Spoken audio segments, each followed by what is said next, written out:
Mr. Obermeyer wasn't around, so I closed the gas station early that day and started home. I wasn't feeling very well. I walked along thinking of different things, past the high school where I'd gone last year and where Miss Wilson was still teaching, past the movie theaters where they were still showing the Humphrey Bogart picture I'd seen last night. I thought maybe I'd go again tonight. And then I cut through the alley to the rickety old frame building where we lived on the second floor over the store. I hated that place. Every time I got near it, I hated it worse. It was no kind of a place for us to be living.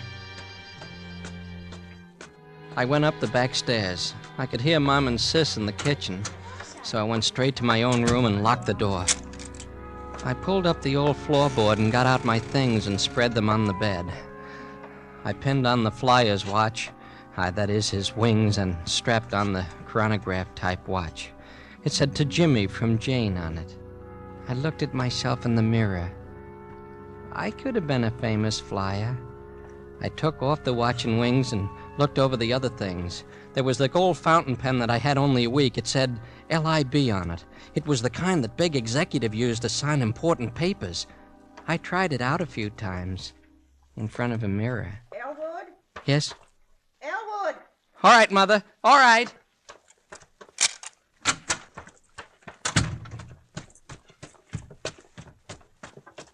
What are you doing home so early?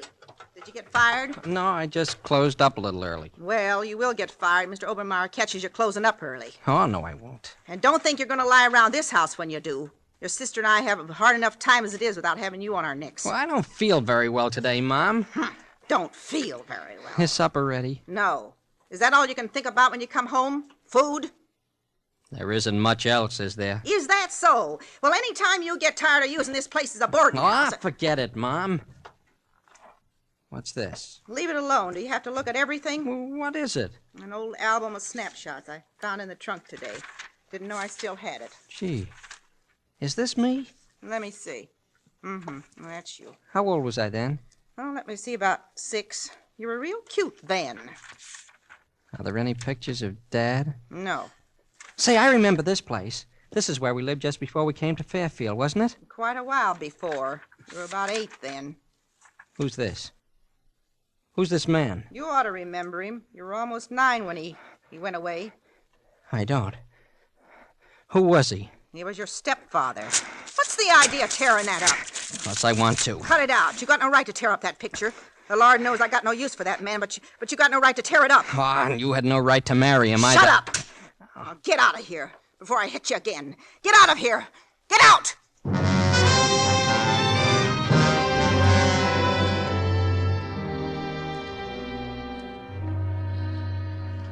I went back to my room. I got my things out from under the floorboard again, but somehow they didn't make me feel very good the way they usually did. I had an awful headache. Pretty soon I put on my hat and went out.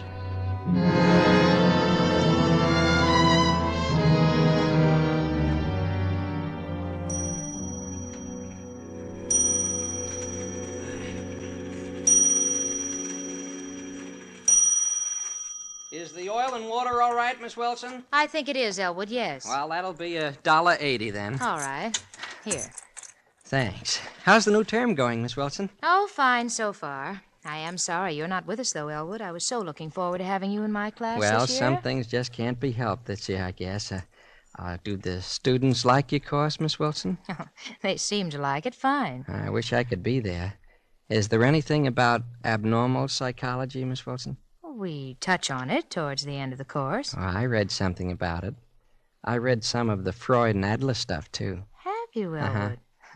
Sometimes I think you get more real education staying out of school than the rest of them do staying in. Well, I try to keep up with what's going on in the world. You're way ahead of most people, Elwood. I hope someday you can get away from this town, someplace where you can really use your ability. You can go a long way, Elwood. Oh, I'm going to. I'm going to do something about it someday, all right. I know you are. Maybe between us we can figure out something. Huh? Maybe we can. Can I come over and listen to your records again sometime, Miss Wilson? Of course you can, Elwood. Anytime you feel... Oh, hey, Elwood. What's the matter? Elwood, we got a phone for Dr. Parker and the police. What's up? Why? Well, it's Mr. Granby. They just found him over there in the lot. Henry Granby? Yes. Our phone. You go on over, Elwood. Maybe you can do something. All right. You want to come, Miss Wilson? Yes, I will. I guess it must be over there on the corner where the people are. Yeah, people crowd around awful quick at something like this, don't they? Oh, they certainly do. Maybe you don't want to look. Well, no. Oh, that's Mr. don't. Granby, all right. Elwood, what happened to him? There's not much use in calling a doctor. Oh, dear, is he? Well, you can see. He's been strangled, Miss Wilson. He's dead.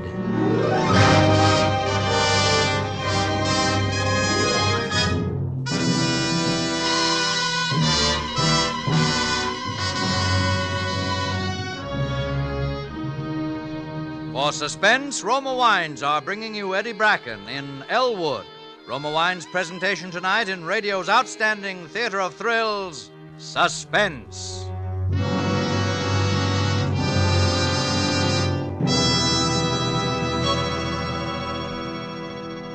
Between the acts of Suspense, this is Ken Niles for Roma Wines. Whenever you entertain and for everyday pleasure, your best buy in good taste is better tasting Roma wine. Yes, more Americans enjoy Roma than any other wine because Roma gives you an important difference, an extra goodness you enjoy in fuller bouquet, richer body, and better taste. For to bring you wines that are superior, that taste better, Roma starts with California's choicest grapes. Then Roma master vintners with America's finest winemaking resources guide this grape treasure unhurriedly to tempting taste perfection. This wine is placed with mellow Roma wines of years before.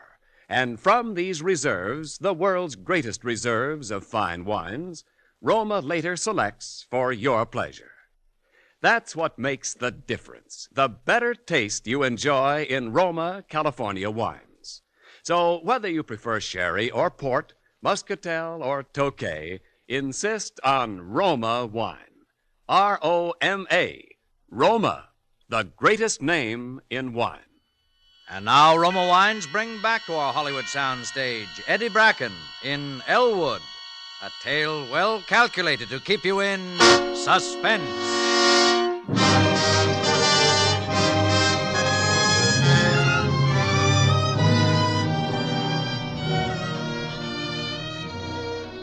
Finding Mr. Granby murdered created a terrific commotion. At first they thought some tramp did it, but they couldn't find anything missing except a Phi Beta Kappa key. So they figured someone in town must have done it, because there were quite a lot of people who didn't like Mr. Granby at all. You can imagine how that made them feel, a little town like ours where everybody knew everybody else, and someone you might say hello to a dozen times a day, was a murderer.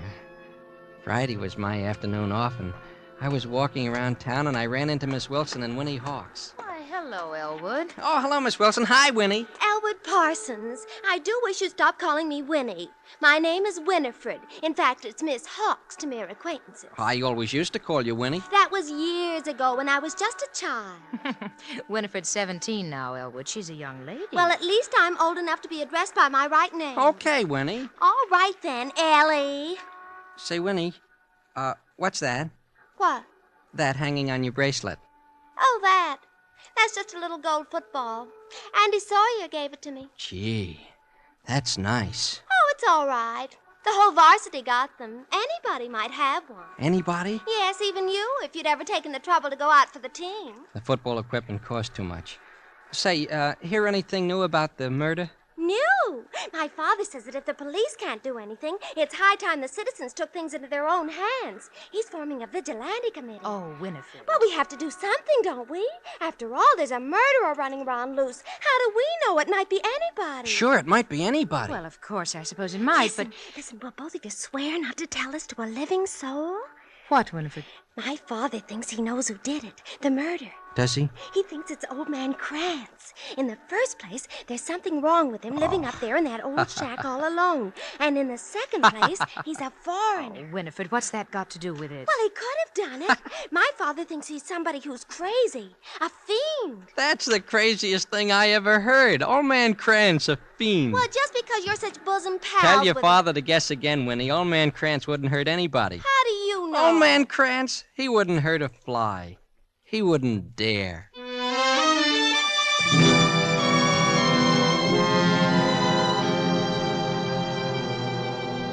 Old man Krantz was a little funny, all right, but it was funnier still, them thinking that he'd done it.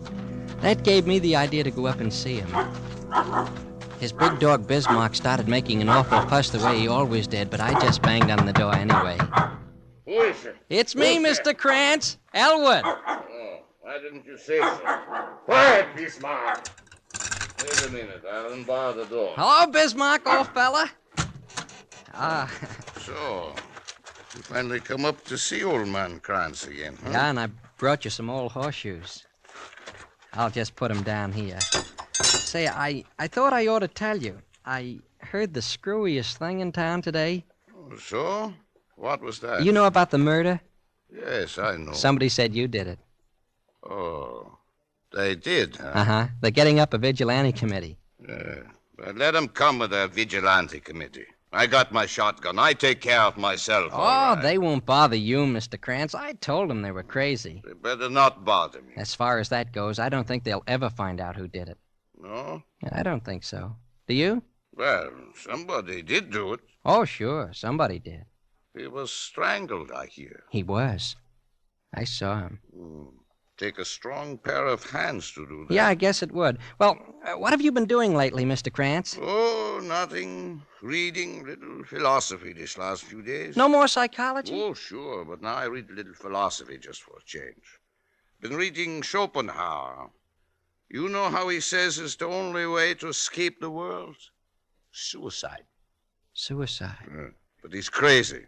My way of living is better than his way of dying. Well, why do you want to escape from the world, Mr. Krantz? Why? Look at it. Just look at it and tell me why I shouldn't want to escape from it. Well, I don't know, Mr. Krantz. There are a lot of things wrong with the world. but Wrong. You just show me one thing that's right. Just one thing, and I'll go back. That's right. I'll go back. But in the meantime, while you got nothing else to do, we play a game of horseshoes, huh? Ah, Come on, I got the stakes all laid out. okay. Say, what kind of horseshoes are these? They're all bent. Well, I didn't want to ask Charlie Vander for new ones. They're old ones that he takes off the horses. They just have to be straightened out a little. Yeah, that's right. You got a hammer or an axe Hammer. somewhere? You think I'm an old man and I'm weak, huh? You don't know how much strength I got. There, look. I straightened it with my bare hands. Shucks, I bet I can do it. Huh. Go ahead, try. All right. There. See? Yes. It's just as straight as yours. Yes, Elwood.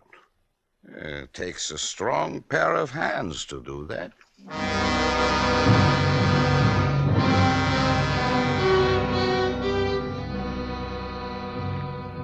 I didn't feel very well that night. I tried on my Phi Beta Kappa key that I had in front of a mirror, and then I put it back in the place under the floor, and then I put on my hat and went out. You know what? The next day they found Winnie Hawkes. She was dead. Somebody had strangled her.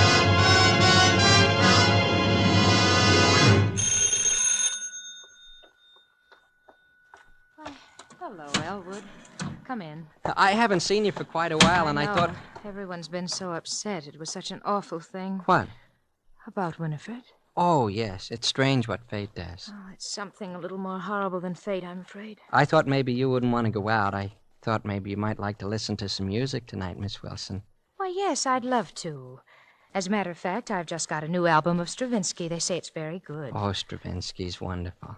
I think it's terribly exciting and emotional, don't you? Well, yes. And so imaginative. I'll get out the records if you will start... What's that you got there, Elwood? What? That thing you're tossing up and down your hand? Oh, that's just a little watch charm I found. I carry it in my pocket, sort of for luck. It was a gold football, wasn't it? Yeah, I found it. I guess some fella lost it. Oh. Okay, sis, I'm leaving. Oh, hello, Dick. Oh, hi, Elwood. All right, Dick. Dad's here, so don't worry. No, I... Going hunting? Oh, the rifle. Hunting? You bet I am. Half the town is tonight. Didn't you know, Elwood? The committee's patrolling the streets because of the murderer. Oh, yes. I heard something about it. You ought to join up. It's every man's duty with a fiend like that on the loose. Well, maybe I will. Well, so long. Good night. Good night, Dick. Shall I put on the first record, Miss Wilson? Yes, all right.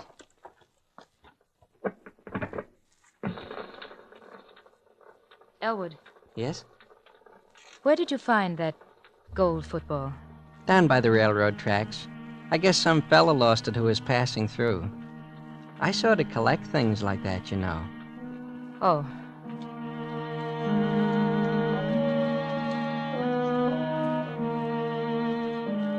Oh, that music is wonderful. It makes me want to do things, big things. You've been a wonderful help to me, Miss Wilson. I like to help people that I think will benefit by it. So perhaps someday they can accomplish something. I'm going to accomplish something someday, Miss Wilson. In a way, I already have. Sometimes I thought, if I were only a little bit older, or you were a little younger, we... That's one thing we know we can't accomplish, isn't it? We can't change our ages. No, we can't accomplish that. That's a lovely watch you have on, Miss Wilson. Oh, this. I've never seen you wear that one before. A friend of mine brought it back from Europe for May I me. see it? Of course. It's kind of complicated, isn't it? Yes, it's one of those Swiss ones. It tells the day of the month, too. Oh, it's really lovely. I'm glad you like it. I'd like to have a watch like that. Elwood, I can't listen anymore. I hope you'll excuse me. What's the matter, Miss Wilson? I'm very sorry, but suddenly I have a very bad headache. Oh, of course. I understand, Miss Wilson. Thank you, Elwood. Oh, you have nothing to thank me for, Miss Wilson. I'll go now. All right. Good night, Elwood. Good night, Miss Wilson.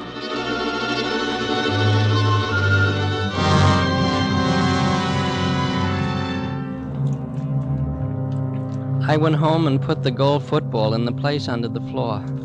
I thought I'd go to sleep, but I felt worse that night than I ever had. So after a while, I put on my hat and went out. I walked around for quite a while.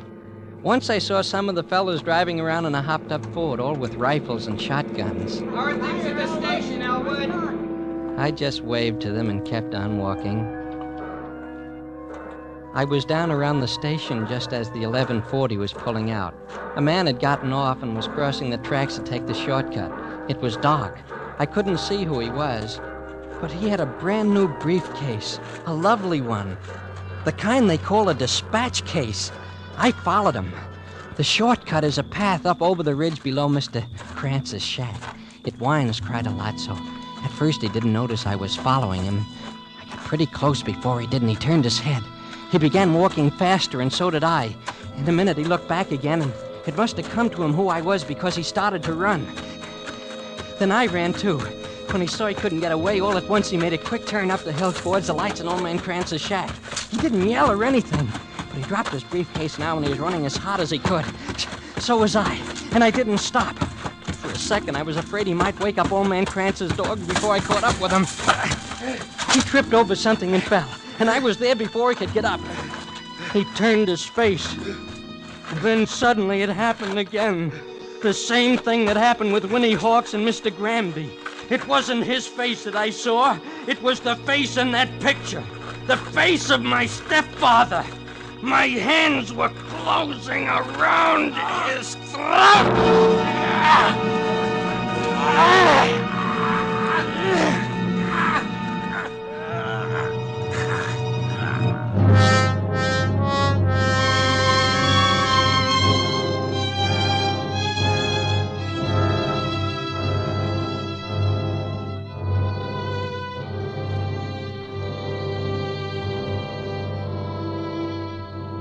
The next day, the sun was shining, and I was pleased because it was my day off again.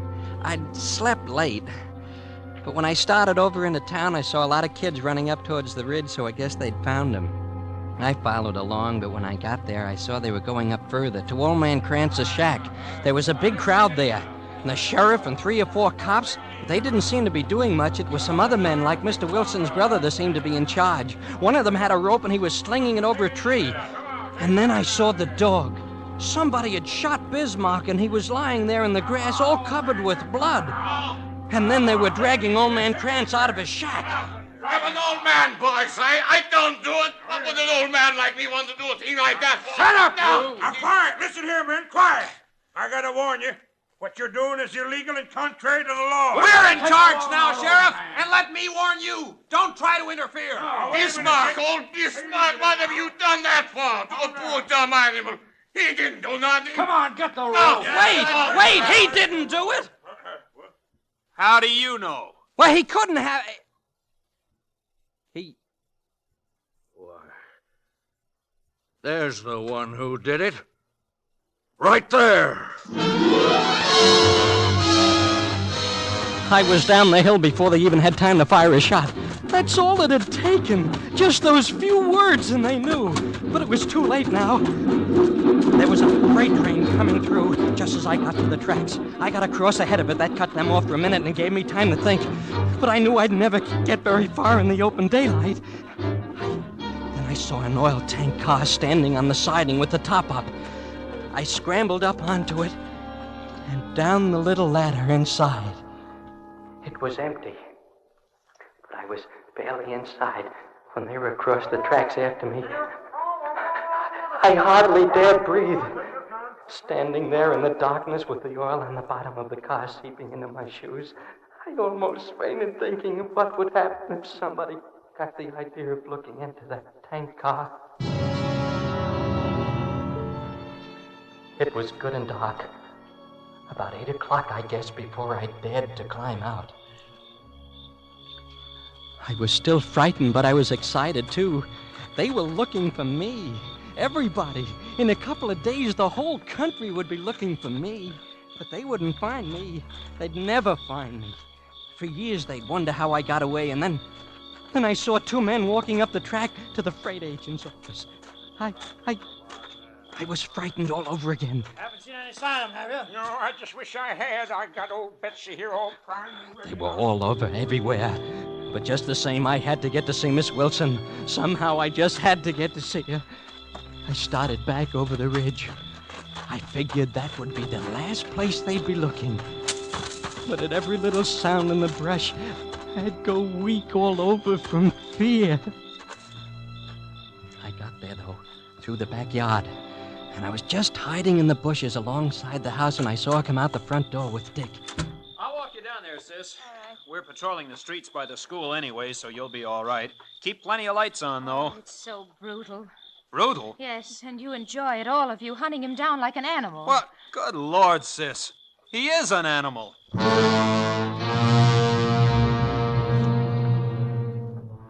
So I was an animal.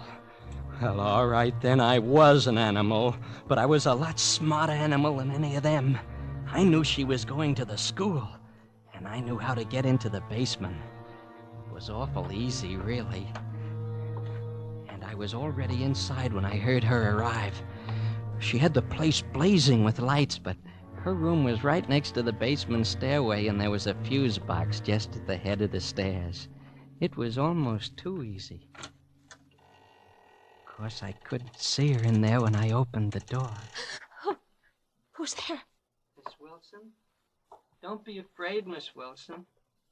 Elwood? I just want to talk to you, Miss Wilson. Elwood, no. I just wanted to tell you why I did those things. You're a psychologist. You'll understand. Please, go away. It was those things like the Elwood. gold football, like your watch. Don't. Do you have your watch with you tonight, Miss Don't, Wilson? don't I come know near you me. have it. Don't. Nobody ever gave me a watch. They wouldn't even if I asked them for it. They try to keep it from me. So I just have to take it. I just take it.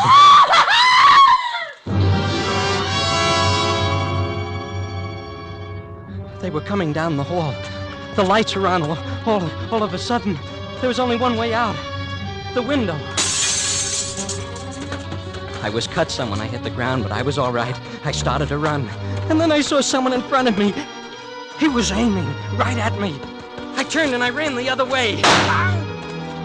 I fell. Or something hit me. I tried to get up. Something hit me again. That's all I can remember.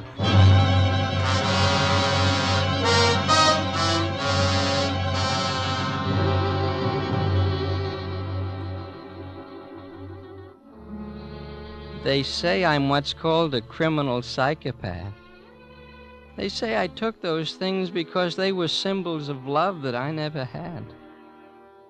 They say I killed those people because they represented my stepfather, and I thought he'd kept me from being loved. They say they don't know whether I should be sent to an asylum or go to a trial. But I don't see why they go to all this trouble, because they say anyway, I'm going to die.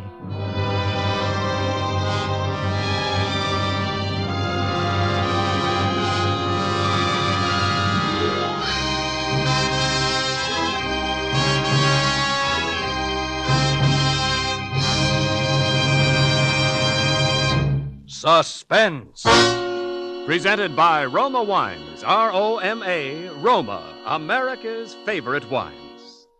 This is Ken Niles bringing back to our suspense microphone the brilliant star of tonight's play, Eddie Bracken. Eddie, even though murder is a bit out of your line, you were superbly convincing as a villain tonight. Ken, I really enjoyed playing Elwood.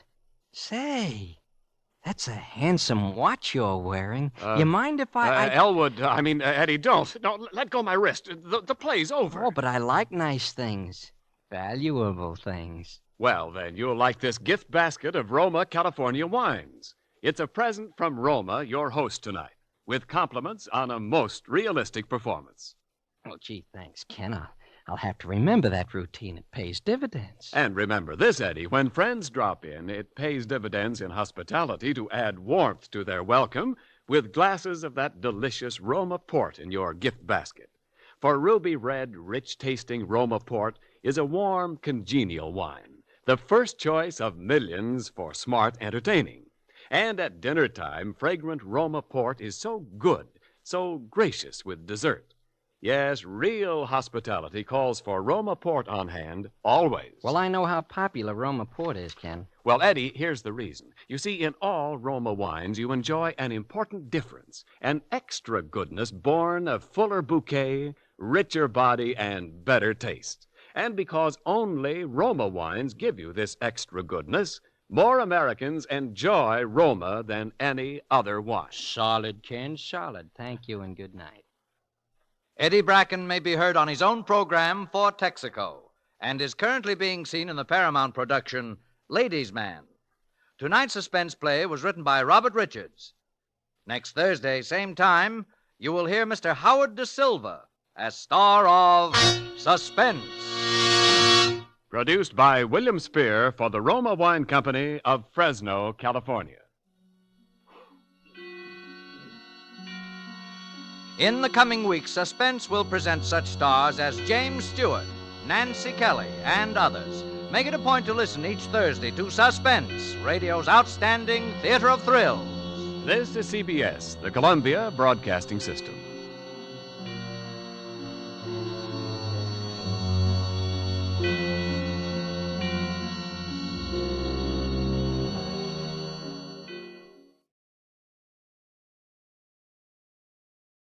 Yes, Roma wines taste better because only Roma selects from the world's greatest wine reserves for your pleasure. And now, Roma Wines, R-O-M-A. Roma Wines present Suspense. Tonight, Roma Wines bring you Mr. Kirk Douglas in Community Property, a suspense play produced, edited, and directed for Roma Wines by William Spier. Suspense, radio's outstanding theater of thrills, is presented for your enjoyment by Roma Wines. That's R-O-M-A, Roma Wines, Those better-tasting California wines enjoyed by more Americans than any other wine. For friendly entertaining, for delightful dining. Yes, right now a glassful would be very pleasant. As Roma Wines bring you Kirk Douglas, the young American actor who made such an auspicious screen debut in The Strange Love of Martha Ivers. Mr. Douglas appears as George Mason, with Kathy Lewis as his wife Lois, in Community Property, tonight's tale of Suspense. You sure manage to look sloppy in the mornings, don't you? Thanks. Coffee? Yeah. Maybe I shouldn't have qualified it. You look sloppy most of the times nowadays. Why should I waste my time looking glamorous for you? Oh, don't mind me. I'm just your husband. I just pay the bills, that's all I do. What bills? I should look like one of the 10 best women of the year on what I can squeeze out of you, I suppose. I'm not talking about clothes. But you could get your hair out of your face and put on a little lipstick for a change. Sure. Get up 3 hours early and go to the beauty parlor. Offer the privilege of making your breakfast and listening to your sour cracks. What's the matter with you? Didn't you sleep well? What do you care? I thought maybe you'd been lying awake nights again, wondering how you're going to spend your share of Uncle Bert's $50,000. I'd never lie awake nights wondering how to spend any money that you ever got your hands on first. Well, you got something there. I've got better use for that money than letting it go into freak hats and imitation furs. Well, then stop harping about it. I don't care about the money. I don't want to see the money. I don't want to hear about the money. What you call this, coffee? That's what it says on the can. Yeah, you could even make stuff out of a can taste rotten. Look, if you don't like it, go get your breakfast at Schwab's drugstore. It's no pleasure for me. Well, I would if I could afford it. You know, you're not kidding me any, Lois. Kidding you? I've stopped even trying to communicate with you. And that doesn't prevent you trying to make my life as miserable as possible, though, does it? Your life. What kind of a life do you think I've had this past year? I can't even remember the last time I had a civil conversation with you. And as for anything else, I'm nothing more than a housekeeper around here, a housekeeper that doesn't get paid. Yeah, it's tough. Sometimes I wonder how you stand it. So do I. But I know why, all right. Oh, you know everything. I told you you weren't kidding me any. As long as you think I'm going to get that inheritance from Uncle Bert, you'll stick to me like a leech, won't you? I told you I don't care about the money, and I don't want to hear about the money. Heard enough about it. Even if your uncle is fool enough to leave it to you, which I doubt. Oh, sure, you don't care about the money. Not much. All I care about is having a decent life. I've about come to the conclusion it's impossible for you to be decent to anybody. Well, if it's as bad as all that, why don't you get a divorce? Well, maybe I should. Maybe it's what time we talk divorce, George. Maybe it's just high time. Well, what's stopping you? Sometimes I wonder. Well, I don't. You'll never get a divorce as long as you think I might inherit $50,000. That's what you think. Yeah. Well, I've thought about it. I've thought about it plenty. Then why don't you do something about it? Because I know you're too cheap to pay alimony and the lawyer's fees. That's why. Is that honestly all that's worrying you? Oh, I'm certainly not worried by any illusions I might ever have had about you. All right. I'll pay the lawyer's fees in advance, and any reasonable alimony you can get a judge to grant you. Do you mean that, George? I never meant anything more in my life.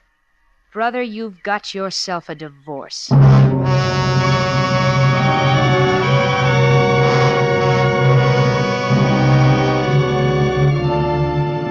I tried to register shock and righteous indignation, but I could hardly keep my face straight. Lois was going to get a divorce. I'd been working on it for a year, ever since I'd realized that Uncle Bert was going to die and I was going to inherit his estate. Ever since I'd realized that under the community property laws of California, Lois would get half of it. Half of $50,000, I figured. Maybe even more. $50,000. I wasn't going to share that with Lois or anybody else. For a year, I'd been nagging her and insulting her and even knocking her around a little, but it was no use. She just turned sullen and took it. And so I'd just about given up thinking about divorce. I'd begun to think about something else for Lois. I'd begun to think about murder.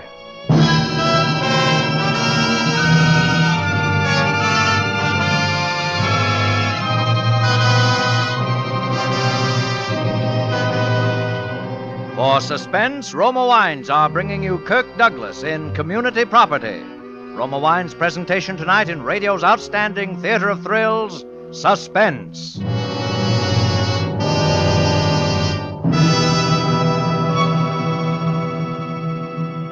Between the acts of Suspense, this is Truman Bradley for Roma Wines.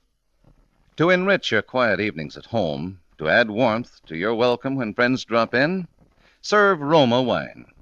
Yes, your family and friends will appreciate and enjoy the important difference in Roma, the extra goodness in fuller bouquet, richer body, and better taste. That better taste of Roma wine begins with California's choicest grapes. Then, with ancient skill and America's finest wine-making resources, Roma master vintners guide this grape treasure unhurriedly to tempting taste perfection. These choice wines are placed with mellow Roma wines of years before. And from these reserves, the world's greatest reserves of fine wines, Roma later selects for your pleasure. So, for everyday enjoyment or gracious hospitality, serve Roma California Sherry, Port, or Muscatel. You'll find all Roma wines delightful, moderate, inexpensive, and always better tasting. That's why more Americans enjoy Roma than any other wine. And now, Roma Wines bring back to our Hollywood soundstage Kirk Douglas as George Mason and Kathy Lewis as his wife Lois in Community Property, a tale well calculated to keep you in suspense.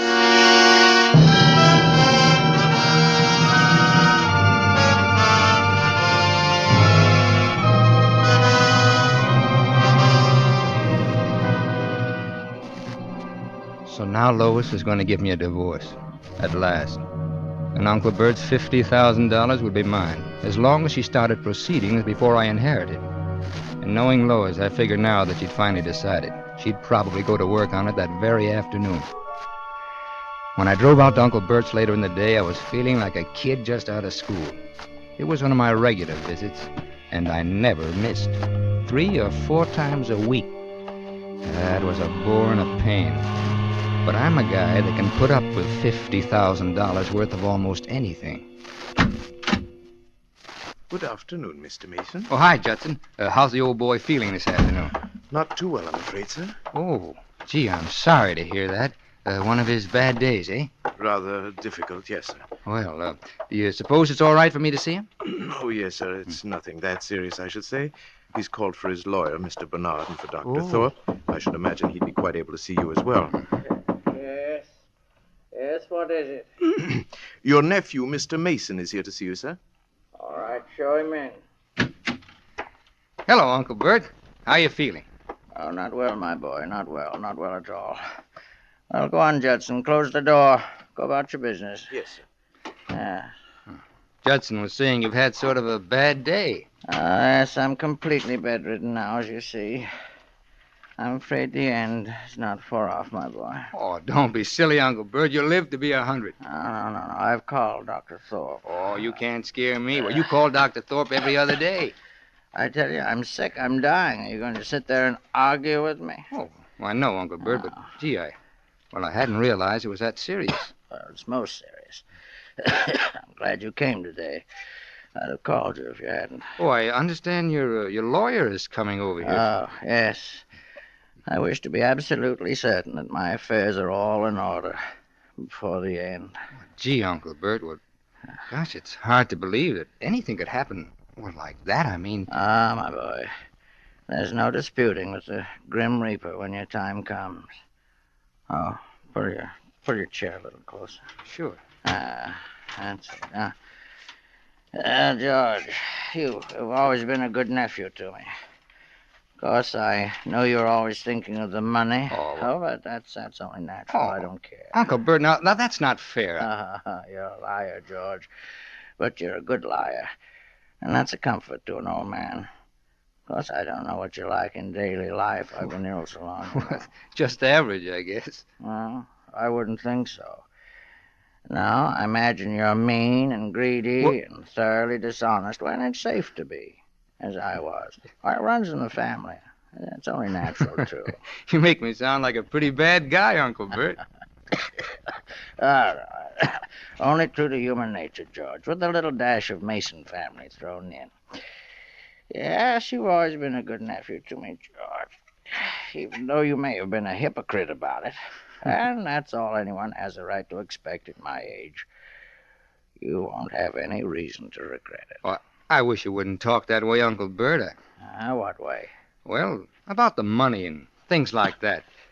Don't you want to hear about it? Well, have I ever asked you about it? No, you haven't, George.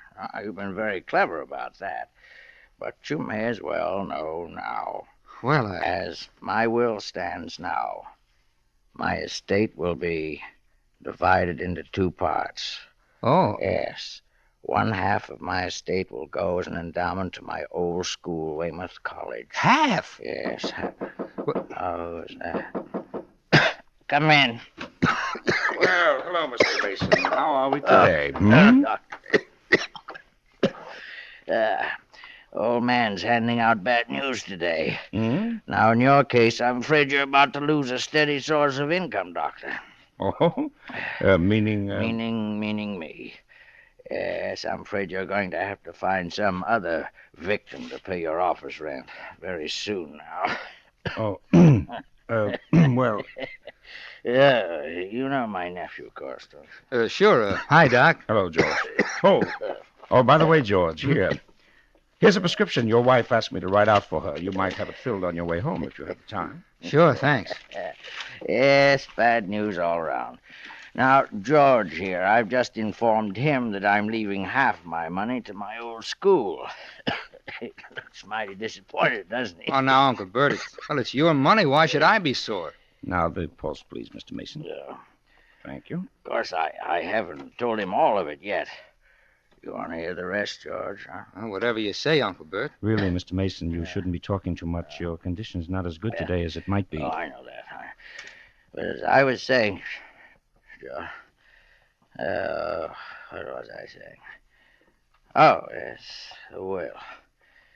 As a matter of fact, I'm leaving you fairly well provided for, George. Enough to give you a little start in life, anyway. Now, take it easy, Uncle Bert. It's you I care about, not the money. You're an accomplished liar, George. That's the only word for it. But you can relax again. The other half is going to you.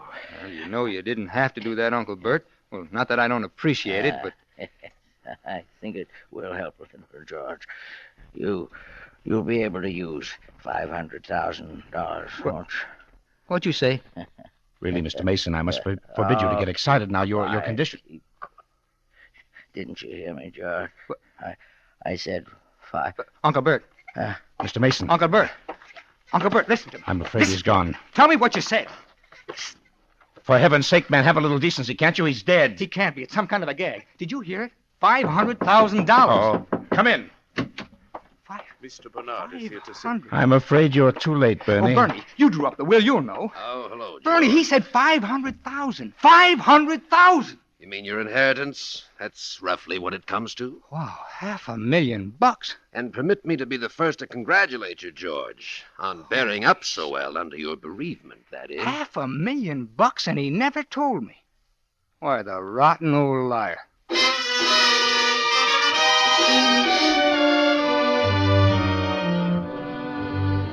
I left the house in a daze. I got in my car and started driving, just driving around. I don't know where I drove to. I just drove, and I must have spent that $500,000 500,000 different ways. But I wasn't in such a fog that I didn't do a little real thinking, too, about Lois. Because now if she got her divorce, she'd nick me for half of that money anyway. And I wasn't having any of that. Not after what I'd been through. So it would have to be the other way. So I'd have to talk her out of the divorce, or it'd look too much like a motive. But first, I wanted to be absolutely sure of everything. Sure. It was late for this time, but I had Bernie's home number, so it didn't matter. Then, on the way past the drug counter, I remembered the prescription Doc Thorpe had given me. I think I had the idea right then. Yes, sir? How long will it take you to fill this? Well? Oh, that won't take any time. Okay. Where's your phone? Just to your left, sir. Thanks.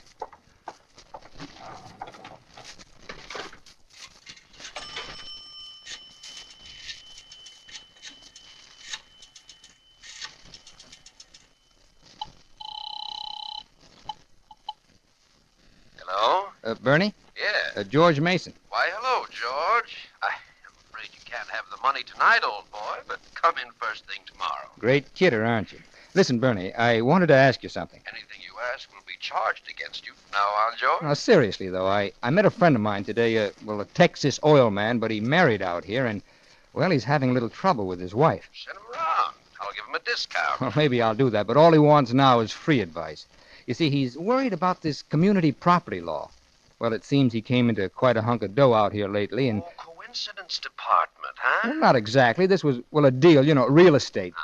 Well, he wants to know if there's any way he can keep his wife from cutting in on it. Oh, a heel, huh? That's right. Not a chance, my boy. Any property accumulated in the normal course of affairs after the marriage is community property. That's the law. Yeah, that's what he was afraid of. Listen, though, George. You want to know something cute? It had nothing to do with your friend. Well, I gotta go, Bernie. I'm late. I'll call you tomorrow. But I'm trying to tell you Well, something. save it till tomorrow, huh? Good night, Bernie.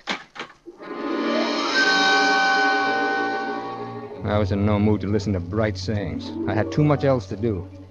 At the drug counter, I picked up the prescription. It was what I thought it was. Sedative, it said. She'd been taking stuff to make her sleep for quite a while now. At the next corner, I bought her the biggest box of candy I could find. Then I went home to kill her.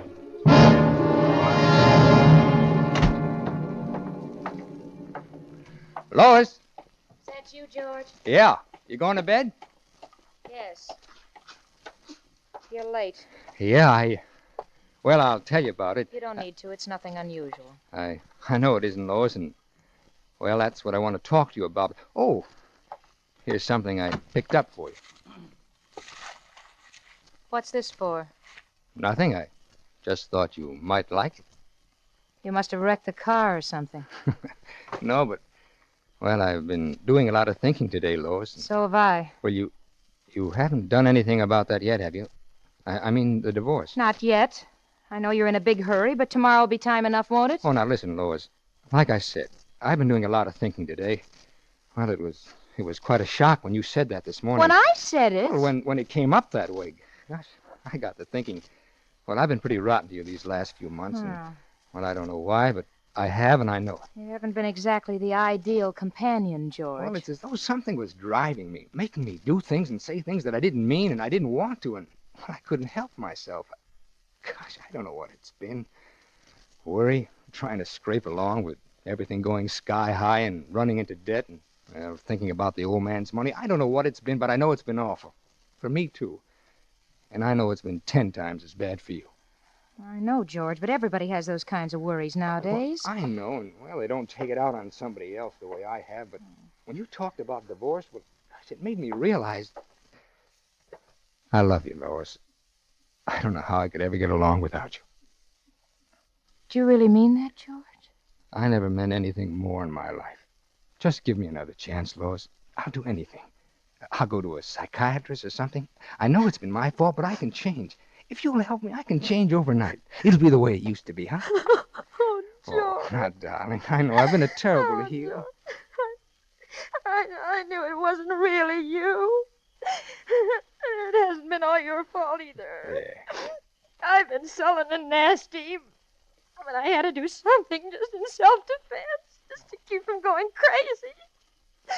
Because I loved you so. Oh, now, there, baby. It's going to be different now. I've learned my lesson, honest. George, I know it will if we try, if we both just try.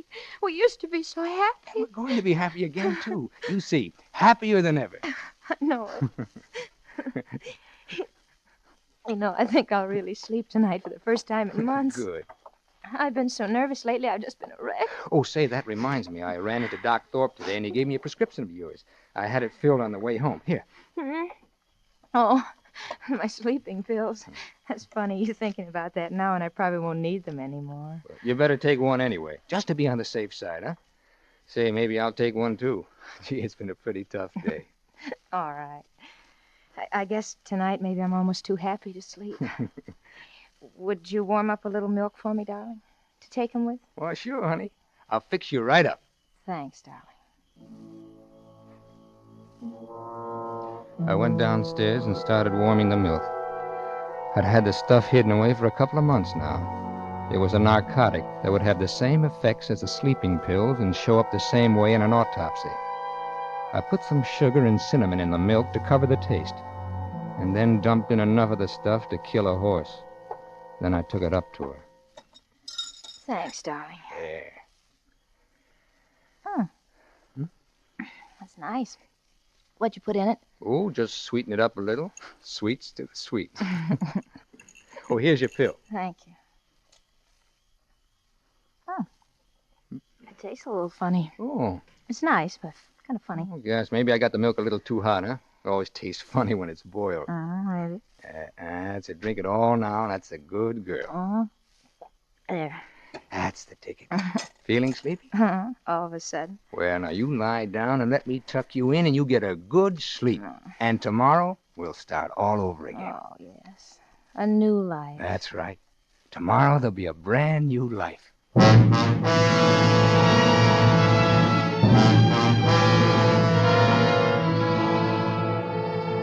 I took the glass downstairs and washed it out thoroughly and brought it back again half empty.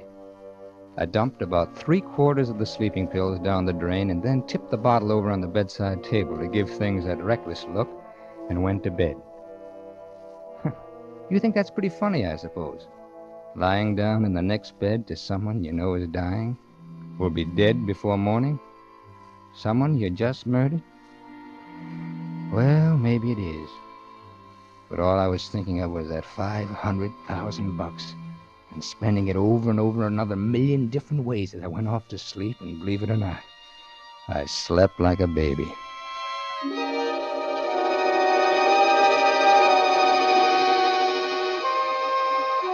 I woke up early feeling great, not knowing why for a minute, and then I remembered. I went over to look at Lois. She was lying just the way I'd left her. I put out my hand and touched her arm. That was all I needed to know. She was cold. Stone cold.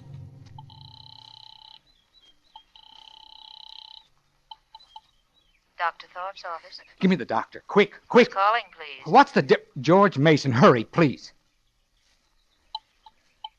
Hello, George. Oh, Doc, listen, you gotta come right over here. Something's happened, something terrible. What is it, George? Lois, those pills you gave her, she's taken almost all of them. I can't get her to move. Now, wait a minute, George, wait a minute. Are you sure there isn't some mistake? Well, I know there isn't. She's cold. You'd better call the police, George. Police? Yes. Yes, it's usual in such cases. I'll be over, but you'd better call the police. In about half an hour, they arrived. 2 plainclothes dicks and a man from the coroner's office. He and one of the dicks went in to look at Lois, and the other one stayed outside, talking to me. I know it's a trying time for you, Mr. Mason. I can't understand it. I can't understand it. Had you and your wife had any quarrels? No, well, we had our little spats, but nothing more than any other married couple. Nothing to make her do a thing like that. Had she been taking these sedatives long? Well, the last few months. Gosh, I don't know exactly why. Well, she'd been nervous and upset. You know, she wasn't getting any younger, of course. But she took them on advice of a physician. She was under a physician's care, I suppose. Oh, yes, Dr. Alexander Thorpe. Well, he saw her regularly. But he never told me there was anything mental. Mm-hmm. Oh, how about it, Doc? Narcotic poisoning. Pretty clear. If that bottle was full, when she went to work on it, she took enough to kill her, all right. And I got it filled for her only last night. Well, I guess that's about all, Mr. Mason. I'm Dr. Thorpe, the family physician. Oh, hello, John. Hello, Alex. You know Lieutenant Farley? How do you do, Lieutenant? Hello, Doc. Hello, George. You want to see the, I take it Mrs. Mason is dead? narcotic poisoning. Your prescription, wasn't it, Alex? Yes. Yes, so it was, but I'm afraid there's some discrepancy here. Discrepancy? Yes. I had been prescribing sedatives for Mrs. Mason for some time. Lately, however, I reached the conclusion that her mental health was such that the possession of drugs in any quantity would be dangerous. My last prescription, therefore, contained no sedative of any kind. What did it contain? Nothing.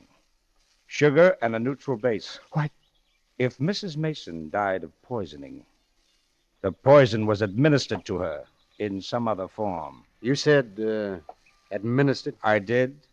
From the evidence, I can reach no other conclusion. Neither can I. Well, Mr. Mason? Can I call my lawyer? You're entitled to do that. And from where I sit, Bud, looks like you're going to need a good one.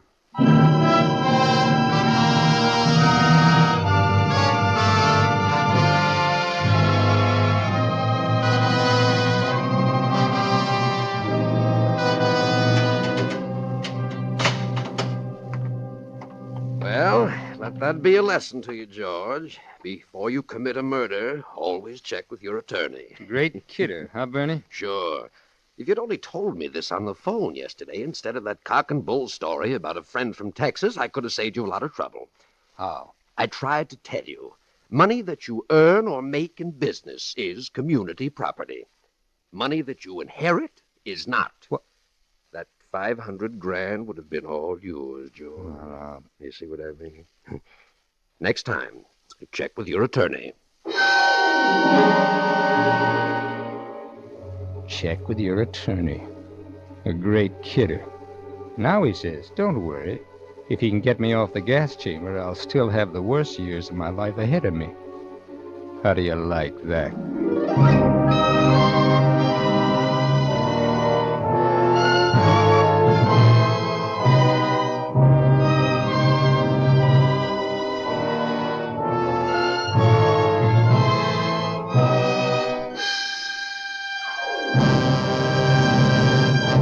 Suspense.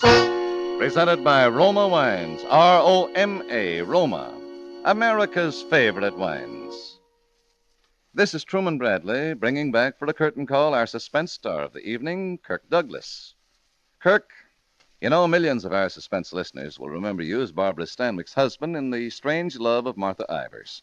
Well, seeing you play the part of a weak, neurotic man, they'd never guess you were a wrestling champion in college. Well, Truman, you know, the difference isn't as great as you might think. No?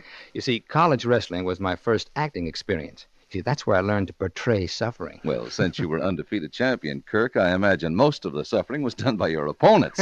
But you must have some other hobby besides wrestling, Kirk. After all, you can't be throwing your guests around the living room all the time, you know. Well, my wife claims my favorite hobby is eating. I do have an awful sweet tooth. You know, when it comes to eating cake, I'm worse than a 10-year-old at a birthday party. Say, speaking of birthday parties, Kirk, reminds me that your host of the evening, Roma Wines, has a gift for you. This hamper of Roma Wines with the compliments of Roma, the greatest name in wine. Well, thank you, Truman, and my compliments to Roma. And for that sweet tooth of yours, Kirk, let me suggest this. After dinner tomorrow, or with dessert, enjoy the tempting taste luxury of Roma California Port. Yes, brilliant, ruby red Roma Port, with its rich, full body and mellow, natural sweetness, is the ideal finishing touch to a fine dinner. And when friends drop in, add warmth to their welcome with Roma Port. You'll find Roma Port delightful with your favorite fruits or nuts, too. Truman, I'll remember that. And remember, Kirk, that in all Roma wines you enjoy an important difference. An extra goodness and fuller bouquet, richer body, and better taste. Yes, Roma wines taste better because Roma selects better tasting wines from the world's greatest reserves. That's why more Americans enjoy Roma than any other wine. I can't think of a better recommendation. Thank you, and good night. Kirk Douglas appeared through the courtesy of Hal Wallace Productions and can soon be seen in the RKO picture Out of the Past. Tonight's suspense play was written by Robert Richards from a story by Howard Leeds and Arthur Julian. Next Thursday, same time, you will hear Mr. Lloyd Nolan as star of Suspense. Produced and directed by William Spier for the Roma Wine Company of Fresno, California. This is CBS, the Columbia Broadcasting System.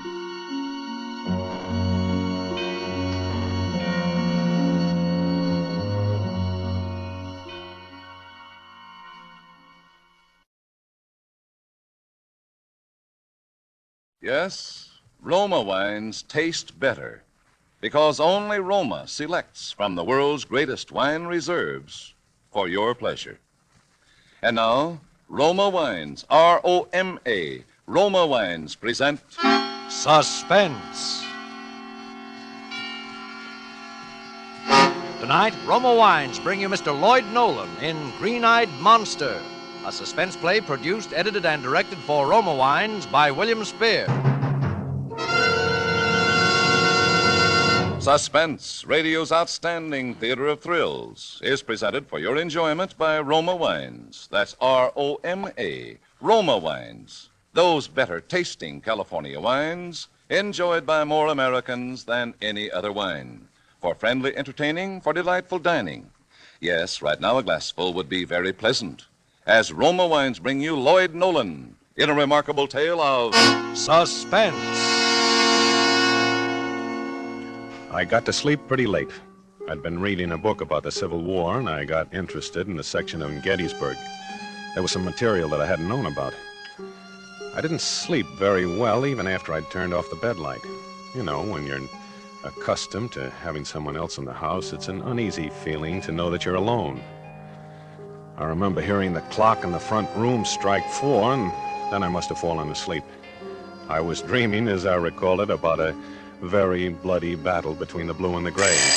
When the alarm clock went off, it was set for 7 because I knew I had a very busy day. It took me a little while to realize what it was, because in the dream at that moment I'd invented a bell that scared the opposing forces right off the field. It was nice and quiet then. I lay warm in bed for a while, trying to remember my dream and not succeeding. When I did remember that I was alone in the house, that Margaret wasn't there to wake me if I dozed off for just a few more minutes. I'd just gotten out of the bed when the telephone made a loud early morning noise. I shoved my feet halfway into some slippers and muttered down the hallway. Yes.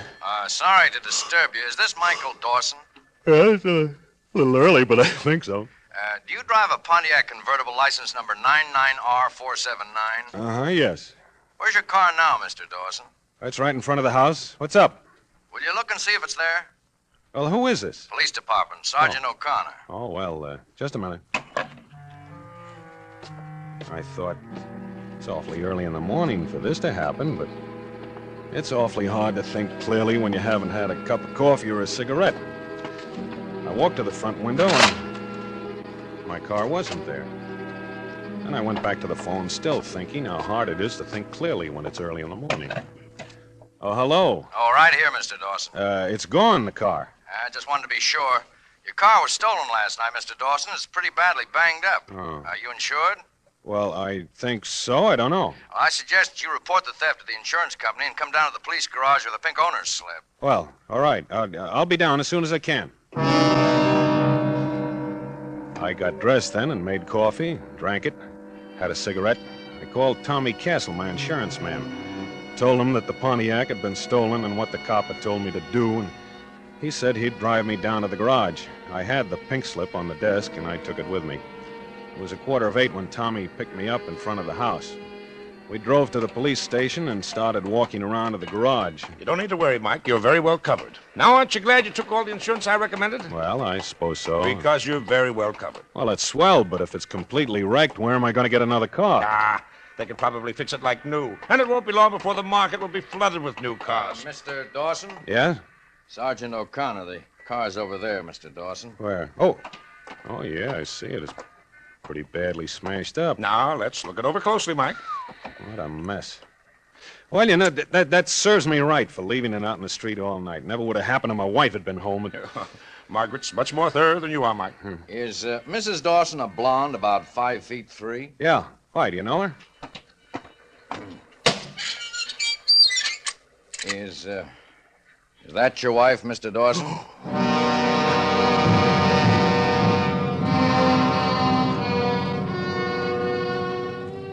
Stuffed in the trunk of the car was Margaret.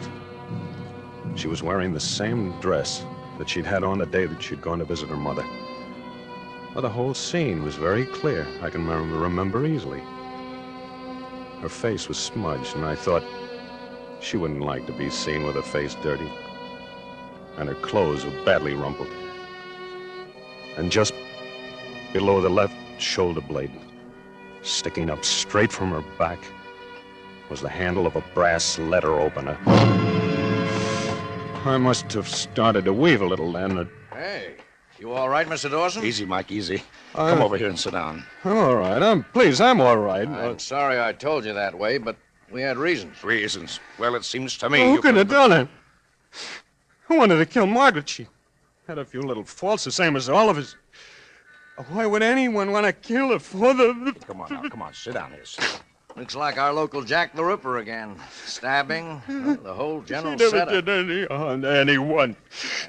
Hey, You better take him home. In a minute. Let him sit here a while. Poor Margaret.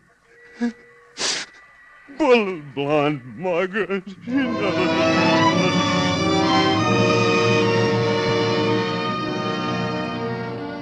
I did that pretty well, didn't I?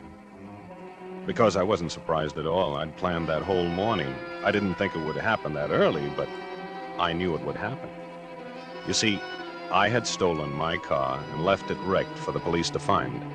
And in the trunk of my car, I'd stuffed the body of my wife, Margaret, who I had stabbed in the back at 4:30 Tuesday afternoon.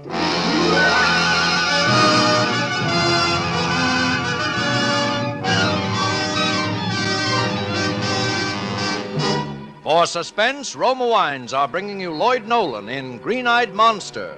Roma Wines' presentation tonight in radio's outstanding theater of thrills, Suspense.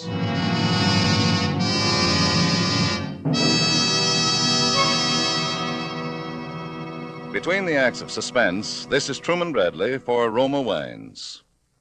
More Americans enjoy Roma than any other wine.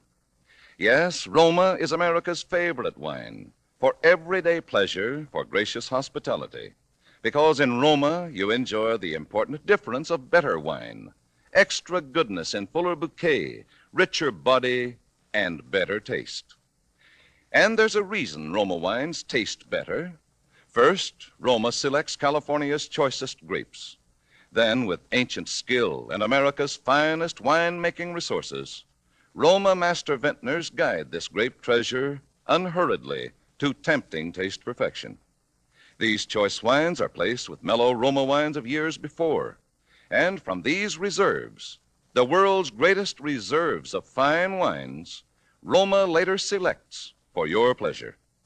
Discover for yourself the finer quality, the better taste of Roma California wines. Tomorrow, enjoy a glass of Roma Sherry, Port, or Muscatel. You'll agree that Roma wine is your best buy in good taste. That's R-O-M-A, Roma, the better tasting wine. And now, Roma Wines bring back to our Hollywood soundstage Lloyd Nolan as Michael Dawson and Kathy Lewis as his wife Judy in Green-Eyed Monster, a tale well calculated to keep you in suspense.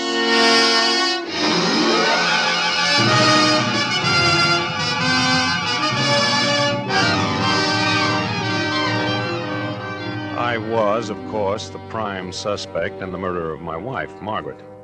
The only thing was that there'd been a series of crimes in my neighborhood during the last couple of months, crimes that all followed a general pattern.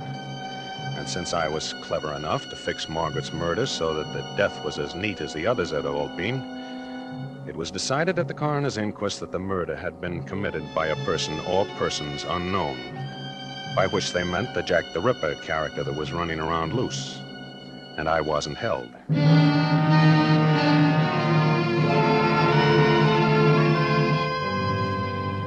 I waited a decent week until after it was all over. And then I called Judy, my Judy. She was so beautiful. She was tall and brunette and willy-wee, and then beautiful, with the loveliest green eyes you ever saw. She answered the phone right away and said she'd be right over. Coming, honey. You're the most beautiful thing in the world. I'll bet you say that to all the girls. Come here. Mike, really, everybody on the street will see us. No, it's okay. Say, where'd you get that dress? An old aunt gave it to me. It didn't fit her anymore. Well, it fits you. Thank you. Come on in. In the kitchen. Your new recipe for poached eggs? No, I want to tell you something. A story, Mike? So early? A story. A beautiful story about a lovely brunette and a guy who's nuts about her. Who could you mean? Come here. You're very friendly today. Well, you shouldn't have worn that dress. This is the way it affects you. I'll wear it all the time. Have you missed me? Sure. Have you missed me a lot? Naturally. You love me, don't you? Of course I love you. You rehearsing for your bar exam? Come on. Sit down there. All righty, I'll sit down here. Cup of coffee? A cup of coffee. Okay. Yeah? Don't you want some? No. Sworn off? No. I have something to tell you. I'm sorry about your wife. Yeah, it was quite a blow. I'll bet. What do you mean by that? I thought you said you loved me. Well, I do. Then you aren't too sad about Margaret, are you? Well, it's a shame that she had to end up that way. You know how those things are. Give me a kiss and stop talking so much. New perfume? Mm-hmm. Where'd you get it? Oh, Where'd you get it? well, really? Do you own me or something? I want to know where you got that perfume. Sit down and relax. What's the matter with you? I ought to slap your face. You do, and I'll slap you right back. Judy, I love you. Of course you do. Well, that's why I want to know. I get jealous. Naturally. Do you love me? Sure. Well, you don't act like you love me. You want me to gaze at you with great fawn eyes? No, of course not. What do you want? I want you to tell me that you love me. Why? Because Go on. well, I've proven how much I want you. I think that you should return the feeling. How have you? Of what? Proven how much you want me. Why? By telling you over and over again that I love you, by loving you more than Margaret. Why? By killing Margaret? What? You heard me. What makes you think I killed Margaret? Didn't you? Now, look, Judy, well, this is a pretty tough way to treat me. Didn't you? Yes. Then I love you. Kiss me, Mike.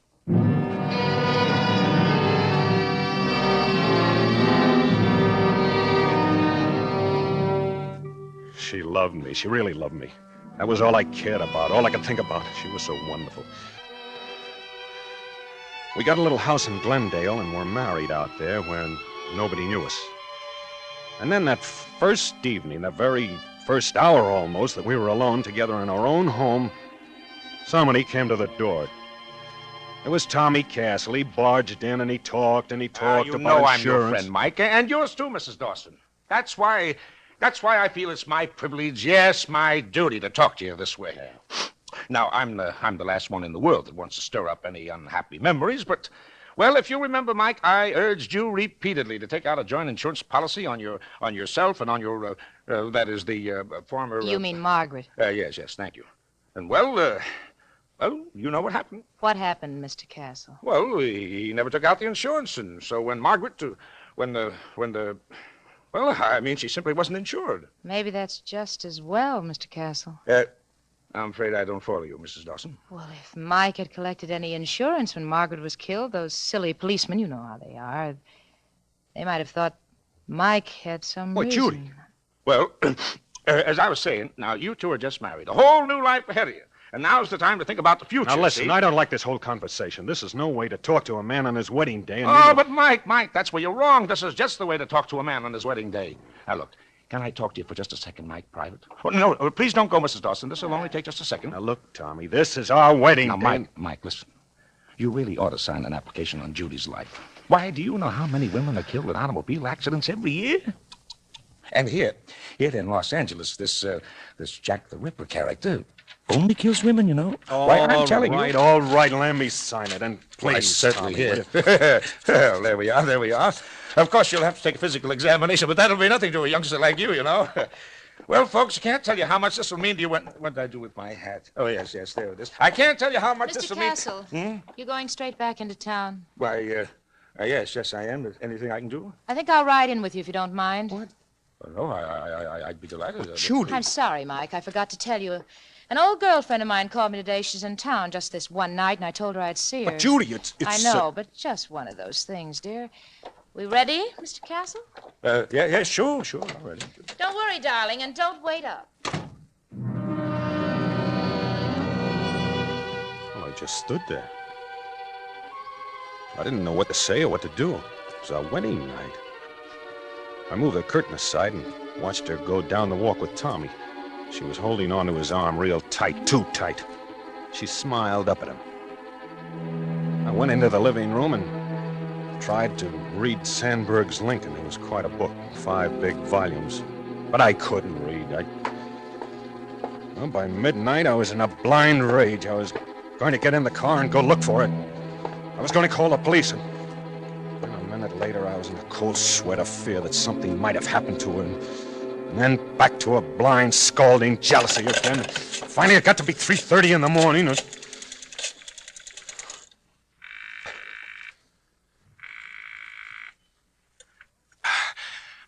Hello? Hello, Tommy. Is that you, Tommy? Huh?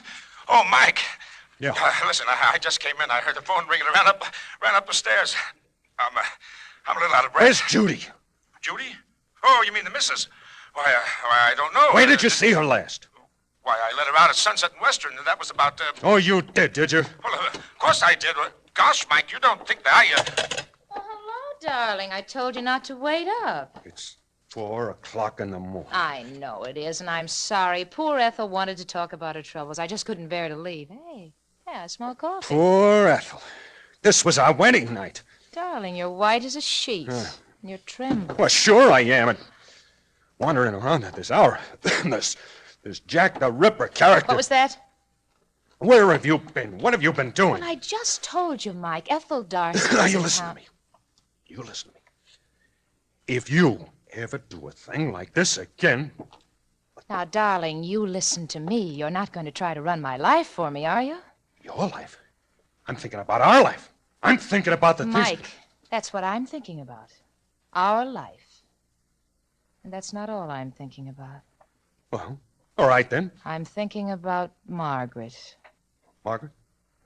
You mustn't be like this, darling. You've got to promise me not ever again.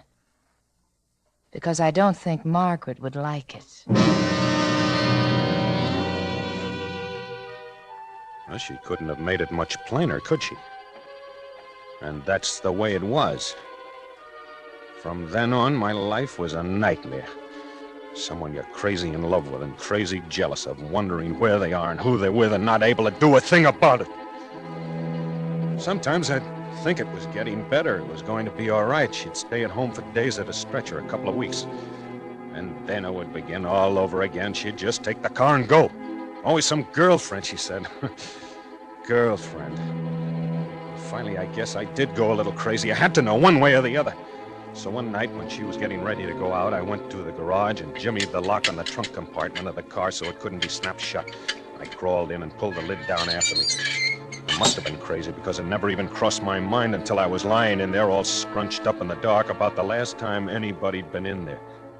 I mean, Margaret.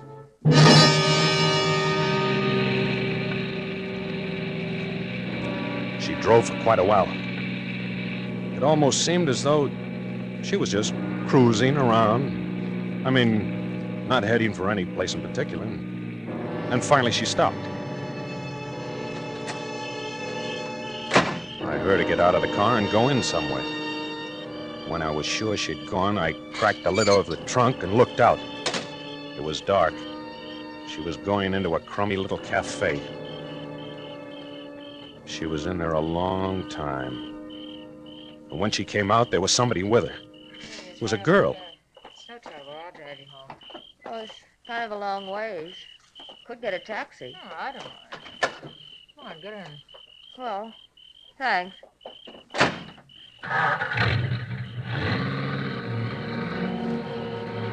So it was a girlfriend. This time, anyway.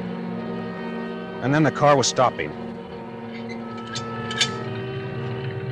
I cracked the lid of the trunk open again.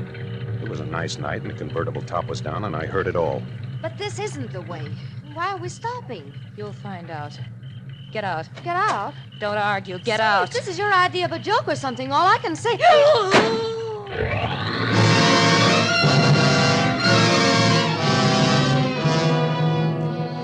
As the car roared off, I had a glimpse of it lying back there on the road. The girl's body, with a knife in the back, dead.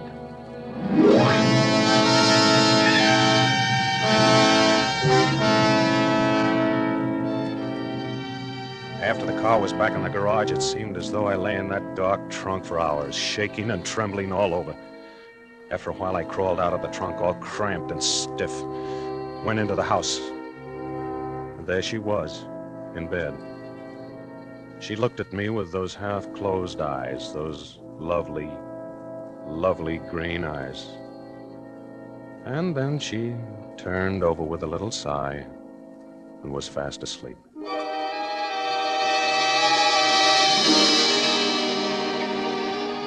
As I lay there in bed, staring into the darkness, the only answer that seemed to make any sense was that I was losing my mind because of what I'd done to Margaret, maybe. That I'd imagined the whole thing. But the next morning, there it all was in the papers. More murder pictures. Fiend strikes again. Fiend. That was my Judy.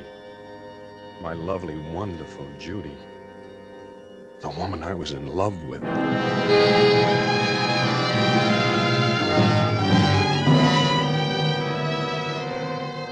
From then on, I watched her like a hawk. Day and night, I never let her out of my sight. I hardly slept at all. I did things like letting the air out of the tires so she couldn't use the car, like hiding everything in the whole house that was sharp or pointed, knives, ice picks, scissors, letter openers. And Judy? She was wonderful. Calm, serene, apparently without the faintest idea of what was in my mind. I watched her, and I began to think what I had before, that somehow it must have all been a terrible mistake. That was what I was thinking last night. I brought you some tea and Melba toast, darling. Oh. You're looking better, I think. Oh, thanks, Judy. By the way, whatever happened to that letter opener? The new one we used to have on the desk. The what? The letter opener. What do you want it for? To open letters, silly. It's first of the month. There's a stack of bills in there that high. Well, you're not thinking of going out? You don't know where that letter opener is? No, I don't. Oh, I guess I can find something else that'll do just as well. I had the letter opener, of course, but I didn't tell her. I didn't dare. I could feel it inside my pocket as I lay there on the couch in the den where I could watch the front hall and the living room door. I heard her fussing around upstairs for a while. And then she came down, and I heard the back door close. She was going to the garage. And as I got up, I could feel the letter opener pressing against my side. Oh, it was a terrible pain in my head. I don't know what exactly happened after that.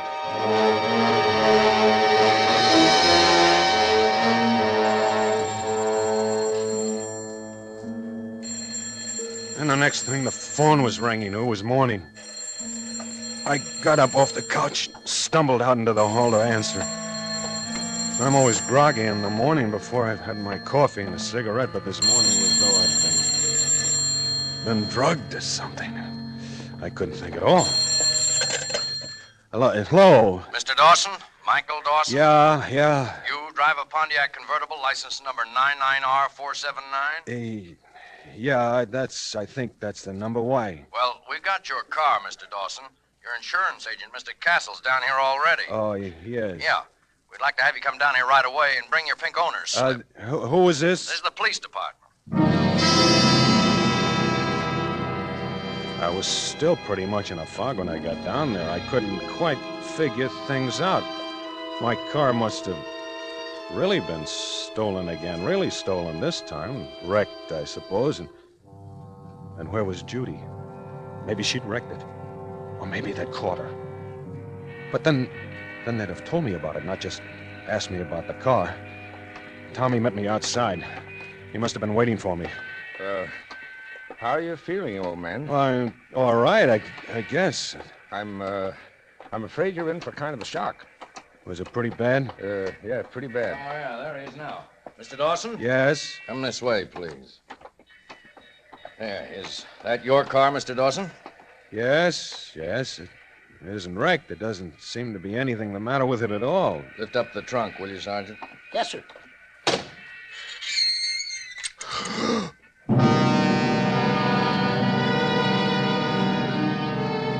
She was lying in there with her head twisted around, staring at me with those lovely, sightless green eyes, dead. Judy. My Judy. And the letter opener was in her back. All right, he'll be coming around in a minute. Hey, you better get a stenographer in. He'll probably want to make a statement now. You're all right now, old man? Yeah, sure. We can't pay the insurance, of course. You understand. Insurance? Well, the life insurance on Judy. But I'll get you a lawyer. I'll do anything I can. What? Don't you think you're going to need a lawyer, Mr. Dawson? Oh, I'll take care of all that. One accident, that's one thing, but two wives, both in your car. Now there's your letter opener with your fingerprints on it. Won't go, Mr. Dawson, not anymore. Oh. And then, of course, there's all the others, 7 of them that you killed in the last 3 months. That I killed? Now, Mr. Dawson, you're not going to give us any trouble, are you? No. No, I'm not going to give you any trouble.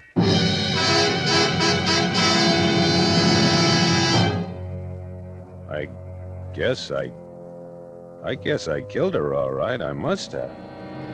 I didn't kill the others, of course, but I confessed to them. I was glad to. I'd rather have them think it was me than Judy. My beautiful, green-eyed Judy. I've got lots of time to read.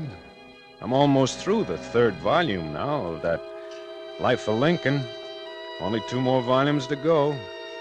They're pretty long and thick, but I think I'll make it, just about.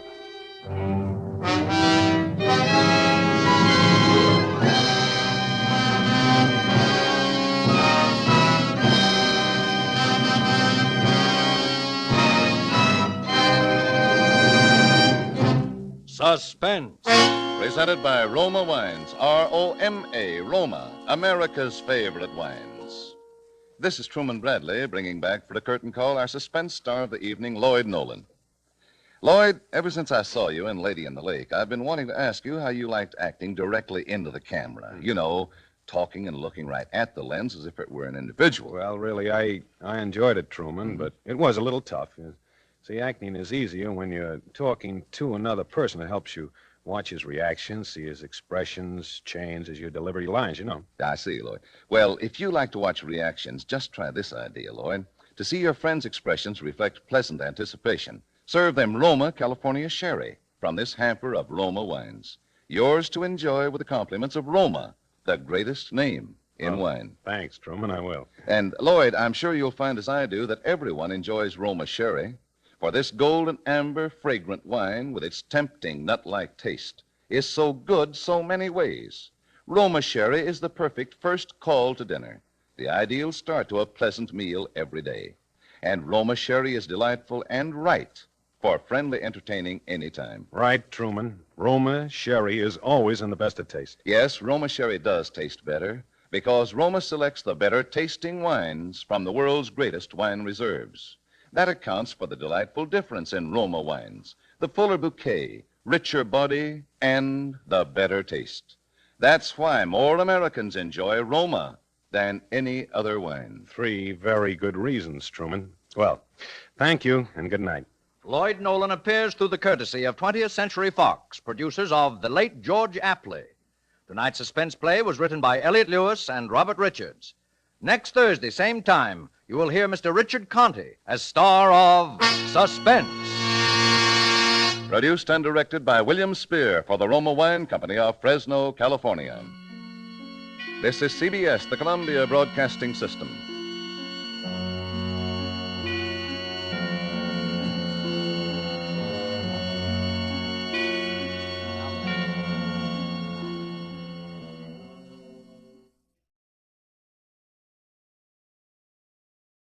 Yes, Roma wines taste better because only Roma selects from the world's greatest wine reserves for your pleasure. And now, Roma Wines, R-O-M-A. Roma Wines present Suspense. Tonight, Roma Wines bring you Mr. Richard Conte in Wind, Place, and Murder, a suspense play produced, edited, and directed for Roma Wines by William Spier. Suspense, radio's outstanding theater of thrills, is presented for your enjoyment by Roma Wines. That's R-O-M-A. Roma Wines, those better-tasting California wines enjoyed by more Americans than any other wine. For friendly entertaining, for delightful dining. Yes, right now a glassful would be very pleasant, as Roma Wines bring you Richard Conte in a remarkable tale of Suspense.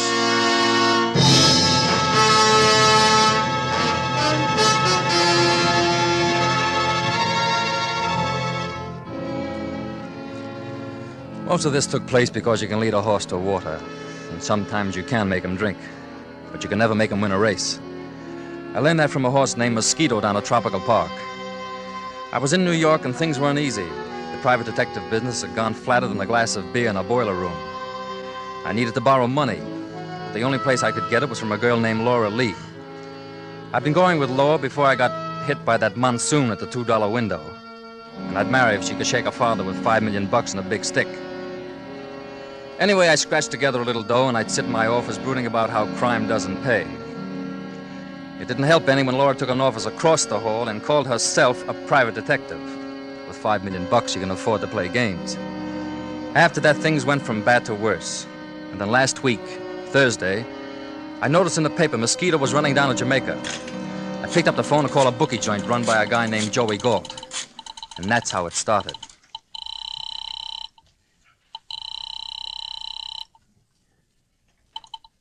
Hello.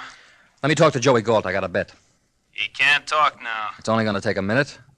Why you want him for? I told you, I want to make a bet. Just a minute. Hello? Joey, you know that horse Mosquito? Hold it, mister. This ain't Joey Galt. Look, if I wanted to talk to everybody in town, I'd rent a subway. Let me talk to Galt. Who is this? Chris Draper. I want to give Joey a bet. He's not taking any more bets. What do you mean? I got the right thing at Jamaica. What do you mean he's not taking any more bets? I mean it the way it sounds, Draper. Joey Galt isn't taking any more bets. I should have known then, but I'm the kind of guy finds out about an earthquake when the repair squad arrives. If Joey Galt wouldn't take my bet, somebody would. It was almost 12, so I put on my coat and started for a bookie joint down on 45th. On the door, I hung a sign that said, "Out to lunch, back at 1 o'clock." I always hated to walk out that door because I had to look at the sign across the hall. Laura Lee, licensed private detective. A dame that couldn't find a spoon of sugar in a candy factory. But she had the scratch, and that's what counts. I walked down to 45th Street and put my last $100 on Mosquito to win. It was raining, and so I ducked into a drugstore for a sandwich and a cup of coffee. After that, I strolled up toward my place again. I stopped a couple of times, once in front of a bookstore. The window was full of books on how we had to have a peaceful world. 3 of them were written by generals who wouldn't know peace if somebody lugged it in on a hunk of toast. It was about 1:45 when I walked up to the door of my office. Somebody made some changes, and I got the fastest slow burn in history. My sign was gone, but there was another one that said, "Gone for 1 week. Please inquire at room 205, Miss Laura Lee." I burst into my office and called the intercepting switchboard. Come on. Yes. What's the matter? Don't you answer these things? Well, I only have 2 hands, Mr. Draper. I bet you've got 2 heads to go with them. Look, nobody's calling this phone for a week. Haven't I been getting any calls? Of course, Mr. Draper. You've had quite a few, but we switched them to Miss Lee's office. Why? According to your instructions. I see. When did I give them? Oh, Miss Lee told us. She said you were working together from now on. When did she say that? Oh, about a week ago when she brought up the check to pay your office rent. My rent? Uh-huh. Anything wrong, Mr. Draper? Not a thing, baby. Get a pad of paper. I've got a message for you. Hello, Draper. Just a minute. All right. Where's Pilson? I held onto the phone and looked up from the desk. The room was full of muscle. A guy named Mike Farrago, a collection boy for Joey Galt. I'd seen him around before, a broad guy with a smile like an undertaker. Where's Pilson? Hello. I just called your office. What happened over there? Don't make me keep repeating, will you? Where's Pilson? I don't know any Pilson. You don't sound sure. I'm awful sure, Farrago. I don't know any Pilson. You're a nice guy, Draper. You shouldn't have made it tough. Now, wait a minute. Put that away. It'll go off in my face. That's so you can see it. Look, you're trying to find a guy named Pilson. I don't know him. I never heard of him. As far as I'm concerned, you just dreamed him up. The boss don't think that. Huh? Pilson just knocked off the boss. He killed Joey Galt? Yeah, that's right. Just walked in, took a gun out of his umbrella, and shot Joe right in the ticker. Shame. Oh, I'm sorry for Joe. Well, I hope they let him make book there. Everybody's got regrets.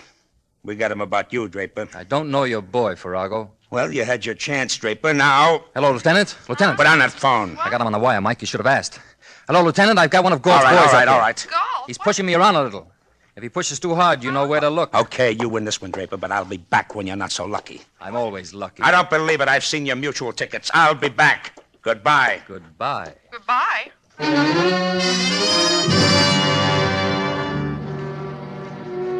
As soon as he walked out, I started hating her again. Laura Lee, girl detective. I knew now where the business was going. For weeks, she'd been bypassing me on every client. I wanted to shoot her in the head, but I controlled myself and started across the hall to strangle her. Look, Laura, I want to talk to you. Watch out, Chris. He's got a gun. Huh? Watch out, will you? Oh. Are you all right, Chris? Who is he? A client. One of mine? Oh, please, Chris, I didn't mean anything with those signs. I just wanted to show you, darling. Please, Chris, if you'd marry me, things like this wouldn't happen. Will you marry me? On my dough? Who is he? Who? This on the floor. He's not a carpet. Who is he? I don't know. He gave me this ticket. Let me see it. Check stand, Grand Central Station. Huh? Now, don't tell me he wanted you to pick up a suitcase. How could you know that? Look, I spent my life in this jungle. I know a phony pitch when I see it. It's not a phony, Christopher. He's a nice old man. All right, he's a nice old man. If you don't mind being shot. He offered me $100 to pick up the suitcase. For 4 bits, any red cap in town will do it. The guy's a phony. Somebody was watching for the bag. He couldn't use a red cap, and I was going to pick it up and meet him at track 17 at 2 o'clock, you see? Help me roll him over. Well, Christopher, he's a very important man. They don't wear ragged Talks collars. so nice. Everything. There. Here's his wallet.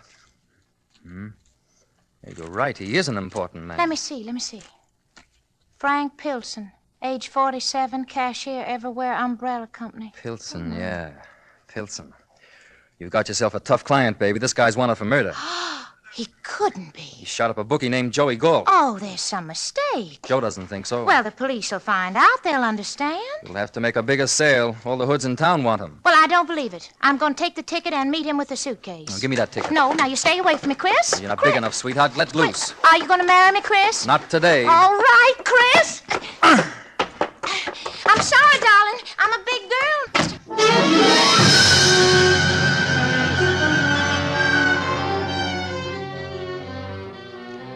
I don't know where she learned that trick, but by the time I got to the elevator, it was on its way down.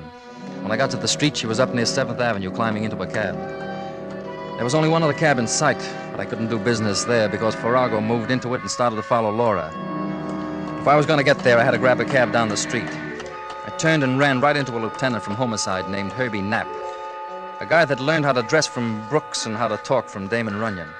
Hello, Chris. How are the horses? Look, Herbie, I got to run. I asked you how the horses was. Mosquito in the first. Now, let me go by. Herbie, I got to get a cab. Wait. It's a shame, but you got to stay here a minute. Likewise, it's a shame about Joey Galt. I don't have the time, Herbie. Somebody walks in an hour ago and shoots him right on the price tag. Yeah, I heard about it. Yeah, you know, it's most uncharitable to kill a bookie, especially he is an honest bookie. Stay here. All right, I'm not going anywhere now. And all and sundry along Broadway say Joey Galt is honest as the day is long and part of the night, too. He never welches. Well, this comes about probably because no one ever has a winner with Joey, though. If you got a pitch, make it, Herbie. I am asking you the whereabouts of Pilson. Who? A citizen named Pilson. He drops one of your circulars in Galt's place. Well, that proves I got a printer's bill. That proves more. A few minutes after Joey dies, a phone rings, and it's you, Chris, pretending you want to place a bet. Well, I put 2 and 2 together, and I don't want 4. I want Pilson. All right, he's up in 205. You'll find him up there. We'll both find him, Chris. I gotta go, Herbie. You go on up. You know, being a cop is no fun. Likewise, it's lonely. You'll come, too.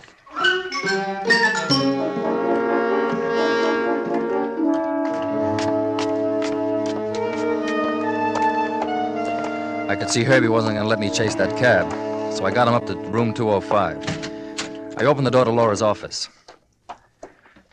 He's in here. Check him and let me get...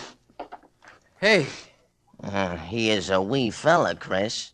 He is so wee, I do not see him. And you know I couldn't see him either. And why I couldn't see him was that he wasn't there. Lieutenant Knapp of Homicide looked at me, and I looked at Lieutenant Knapp of Homicide. But at that moment, he looked better than I did. And that was because I was gaining weight. In a couple of minutes, I expected to be heavier by 13 ounces, which is the standard weight of a pair of handcuffs.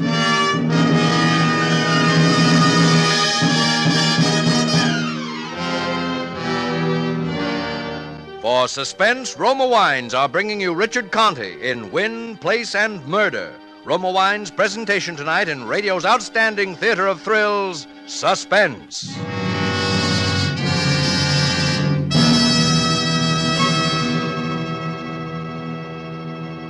Between the acts of suspense, this is Truman Bradley for Roma Wines. You receive an extra dividend without cost every time you buy Roma wine. That extra dividend is the fuller bouquet, richer body, and better taste you enjoy in all Roma California wines. That extra dividend of better taste is the reason why more Americans enjoy Roma than any other wine. Yes, Roma wines taste better because Roma selects and presses California's choicest grapes. Then, with ancient skill and resources unmatched in America, Roma master vintners guide this grape treasure unhurriedly to tempting taste perfection. These choice wines are placed with mellow Roma wines of years before, and from these reserves, the world's greatest reserves of fine wines, Roma later selects for your pleasure. Whether your favorite is sherry, port, or muscatel, you'll find more real enjoyment with Roma. So, buy Roma tomorrow. That's R-O-M-A, Roma wine, your best buy in good taste. And now, Roma Wines bring back to our Hollywood soundstage Richard Conte as Chris Draper, with Wally Mayer as Mike Farrago in Win, Place, and Murder, a tale well calculated to keep you in suspense.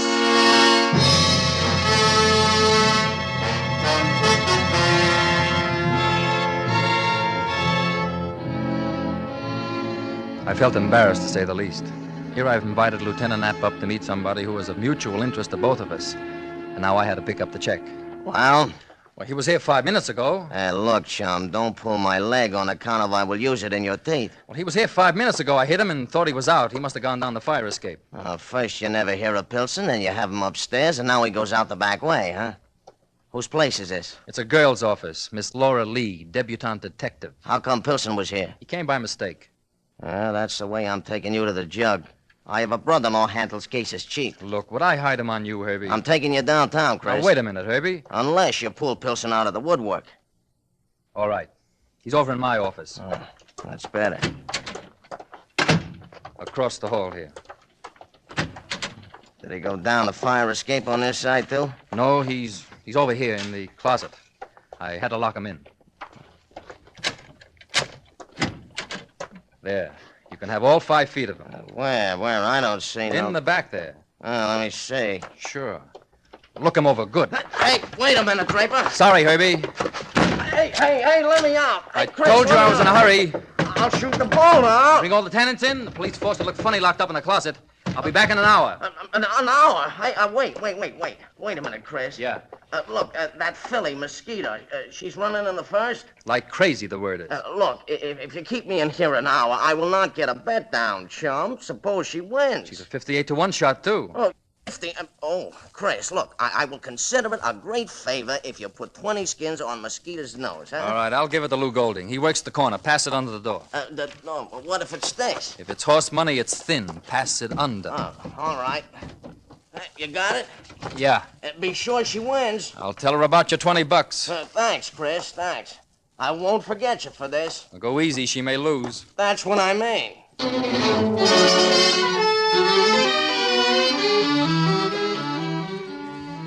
It looked like a good trick, but I knew it wasn't. If I didn't find Pilson, Herbie'd come out of that closet burning like horseradish in the floor furnace. And that give and take about the horses didn't mean a thing, because he's the kind of guy who could win the Grand National and put the kids to bed without supper. I had to get to track 17, and I had to head off Laura somewhere in between. I walked to the corner and got down Herbie's bet, and then I cut down 44th Street to Grand Central. The station was jammed with Scarsdale club women trying to look 36 with 46 hips. But I spotted Farrago right away. You couldn't miss with his face. Most witch doctors would have turned it down. He was standing over by the telegraph window watching the check stand, and Laura was there looking around nervously. And finally, the guy behind the counter handed her a small black bag, and she started for the Vanderbilt Avenue exit. Farrago dropped the telegram blank and started after her. If he ever got to her, she'd be counting the bruises with a slide rule. So I cut across and bumped into Farrago near the stairway. Watch out, It's too late to get on now, Farrago. Get out of my way. Come around either way, mister. Okay, bum, you asked for it. Come on, break it up. Come on now. There.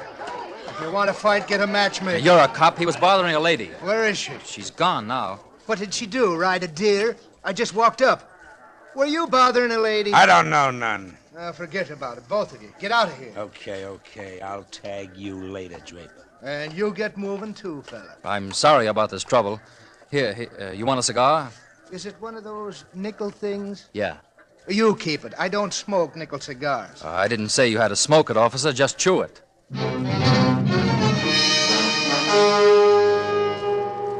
Farrago was up the stairs and out the Vanderbilt exit. But I knew Laura had time to disappear in the crowd, and Farrago didn't know about gate 17. I went over toward the information desk and then walked back to the gate. I didn't see Laura at first. The crowd was starting to gather for the Chicago train. Laura was over on one side, scared and hugging the wall so tight she could have hired out as a mural. Chris! Oh, give me that bag. No, you get out of here, Chris. Hand me the bag. I'm taking over from You here. go away, Christopher. If you don't go away, I'll scream. If you stick around, you'll be screaming out of a hole in your throat. I told you up in the office, homicide wants your boy. He didn't kill anybody, Chris. I don't want you to make a mistake. Look, baby, I like your knees, but not on my neck. Oh. I got homicide breathing hard. Now give me the No, bag. I'm not going to. No, Christopher, Hold please. it, hold it. Officer, Who are you saving this time, fella? Now, wait a minute, officer. You need a white horse.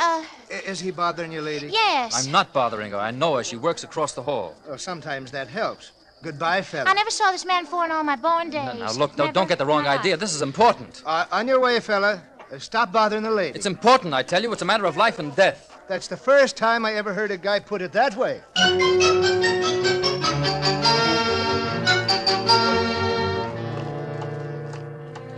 The cop watched me as I walked off, and the way he stood at the gate, I knew I wasn't going to get to Laura with a shortwave radio. It was 1:45, and Pilson had a few more minutes before I had to show. I took a chance and called his office. It looked as if I wasn't going to get anywhere, because the girl on the board had lockjaw.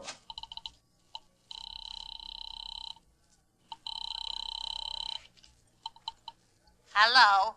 Ever wear umbrella? I want to talk to Mr. Pilson. He's not here. He'll be back at 2. Is he the cashier over there? Yes. How long's he been there? Who is this, please? Insurance company. We're just investigating a policy. Oh, yes. Well, he's been here for 15 years. He was with the company at the start. Oh. How about his personal habits? I beg your pardon? His habits, the big two, women and gambling. I don't think so. Are you sure? And I don't think he gambles. You'll have to take a vote on the women. He's over 40. Oh, that doesn't change anything but the blood pressure. He gave a Mr. Galt as a reference. Do you know if he ever calls up there? Why, yes, I think he does. It's a brokerage house, isn't it? It used to be. Do you know if he went there today? I don't think so. He had to pick up the payroll during his lunch hour. What payroll? He always picks it up on Friday. I didn't know about that. Would it be risky to insure him? Oh, my, no. He's been doing it for years. Small black bag. He does it every Friday. I see. How much is in the payroll? I don't know. Well, make a guess. Well, 50,000.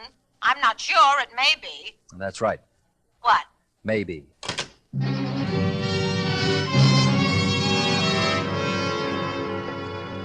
I was out of the woods on that one anyway. Pilson had taken the payroll to square up with Joey Galt. But why did Pilson knock him off? And why did Joey Galt have a 5 and dimer run up a tab like that? They were big questions. And the answer walked right by the telephone booth. I was just coming out of the booth when Pilson hurried around the corner.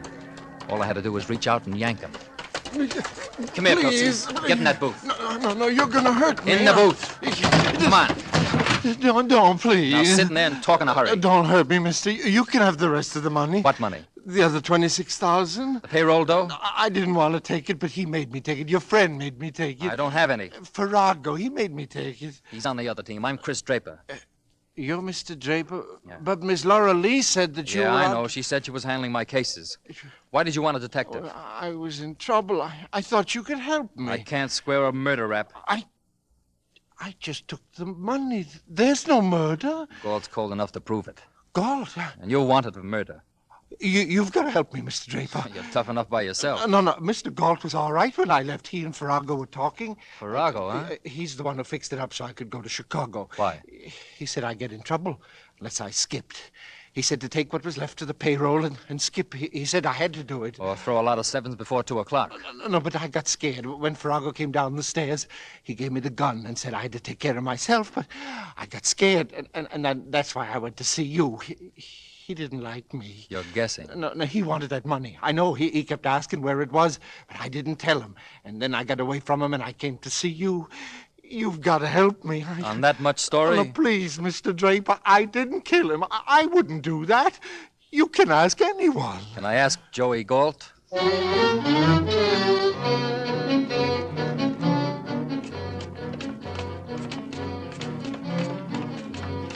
I rushed Pilson up to my office. Herbie was banging around the closet like a carpenter's apprentice. Hey, let me out of here. Hey, is that All you, right, Chris? all right. Let me out of here. All right, come on out, Herbie. How was it? Oh, how was it?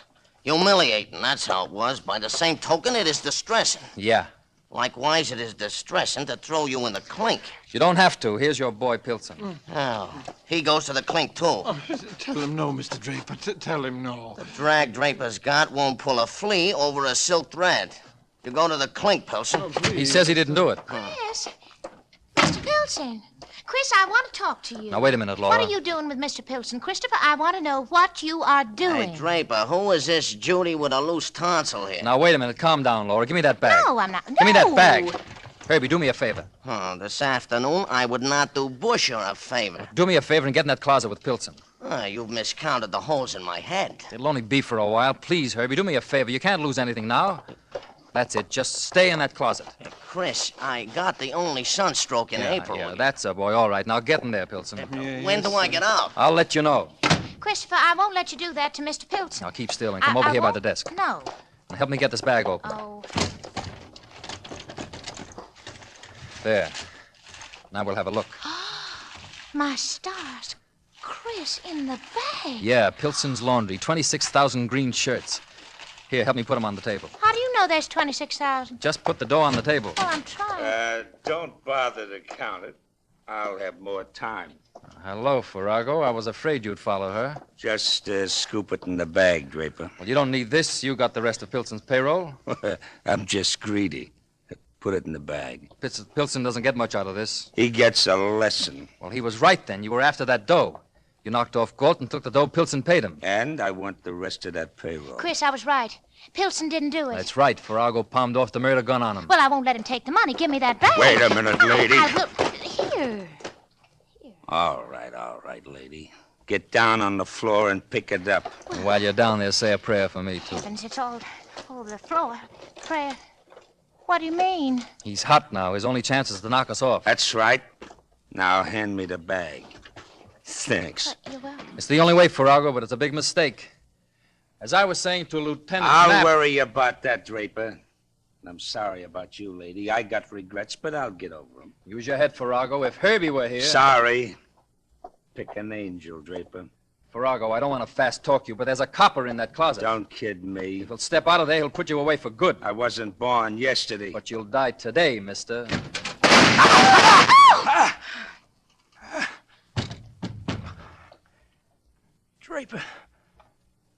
Draper, you're a bum horse player. But you hit it on the nose. This time. He looks pretty, Herbie. Yeah. All such characters get sleepy along about this time. If you roll him, you'll find the 20 grand he killed Galt for. I guess that answers everything. Yeah. Except one thing. Huh? How Mosquito makes out in the first race. Oh, I forgot all about it. Give me that phone. Yeah, we'll find out. Switchboard, get me Lou Golding's place. She's due this time. I know it, Herbie. All right. In such cases, I say heaven bless her. Hello? How about the first of Jamaica? How'd they finish?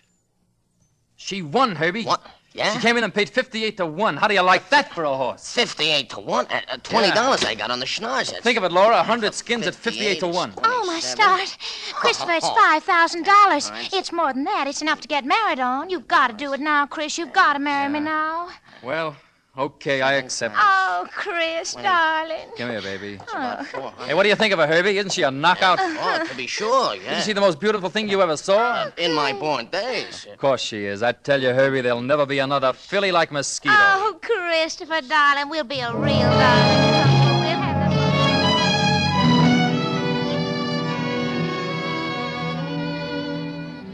But there's always a kicker along Broadway. That price of 58 to 1 was too big. Lou Golding couldn't stand the belt. When Herbie and I went around to collect, they said he'd skip town. Now I'm broke. And Laura, top heavy with dough, won't let me out of that marriage deal. She even claims Herbie for a witness. I could get a smart lawyer and wriggle out. But I got a sure thing at Hialeah next Tuesday. So I need $100. Laura says she'll give it to me if I marry her. I don't know. It may be worth it. This is a sure thing. A very sure thing.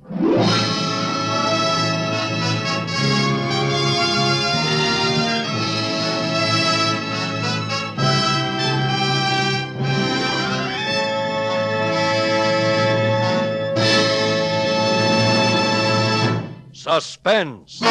Presented by Roma Wines, R-O-M-A, Roma, America's favorite wines. This is Truman Bradley, bringing back for a curtain call our suspense star of the evening, Richard Conte. Richard, most of our listeners know you as an outstanding young actor. Well, we'd like to tell them something about you they may not know. For example, the fact that you're an artist off the screen as well as on. I'm no Michelangelo, Truman. Painting is just a hobby with me, like having friends over for dinner and then talking about acting all night. Well, Richard, here's something to make your talking sessions even more friendly and companionable. A gift hamper of Roma wines with the compliments of Roma, the greatest name in wine. Thank you. That's an idea for holding my listeners. You're right. At dessert time or after dinner, serve that fine Roma California port, and you'll really have an appreciative audience. For ruby red Roma port has a rich, full body, a mellow, natural sweetness that everyone enjoys. You'll find Roma port is the ideal finishing touch to a fine dinner, a luxurious taste treat later in the evening with cake or fruit. Say no more, Truman. Just give me the Roma basket. One more word, Richard, and it's important, too. Remember that in all Roma wines, you enjoy an important difference, an extra premium goodness in fuller bouquet, richer body, and better taste. Yes, Roma wines taste better because only Roma selects for better taste from the world's greatest reserves of fine wines. That's why more Americans enjoy Roma than any other wine. You've counted, Conte, with Truman, and thank you and good night. Next week, part of the country goes on daylight saving time. If your city remains on standard time, Suspense will be heard 1 hour earlier. Check your local newspaper for time. Richard Conte appeared through the courtesy of 20th Century Fox, producers of the late George Apley. Tonight's Suspense play was from the story by Emil C. Tepperman. Next Thursday, you will hear Miss Ava Gardner as star of Suspense. Produced and directed by William Spier for the Roma Wine Company of Fresno, California.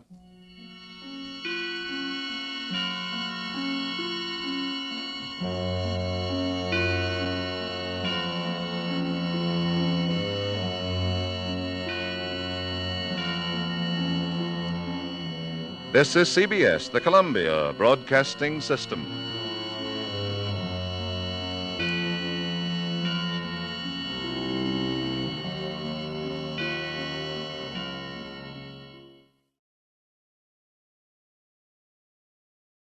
Yes, Roma wines taste better because only Roma selects from the world's greatest wine reserves for your pleasure. And now, Roma Wines, R-O-M-A. Roma Wines present Suspense. Tonight, Roma Wines bring you Miss Ava Gardner in Lady in Distress, a suspense play produced, edited, and directed for Roma Wines by William Spier. Suspense, radio's outstanding theater of thrills, is presented for your enjoyment by Roma Wines. That's R-O-M-A. Roma Wines, those better tasting California wines enjoyed by more Americans than any other wine. For friendly entertaining, for delightful dining. Yes, right now a glassful would be very pleasant, as Roma Wines bring you Ava Gardner in a remarkable tale of Suspense.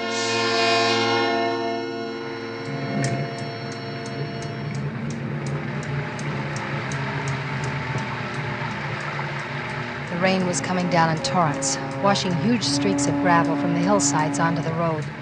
It was getting dark, and I was beginning to worry. I'd been waiting nearly an hour, and then I saw him. He was edging along the side of the road, his coat collar turned up against the rain, coming toward me. I eased the car into gear and drove up toward him. He had no raincoat on, and he must have been walking for quite a ways because he was soaked through, dripping with the rain. He stuck out his hand when he saw me, and I stopped. You going to town? By the Law Road, is that all right? That's even better.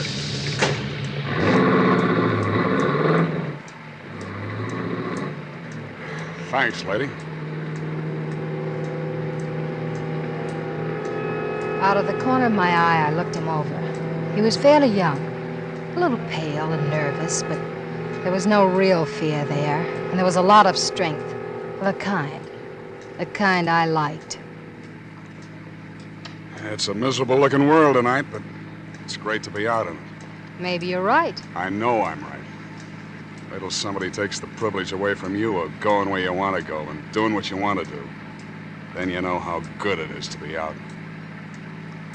You used the word out twice. Did you just get out of someplace? Yeah, Where? that's my business. I'm sorry. So am I. I shouldn't be so touchy with you. You were nice to me, giving me a ride.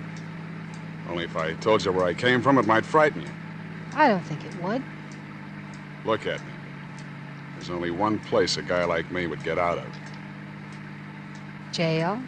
They call it the state penitentiary. Oh, yes, I passed it a half hour ago.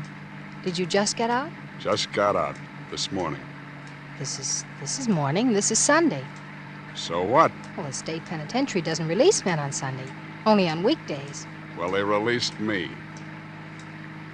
You think I broke out? Well, maybe you're wrong.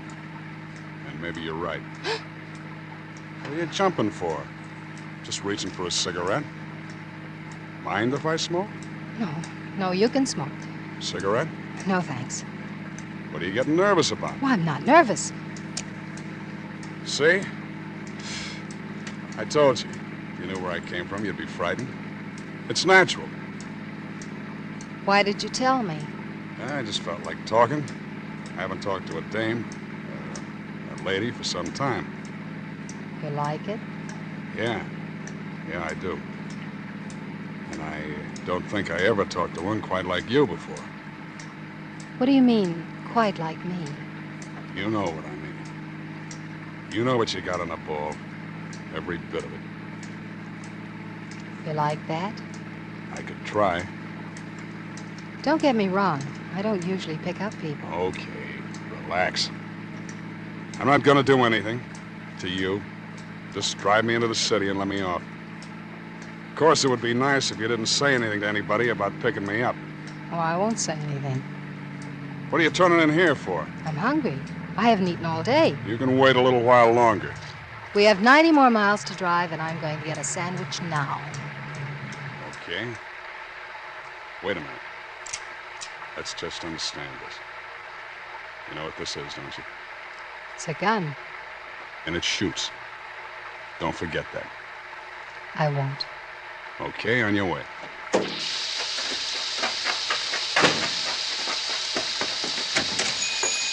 After you. Well, nice weather for ducks, huh, folks? Yeah. You, all alone here, Mac? Yep. Glad you dropped in. Suppose you're in a hurry to get home, though. Back to the kiddies and the mother-in-law, huh? Yeah. Now, what do you have? Coffee and a hamburger, please. Make it 2. Coming up. Everything on those bergs? Sure. Well, what's a little onion among friends, huh? Excuse me a minute. Hey, where are you going? If you're going over to use that telephone, lady, you might just as well not bother. It's out of order. Been trying to get it fixed. I wasn't going to use the phone. I was just going to get some cigarettes. You don't say. I knew he didn't believe me. He didn't say anything, but the way he looked at me, I could tell. We finished our hamburgers, and I paid for them. And then we went back to the car.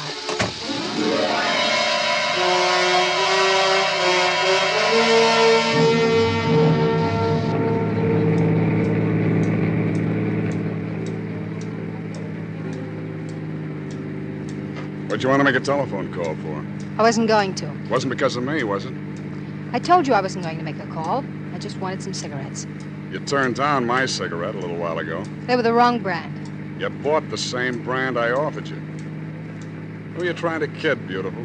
Oh, let's not talk about it. It's not important.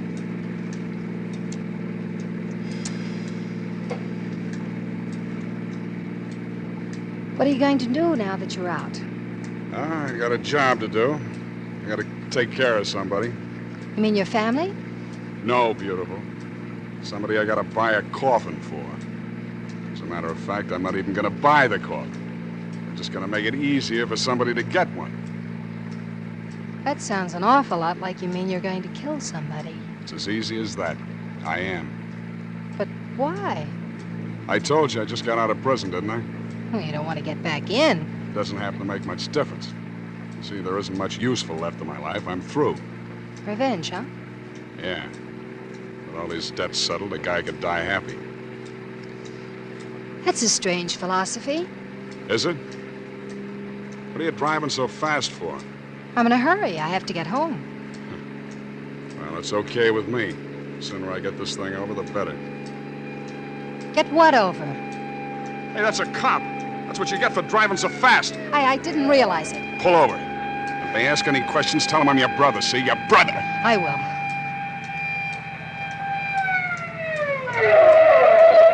Don't say anything you'll be sorry for, beautiful.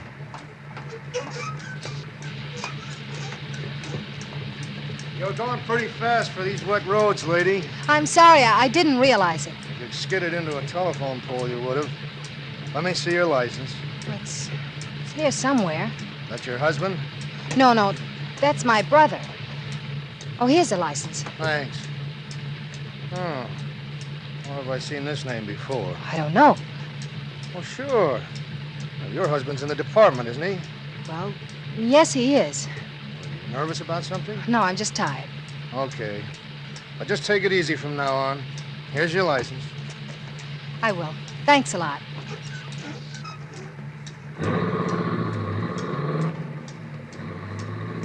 So your husband's in the police department? Yes.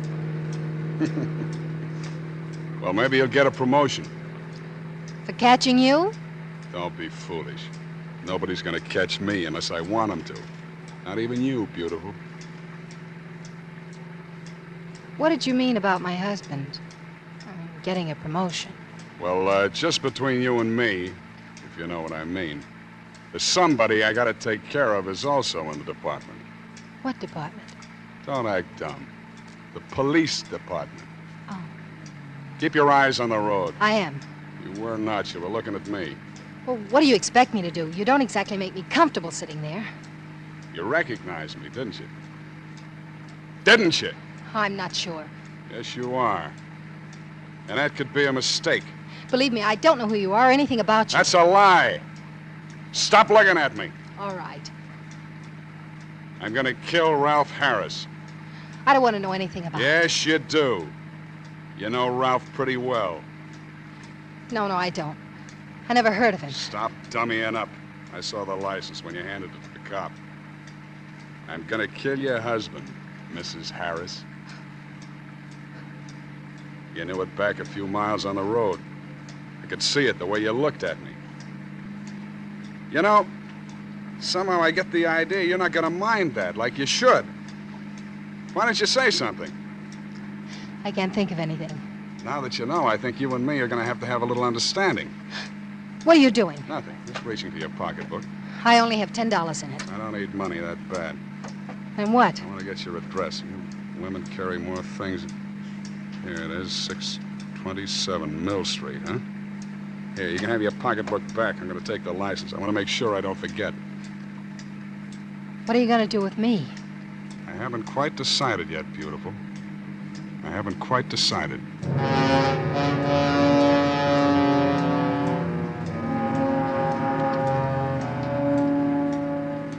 I glanced over at him. I knew he meant it exactly. He hadn't quite decided. Things had gone far enough. From here on out, I had to make it convincing or else. Look, Sullivan. Oh, so you don't know my name? Yes, I know your name. I remember you. I was at the trial. They framed you. Did he tell you that? He didn't have to. The whole department knew it. They needed a conviction, and you were it. That's what I thought. You know a lot, don't you? Listen, suppose I told you that you were right in what you said a minute ago. That I hated my husband. That I hated him as much as you do, and that I've hated him for years. What do you think? Well, I'd say it was a stall to save your own neck. that's what I thought. That's why I wanted to get acquainted with you a little first. First. Before what? Doesn't it seem a little funny to you, my just happening to run into you this way? The man, the wife of the man you've sworn to kill on the very day you break out of prison? Who says I broke out? I know someone who knows Red Farley. Red Farley? Uh-huh. He was your contact on the outside that helped you plan it, wasn't he? Listen, beautiful, I don't know how you got this. Where do you think Red Farley got the money? You tell me. I'll tell you. I want you to kill my husband. I'll even help you.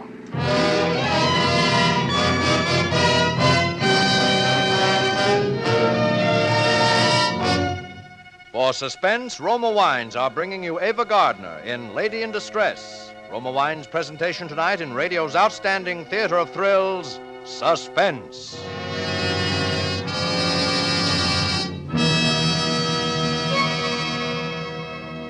Between the acts of Suspense, this is Truman Bradley for Roma Wines. There's a reason more Americans enjoy Roma than any other wine. It's because Roma gives you more enjoyment for your money. Yes, in all Roma wines, you enjoy an important difference, an extra dividend in fuller bouquet, richer body, and better taste. To bring you better tasting wine, Roma selects from California's choicest grapes. Then, with ancient skill and wine-making resources unmatched in America, Roma master vintners guide this grape treasure unhurriedly to tempting taste perfection.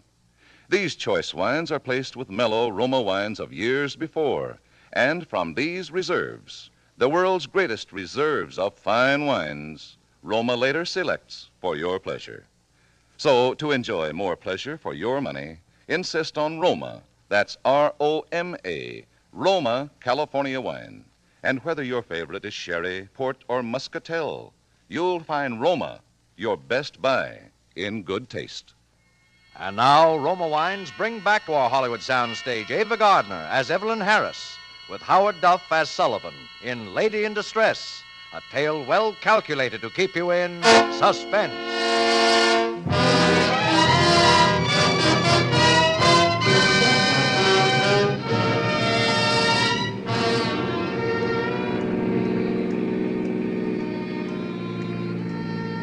He was beginning to believe me now. When I told him I knew who helped to make the prison break, when I told him that I'd put up the money for it, when I told him that the man he wanted to kill was the man that I wanted to kill, when I told him that that man was my own husband. We drove along for quite a while without saying anything. Then I pulled into a gas station. What's the idea of coming in here? You don't need gas. You still don't trust me, do you? I don't know. Look, Sullivan, I have to make a phone call to my husband. Oh, no, I'm not that dumb, beautiful. I have to call him. I told him I would. If I don't, he'll think something's wrong. You can listen. All right. I'll listen.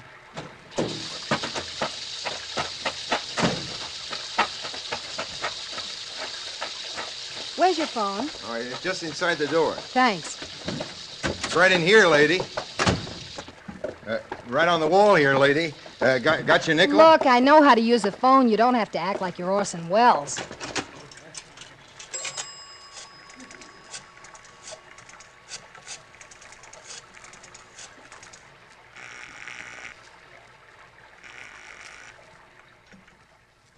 Hello.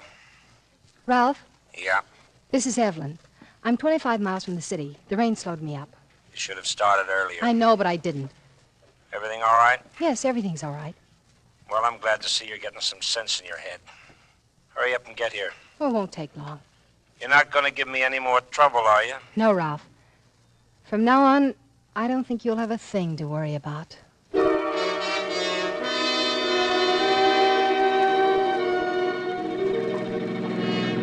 We drove on into town then. I didn't say anything, and neither did Sullivan.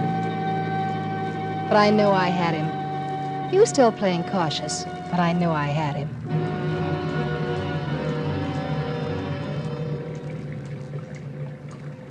Well, here's where I left you off. Oh, the rain's almost stopped. Okay. But listen, beautiful. Don't try to double-cross me. I won't double-cross you. You'd make a mistake if you did. Sullivan, Yeah? my husband always keeps his car in the garage. Every night, just as it gets dark, he walks into the garage to get the car. Alone. You know, you're quite a dish, beautiful. And there's no light in the garage. Come here. Good night, beautiful.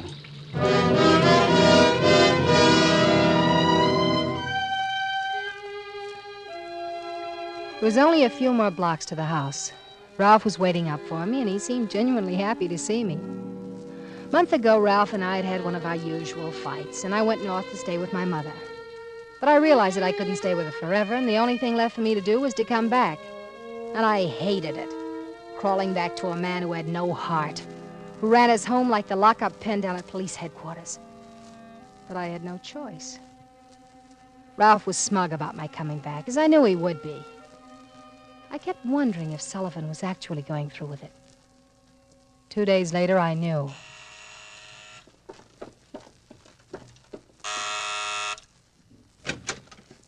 Good morning, Mrs. Harris. Get inside. Someone might see you.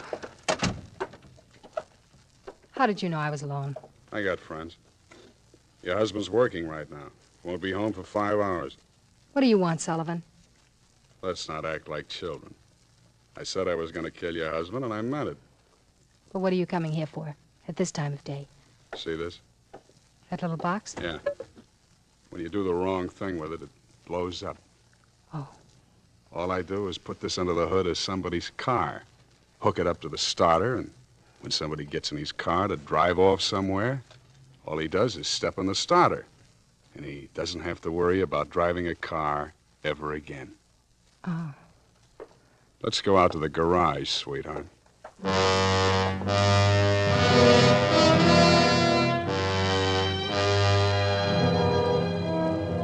We went out to the garage. Sullivan hooked up the explosive under the hood of Ralph's car, and after a while, he went away. All the rest of the day, I was nervous and worried. The last minute, I even wanted to go out and disconnect it, but I didn't. It was foolish to be nervous. It had all gone along fine so far. By the time Ralph came home from dinner, I was composed and tried not to show that anything was any different than it always was. After dinner, Ralph was doing some paperwork on a housebreaking case. Oh, these reports are a nuisance. Anything I can do to help you? No, you know less about these reports than I do. Well, I just thought maybe there might be something I could do. Well, there isn't, so stop bothering me. All right, Ralph. Wait a minute. There is something you can do. What?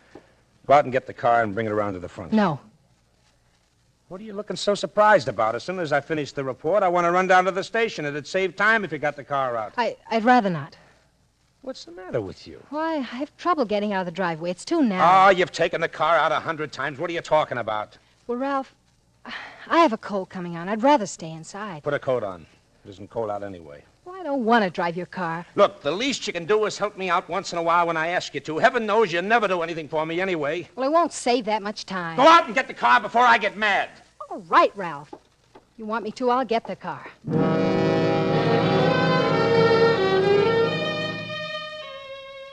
What could I do? I went out and opened the garage doors and puttered around for a few minutes and slammed the door a couple of times, and I went back in the house. Well? Well, what, Ralph? Is the car out in front? Wouldn't start. What do you mean it wouldn't start? Well, I don't know. It just wouldn't start. The motor wouldn't turn over. Oh, you give me nothing but trouble. Well, it isn't my fault. It's your car. All right, forget it. Why don't you go out and try it yourself? Because I won't, that's all. I've been having trouble with my battery. It's probably run down again. If it wouldn't start for you, it won't start for me. I'll look at it tomorrow sometime. Do what you want. Excuse me, I have some reading to do. Wait a minute. What do you want? Call up headquarters and have them send a cruiser around for me.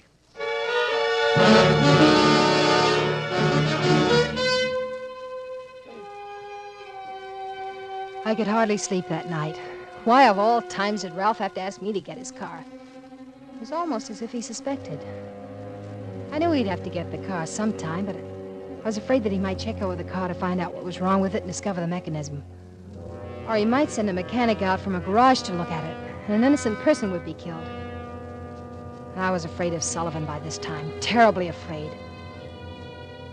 I was exhausted from nervousness and lack of sleep when I got out of bed the next day. Ralph had breakfast and went off to work in the police cruiser. I didn't dare go near the garage. I didn't dare do anything except just wait.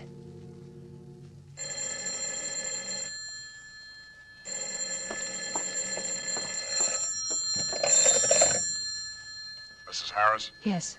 Sullivan speaking. Hello. I've been reading all the papers, and I haven't seen anything about your husband yet. Yes, I know. What happened?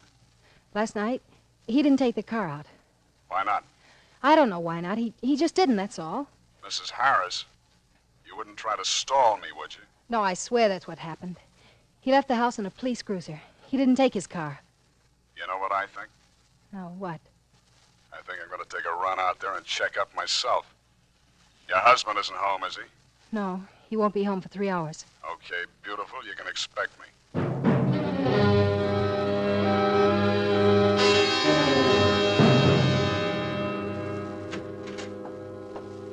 Look, you could have at least... Oh, Ralph. Well, who did you expect? Winston Churchill? Oh, it isn't time for you to be home. Who said there was a certain time for me to be home? Well, you don't usually get through at this hour. Well, there wasn't much doing today. I have a few hours coming to meet. What's the matter with you? Nothing. Why? You're nervous about something. Don't tell me you have a boyfriend hiding in the closet. You may look if you want to. I wouldn't bother.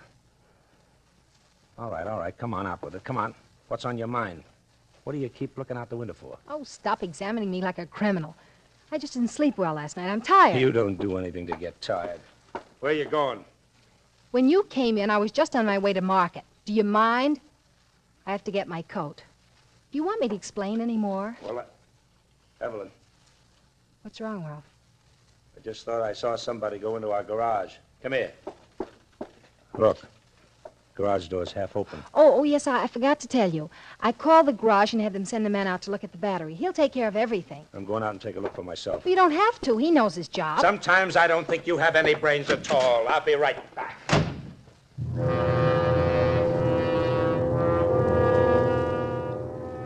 I stood there at the window watching. I knew who was in the garage, and it wasn't a mechanic. It was Sullivan. Ralph walked off the back porch and across the yard, and then into the garage. I didn't know what was going to happen. I kept thinking, only one man will come out of there alive. Then I thought, maybe I'll be lucky. Maybe neither of them will come out alive. I pulled the curtain back so that I could see more clearly. Then I waited what seemed hours, staring through the curtain. I couldn't hear a thing. And nobody came out. Nobody. I moved closer, my face pressed against the glass. Then, just before it happened, somehow I could hear it coming.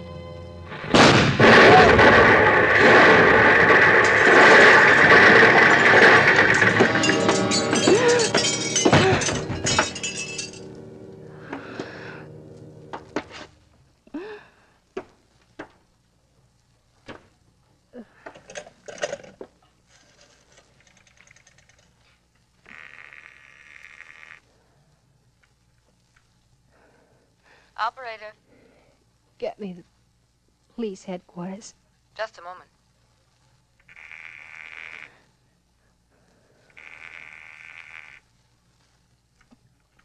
Police headquarters, Sergeant Thompson speaking. This is Mrs. Ralph Harris. There's been an accident, an explosion. We'll be right out, Mrs. Harris. Are you all right? The window broke. A big piece of glass. Oh, my throat.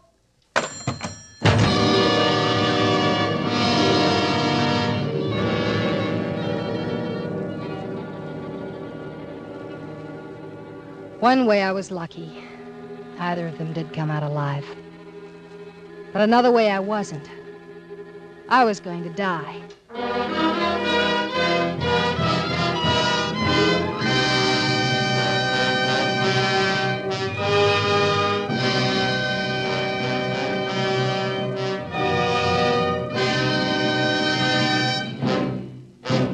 Suspense. Presented by Roma Wines. R-O-M-A. Roma. America's favorite wines.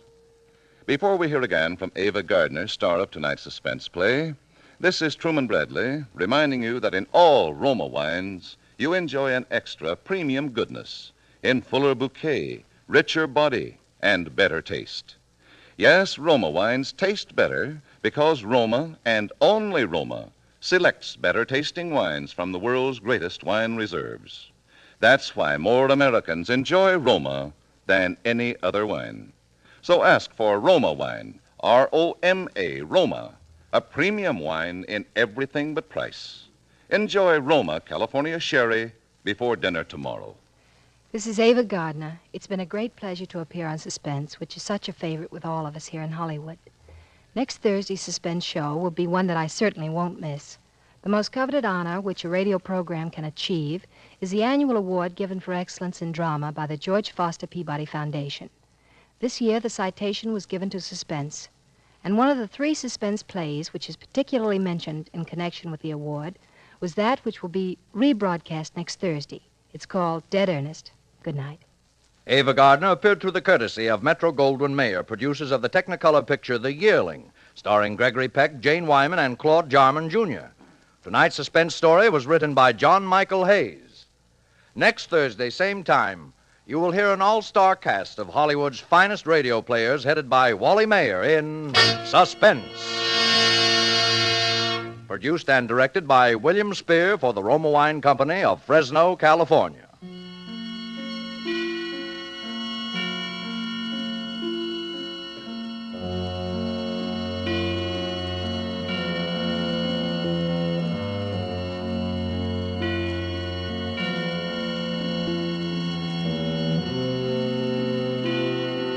In the coming weeks, Suspense will present such stars as Robert Mitchum, Virginia Bruce, Angela Lansbury, and others. Make it a point to listen each Thursday to Suspense, radio's outstanding theater of thrills.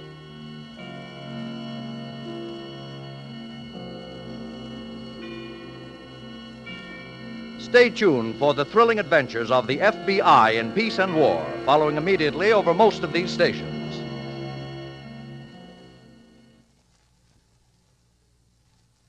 Wherever distinguished people dine, you'll find Cresta Blanca table wine. Yes, in America's finest hotels, restaurants, and homes, it's C-R-E-S-T-A, B-L-A-N-C-A. Cresta Blanca. Cresta Blanca. From the finest of the vines come Cresta Blanca table wines. Distinguish your entertaining, add perfect taste to your everyday dining with superb table wines from Shenley's Cresta Blanca Wine Company in the world-famed grape-growing valley of Livermore, California. Tune in again next Thursday, same time, for Suspense. This is CBS, the Columbia Broadcasting System. Yes, Roma wines taste better because only Roma selects from the world's greatest wine reserves for your pleasure. And now, Roma Wines, R-O-M-A. Roma Wines present Suspense. Tonight, Roma Wines bring you Miss Virginia Bruce in Night Comes Riding, a suspense play produced, edited, and directed for Roma Wines by William Spier. Suspense, radio's outstanding theater of thrills, is presented for your enjoyment by Roma Wines. That's R-O-M-A, Roma Wines. Those better tasting California wines enjoyed by more Americans than any other wine. For friendly entertaining, for delightful dining.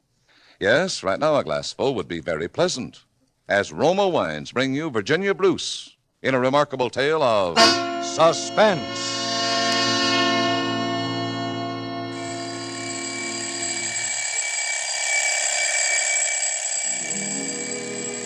It was a Monday.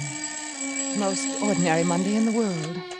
Except that I had stolen an extra 5 minutes doze after the alarm went off. And I was feeling just a teeny bit guilty about it. Ed always leaves for the office at 9 sharp, so I can't afford to waste a second in the mornings. By the time I had the furnace going, the table laid in the breakfast nook, and the coffee and toast started, it was 7:30. That left me 10 minutes before Ed would be ready for me to run his bath. 10 precious minutes to myself. I suppose every woman has some little pet vanity of her own. With me, It's my hair. Ed's always trying to make me have it cut. He says long hair is unhygienic. And besides, a woman of my age shouldn't be concerned with appearances. I often wonder what he would say if he knew I spent 10 whole minutes every morning just brushing and combing my hair. Just brushing and combing, and admiring myself in the mirror like any schoolgirl. Only this morning I didn't. I was a little upset. Millie? Millie? Yes, dear? Where's my blue serge suit? I can't find it anywhere. Oh, Ed, I gave it to the cleaners. Oh, no. Well, it did need cleaning so badly, you said so yourself. I said nothing of the kind. But you did, Ed. You said... All right, I'll wear the gray. Well, you'd better come out and start your breakfast. It's late. Yes, I'll be right out. Ed? Yes? Roger didn't come home last night. Oh, didn't he? No, and I'm worried. Well, I don't see why. Half the time he doesn't get home until 3 or 4 o'clock in the morning. Cream, please. Yes, dear. But he's never stayed out all night before. Look, Millie, look. For 2 years, I have provided food and shelter for your nephew so he could go to college in this town, and I've never complained. And please don't say it's because of his old man's money, either. You had a quarrel with him last night, didn't you? It wasn't a quarrel. I just told him a few things for his own good, that's all. It was more than that. I heard you. You fought with him. I didn't fight with him.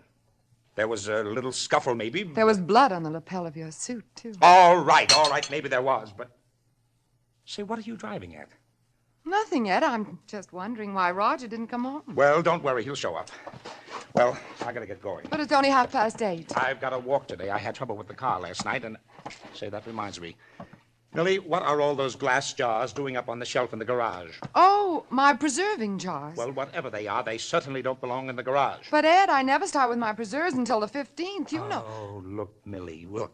Raleighs are sending a mechanic up the first thing this morning to look over the car. I don't want the garage looking like a cannery. Besides, those things are dangerous up there. Suppose they should fall. All right, dear. Put them down in the cellar. Why, up there where they are, those things could be the death of somebody.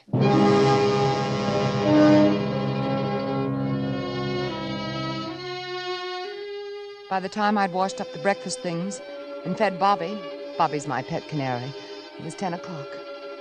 Suddenly I remembered those wretched preserving jars. I was just starting on them when I caught a glimpse of something out of the corner of my eye in the shadows behind me. I spun around, my heart pounding away 10 to the dozen, and then I saw it. It was a hand hanging out of the open window of the car. A very still, white hand. Roger's hand. It was cold when I touched it. Roger was dead.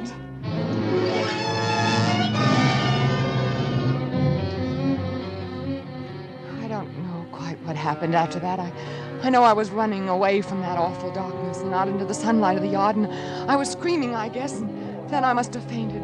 Because the next thing I knew, there was a little crowd of people standing around, and someone was holding me in his arms. And that was Duncan. It's all right now. He's dead. He's dead. It's all right, Mrs. Anderson. It's all right now. Who are you? What? You don't know me, Mrs. Anderson. My name is Duncan Shaw. You fainted.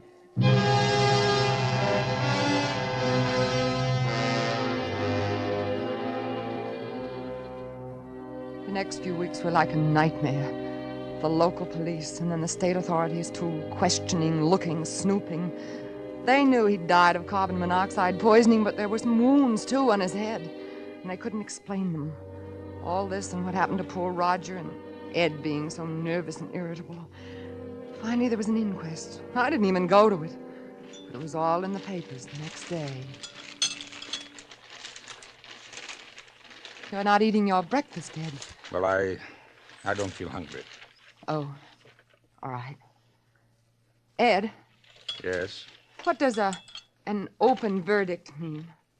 Open verdict? Yes, that's what the coroner's jury said about Roger, wasn't it? Yes, that's right.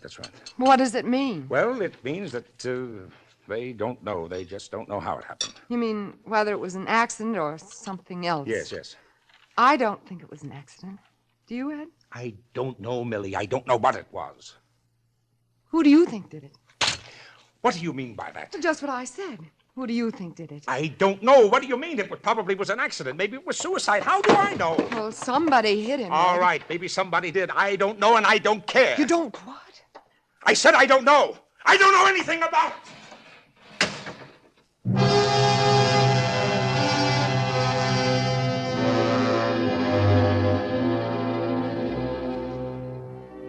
I didn't say anything more.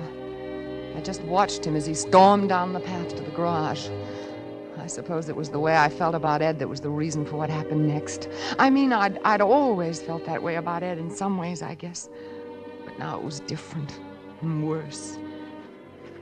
Anyway, that morning I was taking a basket of old junk out to the tool shed, and it was heavy, and maybe I wasn't looking where I was going, but as I came around the corner of the house, I ran right into someone who grabbed me by the arm. I'm sorry. No! Let go of me! I'm sorry. What do you mean by frightening me this way? Oh, I didn't mean to frighten you. Well, what are you doing around here anyway? You don't remember me, do you? No, I certainly do not. I picked you up that day you fainted. I just came around to offer my condolences. Oh, well, thank you. Here, let me help you with that stuff. Oh, no, please don't bother. It's no bother. You got nothing better to do. Oh. See, I'm a member of that growing army known as the unemployed. Oh, I see. Where do you want this stuff put? Please, I wish you wouldn't. Oh, very well. I'll be going then. I hope you'll forgive the intrusion. Oh, your foot. What about it? Well, when I dropped the basket, I hadn't realized. No, dear lady. I'm afraid this wound goes back a little further than that. You mean...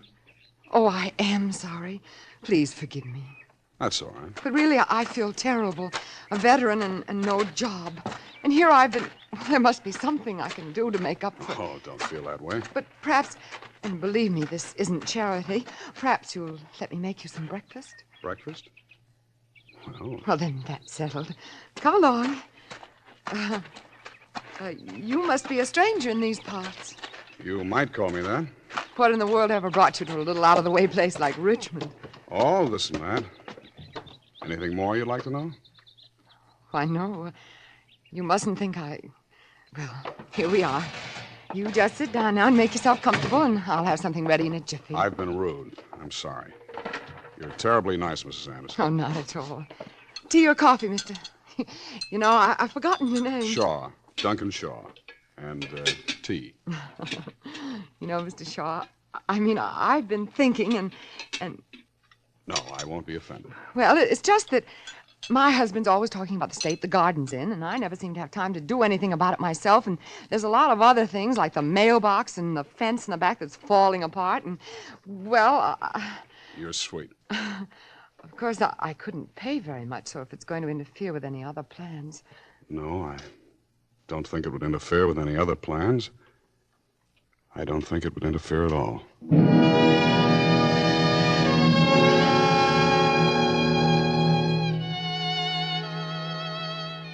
That's how it began, just as casually as that. A few weeks ago, I could never have done such a thing. I'd have worried about what Ed would say and how I was going to tell him. Or I would have felt guilty and ashamed that I was keeping a secret from him. But it didn't make any difference now. I didn't care. Duncan came to work every day after Ed had gone to the office and left before he got home. And it got so I looked forward to his coming with a strange, secret happiness. I hope I'm not disturbing you, Mrs. Anderson. Oh, no, of course not. I was just going home for the day, and I Well, thought of course. If you'll wait just a minute, I left my purse upstairs. Well, you've already paid me today, Mrs. Anderson. Oh, yes, so I did. You said you were going to hang some curtains this afternoon. I thought I might be able to help. Well, that's very kind of you, I'm sure. Would you join me in a cup of tea first? Well, I wouldn't want to trouble you. Oh, it's no trouble. I've got it all made. Oh, so it is. You take milk or lemon? Oh, please. I'll do it. May I? Of course, it's just that I... You're not used to being waited on. Well, now you come to mention it. I suppose I'm not. Or maybe you've just forgotten what it feels like. Perhaps I have. Sugar? Why, yes, please. There are a lot of other things you've forgotten, aren't there? Oh, I don't know. Like poetry, for instance? Poetry? You recognize this? Edna St. Vincent Millay. Where in the world? You asked me to clean out the attic. Duncan, give it to me. Well, there isn't much left to give. Malay or Nick Kenny, it's all the same to the rats. But there's a name on the flyleaf. Mildred West. And part of a sonnet written out in longhand. Do you remember what it was? Mildred West? Why, no, I don't think I do. I think you do. I think you know it by heart. Love cannot fill the thickened lung with breath, nor clean the blood, nor set the fractured bone. Yet many a man is making friends with death even as I speak, for lack of love alone. Mildred. Yes? You're lovely. Please. Your hair. It's like the Princess Griselda that I used to read about when I was a little boy. I used to pretend I was her knight in shining armor, and one day I would come riding up and rescue her from the dark tower. You see, she was a prisoner, too. Oh, no, Duncan. No! And all this time, you've been like her, waiting to be rescued, waiting to escape. Haven't you, Mildred? Haven't you? Oh, yes, Duncan. Yes. Yes, yes.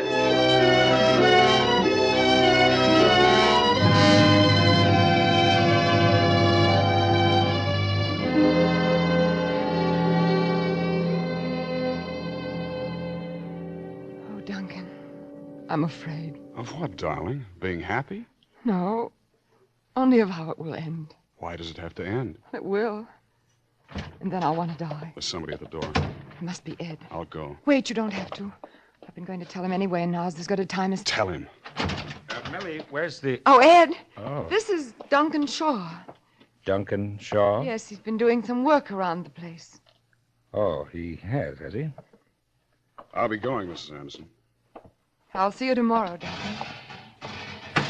We'll talk about that later. There's nothing to talk about, Ed. Isn't there? I don't want him around here. Why not? I don't like strangers hanging around here. Haven't there been enough of them already? How do you know he isn't... You sound almost as though you had a guilty conscience, Ed. Guilty conscience? What do you mean? Guilty of what? I haven't put a name to it, Ed. But I could. What are you talking about? Murder.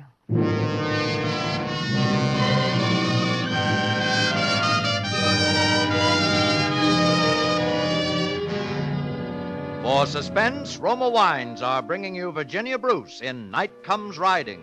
Roma Wines' presentation tonight in radio's outstanding theater of thrills, Suspense.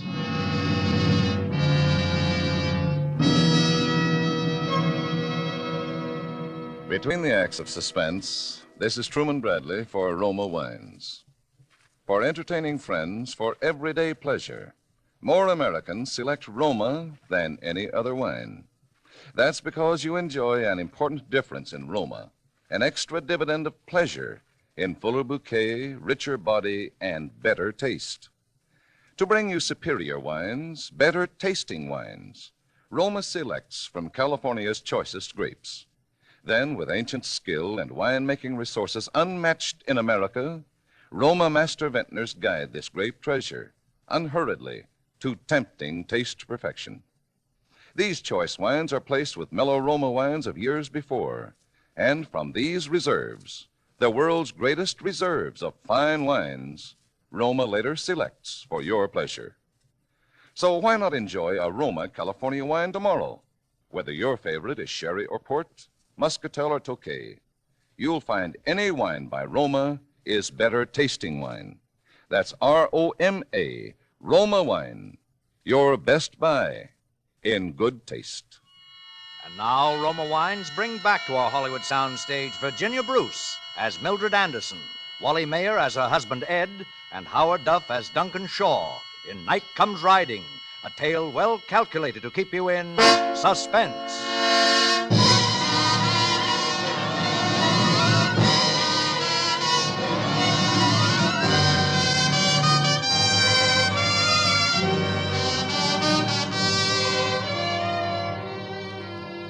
We never spoke of it after that. We never spoke of much of anything. I knew he'd hated Roger. I knew he'd fought with him, and I'd accused him to his face of killing him. Didn't even bother to deny it. What was there to talk about? Besides, I was in love. That was part of it, too, I suppose. Part of my trying to escape. Falling in love with a boy years younger than myself. A stranger that I'd only known a few short weeks. I knew I was living in a dream world and I'd have to wake up someday, but I didn't care. Will you pass the note, please, Millie? It's by your plate. Oh. Well, I see there's another robbery in town last night. Frank Davis's house. He was wounded, too. They took a shot at him. That's too bad. Well, you might show a little interest. That might have been our house, you know. That might have been me that stopped that bullet. Yes, I suppose it might. Yeah, and you wouldn't care much about that either, would you? I didn't say that. Look, Millie. Look, there's no use holding this thing against me forever. Holding what against you? Listen, I know you didn't tell them how I fought with Roger that night, and I'm grateful. When the police are looking for a suspect, you never can tell what they're liable to pounce on, but now... It's 8:30. You'd better get started. All right, Millie. All right, if that's the way you want it. Oh, well, I see your protege is out there bright and early this morning. Is he? Yes. What's the catch, Millie? You're not paying him enough to amount to anything. Maybe he just likes working for an important man like you. Oh? Or maybe he's smitten with the lady of the house, huh? That'd be a hot one, wouldn't it? Millie's boyfriend. Well, I gotta go. Morning, Mr. Anderson. What? Morning.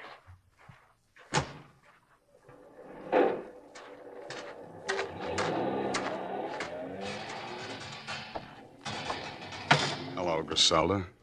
Hello, Duncan. You're beautiful. Had your breakfast? Your hair is beautiful. I'll fix you something. No, wait. Don't you want breakfast? Mildred, I want to talk to you. What? So serious? Yeah, serious. What is it, Duncan? I've lied to you, Mildred. Lied to me? Yes. In the first place, I'm not a veteran. Oh, well, what difference And does... this gimpy leg, this limp, I didn't get it in the war. I had it long before, and that's why I wasn't in the war. Why, Duncan, why should that make any difference? Listen, do you remember the time I told you the fairy story? That first time about the Princess Griselda? Of course.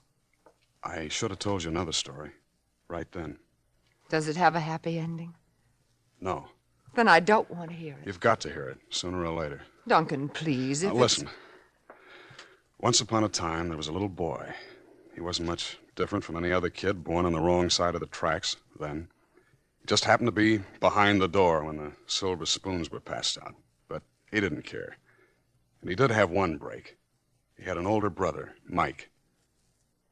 Mike was my whole world until he was killed. Oh, Duncan. We hadn't been doing anything wrong, just a gang of kids playing cops and robbers with an old warehouse for props, but to him, we were fair game. Maybe we did wrong to run away, but we were just kids, scared kids, so we ran. That's when he started shooting. The first shot winged me in the leg. The next one caught Mike in the shoulder and knocked him down. Who started shooting, Duncan? Your husband. Mike fell forward on his knees. I can still see him, just a kid on his knees in the dirt. And then the next shot was a bullseye. It hit him right in the middle of the back. I wanted to kill him then, but I knew I didn't have a chance. He was a big slob with a gun in his hand, protecting the community, and I was just a kid, but I swore then that someday... You'd kill him. Yes. And that's why you came back. Yes. And that's why you came to me and... No, Mildred. That was something I hadn't planned on. You see, I fell in love with you. That sort of makes a difference. He killed Roger, too. I know it now. That's another reason. I couldn't say anything before, but... Murder. Oh, what's the difference, what you call it? No difference. After a while, we could go away. No one would ever know. We could really be together, really be free. Free? But we'd have to plan it that way. Something simple, accidental. Duncan. I know, it's horrible to even talk about it, but... Duncan, it can be simple. You mean you... Listen, he told me himself this morning. He was reading about the robbery last night. He said it could have been our house. He said it could have been him. Sure, shot while protecting his home. An accident, one of those things. Does he still have a gun? No. We'd better do it soon. Yes. Tonight. Tonight. Why not? I'll leave the kitchen door unlocked. All right. What time? He's always asleep by 12. Duncan, Yes. you're not afraid, are you? Because I'm not. Not anymore. Afraid? No. Just glad. Because at last I'm gonna kill him.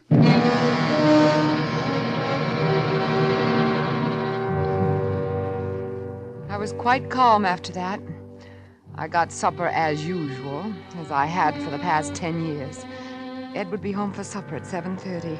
Ed was always home for supper at 7:30 on Thursday. Only on this Thursday, for the first time in 10 years, Ed was late. 30 agonizing minutes late. Well, something sure smells good. You're late. What happened? I stopped in at Lerner's Hardware. Bought you a little present. A gun? It's no water pistol. What do you want a gun for? What do you think? What are you afraid of, Ed? Who says I'm afraid? But with those robberies and all these other things... What other things? Let's skip it, shall we? All I say is a man's entitled to a little protection for his home, for his wife. Isn't that right? All right, when do we eat? I'll dish it right up. Ed, Yes? about the gun. What about it? Well, where do you want to keep it? I mean, I'll put it away for you somewhere where you'll always know. No, Millie. From now on, this gun is my right arm. Anybody starts prowling around this place is in for the shock of his life. Why, this thing will knock a man down at 50 yards. And any closer... Well, what's the matter with you? You look as if you'd seen a ghost. Nothing. Nothing. Well, come on, let's eat. I'm starved.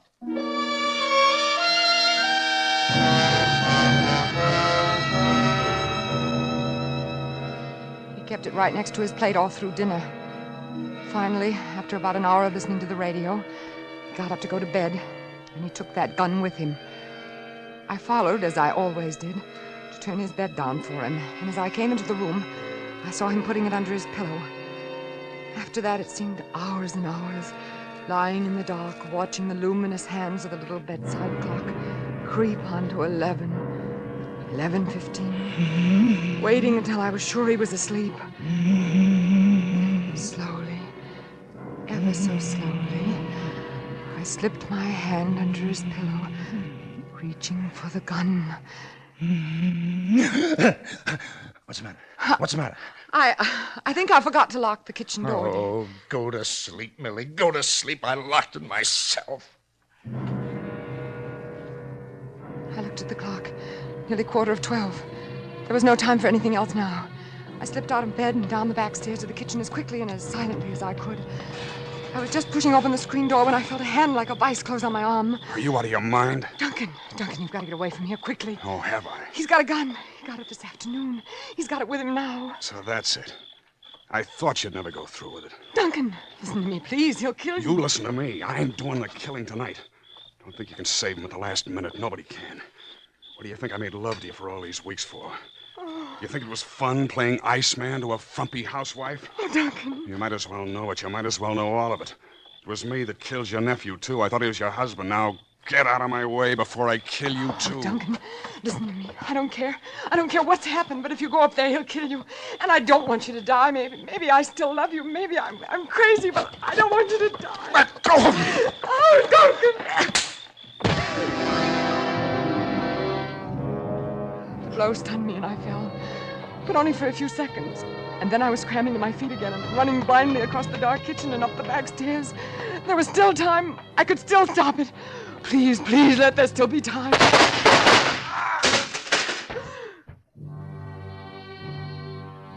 Suddenly it was quiet.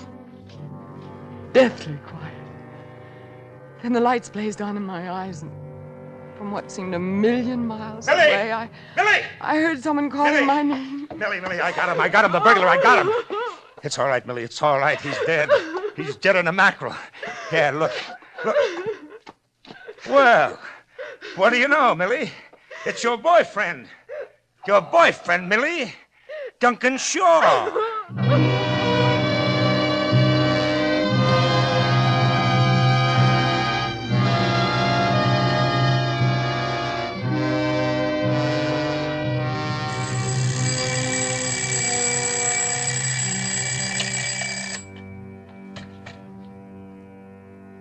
There's always so much to do in the mornings. The furnace and Ed's breakfast and his bath. I can't afford to waste a second. Somehow I just don't have time anymore to brush my hair. It's too bad, because I've always had lovely hair. Once someone said I had hair like a princess. Like a princess in a fairy tale.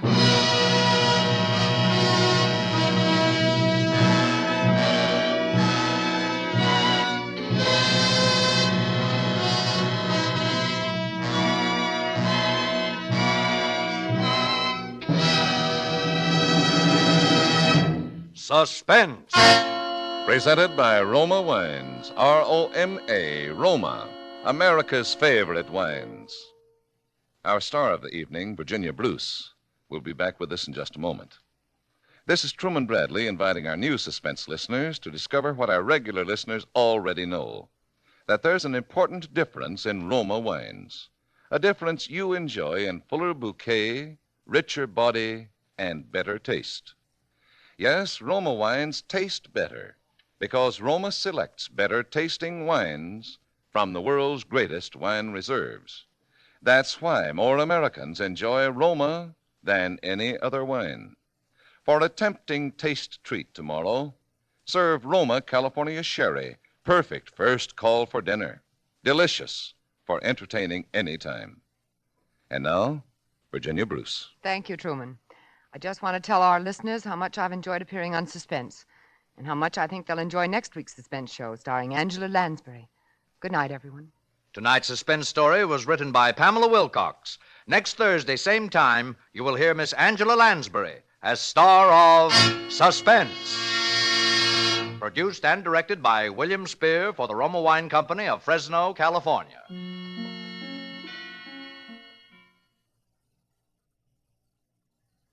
Wherever distinguished people dine, you'll find Cresta Blanca table wine.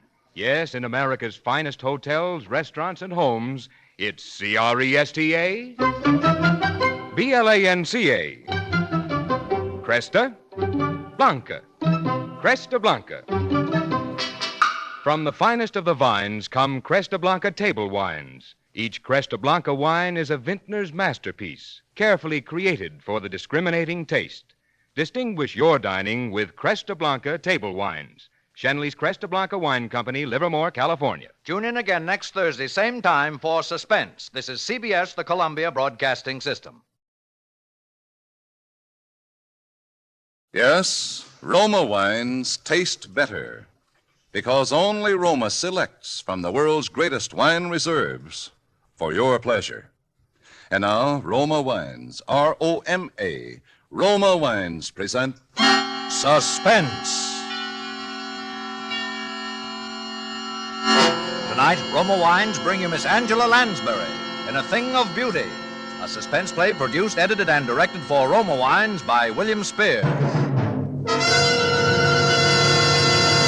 Suspense, radio's outstanding theater of thrills, is presented for your enjoyment by Roma Wines. That's R-O-M-A, Roma Wines. Those better-tasting California wines enjoyed by more Americans than any other wine. For friendly entertaining, for delightful dining. Yes, right now a glassful would be very pleasant, as Roma Wines bring you Angela Lansbury in a remarkable tale of suspense.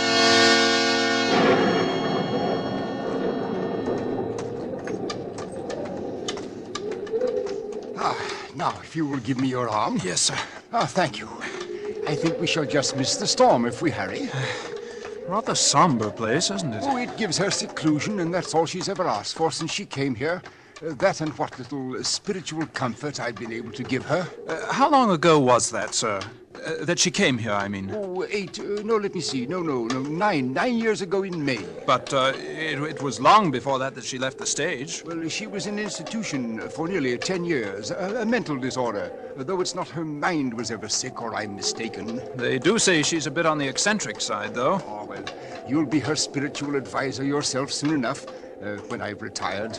And I want you to meet her without prejudice. And one day I'll tell you what I know, which goodness knows is little enough. And what I have reason to believe, which is somewhat more. Well, it seems we'll just about escape a drenching. She lives completely alone? The one servant, that is all. Oh, Father Bentham. Ah, Suzette, this is my new curate, the Reverend Mr. Sedley.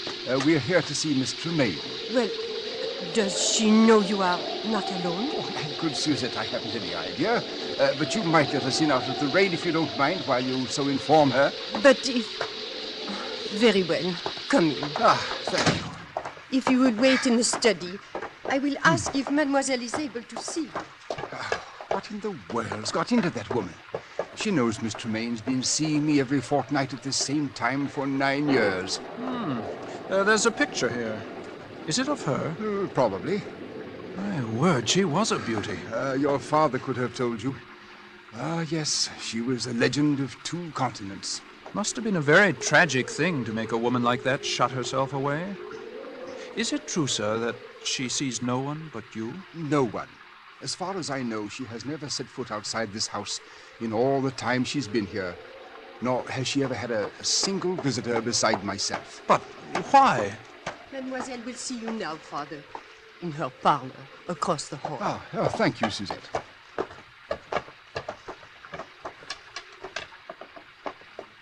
Father Bentham. Hello, my dear. Come in, come in. Thank you. I do hope you don't mind my receiving you in the dark, but I have a mortal dread of lights during a storm.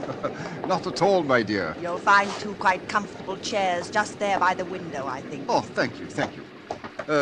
Madeline, this is my new curate, Mr. Sedley. Oh, yes, Mr. Sedley. It's a great pleasure to meet the famous beauty, even in the dark. Yes. I suppose you've heard of my beauty, Mr. Sedley. You know, as you came in, I was looking at this little gold mirror.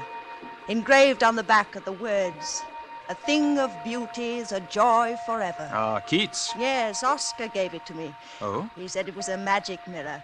When you are very old, Madeline, he said, you will only have to look in it to see yourself as you are now, young and radiant and a joy forever. And I've believed ever since then that Oscar was really something of a magician. Because, you know, it's true. Was that Oscar Wilde, Miss Tremaine? Yes. Dear Oscar, dear dead days. I suppose you've already heard all the wild tales of my lurid past, Mr. Sedley? Oh, no, Miss Tremaine, I assure you I don't believe that Father Bentham has ever caught me in a reminiscing mood, have you, Father? But since you will one day be vicar here, Mr. Sedley, perhaps it would be better if you heard the truth from me. Miss Tremaine, don't think the truth is wild enough. It all began, I suppose, when John Gaylord gave me my first speaking part. That was so far too long ago to tell. My hair was a little darker. My voice was not quite as rich as it is now. A trifle more silvery, perhaps. John and Nell Garrett were the leads, and my part, well, it was one of those obscure little parts that no one pays any attention to until some obscure little actress comes along and makes the start of a career with it. It was then that I first experienced what will always be to me in all the range of human feelings, the supreme exaltation when you hear the full frenzied applause of an audience for you alone. Thank you. Thank you so much.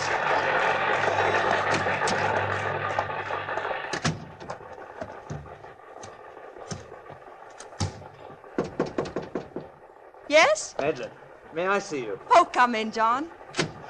Madeline, you are marvelous, simply marvelous. Oh, thank you, John. And such a little fool. A fool? I've told you to play the part down, but it's getting worse and worse tonight. She's absolutely furious. She's going to make trouble for you, Madeline. Trouble? What kind of trouble? Oh, you don't know Nellie Garrett. But I know my audience, don't I? Oh, Madeline, you're so young and foolish and so beautiful. Why, thank you, John. So terribly beautiful. Oh, John, you're leading up to it again, aren't you? Oh, Madeline, this play isn't going to last forever. Even you can't keep it alive much longer. Why don't we make plans together now? We could have our own company. As the great John Gaylord and Mrs. Gaylord? No, of course not. Why, in a couple of years, you'd be as famous in your own right as Nell Garrett herself. Perhaps I don't want to wait a couple of years. Besides, John, I don't love you. Do you love anyone? No. But when I marry, it'll be an up-and-coming young member of Parliament like me. You're in for it now, Madeline. Please, my dear, you So there you are, my fine miss. Now, go easy, Miss Garrett. She's meant no harm. No harm indeed. She has merely ruined my entire last act curtain for 29 consecutive performances. Hoisting her skirts clear above the ankle, ogling the stalls like a music hall Gretchen. But it's only because it's that kind of a part, Oh, my is dear. it indeed now? Well, as long as I play the leads in this company, I will not have my best speech in the whole play utterly ruined by rowdy applause for the gutter antics of a half-baked ingenue. Nay, really, you're making a fool of yourself. And while we're on the subject, Mr. Gaylord, there are a few points I should like to discuss with you. When you help Miss Tremaine down from the swing in the second act, there's no need for you to keep your arm around her during the entire remainder of the scene. I'll admit that she appears ready to swoon at any moment. But one peep show performance is quite enough for an evening in Drury Lane. Well, really, Miss Garrett, if you can no longer hold either your audiences or your lovers... Why, you cheat! Nell! You should... I'll kill you for that, Nell Garrett. If I die for it, I'll kill you.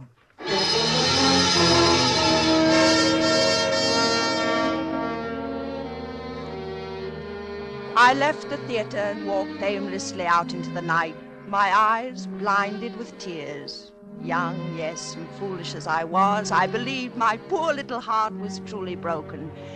For I knew that Nell Garrett could ruin me with every theater manager in London, and I knew she would. How long I wandered through those misty streets, or where, or even what I did, I shall never know.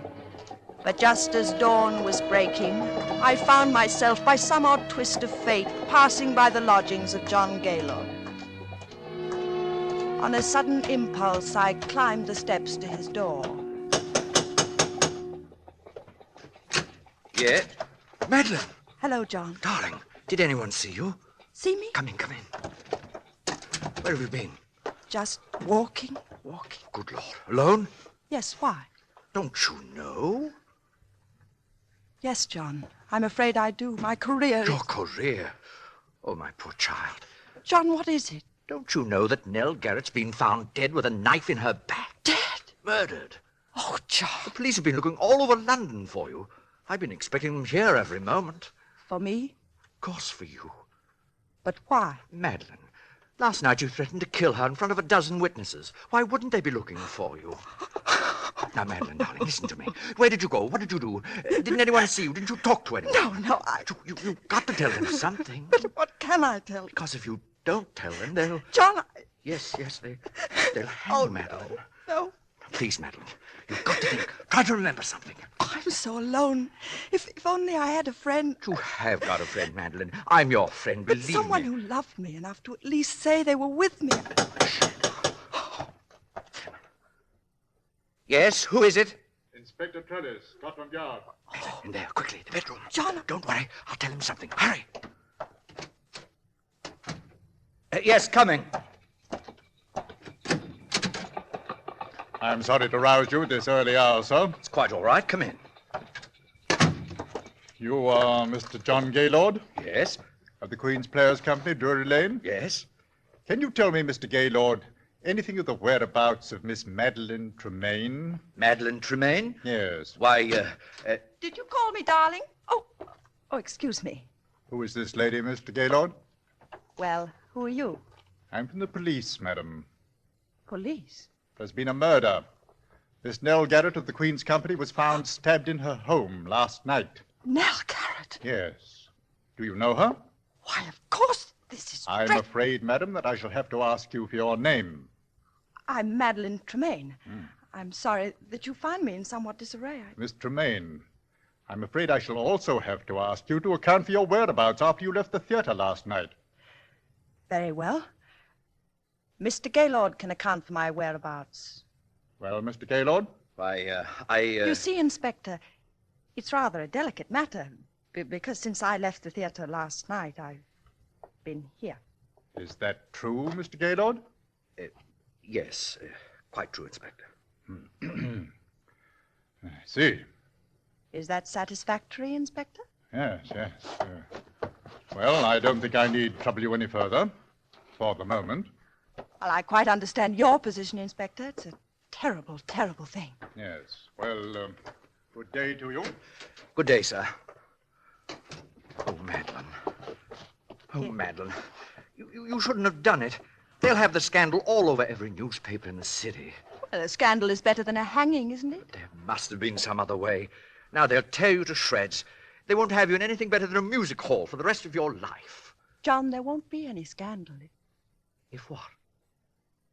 John, it wasn't just my tiff with Nell Garrett that made me go wandering through the fog last night. I was thinking about something much more serious. What do you mean? I was thinking about what you said. What I had said? John, perhaps I don't really love you yet, but there's no one else. And you're the kindest, finest man I've ever known. Madeline. And now perhaps you saved my life. Madeline, I love you more than anything else in this world, but I wouldn't have you marry me for gratitude. I wouldn't marry any man for gratitude. Madeline, if I were to tell you that I wasn't here last night either, that I couldn't explain my whereabouts. Oh, I see. Would you still marry me? Yes, John. I will marry you.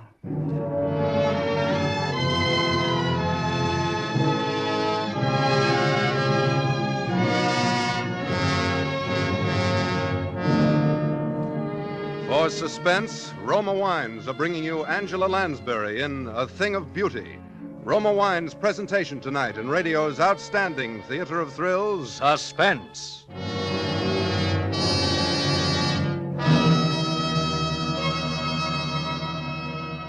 Between the acts of Suspense, this is Truman Bradley for Roma Wines. Whether you serve wine infrequently or often, enjoy the better taste of Roma wines. Yes, Roma wines give you more pleasure with every sip, are better 3 ways: in fuller bouquet, richer body, and better taste. To bring you better tasting wine, Roma begins with California's choicest grapes. Then, with ancient skill and wine-making resources unmatched in America, Roma master vintners guide this grape treasure unhurriedly to tempting taste perfection. These choice wines are then placed with mellow Roma wines of years before, and from these reserves, the world's greatest reserves of fine wines, Roma later selects for your pleasure. This holiday weekend, enjoy rich Roma California port or Tokay, served after dinner or in a tall glass with ice and soda as a refreshing warm weather cooler. Served any way, Roma tastes better. That's why more Americans enjoy Roma than any other wine. That's R-O-M-A, Roma, your best buy in good taste. And now Roma Wines bring back to our Hollywood soundstage Miss Angela Lansbury, who as Madeline Tremaine resumes the recital of her brilliant and stormy career. It is a tale told to 2 clergymen in a darkened room, a tale well calculated to keep them and you in suspense.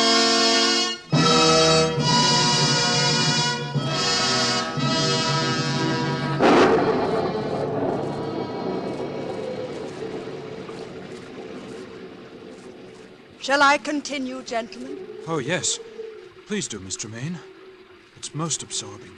Indeed it is. Really? I hope you don't mind the lights turned off. It's the storm. I suppose I am a sort of an elemental creature, but I always love to sit here and have it dark when it's stormy outside. Not at all. Well, then, our marriage was a very happy one. Perhaps not entirely in the high tradition of grand passion, but a thoroughly comfortable, civilized relationship, until something happened which is so often a tragic feature of wedded life between 2 stage personalities. You see, for the first 2 seasons, John and I always played together.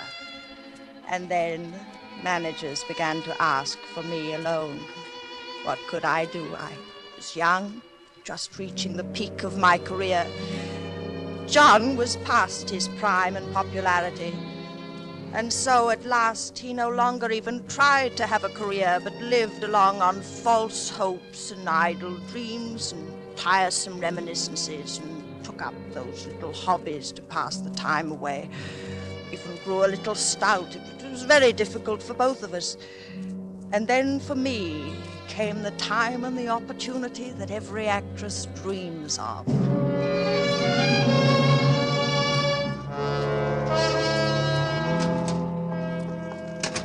Oh, mademoiselle. Hello, Suzette. I've got the most wonderful news. The most wonderful, wonderful news. That you, Madeline? I'll tell you about it later. Oui, mademoiselle. Yes, John? Come on in here a moment. I want to show you something. Where are you? In here in the den. Oh, good heavens. Now what? I thought I'd keep it a secret until I had my first exhibit, but I couldn't wait. I've taken up etching. Etching? Yes. Look, here. What's that? You. What? It's only the copper plate, of course. You see, the whole principle of etching...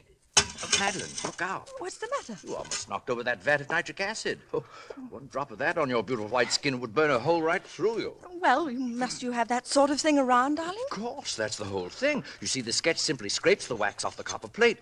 Then you drop it in the acid, and... Well, that's very interesting, I must say. Yes. Well, tell me, what happened in town? Anything? Anything. Everything. Got some plans, eh? Anyone ask for me? Oh, yes, everyone asked for you, John, and I told them you were well. I mean, well, I thought there might be a couple of decent plays for a change. I might consider something. I know, John. John, how are you on Romeo? Romeo? Yes, John. You see, Maxwell has finally asked me to do a Shakespeare repertory. And high time, by the way, and I'm starting in Romeo and Juliet, and I need... Madeline, why didn't you tell me Romeo? We'll be a sensation. Yes. And it's just the thing I need. I know, John. Oh, I can do it all right. Take off a little weight, brush up on the lines. I've done it before, you know. But, John, Oh, Madeline. Oh, you're the dearest wife and the best friend a man ever had. You know, lately I've actually wondered sometimes if you might not think I was... Oh, my darling. Yes, but now, John, don't count too heavily on this. I'm not quite sure yet how things are going to work out. Work out? No. How else can they work out but perfectly? Well, very well. I'd like to begin reading here at home first thing tomorrow evening.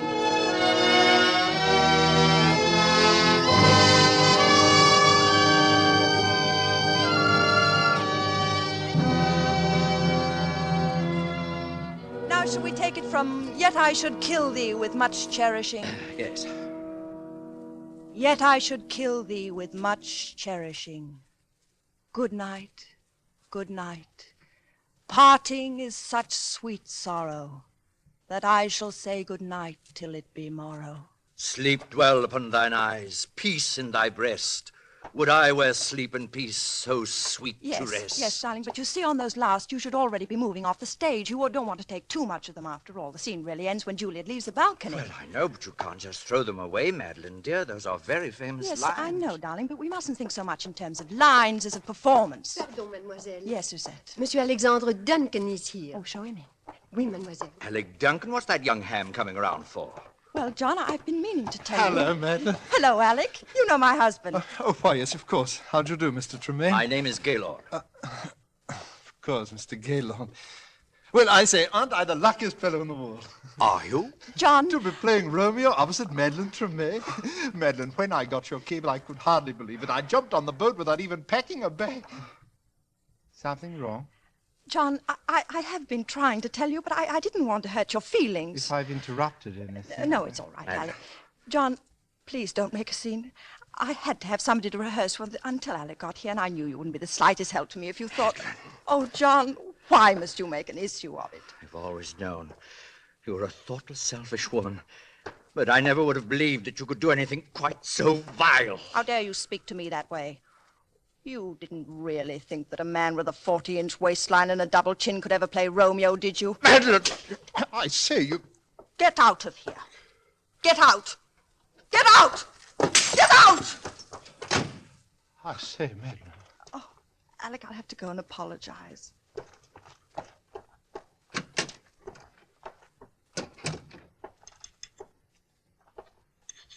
John, I want to talk to you. John? Yes? Madeline, be careful of that acid. Acid? Oh, John, I'm terribly sorry for what I said. It was beastly of me, and I... Quite all right, Madeline. Oh, John, I knew you'd see it that way when you came to Because think... you see, I am going to play Romeo. Oh, John, must we go through it all over again? Madeline, I've forgiven and forgotten a lot of things since we've been married. I've pushed you out in front. I've given you the spotlight. I've watched your regard for me become somewhat less than for your servant, somewhat more than for your dog. John, now look here. But this, if only for my self-respect, I will not allow. To dangle before my eyes the thing that I wanted most in all this world, except your beauty, that I gave it up for. The thing I've been wanting so much I didn't dare admit it myself. And then to have you snatch it from me. No, Madeline, no. Waistlines and double chins can be concealed, but a mean spirit never. This one thing you can do for me, and you will. John, really, you're being a fool. You see, I've always known that you married me to save your career and to keep my mouth shut. But there's one thing you haven't known. Where I was the night Nell Garrett was murdered. Where were you? I was at Nell Garrett's home. Well, that explains quite a number of things, doesn't it, John? Madeline, where did you get that gun? I always thought that someday I might need one. Madeline! Don't come near me, John. Very well, John, I warned you. You monster! You no. beautiful, terrible monster!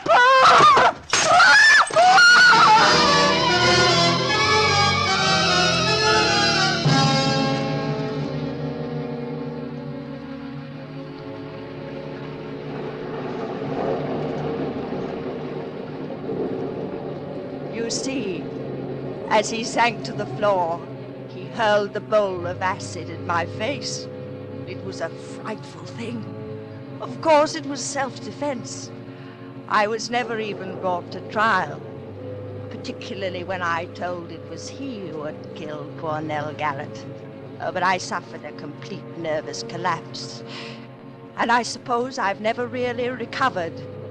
And yet Providence always seems kind enough to leave something to be thankful for, even in the worst of tragedies. Because not a single drop of acid ever touched me. I suppose if it had, I should be horribly disfigured to this day. Well, have I bored you, Mr. Sedley? No. Oh, no, Miss Tremaine. Goodness gracious. Well, Madeline, the storm is almost over. I think we'd best push on. Must you? Well, excuse me for just a moment. Oh, of course, my dear. Oh, my word. The poor woman. Yes. I say, look here. What is it? This mirror. It's not a mirror at all. It has a picture pasted in it. The photograph that's in the study. Poor Madeline. Father Benton, Mademoiselle would like to speak with you a moment before you go. Oh, very well. I'll only be a moment, Sedley. This way, Father. Oh, thank you. Oh, Father. Well, Madeline? You may turn the lights on, Suzette, as you go. Oui, Mademoiselle.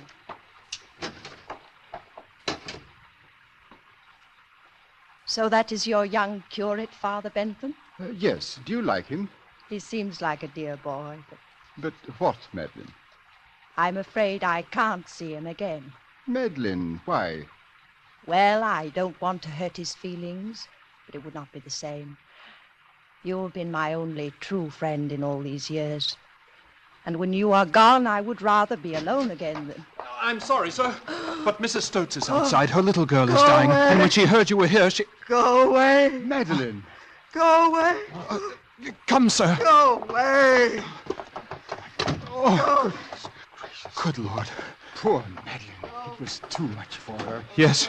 She killed them both, of course. The woman and her husband. Somehow I think I always must have known it. All these years she's lived a lie. Yes, but that's not the lie that's hurt her. It was the acid. Acid? Didn't you see her face, sir? You forget, my boy, that I am blind. She has no face.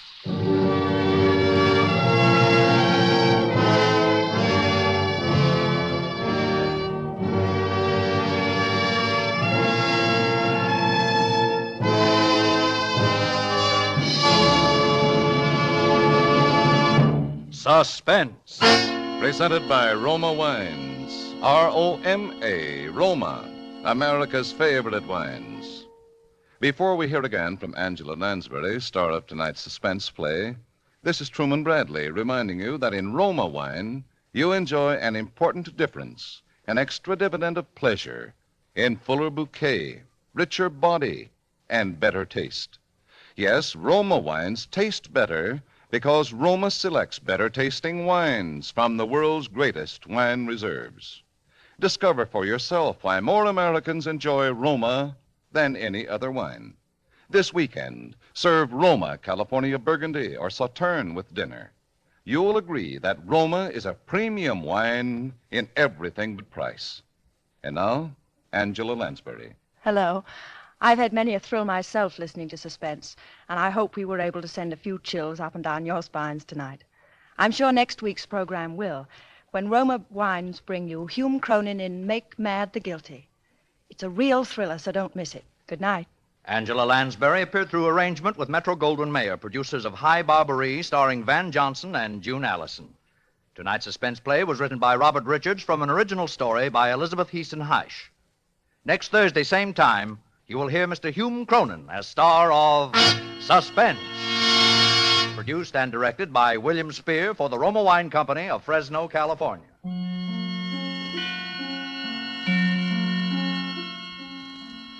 In the coming weeks, Suspense will present such stars as June Havoc, Vincent Price, Marcia Hunt, and others.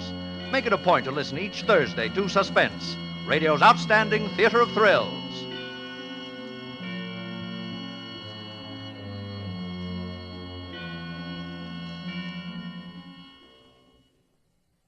A famous name presents a great experience in taste luxury.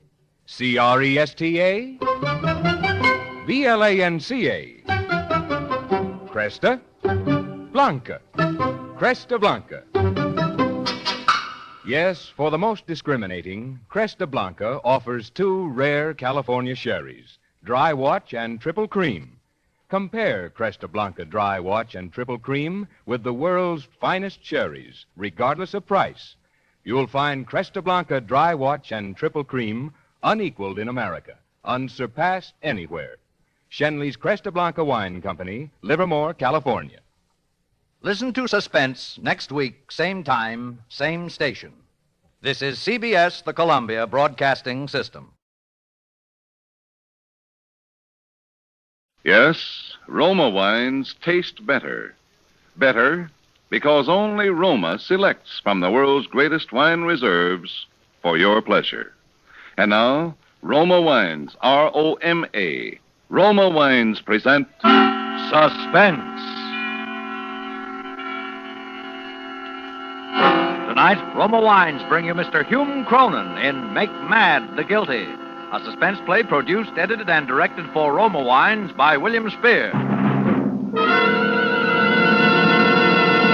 Suspense, radio's outstanding theater of thrills, is presented for your enjoyment by Roma Wines. That's R-O-M-A. Roma Wines. Those better tasting California wines enjoyed by more Americans than any other wine in the world.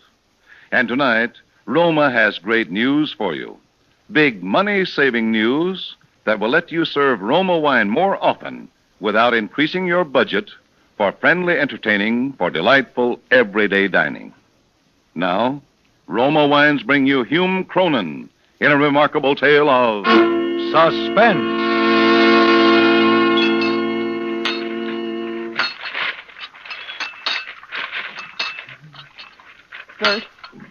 Bert. Yes, my dear.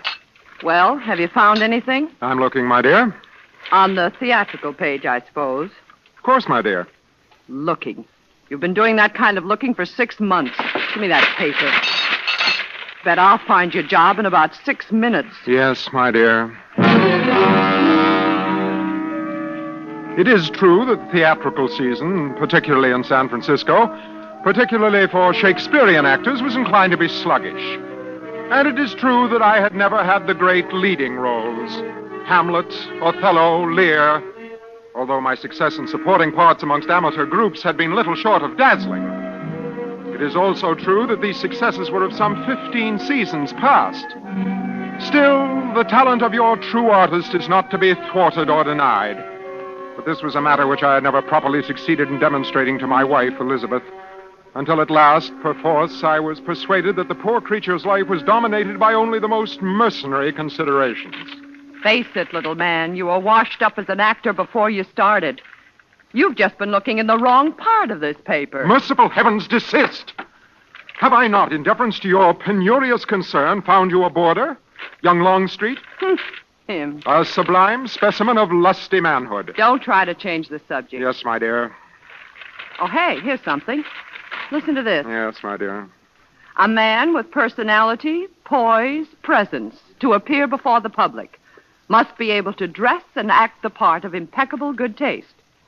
What do you think of that? Why, sounds most promising. All right, little man, the job is practically yours. What is the nature of the position? Floor walker at Burdock's department store. Floor walker? My dear, that's impossible. Listen, I'm through supporting you as of today, understand? Yes, my dear, but then... And you'll take the job and like it.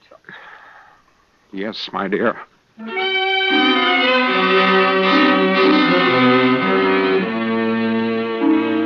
With deep misgivings, I accepted the position. Nevertheless, I carried my role with dignity, undismayed by the tittering clerks who found in my wing collar a curious novelty. Months passed. Uncomplainingly, I bore the yoke of my disgrace. But the strain of long hours began to tax my strength. One day I was feeling particularly unwell. I left the store early and picked up my car in the parking lot. My only thought was to reach the haven of our modest residence on the opposite side of San Francisco Bay, but even driving was an effort. I was faint by the time I reached the checking station on the approach to the Golden Gate Bridge. Hi, Mr. Matthews. Hey, you're early today. Hey, what's the matter? You look It's my head again. Probably migraine. Oh, here's your change. You know, you ought to take better care of yourself, Mr. Matthews. Now, if I was Yes, you... I'll be all right. Diet's the thing, Mr. Matthews. Now, they say if you eat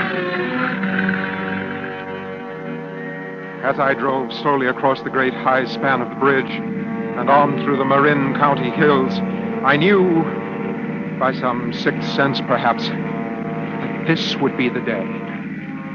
The discovery. Elizabeth, my wife, and our boarder, young Longstreet. A broad-shouldered, athletic nitwit. A swimming beach idol.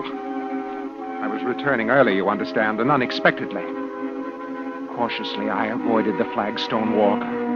On the soft lawn, my footsteps were noiseless. Quietly, I crossed the porch. I threw open the door.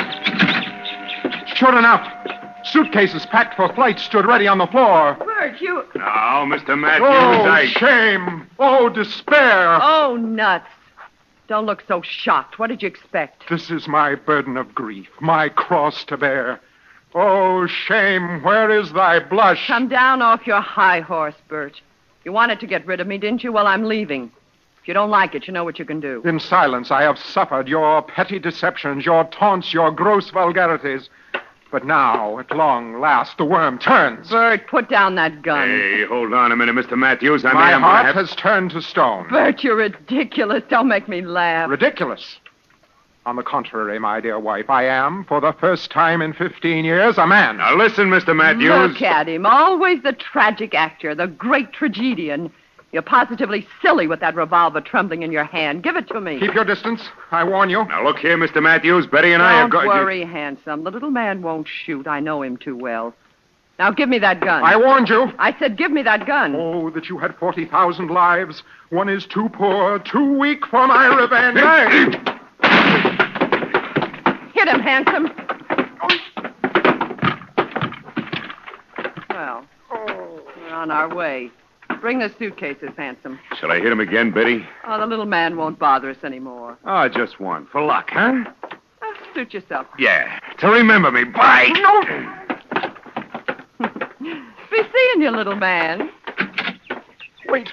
So long, Matthews. Don't take any wooden nickels, huh? Elizabeth, wait. What for? We've got places to go. Please, Elizabeth. I am the vanquished. It is I who must go. Pride compels it. I shall go far away. Disappear, vanish from your life forever. He's nuts. Quiet. What's this you're trying to say, Bert? You're offering to disappear? Vanish, scrap? Precisely. Put down the suitcases, Hanson. The little man has something up his sleeve. Sit on the floor, worm. And remember, we haven't got all day to talk. Please understand, dear wife. In my disappearance, in my seeming death, if you will, there are certain advantages to be derived for all concerned. I'm listening. My life insurance policy, for instance. $20,000. Not an inconsiderable sum. Say, I'd forgotten about that. Yes, but softly, dear wife, softly, let me finish. I was thinking rather of other advantages you would derive. My sudden death, presumptive, of course, would give you freedom to marry your healthy milkweed, this handsome nonentity. Hey, watch yourself, Matthews. I don't like that stuff. My deepest apologies, handsome. Oh. Now, Elizabeth, the subject of the insurance. Even in my far-off oblivion, I'll have need of money. I thought perhaps you would collect the money and... And what? Forward it to me. Oh, so that's it. You're not the fool I thought you were. There are mutual advantages, as I have indicated. I would have the $20,000, a trifling reward for my sacrifice. You would have a well-furnished home and handsome. Maybe you've got something. Let me think it over. I don't get it at all. You will, handsome, you will.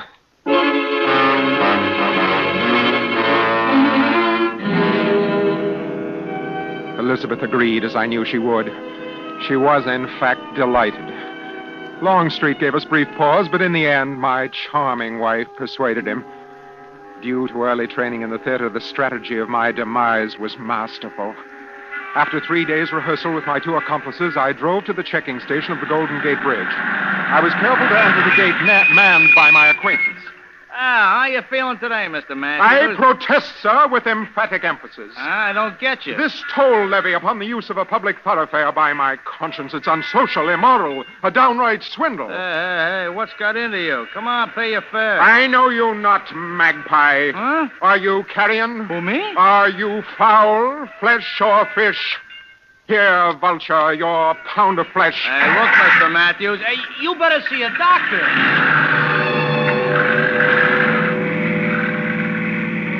Doctor, indeed. But the fellow would remember me. I drove slowly, watching in the rearview mirror. Near the center of the great bridge, high above the foaming sea, Longstreet and Elizabeth pulled in behind me. A break came in the traffic. I signaled Longstreet. He pulled his car alongside mine. Quickly, I leaped to his car, leaving mine abandoned at the very center of the bridge. The abandoned car, the suicide note I'd left on the seat, would bear mute testimony to my tragic fate. And by my conscience, the word of the fellow at the checking station would tip the scales. There remained but to vanish from the eyes of all who'd known me, and my desperate deed was done. Elizabeth and Longstreet drove me to Sacramento. I boarded the train for Mexico. The frail, meek little floor walker was no more. I was dead. Gone. Kaput. Presumptive death, indeed. In truth, I was reborn. And on some not too distant tomorrow I would return, and the lives of Elizabeth and Handsome would be forfeit.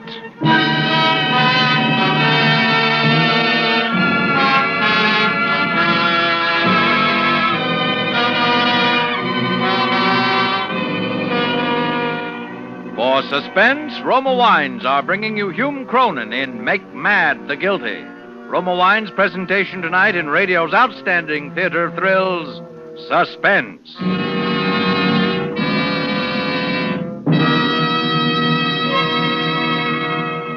Between the acts of Suspense, this is Truman Bradley for Roma Wines. There's a big reason why more Americans enjoy Roma than any other wines. It's because Roma gives you an extra pleasure dividend in fuller bouquet, richer body, and better taste. And Roma gives you still another extra dividend. Now you can buy Roma wine at handsome savings. Now you can enjoy the delicious taste luxury of your favorite Roma wines and get extra change from a single dollar bill. Yes, you can now save up to 20% on finer tasting Roma wines. Take advantage of these big Roma savings. Buy Roma by the case.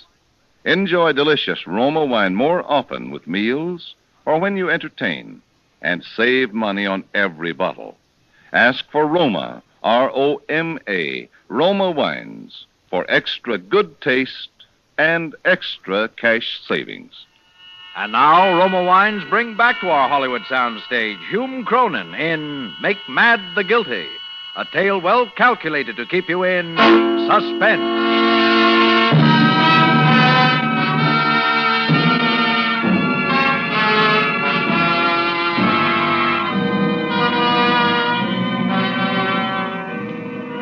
Yes, the frail and meek little floor walker was no more.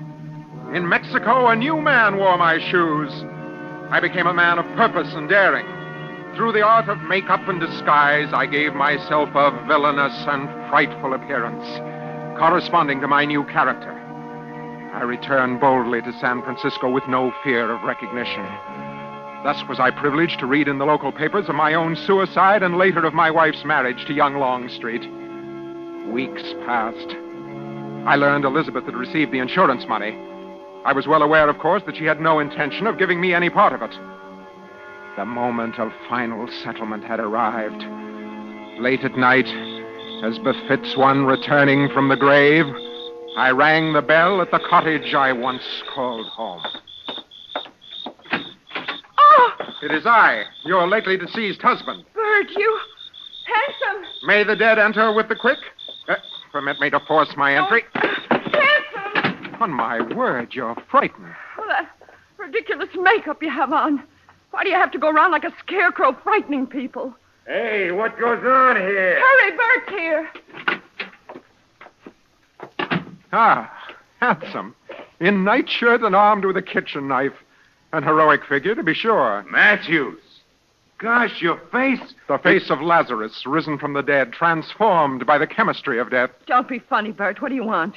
The insurance money. $20,000. Are you surprised? Oh, you hadn't ought to come back, Matthews. A bargain is a bargain. Here's all the money I have in the house. Take it. Now, will you go? May I repeat, a bargain is a bargain. Don't stand there, stupid. What are you waiting for? Well, what do you want me to do, Benny? Shall I... The knife gleams in the hand of the shirt-tail killer. Hit him, handsome. Now, Matthews, I mean, Ah, you've observed this automatic in my hand. Also observe as I remove the safety catch. I see your face grows pale. Now, wait a minute, Bert. What do you want? Dear me, hadn't I made that clear? I thought I had. I want my $20,000. Now, listen, Matthews, take it easy. We only collected it yesterday. Precisely. Hence my timely arrival this evening. Well? Bert, I can't give it to you. Tonight, I haven't got it. You forget, my dear, that I have lived with you in apparent connubial bliss for nearly 15 years. I know your habits all too well. I would venture to say that not only have you the money in cash, but that I know where you've hidden it. Oh, no. I know she didn't do that. No? And what is this? So you did. Why, I could have told you that she wasn't to be trusted. Dear me, you have so much to learn, handsome. And so little time to learn. No, Matthews, wait. Bert! Bert, you killed him! Not I, dear wife. I, as you remember, have no existence. I am dead. But you... Bert! Good night. Parting is such sweet sorrow. Would I could stay to see you explain this whole thing to the police when it be morrow?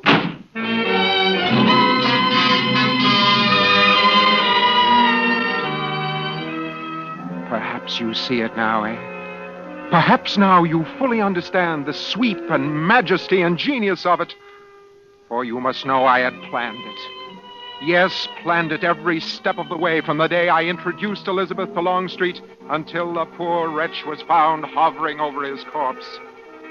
Had ever a man played and conceived so magnificent a role, and in no tawdry theater for the make-believe, but in the vast arena of life itself, there was but one thing lacking. That one ingredient so essential to the full savoring by the artist of his creative genius. An audience. And even that I had foreseen. I had my audience ready-made. Elizabeth. Elizabeth should be my audience. Her frantic protestations of innocence, her unbelieved cries and lamentations at the ingenuity of my plot would be meat and drink and the very breath of life to me.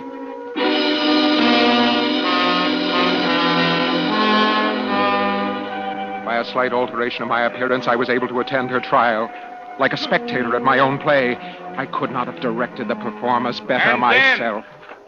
Then this remarkable woman, with the murder weapon still figuratively reeking in her hand, has the temerity to tell this court and this jury that the crime was committed by a former husband who conveniently rose from the dead and then disappeared once more into limbo. No, ladies and gentlemen of the jury. She is guilty, and the state asks that you find her guilty, with full knowledge and consent to the penalty with which that guilt entails. The penalty of death. No, he's alive! He's alive!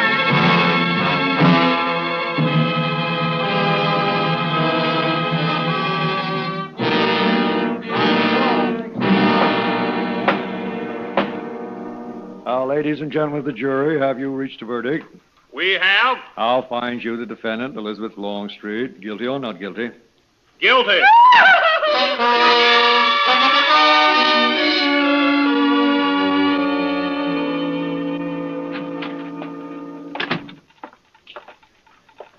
Dispatch this wire, please. All right. Mrs. Elizabeth Longstreet, death row. Oh. You can deliver it, can you not? Oh, sure.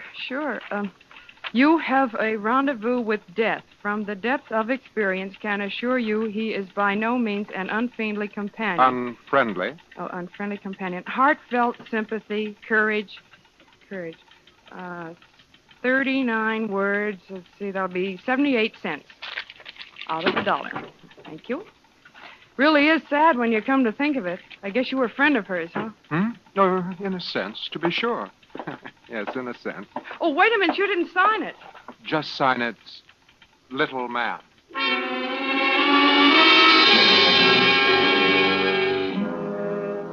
The next day, I eagerly scanned the papers for the outburst that this sensational communication must certainly cause.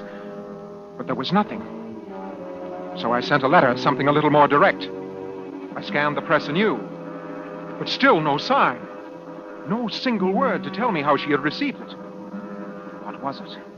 A conspiracy of silence? I was like a player performing to a cold and empty house. Clearly, some stronger medicine was needed. Yes, sir? Ah, lilies. The symbol of purity and death. They are lovely, aren't they? Fresh cut this morning, Sweet too. poetry of flowers. A most delicate yet firm reminder of my unwavering concern. Do you wish to make a purchase, sir, or... decidedly. Give me all you have. I wish them sent by special messenger. The season is propitious. Yes, sir. Where to, sir? To Mrs. Elizabeth Longstreet, Tehachapi Prison, the Death House. Mrs. Elizabeth... And would you mind writing a card? As you can see, my right hand has suffered a slight injury. Very well, sir. What do you wish me to write? Just say, from the little man who wasn't there. And sign it, Bert. My own name, you see. That surely would bring results. But no, nothing. Once again, nothing. I saw it now. She was playing with me, deliberately playing with me, concealing my communications from her jailers. And my time was running out. The execution was within the week. But I would move her. I'd move her in such wise as she would drown the stage with tears and cleave the general ear with horrid speech, make mad the guilty. Okay, next. It's my understanding that the state law requires the presence of witnesses to a prison execution. I therefore request... Okay, who do you want to see go? Mrs. Elizabeth Longstreet. Let me see. That's Friday morning. What's your name? Bertram Mason. Let me see some identification. Driver license, anything you got. Identification? Yeah, anything at all. Well, you see, I'm not... I'm sorry, Bud. We got to know who we invite to these parties some other time. Hold on, sir. I demand I that said some other time. Now beat it. You hear me? She was slipping from my grasp, don't you see? The curtain was already beginning to descend. And still there was no audience to hear my curtain lines.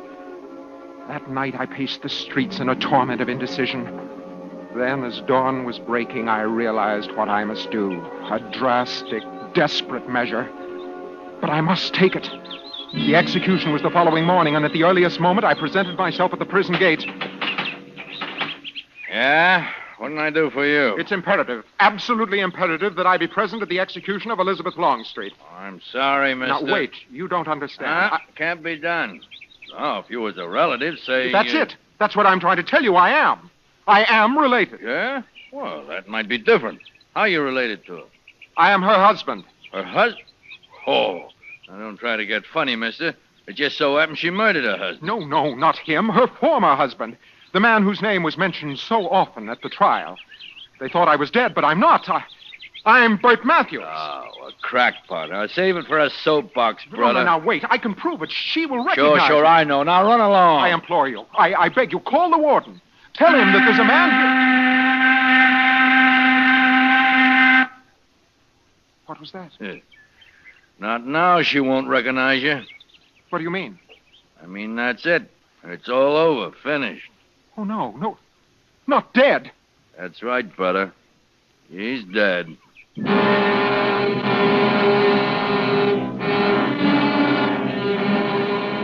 Suddenly, my life was empty, and all my plans of triumph were as ashes in my mouth. Hers had been the triumph, not mine. Hers the tragic spectacle, hers the hour upon the stage. Now, in truth, was I really dead. For who now would applaud my artistry? Who would believe my tale or even recognize my face? Only tragedy and death gain recognition. Yes. And therein was my answer.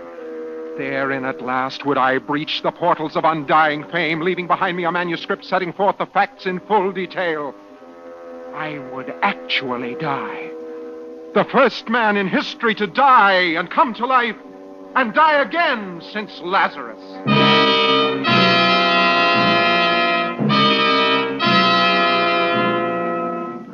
I searched the streets until I found a car with the keys in the ignition lock. I stole it. I drove to the Golden Gate Bridge, for I would not only die twice, I would die twice in the same place and the same way.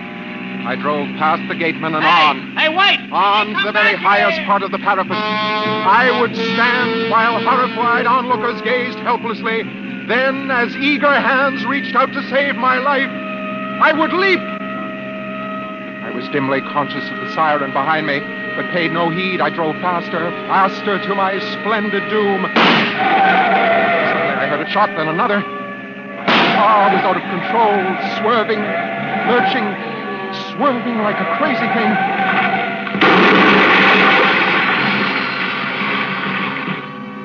I think for a moment I lost consciousness. And when next I knew what I was doing, I had crawled from the wreckage and was staggering towards the railing of the bridge. And I was being pursued. Even now, at this late hour, some monstrous fate seemed bent on thwarting my design. Stop! We'll shoot. No, they would not stop me. I would not be thwarted.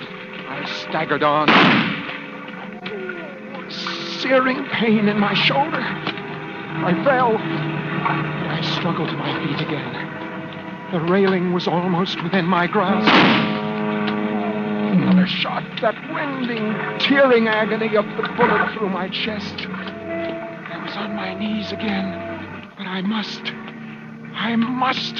I clawed at the steel railing painfully lifting myself up. For a moment I balanced, swaying, and then oblivion.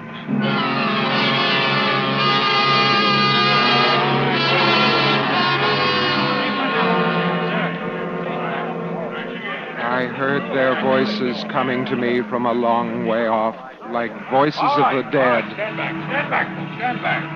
What? This guy is Playboy Evans. The same license number.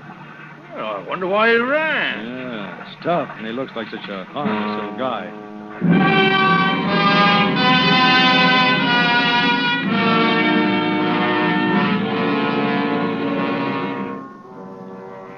Please. Please, is there no one to believe me? Just one. The lowliest of men, the tiniest of lisping children. Just one.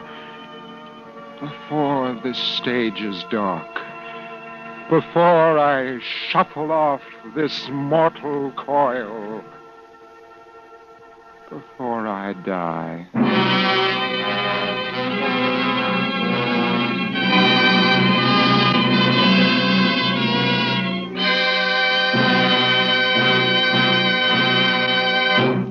Suspense. Presented by Roma Wines, R-O-M-A, Roma, America's favorite wines.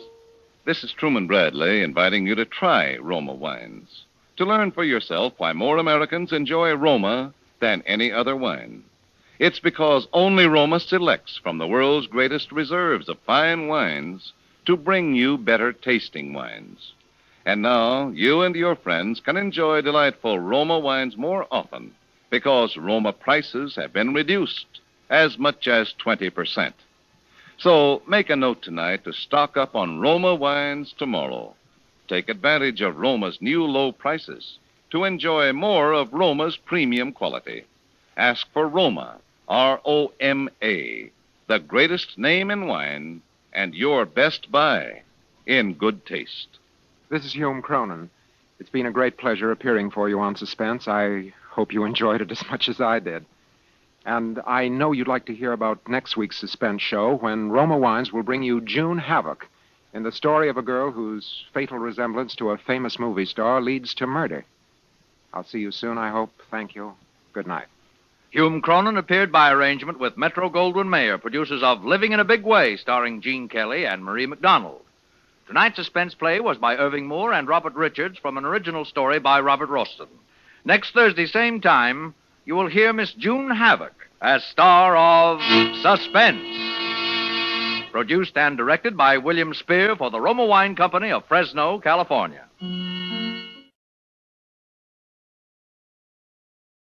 Yes, more Americans enjoy Roma than any other wine because Roma wines taste better. Taste better because only Roma selects from the world's greatest reserves of fine wines for your pleasure. And now, Roma Wines, R-O-M-A, Roma Wine Company of Fresno, California, bring you Suspense. Tonight, Roma Wines present Mr. Elliot Reed in Dead of Night, a suspense play produced for Shenley by William Spier. Suspense, radio's outstanding theater of thrills, is presented for your enjoyment by Roma Wines. That's R-O-M-A, Roma Wines, those better tasting California wines. This is the month of June, when hearts are gay and wedding bells ring, when the new bride is toasted and the brides of yesteryear are honored with traditional champagne. So remember the occasion. Say it with Roma Champagne, a superb bulk process sparkling wine, and discover better taste at its brilliant best. You'll find the golden goodness of sparkling Roma Champagne the crowning touch to every festive occasion, whether it be wedding reception or anniversary, formal dinner, or just friendly entertaining at home. Yet for all its premium quality, Roma Champagne now actually costs you less.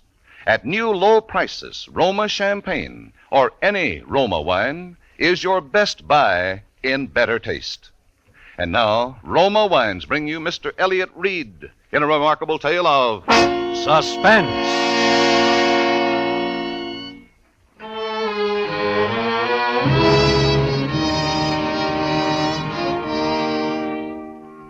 Helen and I had never been apart since our folks died. Never before that summer when I got a job at a mountain resort. She was supposed to go with me, wait on tables or something, and it was to be our vacation. But at the last minute, she decided to stay in town. She figured her boyfriend, Steve, might be coming home on furlough. I should have known better. My sister was such a kid. But I let her talk me into it, and I went alone. That was the beginning of the whole thing. That's when she met him, Phil Armstrong. If I hadn't gone away that summer, I guess Phil would be alive today.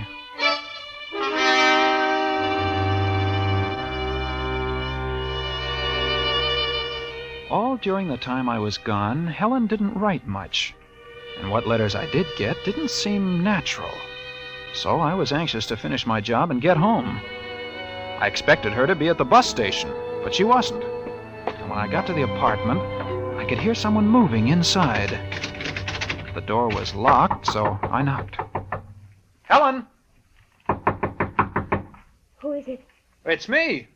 Jimmy? Yeah, open the door. Oh, Jimmy, just a minute. Well, since when have you taken to locking the door in the daytime? Helen, what did you do to yourself? Your face. Were you in an accident? I fell, Jimmy. I fell and I hurt myself. Your eyes swollen shut. Let me look at it. Jimmy, I've got something to tell you. What are these suitcases doing here? You and I are going away, Jimmy. We've got to get out of here. I packed everything. We're going no place till you tell me what this is all about. Jimmy, while you were gone, I got married. Married? You mean Steve was here on furlough? No, Jimmy, not to Steve. Not... But you were engaged to him. Yes, I know, but I got a letter from him right after you left. He married someone he met where he was stationed. Oh, Helen. Gee. I was pretty upset, Jimmy, and that's when I met Phil Armstrong. Gee, I think you might have... I don't even know the guy. No, neither did I. But I was unhappy. You just don't go off and marry someone you don't know. That's what I did, Jimmy. Now we've got to get out of here. But why? Because there's been trouble. What kind of trouble? I'm afraid, Jimmy. He's terrible. He takes something. I don't know what it is, but sometimes he's just crazy. Helen. Yes? Your face. You didn't fall. No, He did that. I'll kill him. Oh, he'll kill you. That's what I mean. He'll kill you. That's why we've got to get away. You can get a divorce, can't you? He threatened me, Jimmy, if I even tried to get We'll put him under a peace bond. What good would a peace bond be if he killed one of us?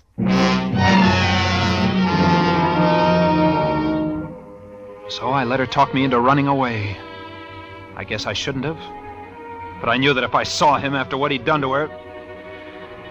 Well, anyhow, she looked so frightened. I thought it best to let her do it her way. We got to Santa Monica that night, and we stopped at a motel near the water. Well, a week slipped by, and Helen seemed to be forgetting. She didn't jump every time someone knocked at the door. I managed to get a job at one of the shooting concessions on the pier, and we both began to feel good for a while.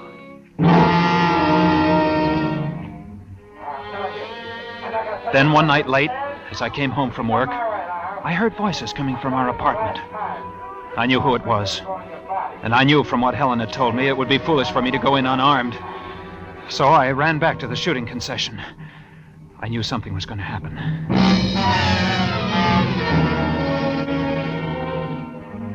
It didn't take long, but when I got back, the lights were out, and the sound of voices was gone. I tried the door.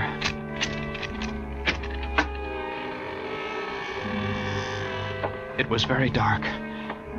And then my foot struck something soft and heavy on the floor. I snapped on the switch, and the room was flooded with light. And I looked down into a dead man's face. Oh. I stood there, shivering with cold and terror, looking down at that man. Although I'd never seen him in life, I knew this was Phil, her husband. There was a deep gash over his eye, and the blood still flowed from it onto the floor. I stepped over him and I ran into the bedroom. Helen! Helen! But there was no one in the bedroom or in the kitchen. And then I heard the front door open. Jimmy! Close that door, Helen.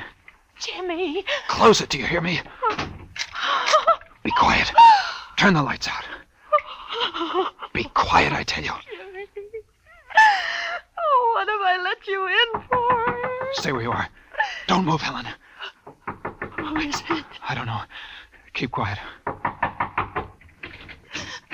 Jimmy, it's Mrs. Gordon. Shh. She's going to unlock the door. Just a minute, Mrs. Gordon. I'll get something on. Jimmy, what's going on in there? All the tenants have been complaining. Oh, some friends of mine, Mrs. Gordon. They were having a party. They're gone now. Jimmy Barton, you should be ashamed of yourself. Open this door. I want to talk to you. Why, I'm not dressed. I was taking a shower. Well, slip something on. I'm tired, Mrs. Gordon. I was just going to bed. Jimmy, I told you I wanted to talk to you. Now, will you open this door? She has a pass key, Jimmy. All right, Mrs. Gordon. Just let me get some clothes on. I didn't know what to do. I knew that she was determined to come in. Mrs. Gordon is a nosy old woman, but she meant well.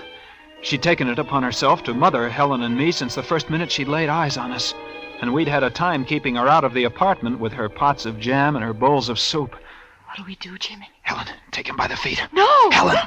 Take him by the feet. We started half dragging, half carrying him towards the bedroom, the rugs slipping along the floor as we moved. We'd just gotten into the bedroom, and then... As long as your mother isn't here to look after you, I'm going to do it myself. Jimmy, we can't leave him here. She might come into the bedroom. Quick, the bathroom. Jimmy, where are you? What if she comes in here? Pull back those shower curtains. Jimmy, we can't. Don't argue. Pull them back. Jimmy, I can't get his legs in. Shh. I'll double them up. There. Now pull the curtains together. Jimmy, what's been going on in here? Look at my rugs. Has there been a fight? Just a minute, Mrs. Gordon. Jimmy, what's on this floor? And on this gas heater? Is this blood? Jimmy! Get me a razor out of the medicine chest. Here. What are you going to do? Never mind. You stay here. I'm coming, Mrs. Gordon. Well, just as I suspected. You've been fighting. You've hurt yourself. Here, let me see your hand. It isn't bad, Mrs. Gordon. Well, no wonder you didn't want me to come in. Where's Helen? She's out. She hasn't been here all evening. Here, let's look at your hand. It isn't bad, Mrs. Gordon. Let me see that hand. There. Jimmy, this is a bad gash. Have you disinfected it? Yes, I have. Well, let me bandage it for you. This towel's all right. It's not all right. Now, where are your bandages and things? In the bathroom? No. I don't have any. You're just saying that, Jimmy Barton, because you don't want to be bandaged. You're not fooling me any. And I'm going right into the bathroom and get some. No, not the bath. I mean, I don't have any. any. See for myself. No, Mrs. Gordon. Jimmy! Well, you've dripped blood all over this floor. Here, let's look in this medicine closet. There, I knew it. Here's some tape and some gauze, too. Mrs. Gordon, can't we do this in the living room? No, we'll do it right here. Here's some alcohol. Now put your hand over here. We stood there, and she bandaged me. And I kept wondering where Helen had gone. And then I saw the shower curtain move slightly. And I knew. For a moment, I thought Mrs. Gordon had seen it move, too. Jimmy, just look at that shower curtain. Yes. Goodness, you've smeared that with blood, too. Oh, I'd better clean things up for you before Helen gets home. You'll scare the life out of her. Oh, I'll clean it up, Mrs. Gordon. You've done enough. Thanks very much for taking care of this hand. Well, all right if you don't want me to. And now you better get some sleep. I'll see you in the morning. Good night, Jimmy. Good night, Mrs. Gordon. Jimmy. Shh, Helen. Oh, I had to hide someplace. It was terrible. I know. It was the only thing you could do. Oh, Jimmy. Yes? Jimmy, I forgot to tell you that I'm having some painting done tomorrow. So you'll have to be out of here early. It's hard enough getting painters these days without making them wait for my tenants to get up. All right, Mrs. Gordon. I'll be out first thing in the morning. Good night. Good night. We'll have to get him out of here. Yeah. Where'll we take him? I don't know. I've got to think. Helen, you try and rest. Listen, Jimmy, let me go to the police. Let me tell them that I did it. Let me tell them what he was. They won't do anything to me. No, you try and rest. What time is it? About 6. I've got 2 hours before the painters get here. What are you going to do, Jimmy? Well, there's a car. No one will see us if we take him through the service porch into the garage. Then what? I don't know, but that'll get him out of here anyway. I think I can do it alone, Helen. Listen to me, Jimmy. We're in this mess because of me, and I'm going to help you. I'm going to help you.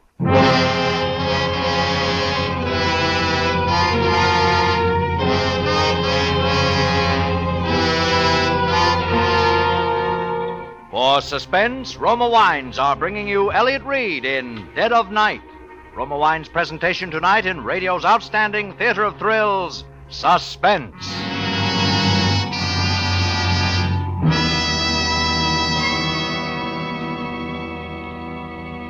Presented by Roma, R-O-M-A, Roma Wines. Those better tasting wines that come from California's finest vineyards to enrich your table, to enhance the hospitality of your home. To bring you better tasting wine, Roma selects and presses California's choicest grapes. Then, Roma vintners with ancient skill and winemaking resources unmatched in America guide this sun-drenched grape treasure unhurriedly to tempting taste perfection. These fine wines are placed with other Roma wines of years before. And from these reserves, the world's greatest reserves of fine wine, Roma later selects for your enjoyment. Now you can enjoy the premium quality of your favorite Roma California wine at savings up to 20%. Tomorrow, as a special after-dinner treat, try rich Roma Port or mellow Muscatel. Be sure to ask for Roma, America's favorite wine. And now, Roma Wines bring back to our Hollywood soundstage Elliott Reed as Jimmy Barton, with Kathy Lewis as Helen in Dead of Night, a tale well calculated to keep you in suspense.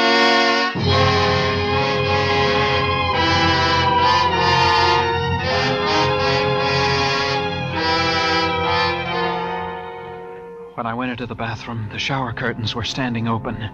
His legs had slipped from their cramped position, and they'd pushed themselves into the room. He sat there with his head twisted down and his chin digging into his chest. I took a washcloth and It was awful. I wiped the blood off his face, just in case anyone saw us. They might think he was just sick. Then I tried to lift him, but I slipped and his head made a hollow sound as it thumped down on the shower floor. Helen helped me get him into the luggage compartment of the car. Where are we going, Jimmy? Helen, won't you stay in the apartment, please? No, I couldn't. I'm going with you. All right, come on.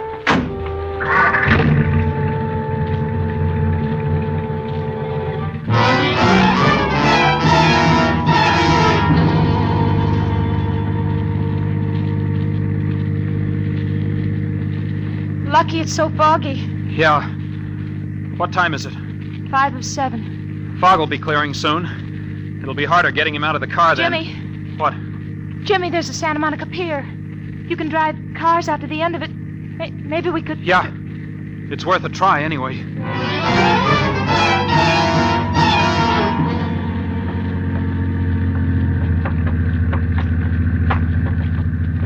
The fishermen are out already, Jimmy. Maybe there won't be any out at the end of the pier. Look, there aren't any over there. If you could back up. Yeah. Anyone close? Wait. Just that one fisherman. He's about 50 feet away. I'll slam the door. See if he turns around. Yeah. No, it's all right, Jimmy. He's baiting his hook or something. We'll have to act fast. That fog's clearing. You stay here. I can manage alone this time. No, I'll help you. You stay here this time. All right. You call me if you need me. I'll go around to the back. Keep your eyes open. Jimmy, somebody's coming. Who is it? I can't see. Wait. Jimmy, it's a policeman. What? It's a policeman, Jimmy. Oh, it's Slugger Vanda. He's patrolman on the pier. Well, hello, Slugger. Well, when do you get your sleep, Jimmy? While you're working? Yeah, Slugger. But I couldn't seem to remember if I'd locked up the old shooting gallery, so I came over this morning to have a look around. Oh, I see. This is my sister, Slugger. Helen, this is Slugger Vanda. How do you do? Hello. Well, you're an early riser, too, huh? Yes. Well, the fog's cleared up. Looks like we'll get some sun today for a change. Yeah. Well, I guess I'll be getting back. Think I'll try and catch a few more hours' sleep. So long. So long. Oh, say, Jimmy. Yeah? Say, Jimmy, I have to take my wife over to a nursery today and pick up some plants and stuff, and I don't have a trunk on my car. I wonder if you'd let me use your car. Why, you have to drive me over to Malibu this afternoon, Jimmy. Oh, yeah, I'd forgotten. Well, you can drive her over in my car. How's that? Well, you here, see... your brother thinks I'll wreck that beautiful car of his? Oh, it isn't that, Slugger. Okay, then I'll be over about noon. I'll leave my car for you until I get back. Well, I won't be home at noon, Slugger. Well, I'll meet you at the entrance to the pier, then. How's that? Well, all right, Slugger. Okay. Why'd you say you'd meet him, Jimmy? Oh, if I don't, he'll go over to the apartment looking for you. I mean, for us. I don't want a policeman going over there. Oh. As we drove along the ocean, the fog cleared up rapidly. It was almost 8 o'clock, and some kids were already out on the beach playing around. Then I saw a group of early picnickers. They were unloading their blankets and umbrellas and things. I guess it was from them that I got the idea. From seeing them. Listen, Helen. I'm going to let you out of this car. You can't help me with what I have to do now. No, Jimmy, I'm staying with you. Don't argue, Helen. I'm not going to leave you, Jimmy. We can't go back to the apartment with the painters there, and we can't leave him in the car. Slugger's liable to see us and pin us down to using it. There's only one place left. Where, Jimmy? Helen, get out of this car, do you hear? Oh, listen, Jimmy. I don't have time to argue with you. Get out. I won't do it, Jimmy. Yes, you will if I have to push you out. Jimmy, you're hurting. Jimmy. There. Now, go back to the apartment. Get off that running board, No, Helen. I can't leave you alone, Jimmy. I want to help you. I'm not blaming you for killing him, Helen, but now you've got to do as I say. What? What did you say? I don't blame you for what you did. He deserved it. But now you've got to let me handle things. Jimmy, you've got to let me explain. Goodbye, Jimmy, Helen. Jimmy! I watched her out of the mirror. She kept calling me. I drove on as fast as I could. I knew what I was going to do was one chance in a million. But I knew I had to take it. And I didn't want her to be part of it. If I could keep him on the beach that whole day, then maybe I'd be able to get rid of him when night fell. It wasn't until after I stopped that I realized I had driven right back to a strip of beach not far from the apartment. I had my swimming shorts and a blanket and a towel in the car, and I got out. I looked around carefully, and then I opened the luggage compartment. It was the hardest thing I'd ever done in my life, but I started taking his clothes off. I managed to get my shorts onto him. Lucky we were pretty near the same size. Then I closed the door, and I went out onto the beach, and I spread my blanket out on the sand. And I went back for him. When there were no cars in sight, I carried him over to where I'd spread my blanket, and I placed him on it, face down, with his hands folded over his head, as though we were sunbathing. Then I spread my towel out a short distance from him, and I laid down on it, and I tried to look relaxed. People didn't start to arrive until about an hour later, and gradually little groups of sunbathers started to form. He and I, we looked no different from the others. No one paid any attention to us. I was beginning to feel that everything was going to be easy once it was dark again, but... Jimmy! I've been looking all over for you. What? Oh, hello, Mrs. Gordon. Where's Helen? Oh, isn't she in the apartment? Well, no. And what time did you go out this morning? Oh, I couldn't sleep. Well, didn't Helen come in at all last night? Oh, yes, she did, but she left early, too. Said she was going into Los Angeles. Oh, and I left her a note to tell her that I was going to be down at the beach today. I was so worried about her. Oh, the painters came, Jimmy. Everything's a mess. I think I'll just sit here with you for a while. You're not with anyone, are you? No, I'm not. I wish I'd brought along some oil. Looks like it's going to be a hot day. These days that start off foggy or deceiving, you know. Yeah, they are. This is a real treat for me, Jimmy. I never get out on the beach. I think I'll have a nice day of rest for a change. Later we can get some sandwiches. The treat's on me. Well, Mrs. Gordon, no, I hadn't planned on spending the day at the beach. Oh, it'll be good for you, Jimmy. It's not healthy for a boy your age to be working all night and sleeping all day. But, Mrs. Gordon, Oh. Say, Jimmy, do you know that man over there? Which one? That one right there. No, I don't know him. He's lying so still. His back's going to get an awful burn. Yeah. You suppose he's asleep? Oh, it isn't good to sleep in the sun. Mrs. Gordon, Will the painters be finished by this afternoon? I hope so. You know, a person can get an awful burn on a day like this. Someone ought to speak to him. Mrs. Gordon, wouldn't you like to go for a walk? Oh, I'm not one for walking. You go ahead if you like. Well, come on, Dick, pitch it over here. Oh, those kids. You children, stop that. You're getting sand all over me. Sorry, lady. Well, there's no need to play ball here. There's a playground over by the pier. Now get away from here. I don't pay no attention to her. She don't own the beach. Pitch it over here. Uh-oh. We hit that guy on the vaser. Now see what they've done. They've hit that poor man. Now they'll get what's coming to them. Mrs. Gordon, are you sure you don't want to go up and get some sandwiches or something? I'll stay and... Not until I see those two hoodlums get what they deserve. Sorry, mister. We have our ball. Look at that. Ball's right in the crook of that man's arm. He's pretending he's asleep. He's not going to hand it to them. But just wait till they reach for it. He'll give them something besides their ball. Hey, mister, could we... What are you waiting for, Dickie? It's our ball. Just take it. Go on, take it. Here, I'll get it. Thanks, mister. Boy, you... What's the matter? Hey, he's cold. Well, what did you say? He's cold, lady. His arm's like ice. I just touched him. Why don't you... Well, you probably hurt him. A little ball like this couldn't hurt nobody. Well, nevertheless, it did. Here, let's have a look. And then she started moving toward him. I knew it was useless to try and stop her. And she reached over and put her hand on his back. And suddenly she was screaming. This man's Jimmy! This man's dead! Before long, there was a crowd of people around us, and someone called the police. I wanted to run, but I knew that would be the wrong thing to do, so I stayed there, numb-like, watching things.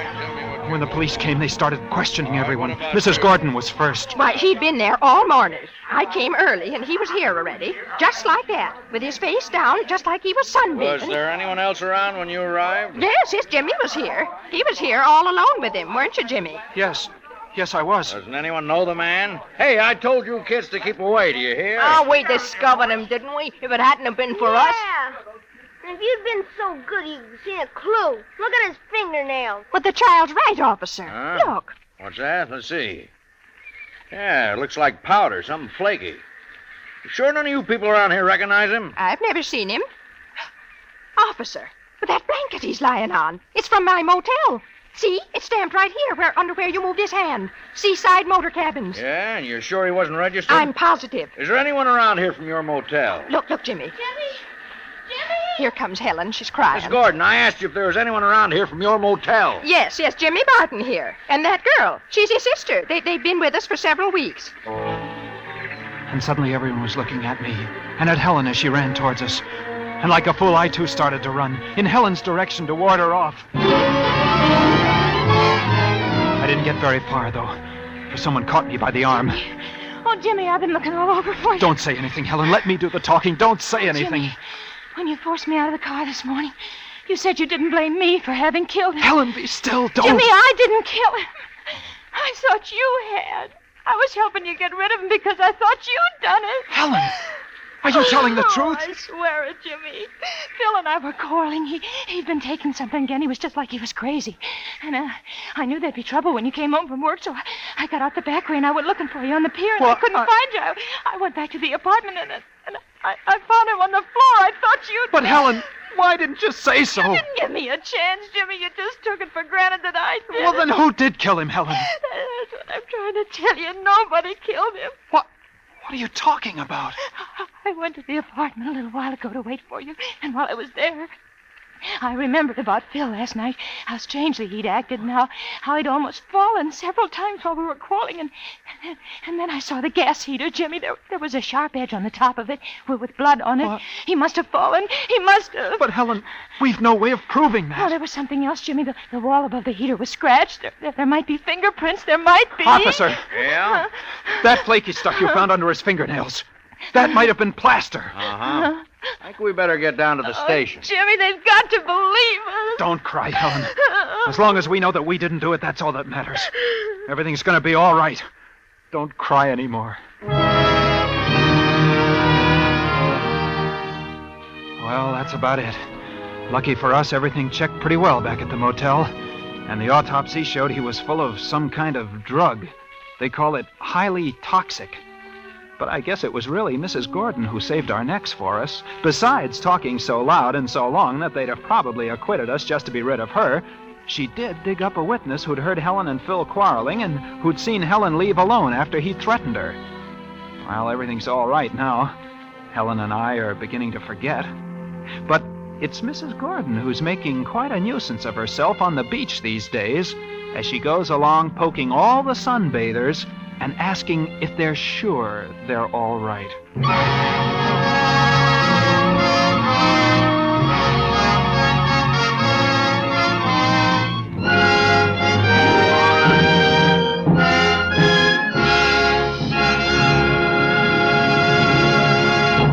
And now we will hear from the star of tonight's show, Mr. Elliott Reed. Thank you very much.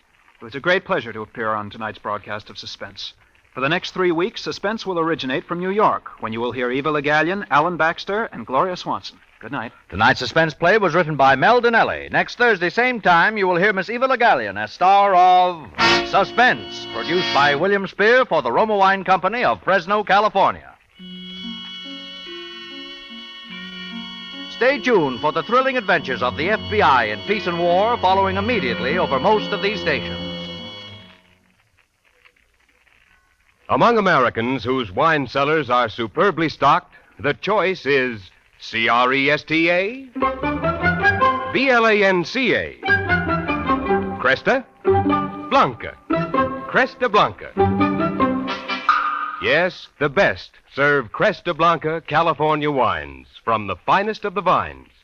As the perfect prelude to dining or for distinguished entertaining, serve a Cresta Blanca sherry. They're among the great sherries of the world, and there's one for every taste, every occasion. Your dealer features these famous sherries, as well as other choice Cresta Blanca wines, at unusually attractive prices. Shenley's Cresta Blanca Wine Company, Livermore, California. Listen to Suspense next week, same time, same station. This is CBS, the Columbia Broadcasting System.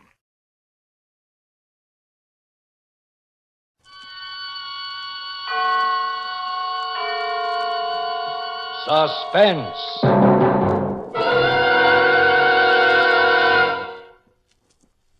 In hotels, restaurants, and homes of distinction, wherever hospitality is a gracious art, the best serve Cresta, Blanca, Cresta Blanca, Cresta Blanca. Yes, the famous name of Cresta Blanca is a symbol of good taste wherever distinguished people gather. When you serve superb Cresta Blanca California wines, you pay guests the truest compliment a host can offer. Distinguish your dinner table by serving Cresta Blanca Burgundy or Cresta Blanca Sauterne, yours to enjoy for gracious dining. Shenley's Cresta Blanca Wine Company, Livermore, California. And now, Shenley brings you Gloria Swanson as star in radio's outstanding theater of thrills, Suspense. Presented by Roma, that's Roma, Roma Wines for your everyday pleasure. Tonight, Roma Wines of Fresno, California bring you Gloria Swanson in Murder by the Book, a suspense play produced, edited, and directed for Shenley by William Spier for Suspense.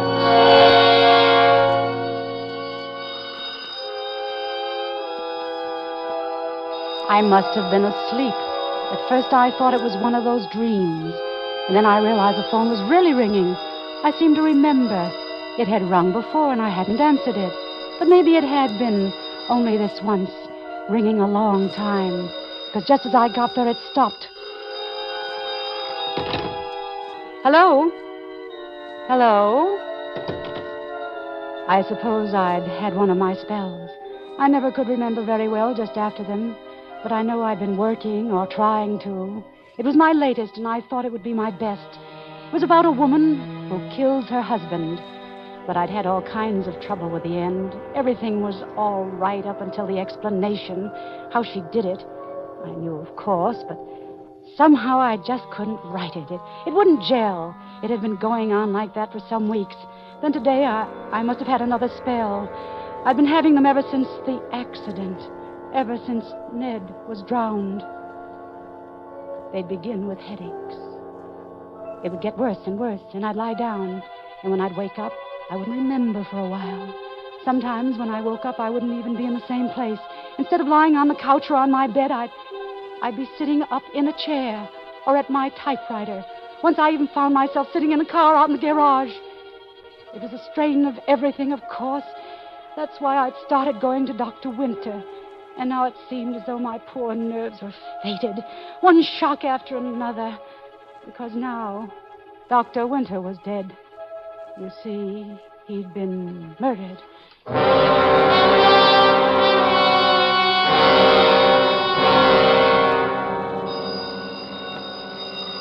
Yes? Emily? Yes? This is Harry Bailey.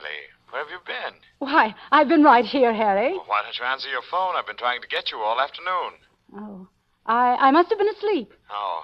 Well, how's the book coming? Oh, not very well, I'm afraid, Harry. Still stale, huh? I guess so. I'm awfully sorry, Harry. I know I promised it to you weeks ago, but... Forget it. Those things happen. Listen, Emily, I've got a great little proposition for you. It'll make you some money, it'll get your mind off the book for a while, and it'll be worth $1 million worth of publicity for us. Oh, what's the catch? Well, I was talking to young Hayes. He practically runs the old man's newspaper chain for him now, you know. And he wants you to cover the Winter case for the whole syndicate. Oh... Now, wait a minute, before you make any snap judgments. In all the time I've been your publisher, I've never given you a bum steer yet, have I? But, Harry, I'm not a reporter. That's just it. You write it from your point of view. The way it looks to the country's foremost woman detective story writer. The clues, the evidence, how it all fits together. Truth is stranger than fiction and so on. You see what I mean? Well, I don't know. You see, I was a patient of his, Harry. All right, all the better. Famous man murdered in small resort town. Just so happens famous woman mystery writer lived in same small town. Even was murdered man's patient. Knows everybody by their first names, and so forth and so on. Emily, this will put your name in headlines in every city in the country. I know. That's the trouble. Oh, you see, well, what will Cora say? Well, why? What's it to Cora? Well... I'll grant you she may have had a slightly exaggerated idea of his importance, but after all, she was his man Friday for the past year. And now to have her own mother, stepmother anyway, writing it all up in the papers and making capital out of it. Oh, don't be silly, Emily. Somebody's got to write it, and you'll do it with sympathy and honesty and understanding. What's the greatest thing that could happen as far as getting a fair break in the papers is concerned? And it's a chance in a lifetime for you, Emily, no kidding. Oh, I'd like to. As I say... All right, Harry, I'll do it. Atta girl. Now, listen, I'll have Hayes draw up the contracts right away. Anything you say, Harry. Swell. I'll be in touch. Night now. Good night, Harry. Hello, Mother. Hello, darling. Who was that? Harry Bailey. He wants me to cover the Winter case for the Hayes Syndicate. He what? I told him I would. Oh, Mother. Oh, Mother, how could you? Why not, Cora? Because it's bad enough that he's dead without dragging it through the papers all over again. But it will be in the papers anyway, darling. And as Harry says, at least I can give it sympathy and understanding. Sympathy and understanding. Why, Cora. Please, Mother, please don't do it. Stay out of it. We'll only get more heartaches out of it, that's all. Why, Cora? Why, you almost sound as though you were afraid. Are you afraid of anything? Afraid? All right, then maybe I am. Maybe that's just what I am. Afraid.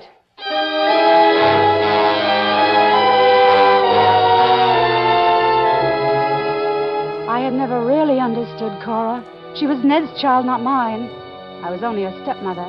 Not that we weren't the best of friends, but she'd always been a little strange. More like her mother, I imagine.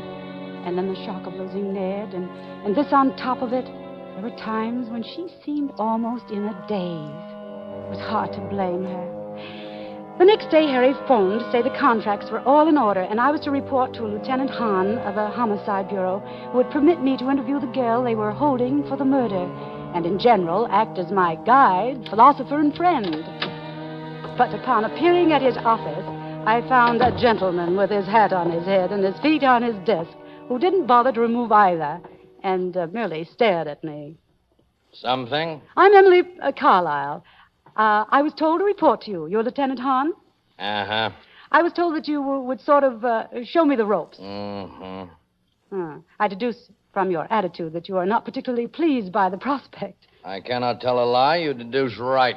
Well, isn't this nice? We're not going to get along. Oh, I wouldn't say that, Miss Carlyle, or is it Mrs.? Miss. My married name is Wales. I was married to Ned Wales, you know. Ah.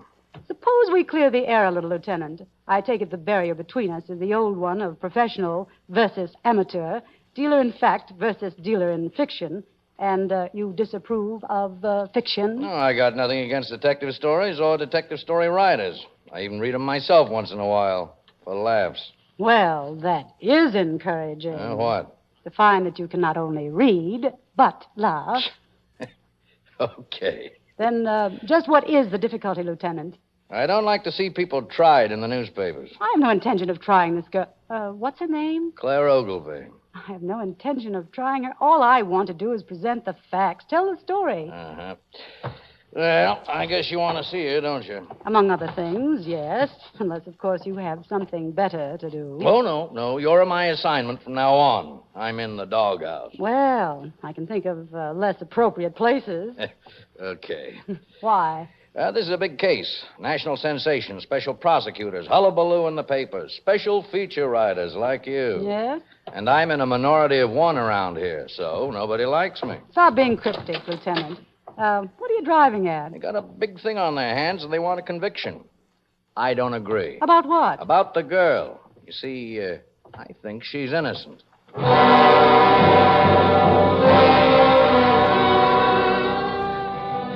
That was interesting. The girl was even more interesting.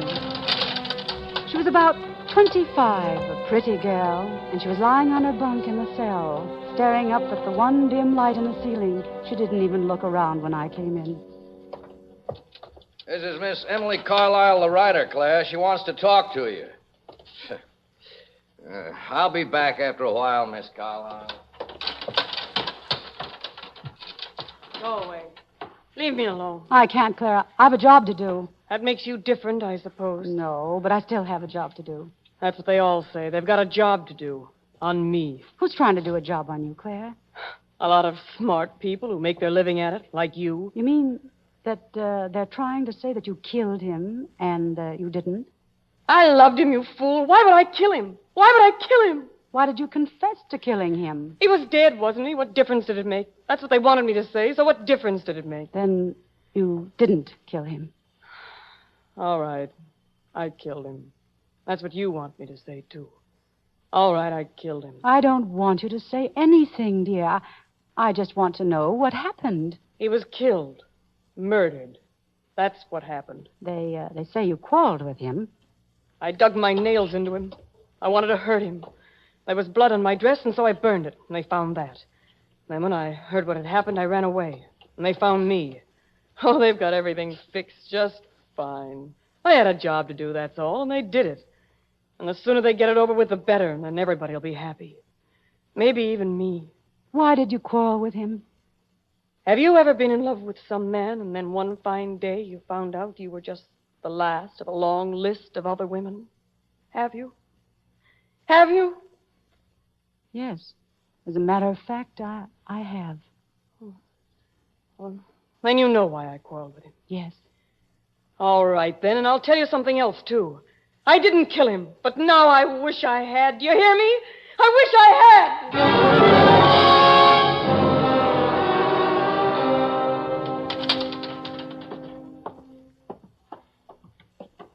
Well, I suppose she told you she killed him and you believed it. First she said she had killed him, and then she said she hadn't. You didn't answer the second part.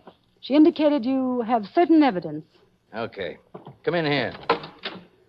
The DA's got the original sample, but pictures should give you a rough idea. What's that? Piece of a dress that was found under the bed. They matched it to the dress she burned, more or less. And what's that plaster thing? Cast of tire marks.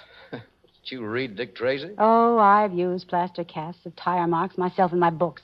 but, they look a little vague. They are.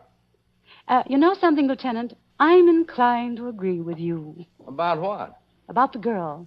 I think she is innocent. Oh, so you can write it from the whodunit angle, huh? Less asperity, Lieutenant, if you please, and a little more attention to detail. By the way, why is everyone so anxious to believe this particular girl did it? Because they think they can make it stick. Why look further? Because it's good for them. They make their reputations that way, just like your boss makes circulation. Let's face it. You and I know what Dr. Winter was like. There must be a dozen girls in this town who have just as much reason for killing him as this one. What I said. As for the confession, she's obviously an hysteric. Any good alienist could break that down. Oh, said that too? And as for this stuff, I don't know much about tires, but this dress pattern is as common as a cotton handkerchief. There must be 50 of them within a mile of where we're standing right now. Same goes for the tires. I've told them all that. Then there must be something wrong with your methods, Lieutenant. Now, what do we deduce from all this? I'll tell you what I deduce. What? As a woman who's killed a man in this town, a murderess. A murderess that's still on the loose.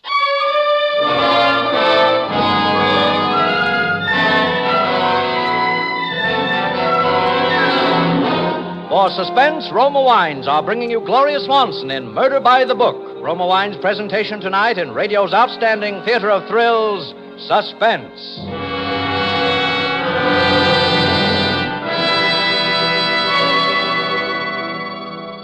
Suspense, radio's outstanding theater of thrills, is presented by Roma. That's Roma, Roma Wines. Those better tasting wines from the world's largest reserves of fine wines. Vacation time is in full swing, and that means more time for baseball, tennis, golf, fishing, gardening. Whatever form of recreation you choose, here's a delightful way to cool off and refresh yourself. Just serve a tall, cool Roma wine and soda. Half-filled glasses with robust Roma California Burgundy, delicate Roma Sauterne, or any Roma wine. Fill up with ice and soda, sweeten to taste, then sip and be surprised. You'll agree with everybody that refreshingly delicious Roma wine and soda really is a treat that beats the heat. Treat your family to Roma wine and soda tomorrow. Serve Roma wine and soda whenever guests drop in, and all summer long. And for better taste, be sure you use America's favorite wine, Roma wine. R-O-M-A, Roma wine. And now, Roma Wines bring back to our New York soundstage Gloria Swanson as Emily Carlyle in Murder by the Book, a tale well calculated to keep you in suspense.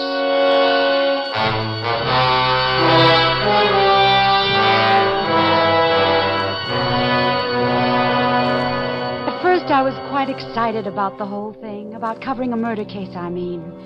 It was good for me. It took my mind off myself, the book I should have been finishing and couldn't. And poor Ned being drowned last summer. That had been more of a strain than even I realized. I knew that now. Not that I wasn't terribly fond of Ned, but we hadn't been as close as we once were. But it had been a shock. That's why I'd been going to Dr. Winter myself. He'd as much as told me that the spells I had were a direct result of what happened to Ned. Oh, it shows you how tiny and yet how strange our little world can be here. Here I was, writing up the case of Dr. Winter's murder for the newspapers. Of course, right away I discovered that the evidence against the girl they were holding was all circumstantial, and Lieutenant Hahn got me prints of the pictures. The piece from the dress they said she was wearing and the tire marks. And I went out to do a little checking of my own. First I went to Gorman's department store. Actually, it's the only real store for women's things in town. Well, Miss Carlyle, long time no see, eh? What can I do for you? I was wondering if you could identify a dress for me. A certain dress? A dress? Why, sure. What kind of a dress you have in mind? No, I don't want to buy one. I just want to find out about one. A particular dress. This dress that this picture was taken of. That's only a piece of it, of course. Oh, that? Yes. You've sold quite a few of them, haven't you? Say, I hear you're going to write up this winter case for the papers. That right, Miss Carlyle? Why, yes, I am. As a matter of fact, this dress... I know this dress, all right. We had them last spring, sold like hotcakes, 4 dozen of them. Did you keep any record of who you sold them to? Could I get a list? No. No complete record. Mostly cash sales, you know. Made up a partial list, that's all, a partial list. Well, that's what I want. That's better than nothing. Going into competition with the police department now, huh? No, I'm trying to help them, Mr. Gorman. If you'll give me... You better see them about that yourself, then. Lieutenant Hahn. Gave him the list 3 weeks ago. You better see him. Oh, I didn't know he had one. He never told me. Cops don't always tell everything they know, eh? You go see Lieutenant Hahn. He's the man you want to see, Lieutenant Hahn.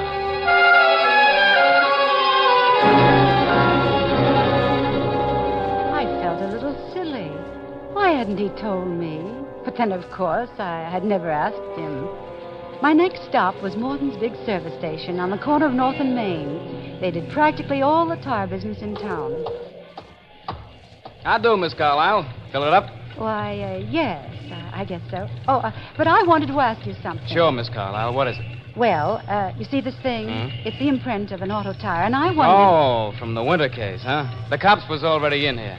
I heard you was working on the case, Miss Carlyle. In a way. And I was trying to find out about this tire, Well, that tire, ma'am, that's a 616 Goodstone. It's pretty new, too. You can see from this middle tread here, you see. I don't see how anybody could prove much by this here. Do you sell many of these? What did you call them? 616 Goodstone. Oh, yeah, plenty. That's what I mean. I don't see how you could prove much with that there tire. You find them on all kind of cars.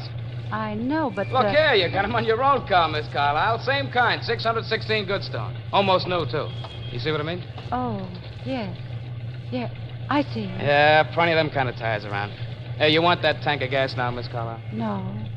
No, thank you. Never mind.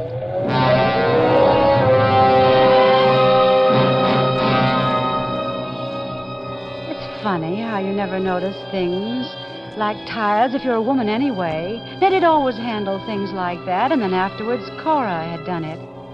Cora. And of course, as the boy had said, there were hundreds of tires like it. Hundreds. Cora wasn't home yet, and I wandered around the house and tried to think, but I didn't get very far. I was afraid one of my headaches was coming on.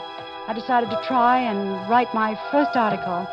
But when I sat down at the typewriter, I remembered I hadn't put the cover over it the last time, and it was all dusty. I went to the broom closet and rummaged around in the basket we keep there for old rags. I just started to dust off the typewriter when I noticed it. It's the rag I held in my hand. It wasn't just an ordinary rag. It was a piece of a dress. And it wasn't just an ordinary dress. It had a cute little red and white print pattern. Kind of a dress the police said was worn by the woman who had murdered Dr. Winter.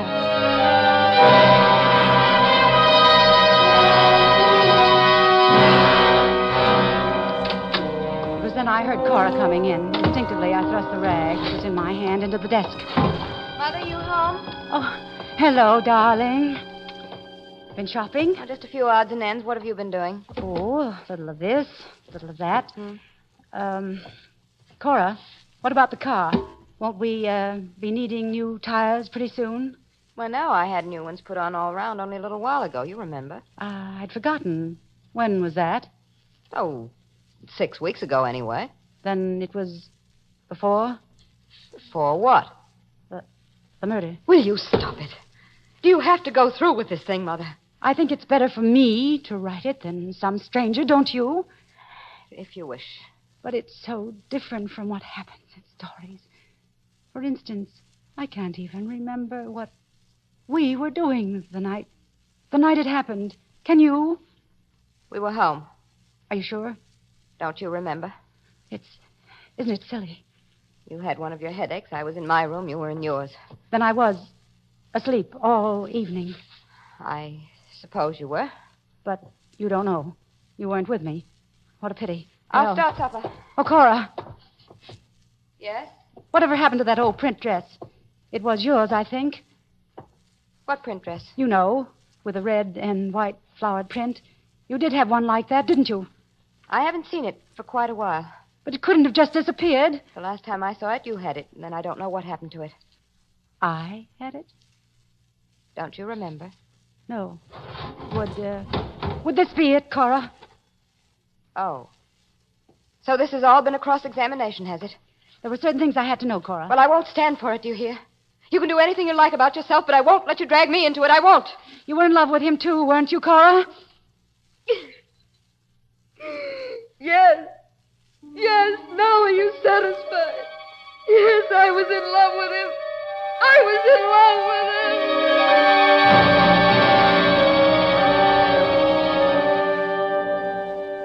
him. When I woke up, the sun was shining, and I was lying on the bed in Cora's room, and Cora was gone. I made some coffee, and then I went down to see Lieutenant Hahn. What's the matter, Miss Carlyle? You look sort of played out. I had rather a restless night. I've been thinking about this thing, Lieutenant. I've been thinking about it a lot. Been doing a little checking up, I hear. Yes, Lieutenant. Why didn't you tell me you had that list about the dresses? Was it because you knew that someone in my house had bought one of those dresses? You're speaking of your stepdaughter, Cora Wales. Yes. We did know it, of course, but we knew the same thing about a couple of dozen other women. It didn't make much difference. Oh. Got any new ideas? Look, Lieutenant, I've been writing a new book, or trying to, about a murder. A woman who kills her husband. I didn't know how to finish it. But now, look, it's all sort of mixed up in my mind, but you know the old theory about a murderer will always return to the scene of the crime? I don't get it. I know. Put it this way. If someone killed because the person they killed knew something, they'd have to kill anyone else who knew that same thing now, wouldn't they? You still going on the theory the Ogilvy girl's innocent? I know she's innocent. You know? Well, that's pretty strong talk, Miss Carlyle. Well, call it woman's intuition. Call it whatever you like. I just know that there's someone... Look, Miss Carlyle, maybe I had you wrong yesterday. I can see you're not kidding about this thing. Not that I pretend to know what you're talking about, but if you've really got something, you better tell Papa. No, I can't. You say you think somebody's going to come back to the scene of the crime. I don't know. I don't know what I think. I just know that... Look, Miss Carlyle, I don't like it. You're upset and you're frightened. No. I want to help you. No. I have to do this my own way. Do what? I don't know. Well, I can't very well use a rubber hose to get it out of you. But I just want you to remember that whatever I do, it's part of my job. What? What's part of your job? To see that nobody else gets killed around here, including you.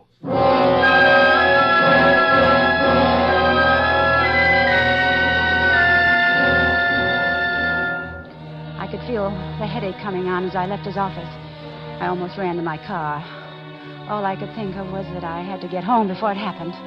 But it was coming over me awfully fast, faster than it ever had before.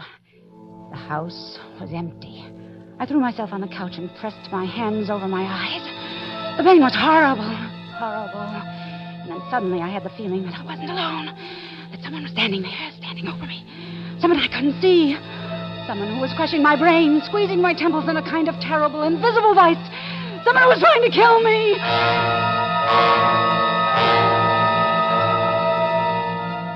I was having a dream. Another of those horrible dreams. I was dreaming that I'd gone upstairs to Cora's room, and she was there packing her things. She didn't see me or hear me, and I crept into the room very softly. It seemed as though I had a heavy poker or something in my hand. I crept up very softly behind her. I raised the poker, and then she whirled around. She saw me. You knew it wasn't an accident, didn't you? You knew he didn't just drown. You knew I killed your father. I pushed him. And when I went to Dr. Winter, he found out, too. Something buried in my subconscious, he said. And he made me tell him. He told you all that, didn't he? So now I'm going to have to kill you, too, Cora. I'm going to have to kill you!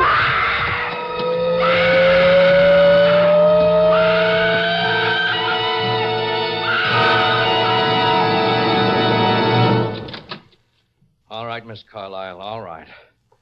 You better come along now.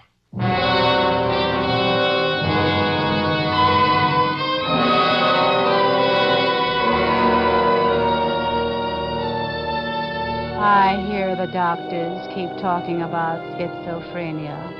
That's a double personality, you know. They seem to think I did all those things without even knowing it. Drowning Ned. Trying to kill Cora. That's what the spells were, they say. The other personality. Like Dr. Jekyll and Mr. Hyde. But I wish I could talk to Dr. Winter.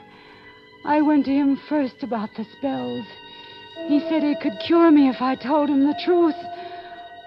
Only, of course, I can't talk to him now. He's dead. I killed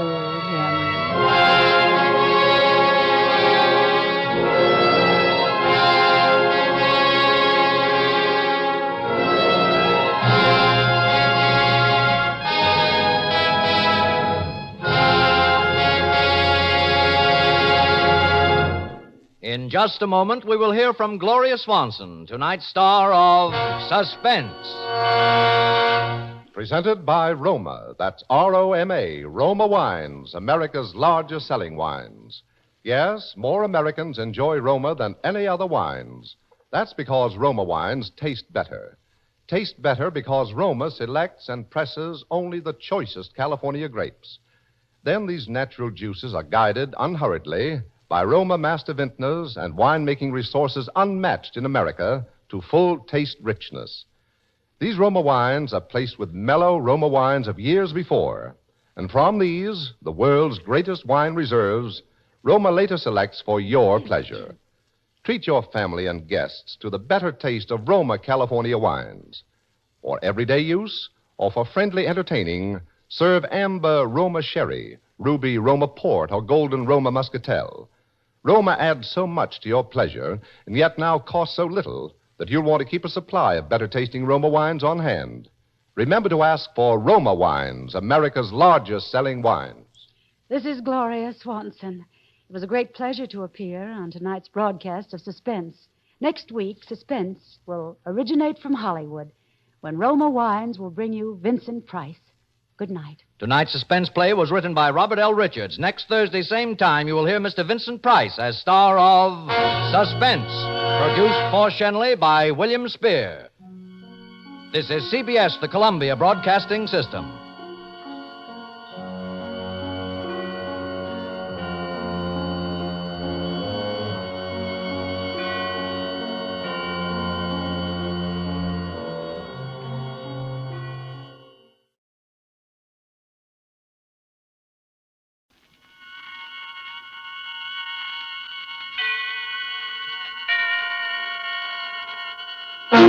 Suspense. On the wine lists of America's most distinguished hotels and restaurants, the honored wine featured is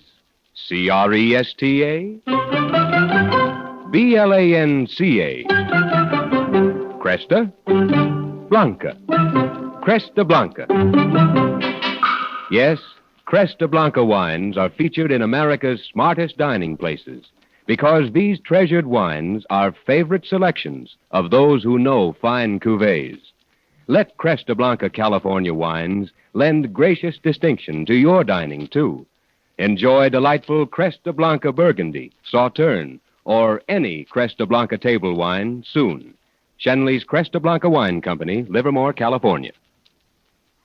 And now, Shenley brings you radio's outstanding theater of thrills, Suspense. Presented by Roma Wines. That's R-O-M-A. Roma Wines. For your everyday enjoyment. Tonight, Roma Wines of Fresno, California bring you Jerome Cowan in Mort, Maine. A suspense play produced, edited, and directed for Shenley by William Spier.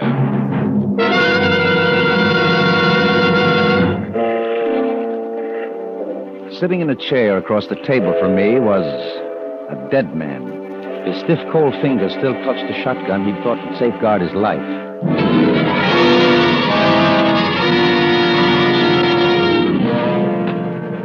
Police Chief Martin couldn't seem to sit still a minute. He kept pacing the floor behind me, back and forth, back and forth.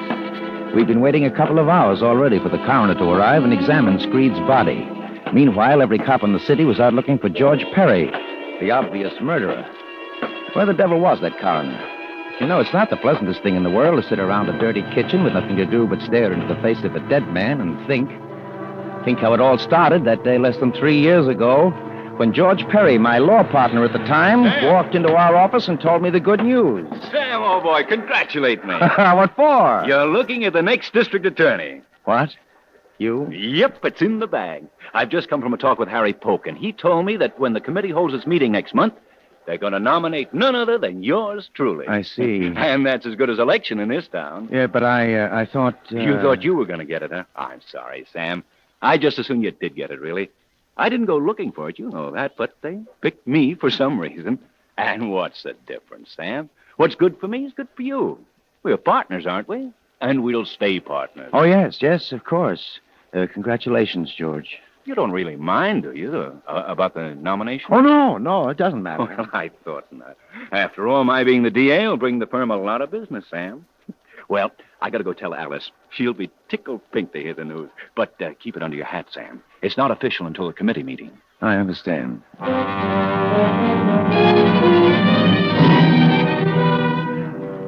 I watched George leave the office. George, the smiling and the debonair, the most popular lawyer in town.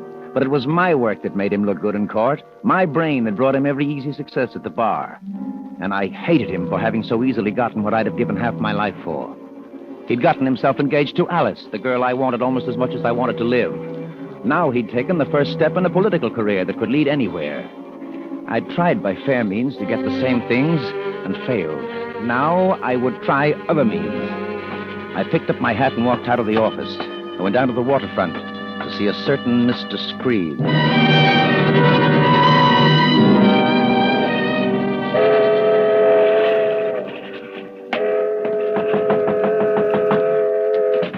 Yes. Oh, hello. Let me in quick. I don't want to be seen. Yeah, sure. Come in. Are you alone? I always am. It ain't quite right, is it, Mr. Boston? Coming to see the foreman on a case you're going to try tomorrow? I'm not going to try that case tomorrow. I know I picked the jury today, but I won't be at the trial. My partner will be trial counsel. Well, it still ain't right, it seems to me. Never mind that, Screed. I think you and I can get along. Always aim to get along. Not that I got rich at it, but I ain't complaining. Not too much. Listen, Screed, I know you're hard up. It ain't no secret. I guess everyone in the city knows that. I can put $10,000 in your way, Screed. Cash. 10,000? Hey, that case don't rate no 10,000. Why, you could buy the complaining witness for a tenth of that. I know. I'm not interested in the case as a case. But I am interested in your being the foreman of that jury. I don't get it. First, let's understand each other. I'm offering you $10,000 for certain services. Are you interested? You kidding? Why, for 10 grand, I'd just about commit murder. I thought I had the right man. Now listen. Tomorrow I'm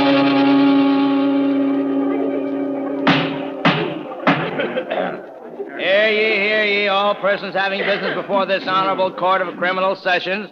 Draw near and give your attention, ye shall be heard. First case on the calendar, People against Henry Barron. Both sides ready. Your Honor, please. There's been a substitution of counsel for the defendant. I will try this case in place of Mr. Boston, who was taken ill yesterday afternoon. Very well, Mr. Perry. The clerk will note your appearance. Is the assistant district attorney ready to proceed? Ready, Your Honor. Call your first witness. Just a minute, Judge. What is it, Mr. Screed? Before this case begins, I've got something to say. Does it pertain to this trial? You're not seeking to be excused from jury duty at this late hour, are you? Well, that depends, Your Honor. Maybe I'd better not serve on this jury. Why not? Because the defendant's attorney tried to bribe me last night. What? That's a lie. My partner would do no such thing. I ain't talking about your partner. I'm talking about you, George Perry. What? Come out of that jury box, Mr. Screed. Step up here. Clerk, swear him. You solemnly swear to tell the truth, the whole truth, nothing but the truth, so help you God? I do. You charge Mr. Perry with an attempted bribe, Mr. Screed? I do. Your Honor, I protest. This outrageous You charge... have your opportunity to defend yourself, Mr. Perry, in the proper place and at the proper time. Just now, I'm interested in this charge. Mr. Screed, you understand you're under oath. I want your entire story. Well, there ain't much to tell. Last night, about 10 o'clock, I was home having some coffee. I heard a knock at the door, and I go to answer it. It's Mr. Perry. He comes in and he tells me that his partner is sick and that he's taking over the case. I tell him maybe he oughtn't to be talking to me, but he winks at me and he says it'll be all right. So I let him talk just to see what's in the wind. I was never at his house. The man's lying. Quiet. Proceed, Mr. Screed. He tells me he's out to make a reputation for himself. And while this case is peanuts, still he wants to win it. He knows he can't unless he's got someone on the jury to cooperate. And he thinks maybe I'm his man. He offered me $200 to hold out for an acquittal. Did you take the money? Well, sure. Sure, I played right along, Your Honor. I told him I'd do what he wanted. But all the time, I was just kidding him. See, I was going to tell you what happened just as soon as court opened. Here, Your Honor. Here's the 200. Brand new $100 bills. Why didn't you notify the authorities sooner? Well, there wasn't no hurry, was there, Judge? He wasn't going to run away. And I knew I could spill the beans this morning instead of wasting half the night down at headquarters. Your Honor, may I question that man? You may not. But he's crucifying me with a wicked lie. I should have the right to defend myself, to cross-examine him. You will have that right in the proper forum. I declare a mistrial in the case before me. The Assistant District Attorney will obtain a copy of the minutes for preparation to the presentation to the grand jury. Bailiff, you will place Mr. Perry under arrest. Court's adjourned.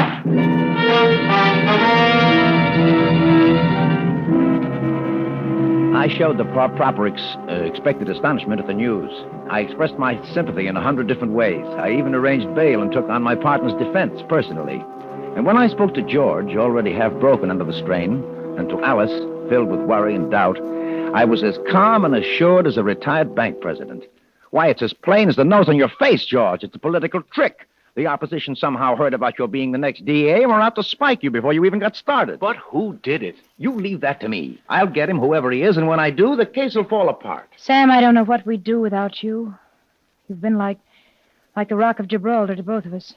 If we didn't have you to turn to... You leave everything to Sam, Alice. He'll get your George out of this jam and know the reason why. I know it, Sam.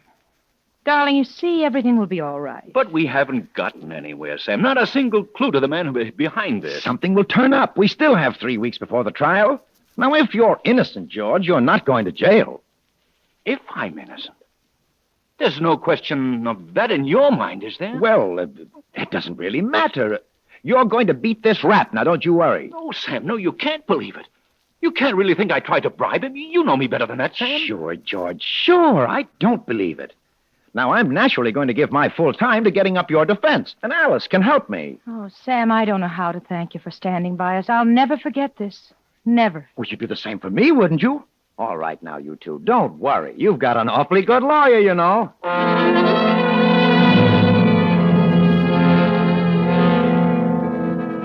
I got George to go away up to Fieldstone for a few weeks. I spent a lot of time driving Alice around in search of non-existent witnesses. My zeal and devotion to George were unbounded. And if I failed to find any proof of his innocence, it hurt me as much as it did Alice. In time, even she began to wonder, to have a gnawing doubt.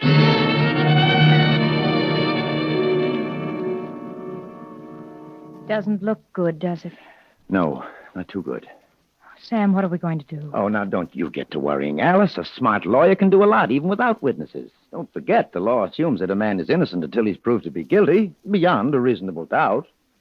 Sam, I've never asked you this. I've always wanted to go on thinking that George was innocent. But I must know. Did he do it?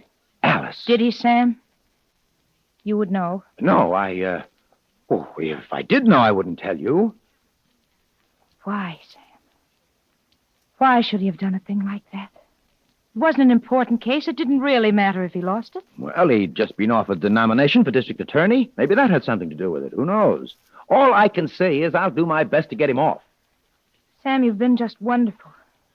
I've never really known how wonderful you could be until this past month. You've worked so hard. You've been so understanding, so sympathetic. If it hadn't been for you, I couldn't have gone on. No matter how this turns out, I want you to know I'll always be grateful. Thanks, Alice. Well, tomorrow is our big day in court, and I want to be on my toes. For George and for you. Good night, dear.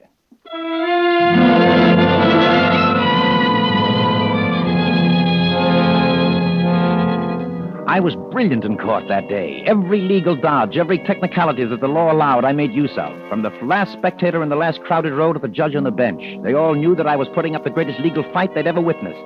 But I couldn't break the keystone of the prosecution, the testimony of Screed. No matter how much I went over his testimony, his story stood up, became stronger with every question I hammered home.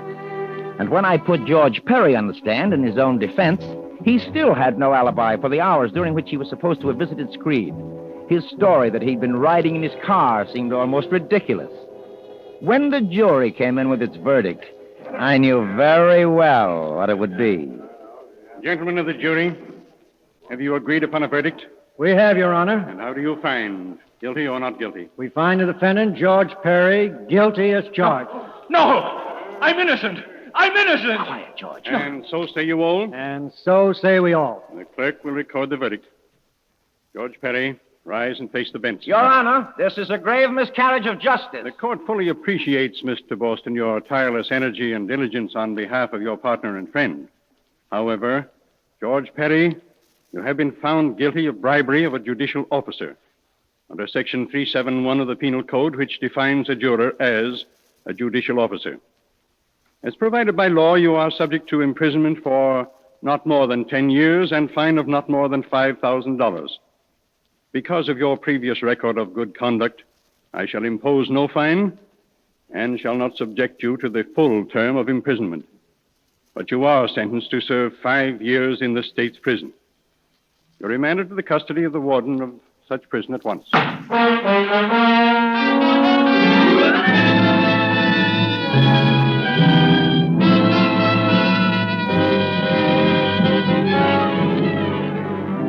For Suspense, Roma Wines are bringing you Jerome Cowan in Mort, Maine.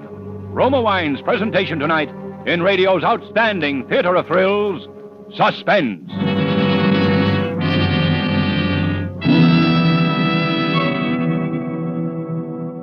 Suspense, radio's outstanding theater of thrills, is being brought to you by Roma. That's R-O-M-A. Roma Wines, America's largest selling wines. This last day of July is a warm reminder that after a hot day's work or play, the tasty refreshment of a tall, frosty Roma wine and soda is so cool to come home to. Yes, Roma wine and soda gives you quick, thirst-quenching pleasure on the hottest day. A cooling treat that your family and friends will cheer to the echo. To prepare, simply half-fill glasses with robust Roma California Burgundy, or delicate Roma Sauterne, or any Roma wine. Fill with ice and sparkling water, sweeten to taste. In less time than it takes to tell, you're enjoying America's smartest summer drink. For delicious, low-cost refreshment or entertainment, enjoy Roma wine and soda, made with better-tasting Roma wine, America's favorite wine. And now, Roma Wines bring back to our Hollywood soundstage Jerome Cowan as Sam Boston in Mort, Maine. A play well calculated to keep you in suspense.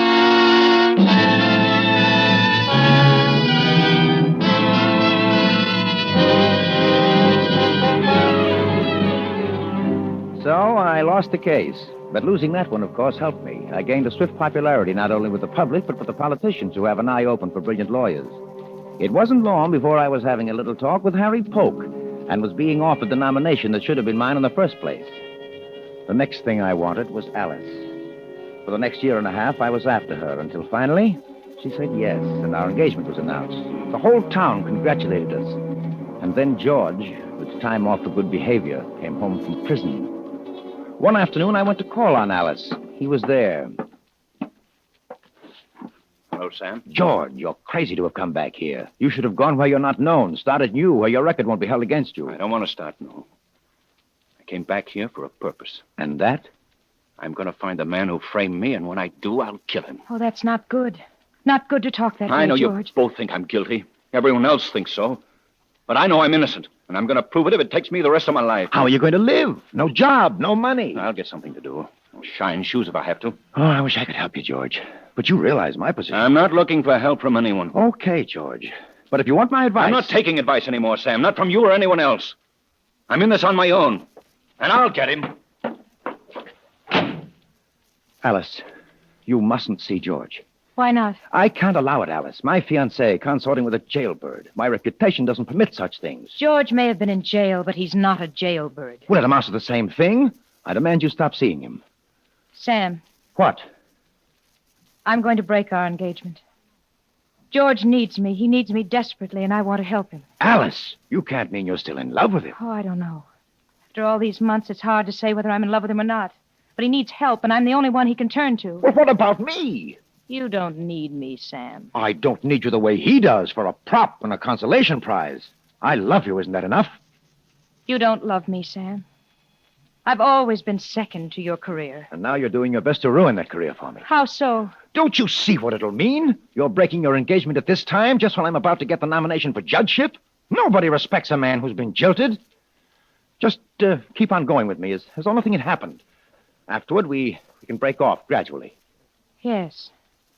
All right, Sam. Now, I think you'd better go.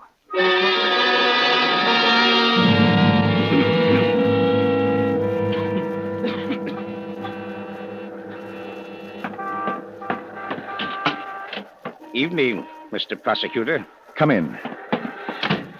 All right, Screed, what is it? Can I talk? Ain't nobody going to hear me. No, the servants are off tonight. You can talk. Yeah. He's been around to see me. George? Perry? Mm-hmm.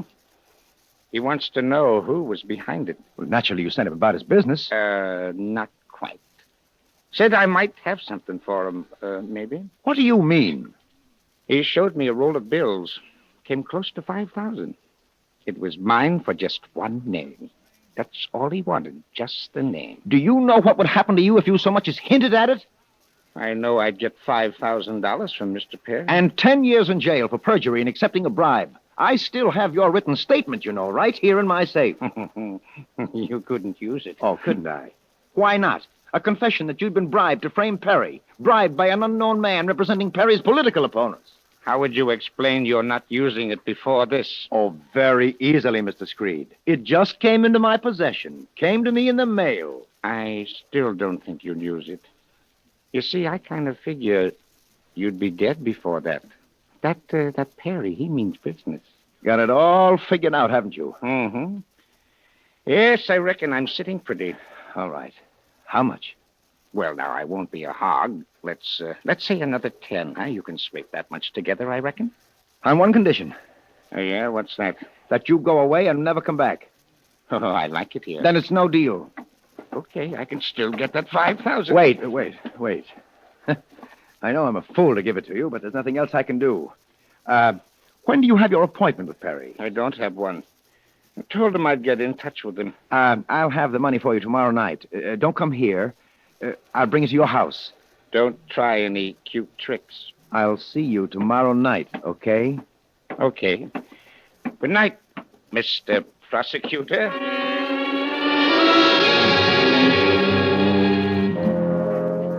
After he left, I wore the rug in my library while I thought about it. I knew this payment was only the beginning. Screed would go on with his blackmail until he bled me white. Something had to happen. And it did. I've got to talk to you. George, sure. Come in. Well, what's on your mind? Two things. Alice, and the man who framed me. Yes? I know how it is with you and Alice, Sam. She told me you let her out of her engagement after the election. What else could I do? Well, it was decent of you not to put up a fuss. Well, where would that get me? But what about the man you say framed you? Do you have anything on that? Well, I've been putting the pressure on Screed. I think he'll talk. But I need $5,000 to pay him. Oh. You know, I don't have that kind of money. I could get it from Alice, but I'd rather not. You want me to give it to you? Would you? Now, listen to me, George. If I thought paying him $5,000 would do any good, I'd let you have it. But it won't. He'll just take your money and give you a runaround. But, Sam, if... Let me finish. You know what would happen to him if you shot off his mouth? He'd be killed. He knows that, too. He's not going to talk for $5,000 or $50,000. Forget it, George. Maybe you're right, Sam. I just thought... I know you're willing to grab at any straw. And there's another thing. Your loose talk about killing the man who framed you. The police know about it, and if it weren't for me, you would have been picked up. I understand you've gone and bought yourself a gun. Yes, I did. Give it to me. I'll turn it in. All right, Sam. Here it is. Just put it on the desk. Now, you follow my advice. Get out of town. Leave as soon as you can. Oh, I've been a fool. Sam, someone promised me a job out on the coast. I'll go tomorrow night. Alice can follow me after election. And, Sam, thanks. Thanks for pounding some sense into my head. Oh, you know how I feel about you, George. Yes, I know. And I wish you every success in the election, Sam. I know you'll make a good judge. Goodbye, George. And luck to you. You'll need it.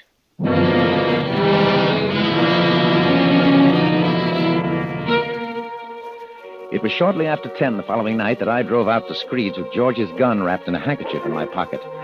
I parked the car a short way down the road and walked quietly toward the house. I looked in at the kitchen window and saw Screed sitting at the table. His chin was on his chest. He was breathing slowly and regularly through his sleep. He was prepared for me, waiting with a shotgun in his hand. But I wouldn't ring the doorbell to wake him. Oh, no. I quietly opened the kitchen door, tiptoed across the floor, and placed George's gun, which I held in my handkerchief, against the back of Screed's head.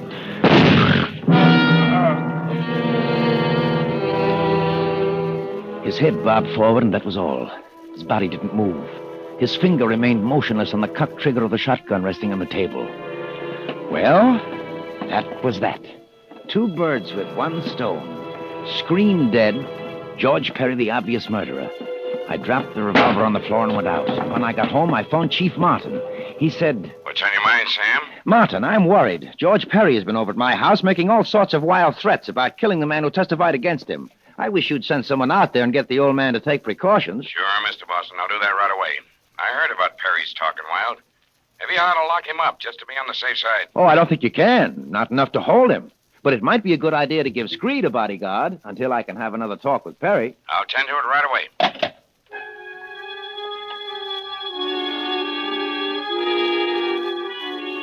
And then I went to bed. I didn't have very long to wait. Hello? Mr. Boston, I've got some bad news for you. Our man got out there too late. What do you mean? Screed's dead. Shot right through the head. Good heavens. Better come out here. I'll be there in half an hour. Perry sneaked up on him and shot him. Screed must have been tipped off that Perry was out to get him. Sat up waiting with the shotgun. Have you found Perry yet? No, I have a dragnet out for him, though. He won't get away. I'm having the gun traced and examined for prints. We'll have the report pretty soon. When is the coroner coming? In a couple of hours, he's tied up. But you don't have to wait. I may as well while I'm here.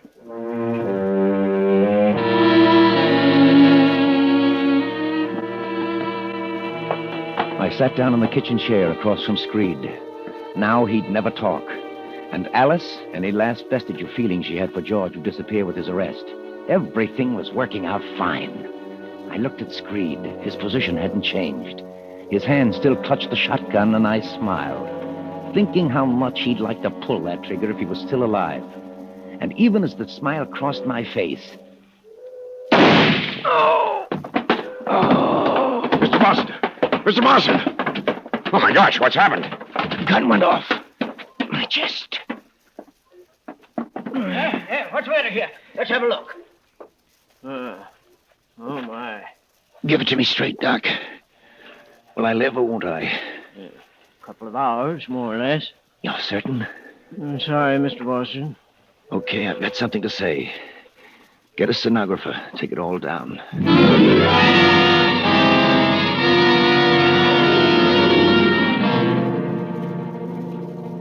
All right, Boston, we got it all. Don't talk anymore. So old Screed got to use his shotgun after all. Mortmain. What's that? Mortmain, the dead hand. It's a lawyer's joke, Doc. You wouldn't understand. Can't say I do. Oh, never mind. By the way, what was it? Some sort of miracle? Divine justice acting through a corpse? If you want to call it that. Really, just a tightening of the finger muscles that caused the trigger to be pulled back. We doctors call it rigor mortis.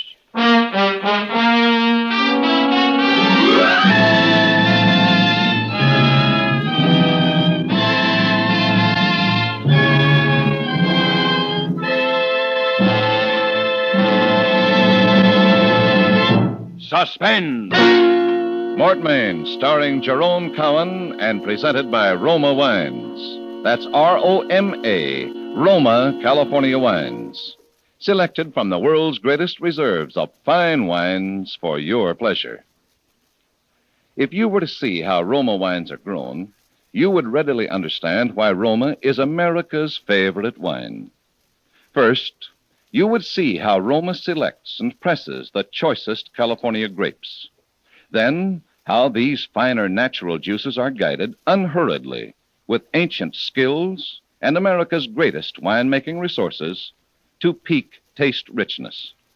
Finally, you'd see these Roma wines placed with mellow Roma wines of years before to await later selection for your pleasure. Only a few can see how Roma creates better tasting wines, but everyone can enjoy this better taste.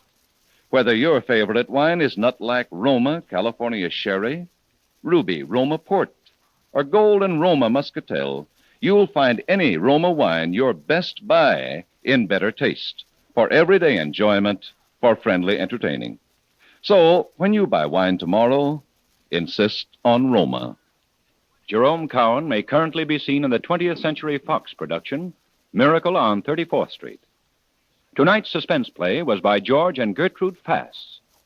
Next Thursday, same time, you will hear Walter Abel as star of Suspense. Produced and directed by William Spier for the Roma Wine Company of Fresno, California.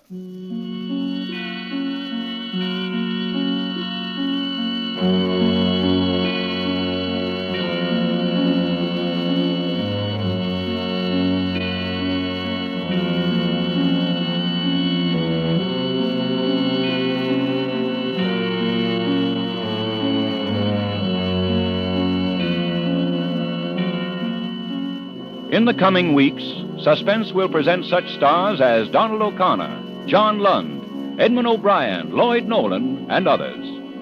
Make it a point to listen each Thursday to Suspense, radio's outstanding theater of thrills.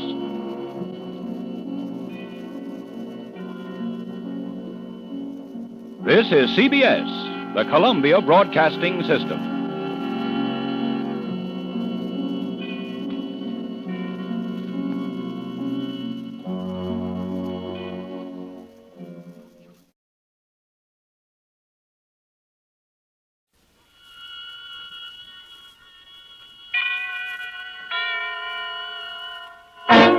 Suspense! For the perfect prelude to gracious dining, for distinguished entertaining, for rare taste pleasure, serve a Cresta Blanca California Sherry. That's Cresta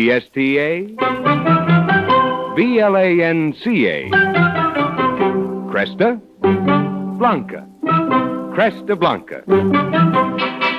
Yes, the knowing tongue has discovered that the world produces no finer sherry than Cresta Blanca. And there's a Cresta Blanca sherry for every taste, for every occasion. Yes, it's smart before dinner to pour delightfully dry Cresta Blanca dry watch. And after dinner, to serve creamy, rich Cresta Blanca triple cream. Shenley's Cresta Blanca Wine Company, Livermore, California. And now, with Mr. Donald O'Connor as star, Shenley brings you radio's outstanding theater of thrills, Suspense. Presented by Roma Wines. That's Roma. Roma Wines for your everyday enjoyment. Tonight, Roma Wines of Fresno, California bring you Donald O'Connor in Smiley, a suspense play produced, edited, and directed for Shenley by William Spier.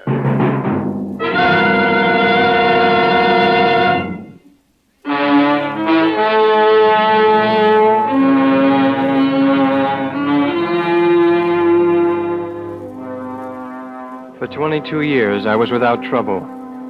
I got along with people. They liked me. They called me Smiley. Because that's the way it was with me. My eyes, I mean. Laughing, the way I always was inside. And then I had this thing with a woman. And the laugh went out of my eyes and out of my insides. That's when I learned a thing or two, especially about women. That's when I learned that some women don't even have the right to live.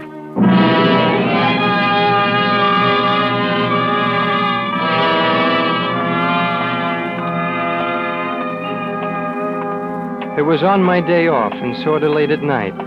And I was just walking along the street, not going anywhere in particular or even thinking anything much. Just sort of whistling to myself and walking along the street.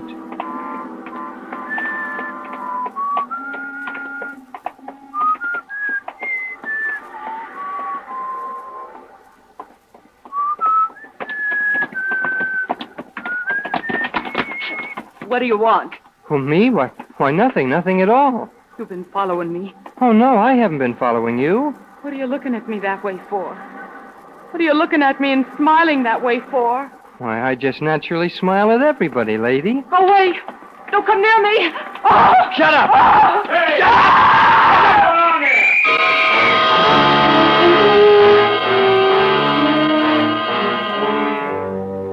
That was when the cop grabbed me, and they threw me into jail because she lied about me. She said I was bothering her. She said I hit her. She said I was staring at her. She said I was following her. Probably going to rob her. And they all believed it, too. They didn't say so, but they were all thinking about those women that got killed lately. I know. So they believed the woman. And about my hands. They didn't believe that either. They thought it was funny about my hands. About hands nobody understands. Nobody.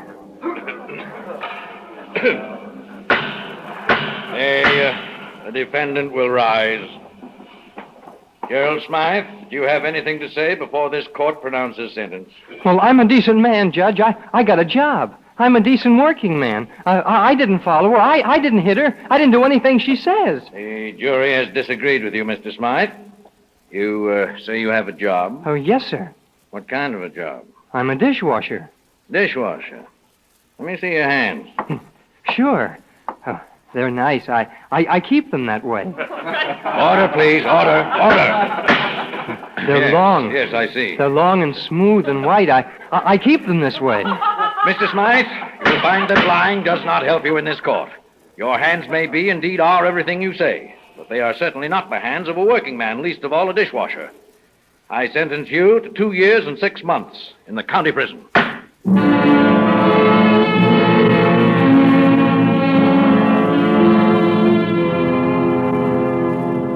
I didn't blame the judge. I was there in the first place because of the woman.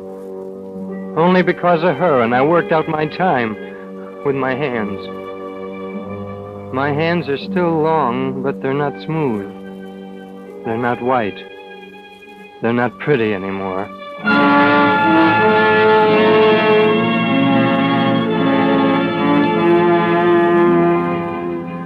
It was November when I got out.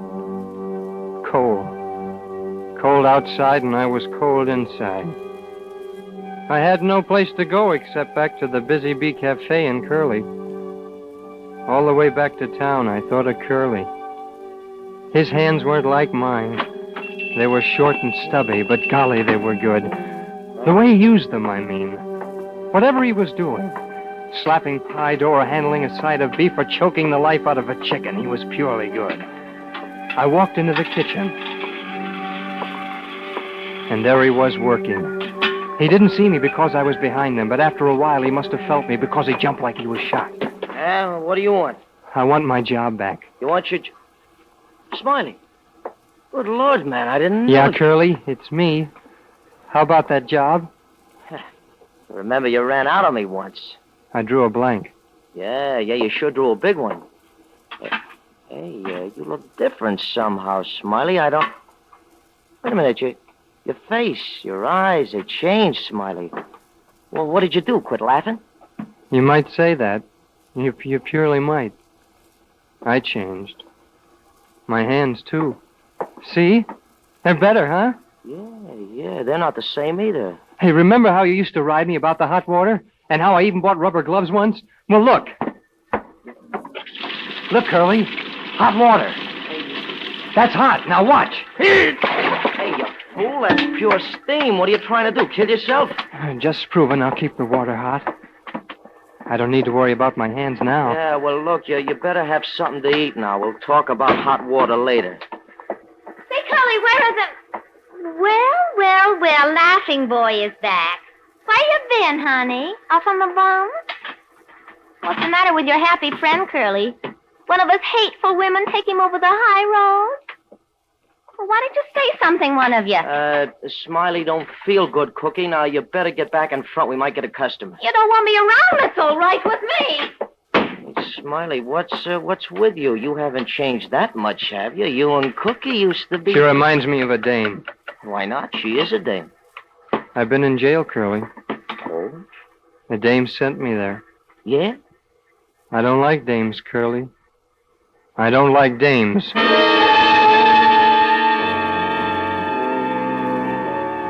I tried to tell him about it, but I knew I couldn't make him understand.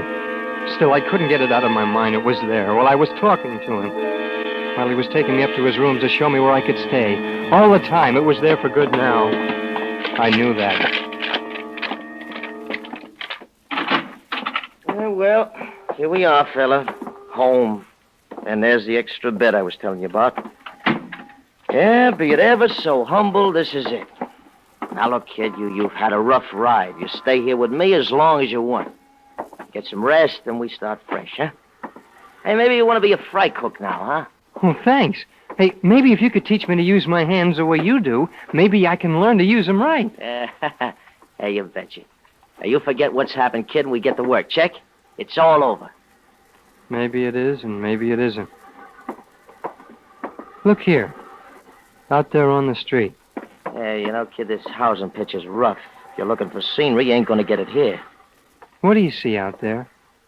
See a view that's worth just about 1/10 what I pay for it. It stinks. Oh, I don't mean that. You see that dame? Yeah?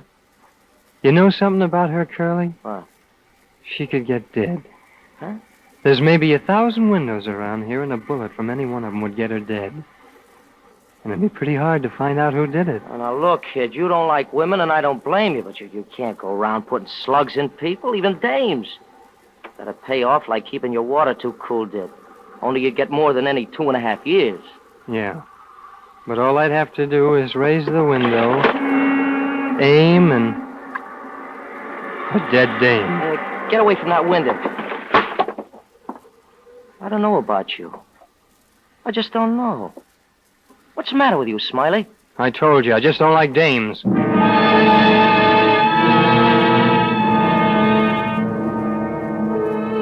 Curly's face was as white as a clean apron. He was mad, a little, and scared, but I still couldn't explain to him what it took me 2.5 years to figure. That a man works hard, and when he works, he's got some pay coming. All the time I was in jail, I knew I wasn't about to get a nickel for all the work of digging and shoveling and laying concrete, and the one thing I was proud of was ruined. My hands. And I figured to collect some pay for that work, even if it was the last thing I ever did. And I figured it out good. Just what the pay ought to be. 1 woman. 1 dead dame.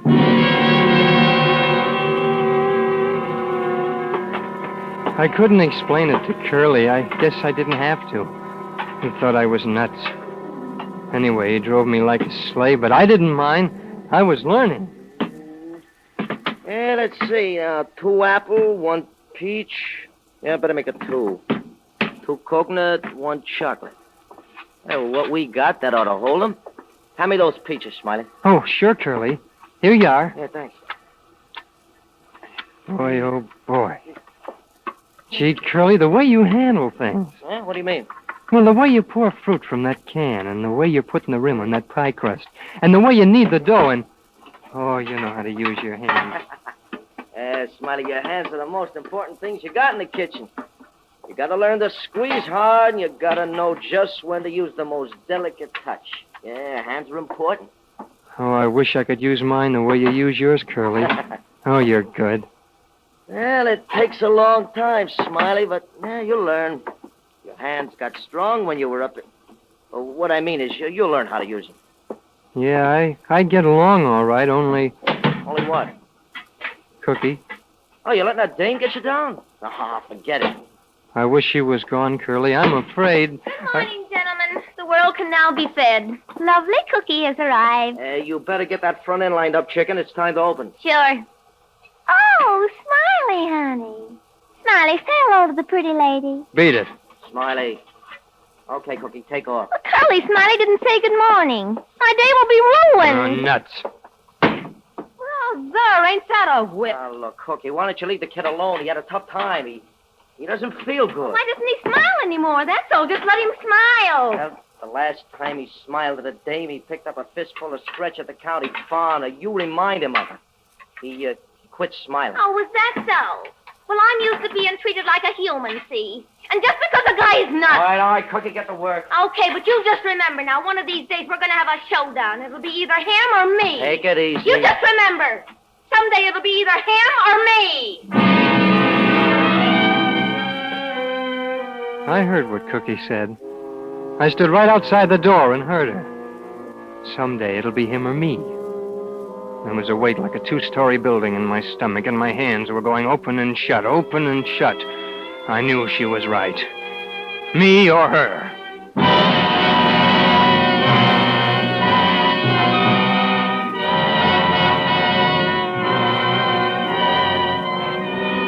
For Suspense, Roma Wines are bringing you Donald O'Connor in Smiley. Roma Wines' presentation tonight in radio's outstanding theater of thrills, Suspense.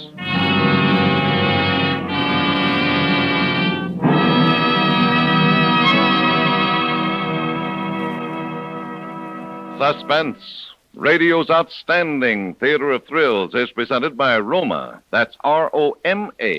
Roma Wines, from the world's greatest reserves of fine wines. Have you ever thought how easy it is to turn a casual call by friends or neighbors into a delightful party? Simply set out some fruit, cheese, or nuts, and delicious Roma California wine. Yes, these are the inexpensive ingredients of real enjoyment. The simplest occasion takes on a festive note when you pour better-tasting Roma wine. So enjoy golden Roma Muscatel or glowing Roma Port after dinner or whenever guests drop in. As you savor the mellow goodness of these delicious Roma wines, you'll understand why more Americans enjoy Roma than any other wine. So, for an everyday family treat or for smart hospitality, serve better-tasting Roma wines. That's Roma, Roma Wines, America's largest-selling wines.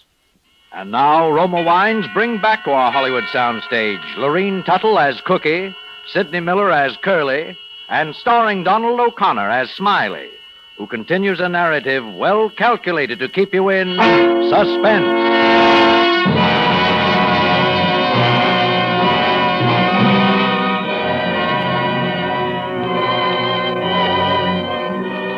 It added up. I was going to get my pay. But now it wasn't just some dame, sometime. It was a particular dame. Cookie. And soon. When I went inside, my hands were still going like that, open and shut, open and shut. And all day I just watched Curly and the way he used his hands. His technique, as he called it. The way he squeezed when he had to. It was so important, the technique, I mean. You had to squeeze just right. Just right.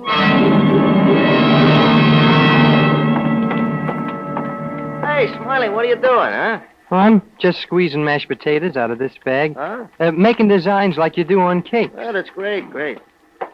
What kind of design do you call that? Oh, it's just a hand, I guess. A hand? Oh, brother, that hand couldn't do much. Look how fat you got it up at the thumb. Oh, that, I guess I squeezed too hard. Smiley, you'll be all right, kid. You stay with it. Well, Lassie boy's growing up. Little Smiley going to be a pastry cook? All right, lay off the kid, Cookie. I told you. I know, Curly, and I told you. Let the boy take care of himself. Yeah, Curly, take it easy. It's all right now. Well, how do you like that? It's all right. Gee, are we going to be friends now, Smiley? Well, we can try. How do you like this design, Cookie? That? Oh, well, it's okay. What is it? It's a hand. A hand? Yeah, handy, Coke. Sure, you see, these are the fingers here. They're awful long for fingers. Oh, I don't know. See, look at my hand. My fingers are long. Yeah, they are. It's just that you don't notice. People don't notice dishwashers' hands. That's why I'm going to be a fry cook and a pastry cook. And they won't be cracked and dirty like they are now. They'll be soft and strong, too. As soon as I get to be a cook. Sure they will, Smiley. Well, now that you two are lovey-dovey, how about breaking it up? Huh? I want to get home. You mean you really go home when you're through here? Of course. Where do you go? Oh, lots of places. Tonight I got a date with Johnny Mack, the singing sensation out at the Natural Pass. I gotta go out there and meet him. The Natural Pass? Yeah. That's the joint at 711 Green Grove. 711 Natural Pass. Yeah. Get it? I get it. What kind of guy is he? You gotta go to him. Oh, he's working. He can't come in here. Yeah, he must have appeal. You ain't kidding, brother. How do you get out to the joint? You hitchhike? You kidding? I take a bus to the end of the line, call a cab from the drugstore, and go on out. Class. Well, how about that, Smiley? Class yet? Yeah, I guess a crooner would rate it. Yeah, sure. Well, you better get that front end cleaned up, Cookie, if you're going to meet Johnny Songbird. Oh, I guess I better. Boy, on the day I quit swinging hair. And have a good time, Cookie. Have a good time.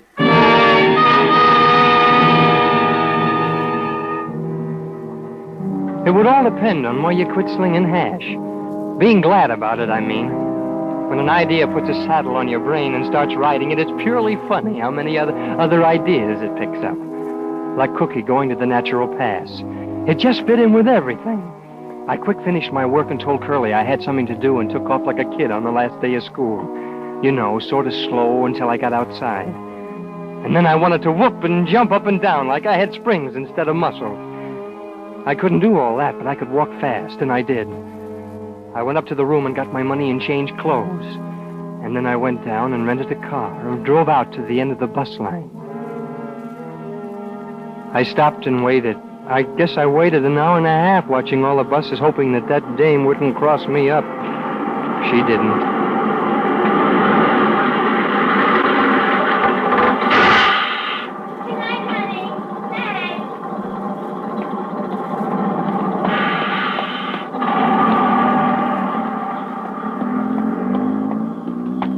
Cookie! Who is it? It's me, Smiley.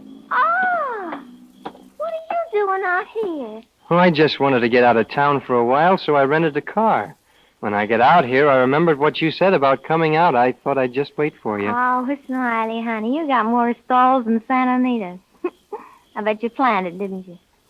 You could be a sweet guy, you know that. Oh, come on, I'll take you to the club. How far is it? About a mile and a half. Let's go.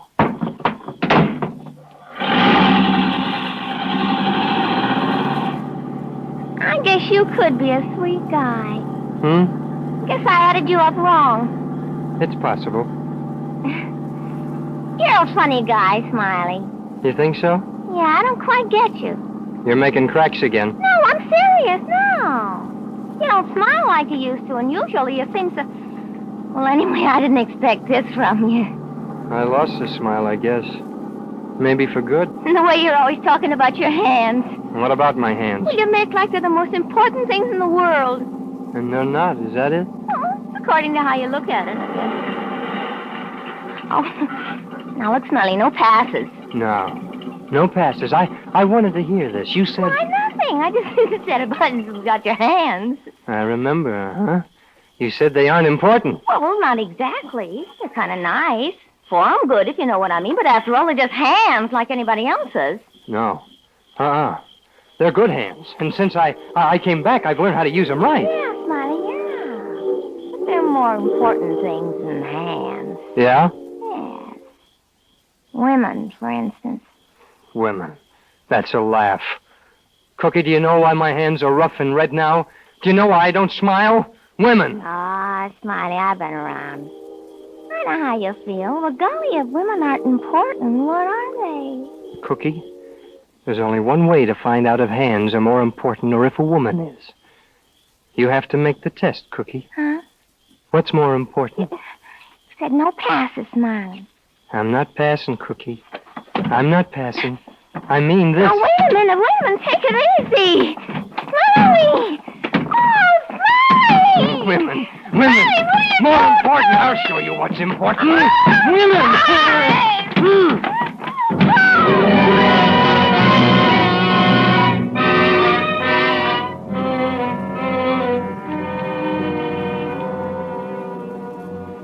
Payday. For 2 years in jail, one dead dame. The whole world changed. For a minute, my hands were going open and shut like this. My technique was perfect. Absolutely perfect.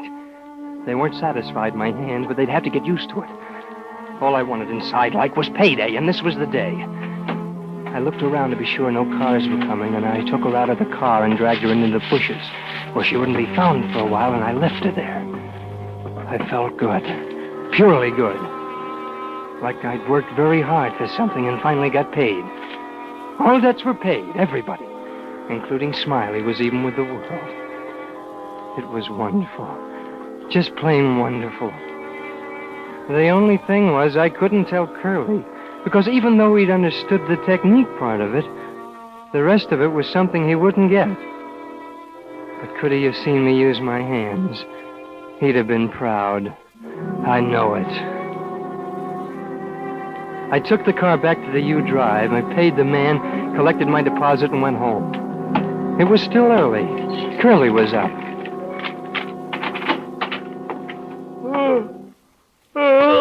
Oh, hi. Where'd you go, kid? Oh, just around. I got some fresh air. I didn't think you'd be up. Oh, sure. Stay late. Maybe I better get to bed, though. Big day tomorrow. Okay, I'll be with you in a minute. Hey, Smiley, I've been thinking you should maybe move over to the stove. Oh, swell. I won't have to work in hot water anymore. What's that? Hot water? Oh, no. I'll get another pearl diver, and you can come over with me. Hey, look at you. What's the matter with me? Nothing. I just noticed you're making with the eyes again, the way you used to. Now, what's happened, fella? Oh, I don't know. I didn't think about it. Why? Well, this is wonderful. Hey, I'll bet Cookie'll be surprised to see you. Cookie? Hey, sure, one of her beefs is you don't smile. Dames don't like you. Grouchy. Oh, wait till she sees this. Yeah. Who could be at this time of night? How do I know? Mr. Smith, Oh, you're him. Hello, Mr. Smith. Smythe, not Smith. I'm from the U Drive. When you brought the car back tonight, you left this pocketbook in it. Had 15 fish in it. I thought the lady might want it. Oh, yeah. Thank you very much. Forget it. Come see us again. What's this? A U Drive getting a dame's purse?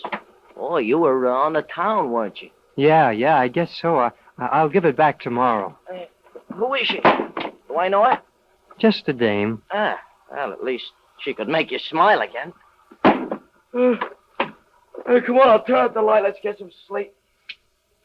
Yeah. Yes, sir, Smiley. Yeah, you're doing all right. You stick to your work, and we'll make a real team. Remember the technique. Hey, Smiley, will you answer me something now? Oh, sure, Curly. What is it? What happened to that crazy idea you had when you got out of the pokey? Remember you were telling me how you could put the blast on a dame and you... Hey, Smiley. Hey, look at me. Smiley, you didn't... Nah, that's crazy. What, Curly? I always said you had to be whacked up to get in the restaurant business. I'm just proving it. I thought for a minute you would... Oh, my nuts. Oh, boy, this bed feels good. I really need this sleep. Yeah, imagine me thinking you'd be crazy enough to bump a dame. Good night, Smiley. Good night, Curly. Good night. Sweet dreams. Hey, what are you doing? Hey, cut it out, Smiley. What are you... Hey, take your hand off my face. Hey, stop it. Smiley, what are you doing? What are you doing, Smiley? Smiley, what are you...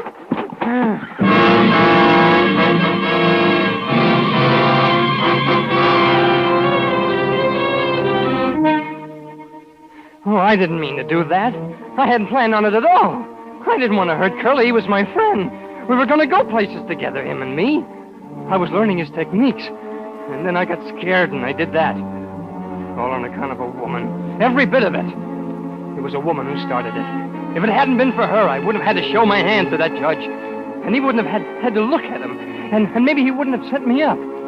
My hands. Look at them. They're back in condition. I've had over 6 months to sit here and do nothing. Just watch Pop out there pace up and down. He's been keeping track of the days for me. He told me this morning, 2 more days, son. 2 more days. Just 2 more days. I wish it was longer. My hands are so pretty again. And they're strong. And they got a lot of technique. If I was out there, no telling what I could do with hands like these.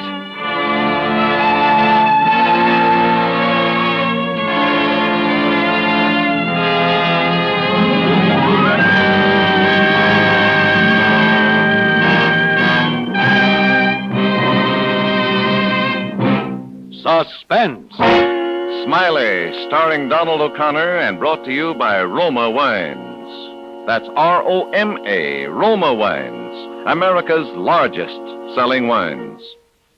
When the weather is so hot and humid that everybody feels like a rag, try this wonderful cooler offer on your thirsty family and friends. A tall, refreshing Roma wine and soda made with better tasting Roma California wine. Simply half-filled glasses with robust Roma Burgundy, delicate Roma Sauterne, or any Roma wine of your choice. Add ice cubes, fill up with sparkling water, and sweeten to taste. In just seconds, you beat the heat with the coolest, tastiest summer drink that ever soothed a parched throat. Roma wine and soda is so cool to come home to, you'll want to enjoy this delicious refresher often. Next Thursday, same time, you will hear John Lund as star of Suspense. Produced and directed by William Spier for the Roma Wine Company of Fresno, California.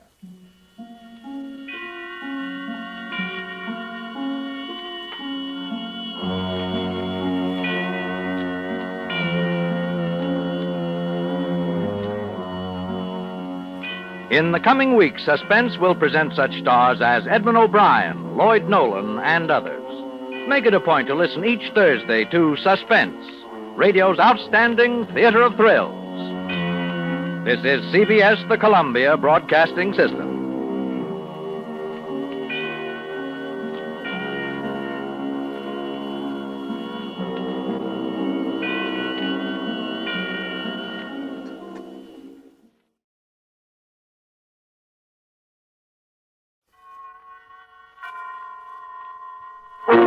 Suspense.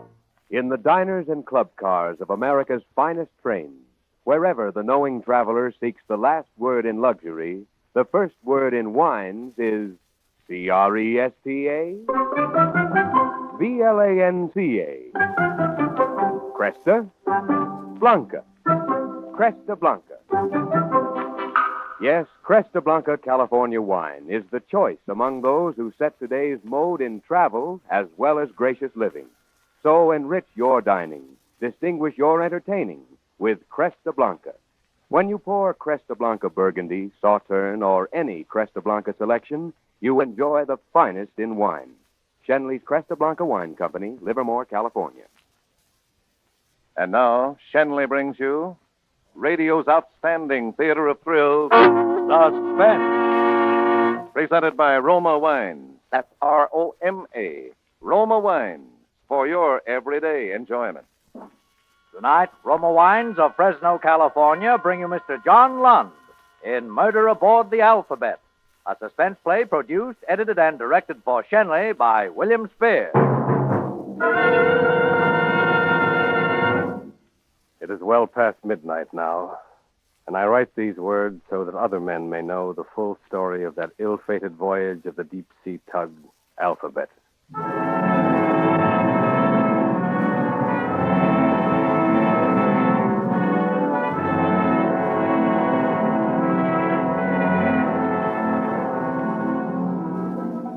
Ours was not a large vessel, but sturdily built for its task.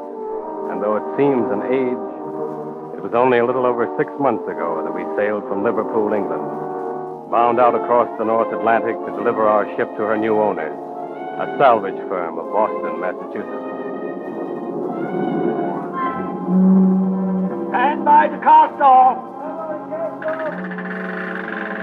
We put out with a reduced complement, just a handful of men, 12 in all. We were a new crew, sent on board for this journey over the deep sea lanes.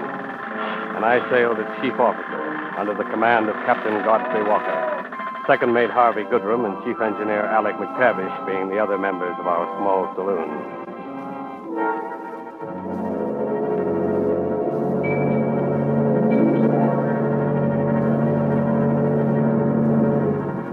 I remember we departed on a cold, wet day, with the fog lying low over Birkenhead and the northwest wind blowing fresh in our teeth. Hard port! As the drab gray of the Liverpool dockside dropped back into the soaking mist, I doubt if any man aboard could have foretold what lay ahead over those 3,000 miles of heaving sea. When we had cleared the lightship, I went into the wheelhouse, where Captain Walker searched the channel ahead, his deep black eyes staring out from under his shaggy eyebrows. I saw him, his huge frame bundled in a salt-stained greatcoat.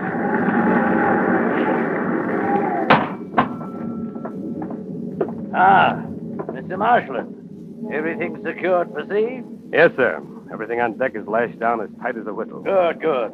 We may get a dirty crossing this time of the year. Oh, she'll be uncomfortable, sir. When it comes to ships, I'm used to something a little bigger. You're on no 10,000-tonner now, mister. If we hit it heavy, there'll be many a man on board who wish he never left the dockside. Oh, I think the crew can take it, sir. Maybe, mister, maybe. 2 days out and we'll see. Keep it to a course, quartermaster. All right, Mr. Marshland, you can take her now. Very good, sir. Your course is south 70 west. South 70 west, sir. See these helmsmen, keep her on the course. I'll be back in the cabin if you want. Aye, aye, sir.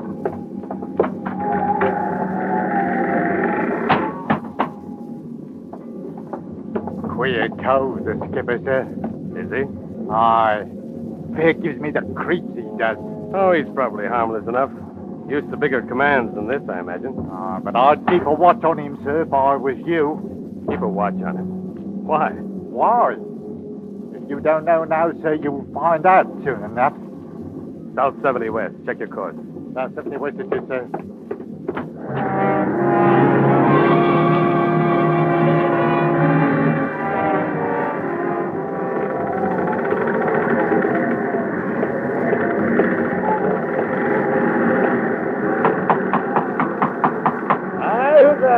Marshland, sir. You sent for me? Oh, yes. Come in, mister. Come in. Take a chair, mister. Thank you, sir. No, not that one. Over there. Oh, certainly, sir.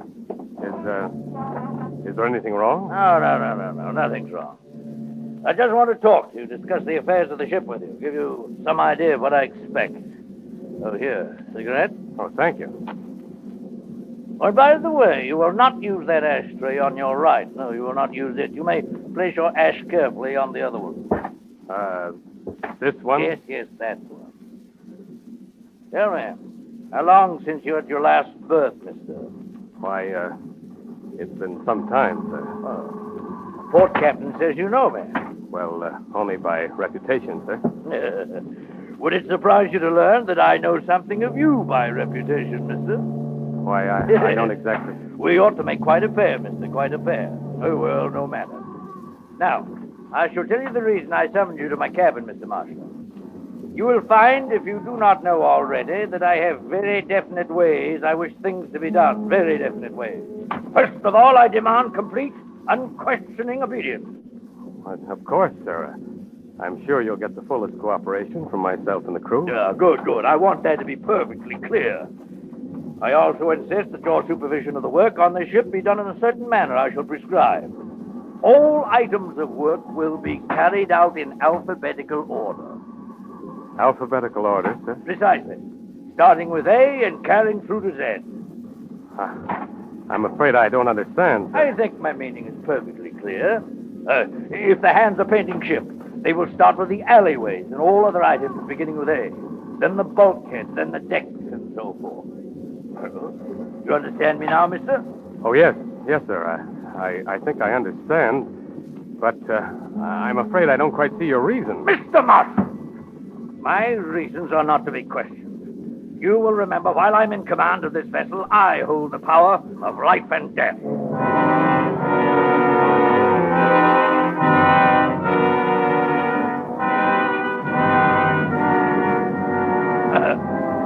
sir. He was sitting across from me on the small settee of his cabin, his massive face half hidden in the shadows, his eyes piercing into mine. In the nearness of him, I could see the bloodshot veins like thin red tracings against the white. The man was mad. Higgins was right. He was mad. Yes, life and death. I looked about his cabin. There was something inhuman in its ordered neatness, as if the warmth of man had not touched it. I saw the books stacked evenly in the bookshelf. I saw the titles arranged in alphabetical order. It was a pattern complete in itself. The desk, the bunk, immaculate. Not a wrinkle or speck of dust visible to the naked eye. On the bulkhead were 4 photographs, enlargements of outdoor scenes. With a start, I realized they, too, were in perfect order, arranged according to the seasons, from left to right. Spring, summer, autumn, winter. My eyes darted about me again, and on the shelf above his bunk, I saw 3 cameras. They also fitted the pattern. The smallest on the left, the largest on the right. I remembered the chair and the ashtray, and turned towards him as he spoke again. Is that perfectly clear, Mr. Marshal? Yes, sir. Perfectly clear. Good. Now, one final thing. I insist that the quartermasters taking the wheel appear in sequence of the first letter of their surnames. But, sir, that will mean rearranging the watches. Surely the... Silence! You will do as I order. Very good, sir. The watches will be changed. That's better, much better. Well, mister, now that we understand one another, we shall cease talking about the ship. Aha! I see you've noticed my photographs. Well, I can't say I know much about it, sir, but I'd say they're excellent. Of course they're excellent. I took them myself, a hobby of mine. You may have noticed I have 3 cameras. 2 of them are of German make, the other American. The medium-sized one in the middle I use with infrared film, comparatively recent development. The other 2 I use for general purposes. Are you interested in photography, Mr. Marshal? Well, I can't say I am particularly, sir. I've never done anything like that for a hobby. Very well. If you're not interested, you may go. Oh, I didn't mean that I That wasn't... is an order, Mr. Marshal, and you will now go.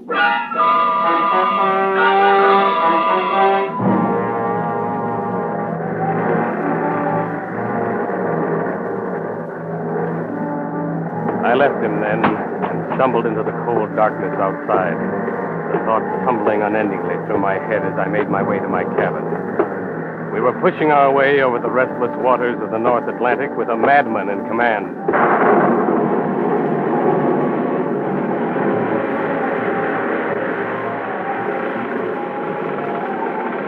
On the morning of the 3rd day, the 2nd officer came running onto the bridge and flung himself excitedly into the wheelhouse.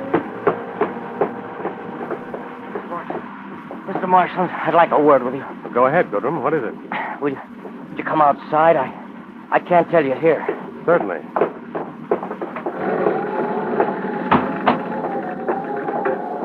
Now, what in the world is the matter with you? It's the wireless operator, sir. Abercrombie. He's gone. You mean he's disappeared? Off the ship? Disappeared? Maybe. But I wouldn't wonder if there was a better name for it than that, sir. What do you mean? I mean murder.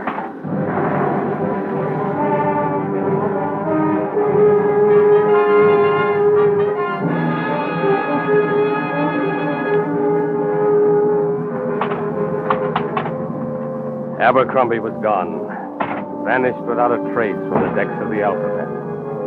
And although I didn't have the feeling myself, there was an uneasiness within the crew now. They seemed furtive, frightened, and they quietly drifted out of sight whenever the captain made an appearance on the deck. You could see they feared him, and somehow connected his madness with the disappearance of the wireless operator. That night, I stood in the darkness of the wheelhouse, the faint light from the binnacle shining on the face of Higgins as he stood his trick at the wheel. It's a rum go, sir. That Abercrombie didn't just fall over the side by himself. Mark my words on that. Oh, come now, Higgins. Many a man has disappeared from shipboard, swept over the side by a sea. Ah, sir, on a stormy night, that may be. But last night was a pretty quiet one. Just a little kiss of rain. Done in he was, sir. But why? What reason? Reason? No one had no reason, sir. That may be the queer one. The queer one? Aye, the skipper, sir. Good heavens, man. Are you accusing the captain of... He's not a normal man, sir. I wouldn't be too loud about the captain, Higgins. You can't accuse people without evidence. I'll keep me tongue. But the skipper's off his rocker. You know that as well as I do, sir. Oh, he's got some set ideas about things, but that doesn't... Alphabetical ideas, sir? Well, yes, but... Ain't you thought of this, sir? His name, Abercrombie. What of it? Beginning with a H. The first letter of the alphabet. Abercrombie was the first. But he won't be the last, sir. He won't be the last.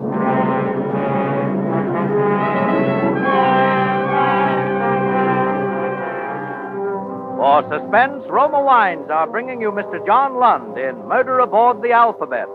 Roma Wines' presentation tonight in radio's outstanding theater of thrills, Suspense.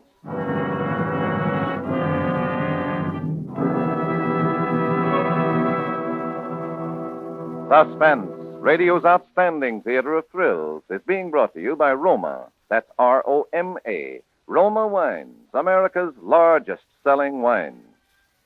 When it's 90 in the shade and there's no shade, that's the time to enjoy tall, tinkling glasses of ice-cold Roma wine and soda.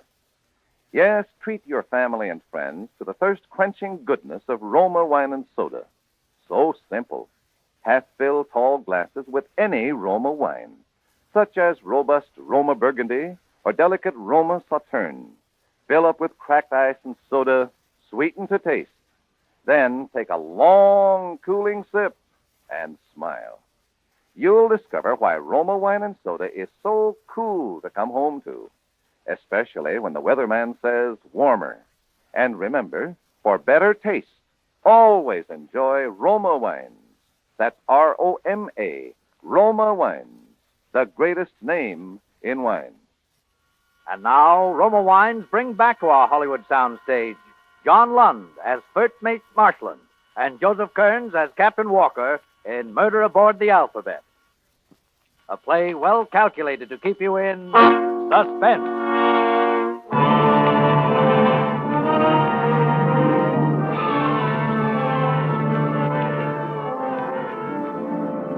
Needless to say, the conclusions of the men were no surprise to me. But I didn't feel the time was ripe for further action.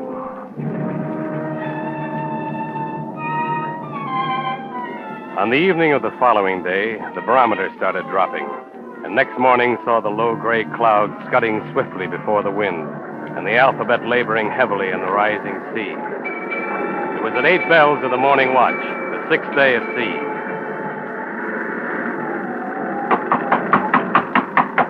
Who's there? It's McTavish, Mr. Mate. Oh, come in, Chief. Take a chair, Chief. Oh, what is it? You look bothered.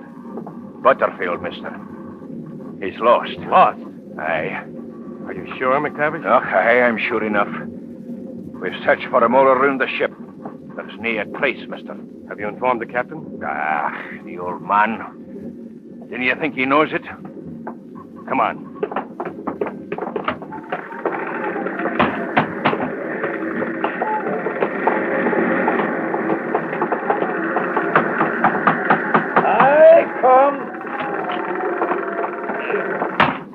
Well, mister? There's another man gone, sir. Butterfield. Butterfield, eh? Aye, sir.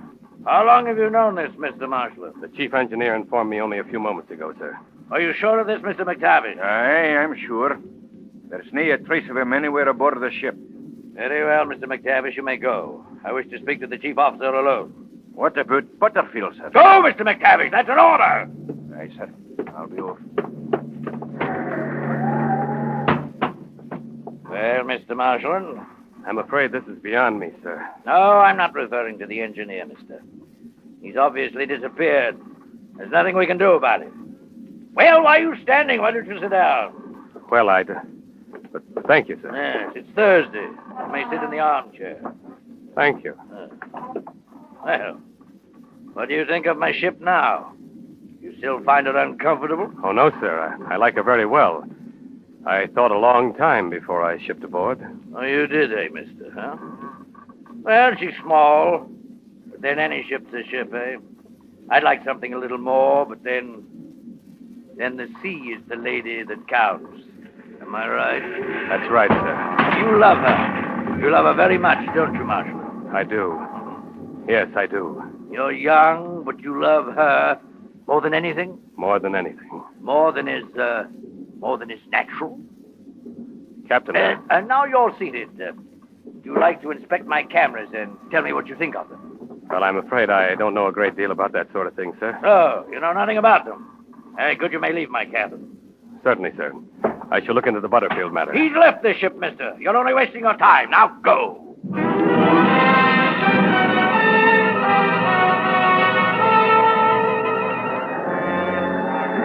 For the second time, I left the cabin of that strange man. I left him alone with his madness, and steadying myself against the roll of the ship, walked the deck, thinking my own thoughts.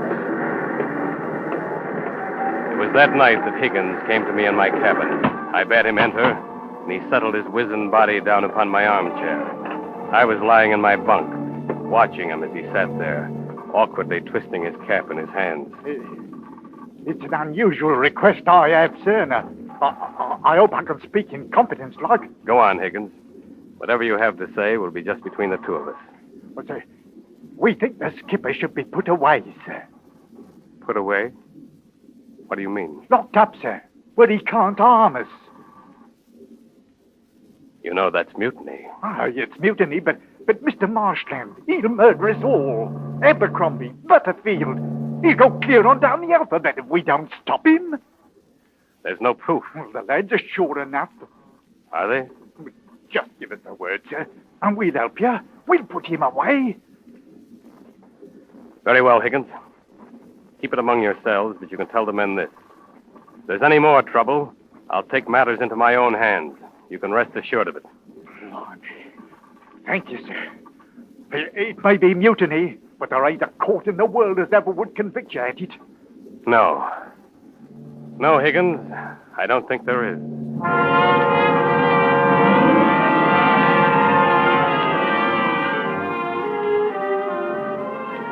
It had to be done very carefully. And for quite a while, I lay back upon my bunk, thinking of what Higgins had said. It would be risky, but the men were behind me. That would more than sway the balance. Higgins was right. Any court of law would see the wisdom of my action. They would never convict for mutiny, and Captain Walker would be locked away forever.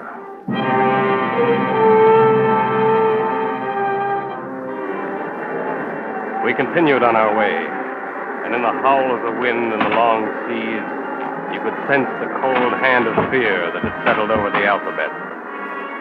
By the evening of the seventh day, we stood well out on our great circle track, more than halfway between Liverpool and Boston. We plunged through dirty seas, rising to each crest and falling to the trough below, with the water curling green over the flare of our bluff bows. But we made fair time, and the knot slipped steadily astern. It was during the inky blackness of that night that death struck again on the decks of the Alphabet, and another member of our dwindling band disappeared into the unknown. Abercrombie, Butterfield, and now the third man. His name was Chadwick.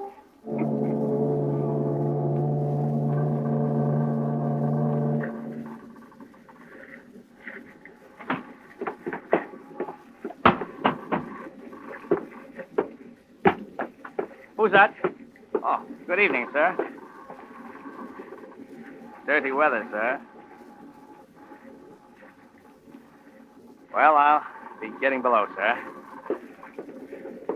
Would you please let me by? I want to go below.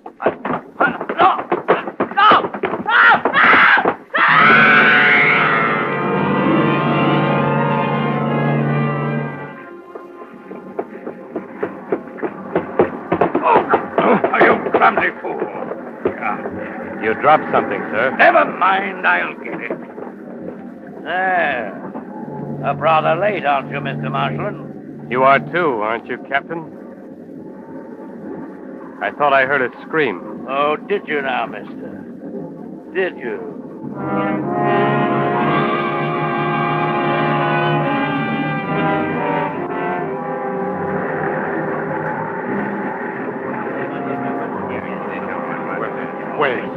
be here, sir. You all know why you're here. Yes, sir. The lads know. We're with you, mister. We'll stop his tricks, we will. Good. Now we must do this quietly and quickly. There must be no bungling, understand? Yes, sir. All right. Here goes. Captain Walker, will you come on deck a minute? Well, mister, what is it you want? Come out here, sir. I want to show you something. Mr. Marshall! Never mind that, man. Captain, stay where you are. This gun is loaded. So now it's mutiny. Marshland, you'd better Shut up. One move and I'll shoot. And you'll get more north in your gizzard. Mr. Marshland, he's the skipper now. You swing for this, Marshland. You and all the rest. You really think they'll hang a mate for mutiny when they can hang a captain for murder?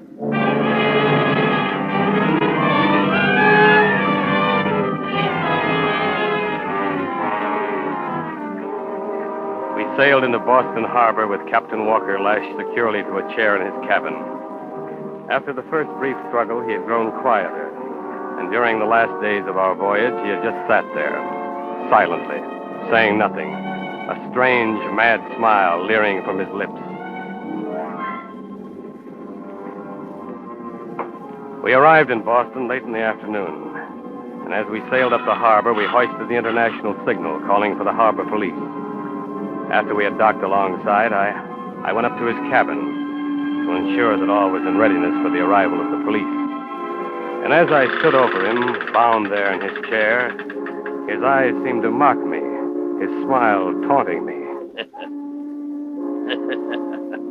So, Mr. Marshland, this is to be the success of your little plan, eh? I have nothing to say to you, Captain. The police will be aboard at any moment. You think I'm mad, don't you? Well, maybe I am. But you've bungled it badly, mister. You've bungled it very badly. Have I? Who's that? Police. Police, come in, come in. Officer, this man Yes, you've bungled it, Mr. Marshland. Why weren't you content to let me be with my madness? As I was content to let you be with yours. Oh, we'd have made quite a pair, as I told you, if you hadn't bungled it. What are you talking about? Oh, I know all about you, mister. Under a bit of a cloud, eh? Haven't shipped for quite a while. Not the first vessel you've been on where men have disappeared in the black of the night, eh? Oh, but I wouldn't have cared. No, I liked your methods, businesslike. By the letters, by the alphabet. You are mad. Take him away, officer. Yes, mad, quite. But you should have taken more interest in my photography, mister. My infrared film, for instance. You can take pictures on the darkest night. Would I have one, mister? An excellent likeness. A likeness? Of you, mister. The night you pushed Chadwick over the side.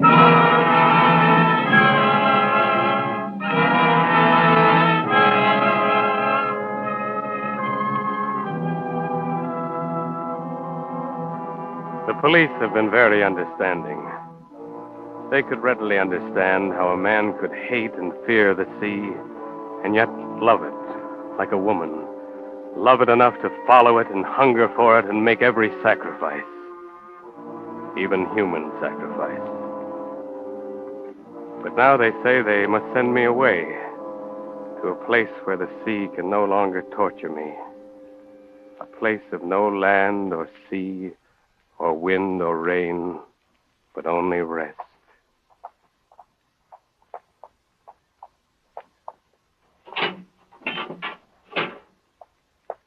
This time, my son, can you pray? Yes, to the sea. Only to the sea.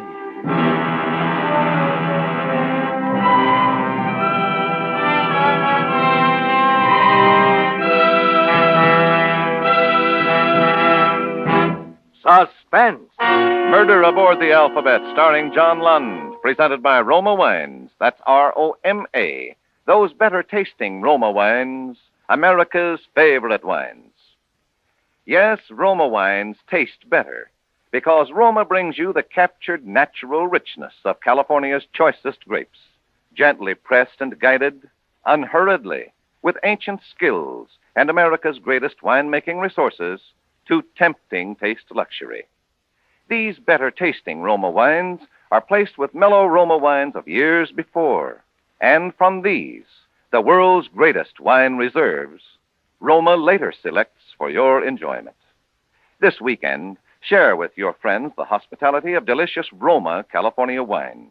Before dinner, serve nut-like Roma sherry. After dinner, enjoy rich, fruity Roma port. Yes, the better taste of choice Roma wines tells you why Roma, that's R-O-M-A, Roma wines, are enjoyed by more Americans than any other wines. John Lund will soon be seen in Paramount's 36-star production, Variety Girl. Tonight's suspense play was by Charles Turrell. Next Thursday, same time, you will hear Lloyd Nolan as star of Suspense. Produced and directed by William Spier for the Roma Wine Company of Fresno, California.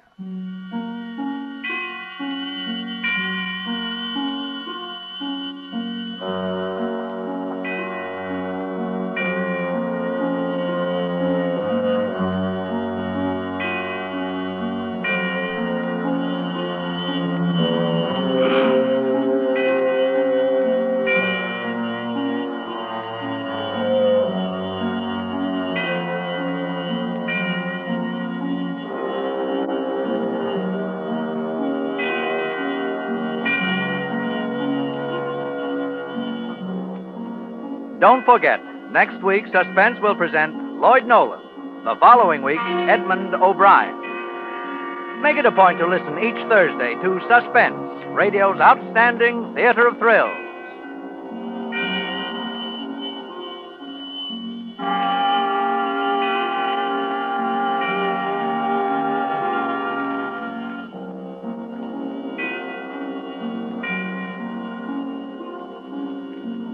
This is CBS, the Columbia Broadcasting System.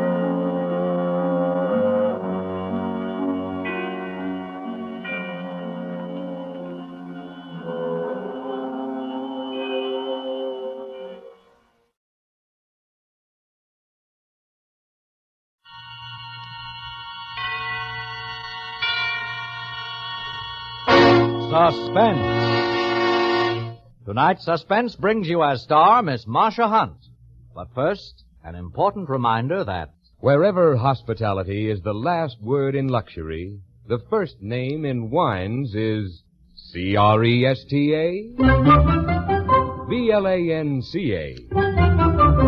Cresta Blanca. Cresta Blanca. Cresta Blanca. Yes, you'll find Cresta Blanca wines featured in the smartest hotels, exclusive clubs, and discriminating homes. That's because these treasured wines are favored by people who know wine perfection. Let magnificent Cresta Blanca California wines distinguish your hospitality, too. Pour and enjoy a choice Cresta Blanca selection of sherry, port, or muscatel. Shenley's Cresta Blanca Wine Company, Livermore, California. And now, Shenley brings you radio's outstanding theater of thrills, Suspense. Presented by Roma Wines. That's R-O-M-A. Roma Wines of Fresno, California. And starring Marcia Hunt. In Self-Defense, a suspense play produced for Shenley by William Spier.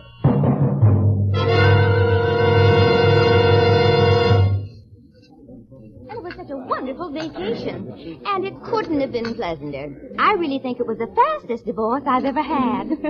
It always amuses me to hear you talk about your divorces, Mimi. You discuss them as if they were hairdressing appointments. Don't look now, darling, but a young man has been staring at you all through lunch. Oh, don't be silly. But I tell you he has. Oh, he's coming this way now. Well, just ignore him. I'm sure he won't bother us. I beg your pardon. Hello, Bobby. Why, Fred. Oh, this is a surprise. See, I told you he was staring at you. Oh, why, of course. Oh, Mimi, this is Fred Dexter, Mimi Carlyle. Fred's a very old friend of mine. Hello. How do you do? Oh, do sit down, Fred. Mimi was just telling me about a mysterious man staring at me. Well, I guess I was staring, but I wasn't sure it was you. We were just going to order more coffee. Will you join us? Well, thanks. I don't mind if I do. Waitress, 3 coffees, please. Oh, you better make that, too. I really must run. Oh, now, I hope I haven't intruded. Not at all. But I must go. I have to see that wonderful lawyer of mine, and I know you two must have a lot to talk about. Oh, don't bother to get up. Nice to have met you, Mr. Dexter. It's my pleasure, Miss Carlyle. I'll call you during the week, Bobby. Please do, darling. Bye now. Well, Fred, where shall we start? I'd like to start where we left off 6 years ago. You still turn a nice phrase. And you're still the most beautiful woman in the world. Funny that you should feel that way after what happened. Oh, I was hurt deeply at first. Call it pride. Are you happy? Was it really worth it, Bobby? Oh, here's our coffee. Oh, thank you. The usual 1 lump of sugar? No, but thanks for remembering. A black will be fine. You haven't told me if it was worth it. I have everything I ever wanted. Are you happy with it, Bobby? Please, Fred, let's not talk about it. What are you doing here in Florida? I just got in a few days ago. Business. Sort of a troubleshooting job. Probably be here a few months. Did you come alone? If you mean am I married? No, I haven't found a girl rich enough. I guess I deserve that. Oh, I'm sorry. I'm sorry. I shouldn't have said that. Oh, it's getting late, Fred. It's almost 2 o'clock. I'm afraid I must be going. It's been wonderful seeing you. Will I see you again? Yes. When? Oh, I can't say for sure. Oh, how about lunch tomorrow? We'll meet here at 1 o'clock, huh? Well, you talked me into it. See you then.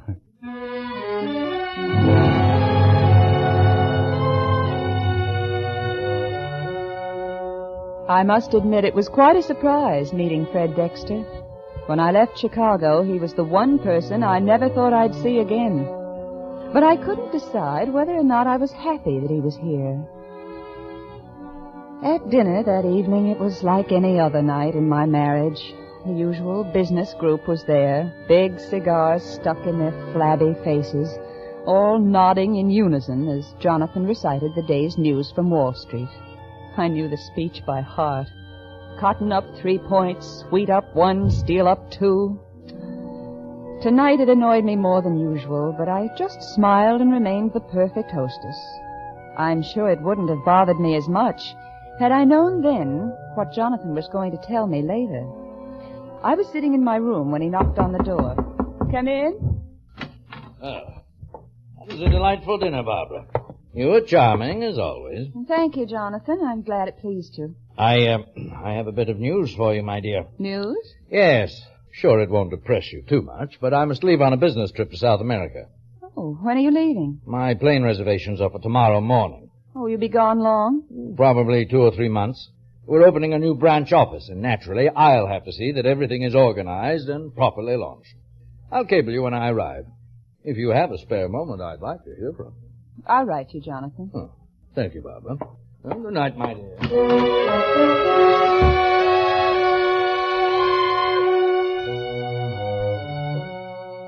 Jonathan was right. I wasn't at all depressed that he was leaving. In fact, I could hardly believe it. This would be the first time in 5 years that we had been separated for more than just a few days. It was a newfound freedom, and now I decided I was happy that Fred had arrived in town. The next few weeks passed quickly, and I saw Fred regularly, though we had to be careful where we met. It was a complete change for me, and it was wonderful to feel alive again. But for Fred, it just meant that he was falling more deeply in love with me. Oh, perhaps it wasn't right to encourage him, but I was enjoying myself thoroughly. One evening, just before Jonathan was to return, Mimi phoned and invited me to a party. It was a typical Mimi Carlyle affair with bright lights and dull people. Bobby, darling, I want you to meet Alex Maynard. That's he playing the piano. Oh, he's a perfect dream. Oh? Come, you must meet him this instant. Alex, I'd like you to meet a very dear friend of mine, Mrs. Jonathan Newell, Alex Maynard. Bobby to you, Alex. How do you do? Hello. And now you must excuse me. I'm going to practice my smile on my guests. I'll see you both later. I hope we didn't interrupt your playing. You're not. I was just noodling around. Oh, don't stop, please. I love Gershwin. No? He's my favorite, too.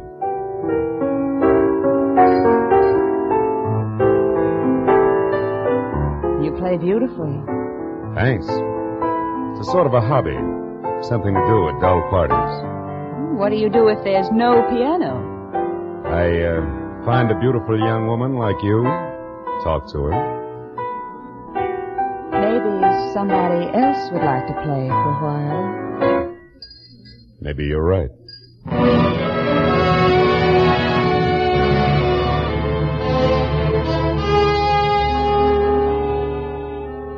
I thought it could never happen to me, but it did. The moment I saw Alex Maynard, I knew that for the first time in my life, I was in love. I spent every moment I could with him, but it was still necessary to see Fred occasionally. I lied about why I hadn't been with him much lately, because I knew he'd make trouble if he found out about Alex. Everything was going along beautifully, and I was so happy. But I knew it would all end the minute Jonathan returned. I couldn't bear the thought of living without Alex. And I decided to explain how I felt to Jonathan in the hope that he'd give me my freedom. It was strange, but I didn't even want any of his money. I only wanted Alex.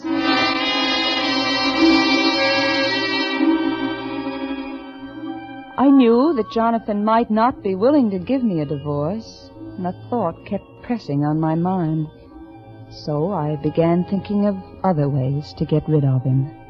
I even thought of murder.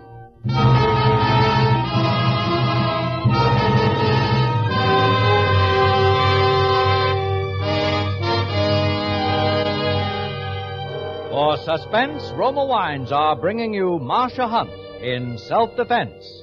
Roma Wines' presentation tonight in radio's outstanding theater of thrills, Suspense.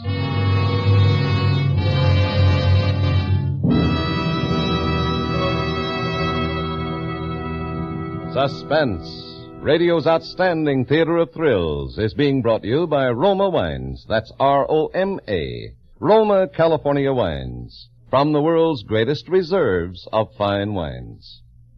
High food prices, meatless Tuesdays, and eggless Thursdays puts the American homemaker on her mettle to create tempting menus with inexpensive dishes. But millions of women have discovered an easy way to transform the simplest meals into adventures of enjoyment. The secret? At dinner time, simply serve robust Roma Burgundy or delicate Roma Sauterne. Even the plainest dishes take on new glamour with Roma Burgundy or Roma Sauterne to bring out all hidden flavor goodness. So try this easy recipe for mealtime pleasure. Serve tempting Roma wines. Remember, more Americans enjoy Roma wines than any other wines. That's R-O-M-A, Roma wines. And now Roma Wines bring back to our Hollywood soundstage Marcia Hunt as Barbara Newell in Self-Defense, a play well calculated to keep you in suspense.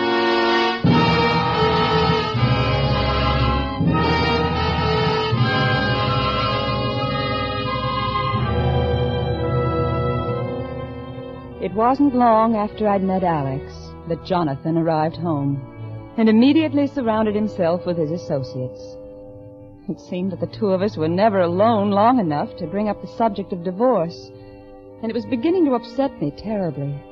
I was becoming nervous and irritable, and Alex didn't make it any easier for me because he was continually asking about it. It was a Thursday night when I finally got to speak to Jonathan alone. The household help was off for the evening, and Jonathan was in his study going over some papers. I thought he was wrapped up in his business plans, but I must say I was rather surprised he was thinking of me. For after a long silence, he spoke. Barbara. You haven't been yourself since I've come back. You're jumpy and always on edge. Is there something on your mind? Yes, there is, Jonathan. I wanted to tell you about it, but I haven't been able to get you alone. Oh, we're alone now.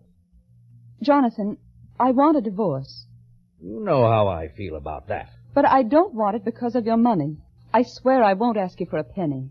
This doesn't sound like you, Barbara. I know it doesn't, but I'm not the same person you left 3 months ago. You see, I've fallen in love. Oh, come now, my dear. You don't expect me to believe that. It's true. You must believe it. Does he have more money than I? Of course not. Well, then you can't be in love with him. Not you, Barbara. Oh, It's just an infatuation, like a summer romance. I'm sure you'll get over it shortly. Perhaps you're just tired and need a change. Why don't you take a trip to the Bahamas, Nassau? You world of good. And then when you come back, I'm sure you'll regain your perspective. I don't want a trip. I want a divorce. I thought we had an understanding, my dear, but apparently you've lost sight of it. But we don't love each other, and we never will. Quite aware of that, and I always have been. I'm sorry, my dear, but you can't raise any sympathy from me. You've gotten everything you wanted from this marriage, and I don't owe you a thing. I won't give you a divorce under any circumstances. Good night, Barbara.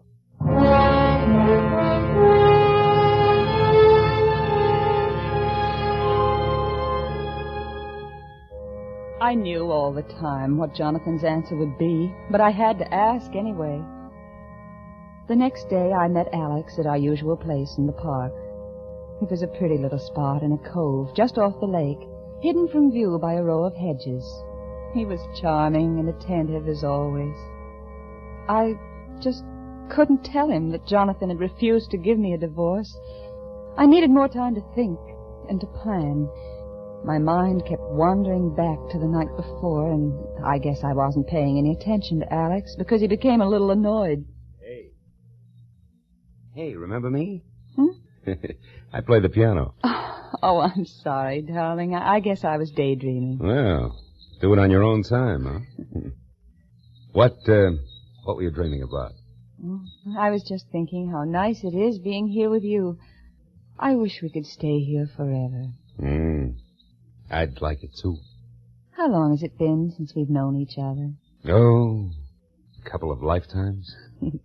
It does seem a long time, doesn't it? It's funny that when you're in love, a few weeks can seem like forever. Are you in love? Uh-huh. Anybody I know?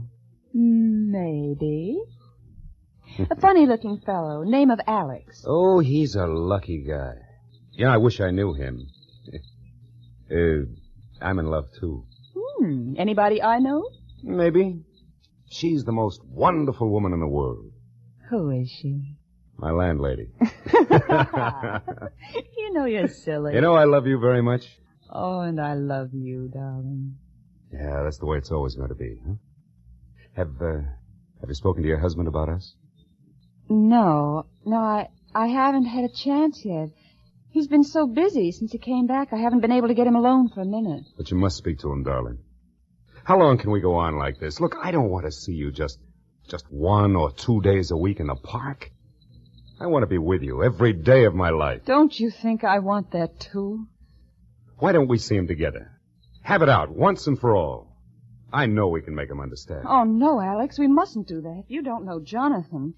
It's better that we do it my way. Well, I have a share in this, too. And it isn't right that you should have to face him alone.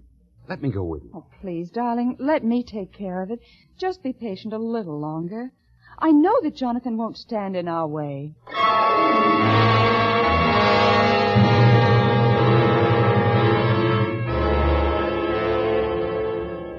Yes, I knew that Jonathan would no longer be a problem, because now I had the answer.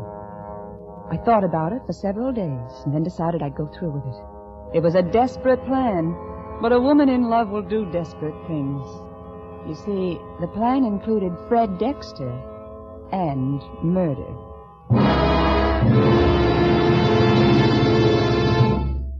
I meant to see you sooner, Fred, but it's the first chance I've had to get away since my husband returned. Oh? I didn't know he was back. He got back last week. Are things still the same between you? Yes, still the same. I don't love him, and I'm sure he's not in love with me. It would have been different had you married me, Bobby. I know that, Fred, and I've been thinking about it lately. I had a lot of plans for us. It was going to be an ideal marriage. And then you decided that money was more important. I'm sorry because I know I would have made you happy. You know, Fred, when you're young, you're apt to do many things that you regret later in life. Sometimes, if you're lucky, you can correct those mistakes. Would you like to try, Bobby? Oh, Fred, that's what I want more than anything, but it's so difficult. Come here. Come here, sit next to me. Oh, you know how I feel about you. You're the only thing I've ever cared about. You're all I've ever wanted. I can't bear to see you unhappy, darling. Oh, Fred, I've been such a fool. I guess I've always loved you. There's never been anyone else. It's not too late. We'll go to your husband and we'll explain it to him. I'm sure he'll understand. He's got to understand. That won't work, Fred. What? Have you asked him already?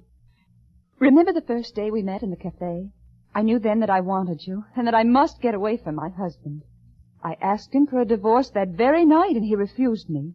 I kept thinking about it all the time he was away, and when he returned, I begged him again, but the answer is still no. He says he will not divorce me under any circumstances. There must be something we can do. He has no right to stand in the way of our happiness.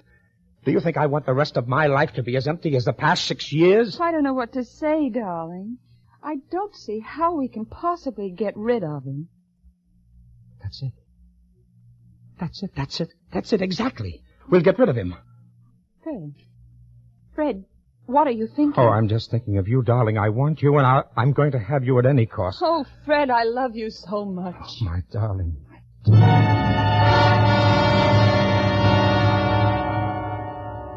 It was so easy, I almost laughed in Fred's face.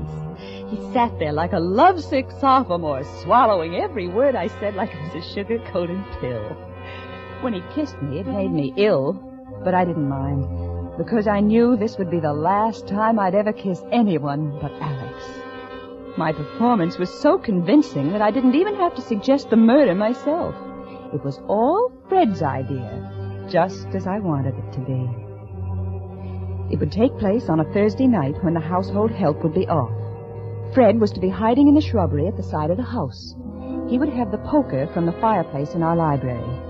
I wasn't worried about his being seen because the house was in an isolated neighborhood. When Jonathan came home at 7:30, as he always did, I was to pretend I had a headache and get him to go to the drugstore for some aspirin. Fred was to kill him with the poker and bring the body into the library. Meanwhile, I was to open the library wall safe and disarrange the furniture. We wanted to give the impression that a struggle had taken place. I would then go to the drugstore myself and make a purchase to establish an alibi. When I returned, I would call the police and tell them there had been a robbery while I was out and that my husband had been murdered. Simple, wasn't it? A nice, neat plan with no loopholes. This was the first time in my marriage to Jonathan Newell that I wanted him to be home on time. It was exactly 10 minutes to 7 on the night we had set, and the doorbell rang. As I opened the door, I was thinking it was rather nice of Jonathan to be early for his own murder. Bobby. Alex! What are you doing here? Where is it? Where's who? Your husband. I can't stand this anymore. I've got to talk to him. Oh, Alex, you promised you'd leave this to me. You're acting like a child. But I haven't seen you all week. How much longer do you think I can wait? Oh, please, darling, this is no time to discuss it. Jonathan will be home any minute, and if he sees you here, it'll ruin any hope we have. Maybe he should see me here. But that's not the way. It won't help. I promise you that after tonight, everything will be all right. Bobby, that's what you said the last time. Oh, you've got to believe in me, Alex. Just give me tonight. All right. I guess you're right. It's just that I love you so much. Oh, I understand, and I love you. Oh, but please, you must go now. He'll be here any minute. Okay, I'll go. Call me in the morning, huh? I will, Alex. Good night. Goodbye, Bobby.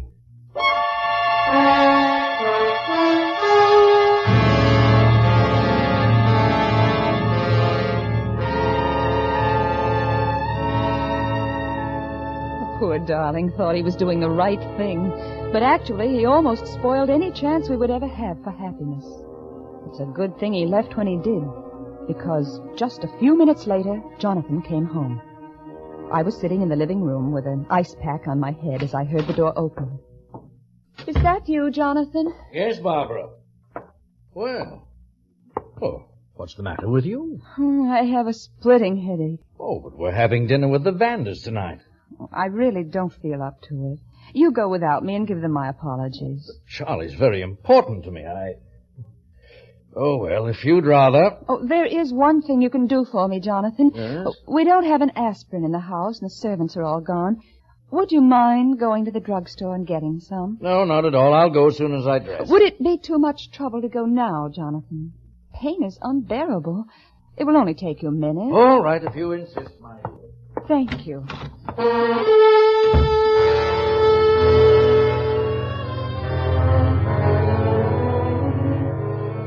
As soon as Jonathan left, I went to the library and set the stage. Then I returned to the living room and waited. I suppose I should have felt a sense of guilt, but I didn't. I only felt a warm glow, knowing that I would soon have Alex forever. In a few minutes, Fred opened the back door and dragged the body through the kitchen.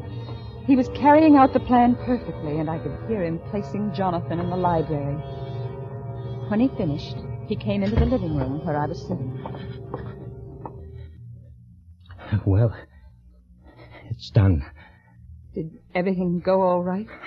I had some trouble unlocking the back gate. It took a little time, but I finally managed it. Did you put the poker in the room with him? Yes. Yes, and it's a very pretty picture. Would you care to see it? I'll take your word for it. You know, Bobby, I've read about things like this, but I never thought I would wind up doing it. Are you sorry? Oh, no.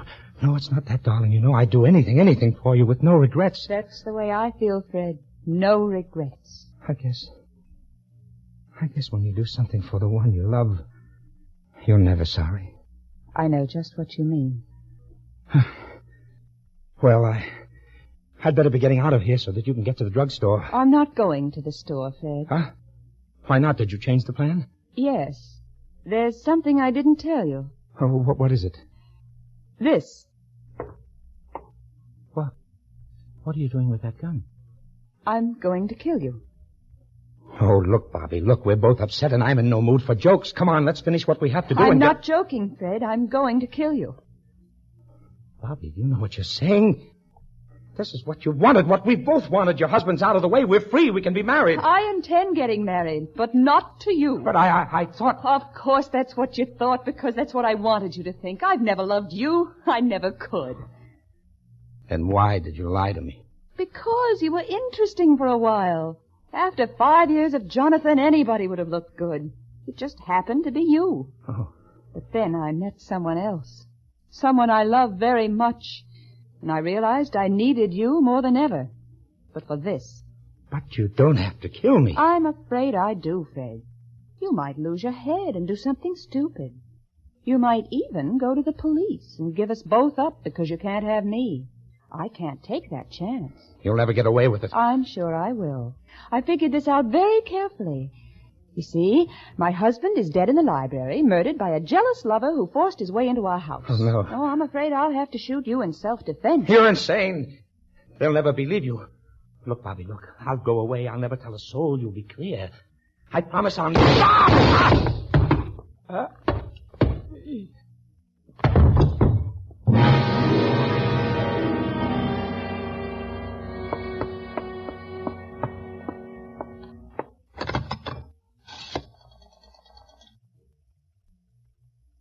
Operator, give me the police. I'd like to report a murder.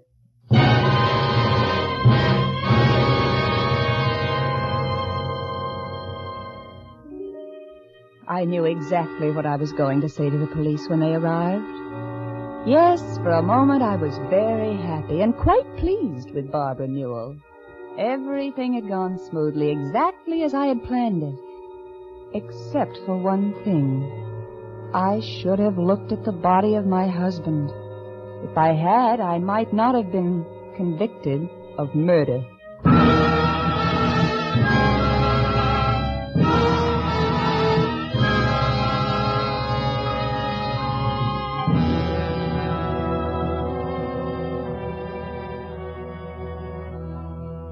You see, my scheme would have worked perfectly.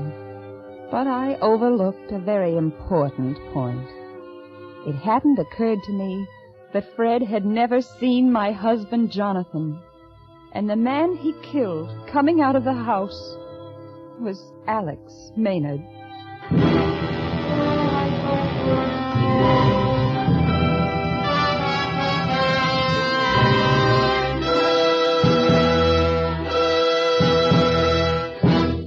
Suspense. Self-Defense, starring Marcia Hunt, presented by Roma Wines. That's R-O-M-A, Roma Wines, America's largest selling wines. When you serve your favorite Roma wine, you enjoy the rich reward of nature's treasure. Selected California grapes, gently pressed at their peak of goodness. Then, with ancient skills and unmatched wine-making resources, Roma master vintners guide these natural juices unhurriedly to tempting taste perfection. These Roma California wines are placed with other mellow Roma wines to await later selection from the world's greatest reserves of fine wines for your pleasure. If you are expecting friends this weekend, give everybody a treat. Serve glorious nut-like Roma sherry, fruity Roma port, or mellow Roma muscatel. Enjoy the better taste that has made Roma wines America's favorite wines. That's R-O-M-A, Roma wines. Marcia Hunt may currently be seen in the United Artists film Carnegie Hall. Tonight's suspense play was by Arthur Julian and Howard Leeds. Next Thursday, same time, you will hear Dennis O'Keefe as star of Suspense, produced by William Spier for the Roma Wine Company of Fresno, California. This is Truman Bradley with today's reminder from Roma. Your community chest supports supervised children's recreational centers in neighborhoods and youth organizations. These are red feather services needed by every boy and girl. Keep them going. Give now. Give generously to your community chest.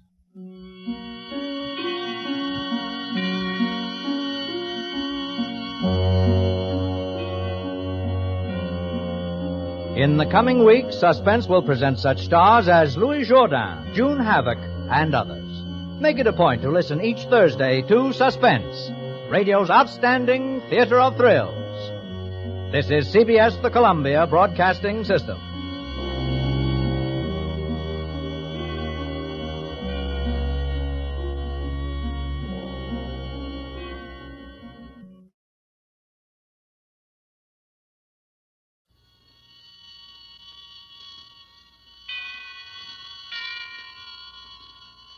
Suspense. Tonight, Suspense brings you Miss June Havoc as star. But first, may we remind you that in America's smartest homes and clubs, where fine wines are truly appreciated and enjoyed regularly, the choice is C-R-E-S-T-A, B-L-A-N-C-A, Cresta Blanca, Cresta Blanca. From the finest of the vines come Cresta Blanca California wines, patiently created to please the knowing tongue.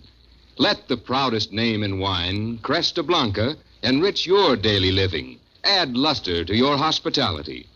Pour Cresta Blanca souvenir sherry or port, or any Cresta Blanca wine.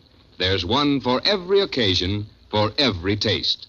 Shenley's Cresta Blanca Wine Company, Livermore, California. And now, Shenley brings you radio's outstanding theater of thrills, Suspense. Presented by Roma Wines. That's R-O-M-A. Roma Wines of Fresno, California.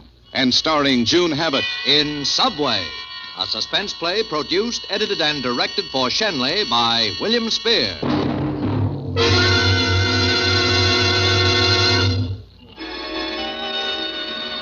The subway always gets me. I have to stand back from the edge of the platform when a train's coming in because, well, heights don't bother me, or closed-in places, or any of those other things that give some people the willies. No, with me it's the subway. The shining tracks and the train roaring in out of the black. And I always make myself stand way back when I'm waiting.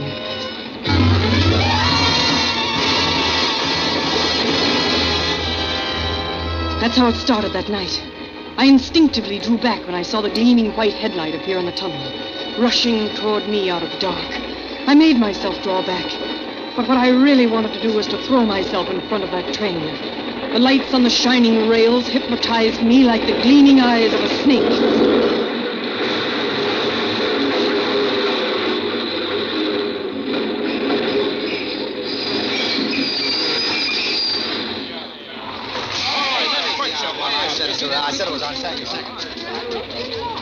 I stepped backwards in a panic, but that 5 o'clock mob poured in behind me and shoved and pulled me with it. I'd been pushed around all day, and I had this awful cold, and I hated everybody. That's a terrible thing to say, I guess, but I was so tired, so worn out, my feet felt glued to my shoes. And of all the people in the world I didn't want to see, wouldn't that just have to be the night I was shoved right next to Ruth Carney? Paula Stevens! Where have you been keeping yourself? I haven't seen you since the academy. Hello, Ruth. My favorite actress. What are you doing these days? Oh, nothing. I worked in a drugstore for a while. Drugstore? You haven't deserted the theater, have you? I'm afraid I have. You, with all your talent. Ruth, I can't seem to find anything. But you, of all of us. Well, you can't give up. You were so intense about it. Did you try summer star? Try? Oh, I tried to get on all right, but... Yes, I know. I had to pay for the privilege of appearing in the summer theater. I did the Westport season. Prentice, you know. Oh, it was wonderful fun. And it's well worth it to me to be able to say I'd had professional experience. Well, that's fine, if you can afford it. Oh, it's awful the way you have to have money for everything these days. Yes, it is. Oh, don't get too close to me, Ruth. I have the most awful sore throat. And if you don't have money, you have to have pull, don't you? Oh, and speaking of pull, have you heard about me? No, I haven't. I'm general understudy for Night Laughter. The producer... John C. Rittner? Yes, he was an old friend of Dad's. He used to come over to dinner when I was little. I'd hear them talk about the theater, and I thought there'd be nothing in the world like being an actress. Such fun. All that glamour and all the sensational parties and everybody was gay. Such fun. And the press... Not the acting. Not the thrill of working at something you wanted to do so much that not doing it makes you not want to live. No. Oh, no. It's such fun. And parties. Wearing expensive suits like the one she had on. Ruth chattered on, and I looked at her. The subway stopped. More people got on. And still more and more. It seemed as though they'd never stop getting on. Someone would grab the doors and hold them open, and they kept trying to close them. A fat man chewing a horrible cold cigar stub pushed me still closer to Ruth, and... I'm sorry, lady. I jumped as something sharp stuck into my side. I was puzzled for a moment, and then I remembered the scissors Mother had asked me to get for her. They were very sharp, and they'd ruined my purse. But it didn't make any difference. It was old, like everything else I had. I closed my hand over the scissors, and I held them tightly so they wouldn't do any more damage. And then, I don't know why, I found myself staring at Ruth's hat. It was so smart, so expensive, so everything that mine wasn't. I found myself hating Ruth's hat. Well, as I was saying, after Dad died, Mr. Rittner stopped coming over so often. So when I got bored with the academy, I hopped right down to his office and I said, Mr. Rittner, do you remember Henry Carney? Well, I'm his daughter, Ruth. I want to be an actress. Of course, I don't expect big parts right away, but maybe if I could get a walk-on or something. Oh, imagine my nerve, Paula. Saying that to a big producer like John C. Rittner. But anyway, that's what I did. And do you know what he said to me? No, what did he say to you? He said, Ruth, I admire your spunk. And if you're half as good an actress as your father was a set designer, you'll be all right. And he hired me, just like that. And you're general understudy. That's me. But no one's ever been sick. Confidentially, I'm glad. You're glad? Oh, yes. You see, I've never gotten up in any of the parts like I'm supposed to. If I ever had to go on, actually go on, oh, I tell you, I get away with murder. Murder? I couldn't look at her face. I didn't even want to look at any of the passengers' faces. And when I raised my eyes, I saw still more faces simpering down at me from advertisements overhead. I hated everybody and everything.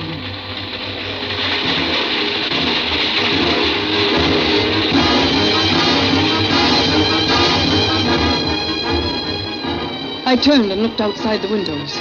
The wet, slimy darkness was roaring past like black death. One faulty switch, one obstruction on the tracks could bring it crashing in on all of us. And who'd be the losers? Not Ruth with her silly chatter. Not these other passengers with their tired, blank faces. And not me. Oh, certainly not me. My own tired, blank face was reflected in the window pane, gray and thin. And it didn't seem out of place shimmering in that air of black death just outside. Mr. Ritter is a wonderful man, really, Paula. You should meet him. Matter of fact, well, I hadn't meant to tell you this. I didn't want to build your hopes up, but I've told him about you. About me? Yes. You know, I always did think you had loads of talent. So I told him one day, Mr. Rittner, if anything ever happens to me, should you decide to give me a real part in your new show, why, don't worry about who general understudy Night Laughter. I know just the girl, Paula Stevens. Ruth, you told him that? Yes. And if the time ever comes and I have to leave, well, he knows your name and everything. But don't build up your hopes, honey. He hasn't a part for me in the new show. Oh. And as far as anything happening to make me quit, well, there isn't the slightest chance.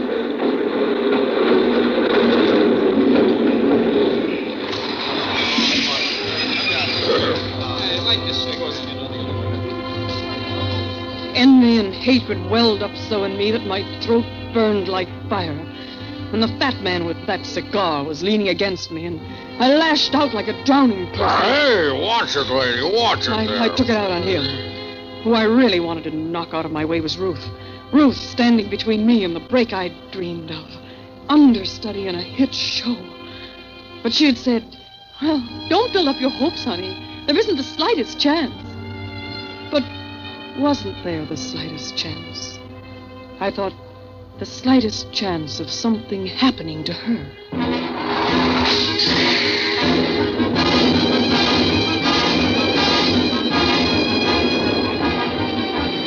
The train started up again. It jolted me so that I was thrown sickeningly against Ruth. My fingers were testing the points of the scissors in my bag. No one could see me. We were packed in too solidly. The scissors were sharp and cold and long. Yes, they seemed long enough. I kept my eyes on the dim lights and dirty concrete and tiles of the station we sped through as the train throbbed along uptown. I was holding the scissors as though they were a weapon. I was suddenly sure that at some time or another scissors had been used as a weapon. The scissors in my bag seemed to grow bigger with an idea. Idea and scissors. Scissors and idea. They were increasing in size. The ache in my throat had gone up into my ears, too, throbbing, keeping time with the throbbing of the subway. I looked away from the blackness outside and stared up at the white light of the ceiling. The electric fan overhead was suspended like a spider. Suspended like a spider. Like a spider that was spinning. No, not spinning as a spider should spin, but whirling. Yes, that was it, whirling. Like my brain was whirling.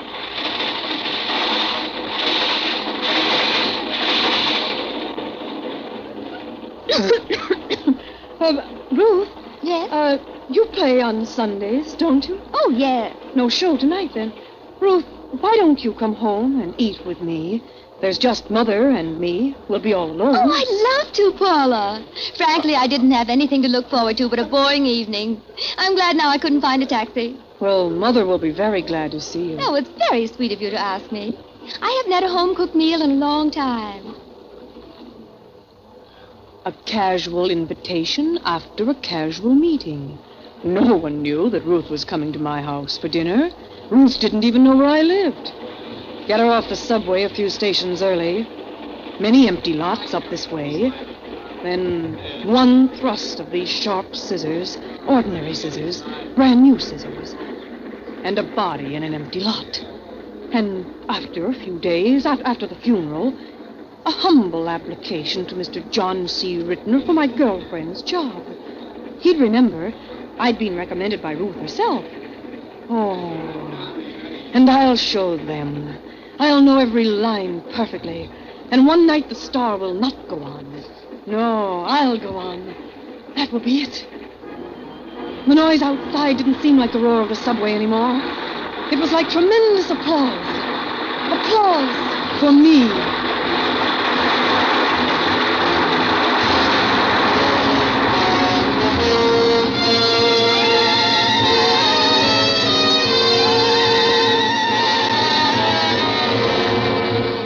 Suspense, Roma Wines are bringing you June Havoc in Subway.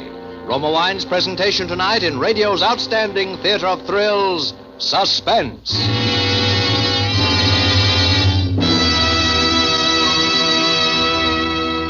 Suspense, radio's outstanding theater of thrills, is presented by Roma Wines. That's R-O-M-A, better tasting Roma Wines from the world's greatest reserves of fine wines.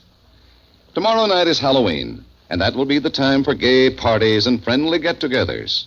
Now, here's a wonderful yet inexpensive way to make these occasions truly delightful. Simply set out some fruit, cheese, and nuts, and serve delicious Roma California wine. In less time than it takes to tell, you're enjoying a delightful party. Yes, any occasion takes on a gala note when better tasting Roma wines are served. So brighten your party with tempting nut-like Roma sherry, fruity, full-bodied Roma port, or smooth, mellow Roma muscatel or Tokay. As you savor the mellow perfection of these fine Roma wines, you'll understand why more Americans enjoy Roma than any other wines. So for smart, low-cost hospitality, or for an everyday family treat, serve better-tasting Roma wines. That's R-O-M-A, Roma Wines, America's largest-selling wines. And now, Roma Wines bring back to our Hollywood soundstage June Havoc, starring as Paula Stevens, with Lurene Tuttle as Ruth in Subway, a play well calculated to keep you in suspense.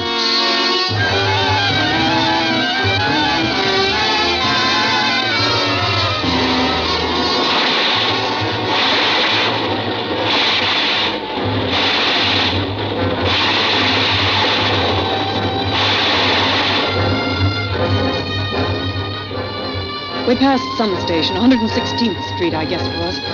I remember I studied Ruth with new, cold interest. I was certainly stronger than she. She wouldn't be expecting anything. Besides, she wouldn't know how to struggle. Things had always come easily to her. She was so wrapped up in her own affairs, she just chattered away. Oh, it's been the most fun getting those checks every week and never having to lift a finger to earn them. If they ever catch up with me... The breaks go to girls like Ruth, who think that being an actress is great fun. And others who really, truly love the theater, they never get a chance. There's no way for them to make their own breaks, not very often anyway. But I had a way in my purse that night. I could get Ruth's job. It belonged to an actress, not her. It belonged to me. To me. Where do we change, Paula? Oh, we get the local here. We're coming in now.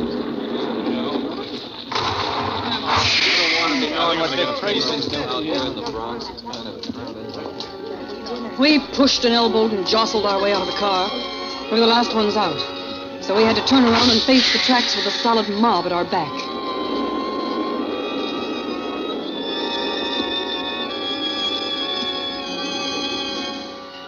I hated to stand so near the edge. But there was no way to get to the middle of the platform without bullying my way through. And I didn't want to have to explain to Ruth how I felt. But I managed to get my feet placed an inch or so in back of her as we stood wedged in the crowd. That made me feel a little better. Ruth between me and the tracks. Ruth between me and my destiny. Ruth, always in the way. Just a little push, I thought. Maybe it would be easier. A little push just before our train came in and... Paula, look at that man over there. Doesn't he remind you of Bill? Well, oh, yes. Yes, he does. How is Bill, by the way? Oh, Bill's fine. You still going with him? Yes. Oh, he's a wonderful guy, that Bill. I remember one time... I remembered, too. I remembered how Ruth had tried to take Bill away from me once. She'd done everything in her power. And there for a while, I thought she was going to succeed, too. But she hadn't. He was too nice. He wasn't the type to care if a girl couldn't dress in the latest styles, and if she didn't have the smartest hats. I knew him first, you know. Yes, I know you did. He used to date me before he knew you. He was just a kid, of course, and I got interested in another boy. But believe me, when I ran into Bill about a year ago, I couldn't help thinking that maybe I'd made a mistake in giving him up so easily. You didn't give him up too easily. Oh, yes, I did. Much easier than I would now if I had it to do all over again. You're very serious about him, aren't you? Yes, very. You take everything pretty seriously, don't you, Paula? Ruth was standing on the edge, and she wasn't laughing anymore. She was staring at me in a very peculiar way. She moved around in back of me, and now I was on the edge. In spite of myself, I looked down at the gleaming rails. 2 long silver ribbons pointing toward the black hole where the platform broke off and the walls closed in. And the train was approaching. I watched the tracks, fascinated. I waited for the hypnotic gleam of the headlights to make the rails sparkle and shine and beckon to me. And then the headlights beamed at me out of the void. At me. It was a great warm spotlight, and I swayed over the edge to meet it, and I couldn't stop myself.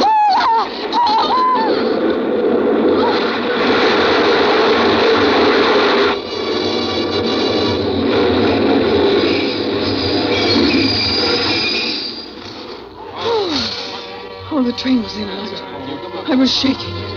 Ruth's arms were around me, holding me tight. She pulled me back just before I I should have jumped. What's the matter, Paula? You nearly fell right in front of that train. Are you ill now?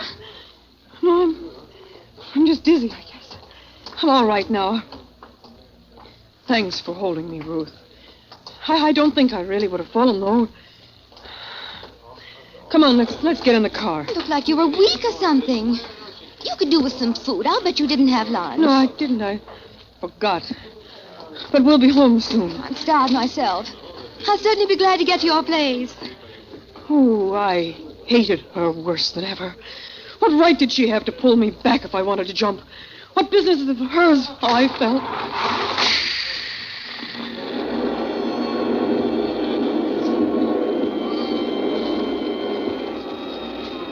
I felt for the scissors in my purse. I wrapped my handkerchief around the handle. No fingerprints, no clues, no motive.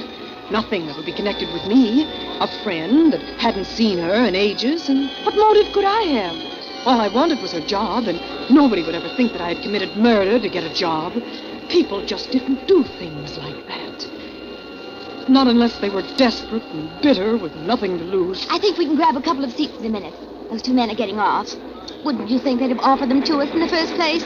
Really, men in New York. I followed her lead, and we got the seats.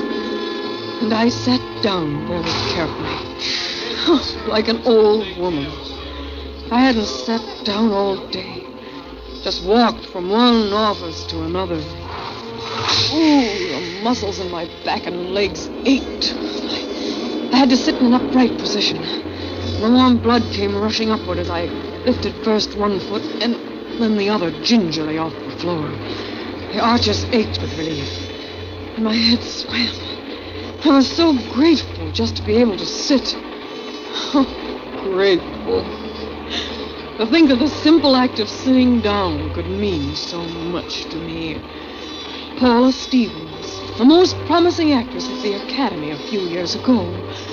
Now nobody would even give me a walk-on. I turned and I stared at Ruth. I thought, maybe I won't wait for the empty lot. Paula, what's the matter with you?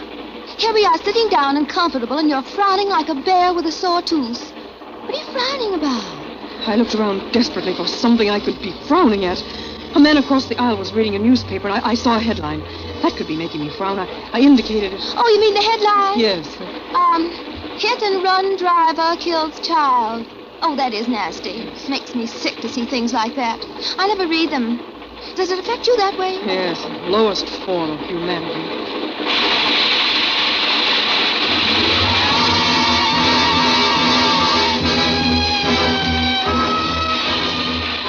And suddenly the train shot out of the underground onto the trestle, out of darkness into the twilight of a tenement street. And a moment before, nothing could be seen through the dirty car windows but the reflection of your own drawn face.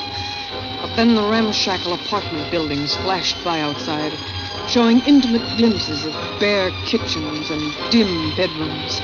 gray wash and cheap living rooms. Families going through the functions of living. Poor families. Tragic living. From the blackness of the tunnel to the twilight of poverty. From death to life. First death and then life. Kept pace with the subway. Not life, then death, but death to life. Death brings another kind of life. Not necessarily sordid life like this, but new life. Death makes room for somebody else to live. One death for another life. Ruth's death for my new life. You know, I've been thinking about that headline, too. I mean, the one about the hit-and-run driver. I suppose I do get panicky. Well, there's still the lowest form of humanity. Still and all, I think I can understand how it could happen to anybody. You're driving along, maybe thinking of something else, maybe going a little too fast. You know what I mean. You're just anxious to get someplace in a hurry, and you aren't watching what's ahead. And all of a sudden, bingo, you've hit something. Does that mean you shouldn't stop and... Well, you don't know what you've hit. Maybe it's just an old crate or a pile of junk. It isn't necessarily a kid or a dog, even. You just don't know. And if you stop and look, you may find you're a murderer. Yes, but if you keep on, you can tell yourself it was just an old piece of junk and go on your way. Now, I can understand a hit-and-run driver. Yes, I can. Oh, why was she raving about a hit-and-run driver? She wore the subject ragged. Well, I thought anyway it won't be much longer now. I won't have to listen to her much longer anyway. One more station and we'd get out. She wouldn't know it wasn't my station yet. And then we'd walk over by the lot. Cut across it in the dark. The scissors. One hard plunge. And back to the subway for the rest of my ride. Alone. Why, I wouldn't even be late for supper. Subway emptied a little. Seemed to be flying through the night, carrying me on dark wings toward my first chance at being something. We were going awfully fast. Too fast. You know what I mean? You're anxious to get someplace, and bingo, you something. A pile of junk. It has to be junk. An obstruction to be cleared away for something more important passing by. But if I should stop and look, it's a girl. Like me. But it's a girl dead in an empty lot. This was our station. This was it. Do we get out here, Paula? I was looking at her, Ruth. An obstruction in my path. I had stopped and I had looked at her. What's the matter, Paula? I thought this was it. Don't we get out here? I had stopped to look, and I had seen that she was a girl. A human being. Paula? You said we were supposed to get off here. Yes. Yes, Ruth. Yes.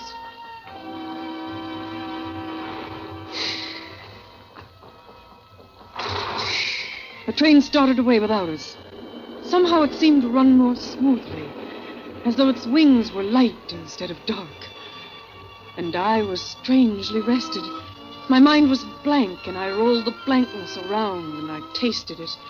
I swallowed and my mouth and my throat. It felt better. Balls of yesterday's newspapers scurried off the platform and flattened themselves in the corners, and... I'll be glad to get there.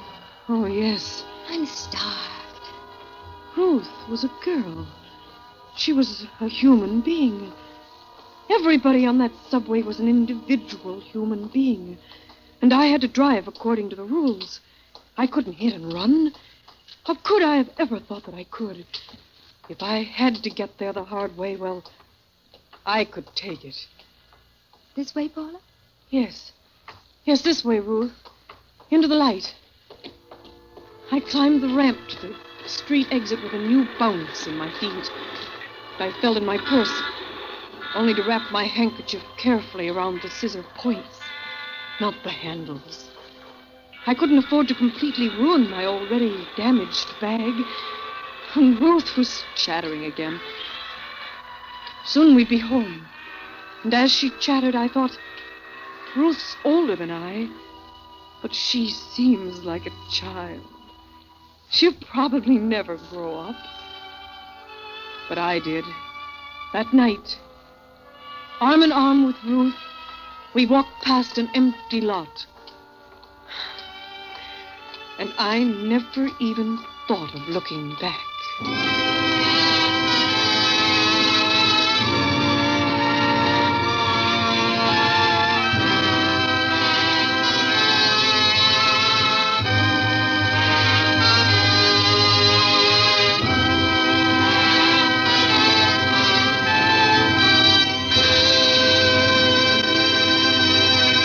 Suspense.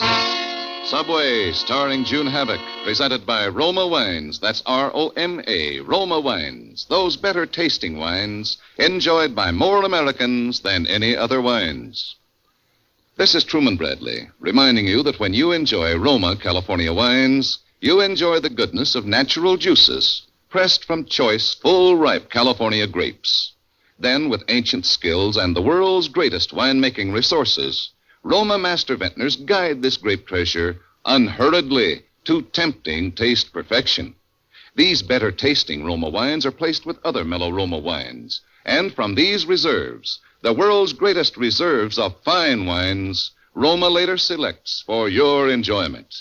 With another weekend of football and fun coming up, it's a good idea to lay in an assortment of better tasting Roma wines, such as gold and amber Roma sherry, ruby red Roma port, or flame bright Roma muscatel.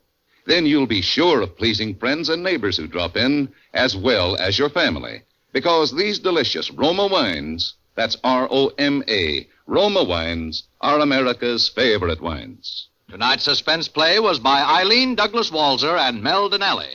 Next Thursday, same time, you will hear radio's inimitable Henry Morgan as star of Suspense. Produced and directed by William Spier for the Roma Wine Company of Fresno, California.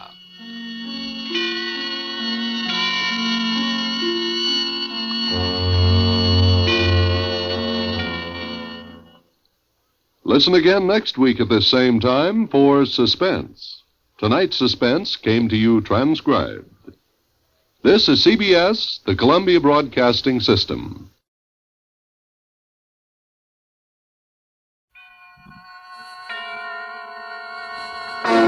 Suspense.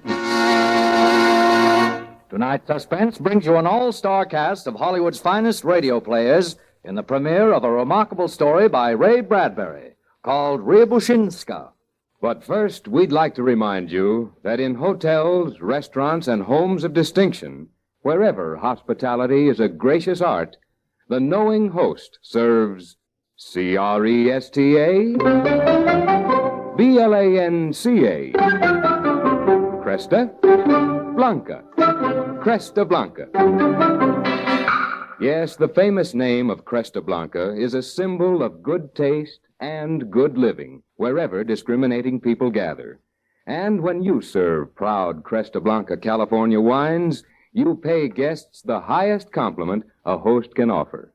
So, distinguish your table by pouring Cresta Blanca Burgundy or Cresta Blanca Sauterne. Yours to enjoy for gracious dining. Shenley's Cresta Blanca Wine Company, Livermore, California. And now, Shenley brings you radio's outstanding theater of thrills, Suspense. Presented by Roma Wines. That's R-O-M-A, Roma Wines of Fresno, California, for your everyday enjoyment. Tonight, starring Joseph Kearns, Lorene Tuttle, Wally Mayer, and Armina Faye in Ryabushinski, a suspense play produced, edited, and directed for Shenley by William Spier.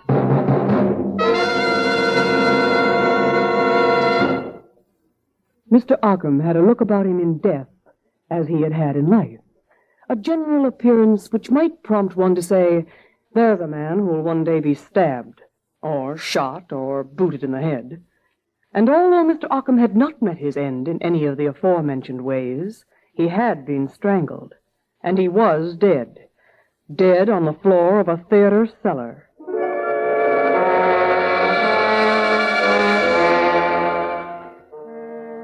Yes, Mr. Arkham was deceased, and nobody seemed to care. Nobody but Detective Lieutenant Krovich, who'd been sent down to have a look around. On a table he saw a small, polished bronze box with certain words on the lid which read, Ria Buczynska, property of John Fabian, world's greatest ventriloquist. Kovich looked from the box to the three figures standing stiffly before him. They were John Fabian, ventriloquist, Alice, his wife, and Bernard Douglas, Fabian's press agent. As Kovich lit his cigar, it happened. Please let me out. Oh, please let me out. The four people looked with startled eyes at the box on the table. Then Fabian, the ventriloquist, stepped forward and spoke earnestly. No, Ria. This is serious business, darling. You stay where you are. Please don't laugh. You should be kind to me now after what happened. If you don't mind, Fabian, we'll have the dummy act at another time. Now let's get this matter clear. Each of you testify that you don't know who this dead Mr. Ockham is, yet he told the stage manager tonight that he knew Mr. Fabian and wanted to see him about something important. Oh, stop it, Fabian. Pay no attention to her, Lieutenant. Her? You mean you? What is this? Get together, you two. We'll never be together again. Never again after tonight. Give me the key to the box, Fabian.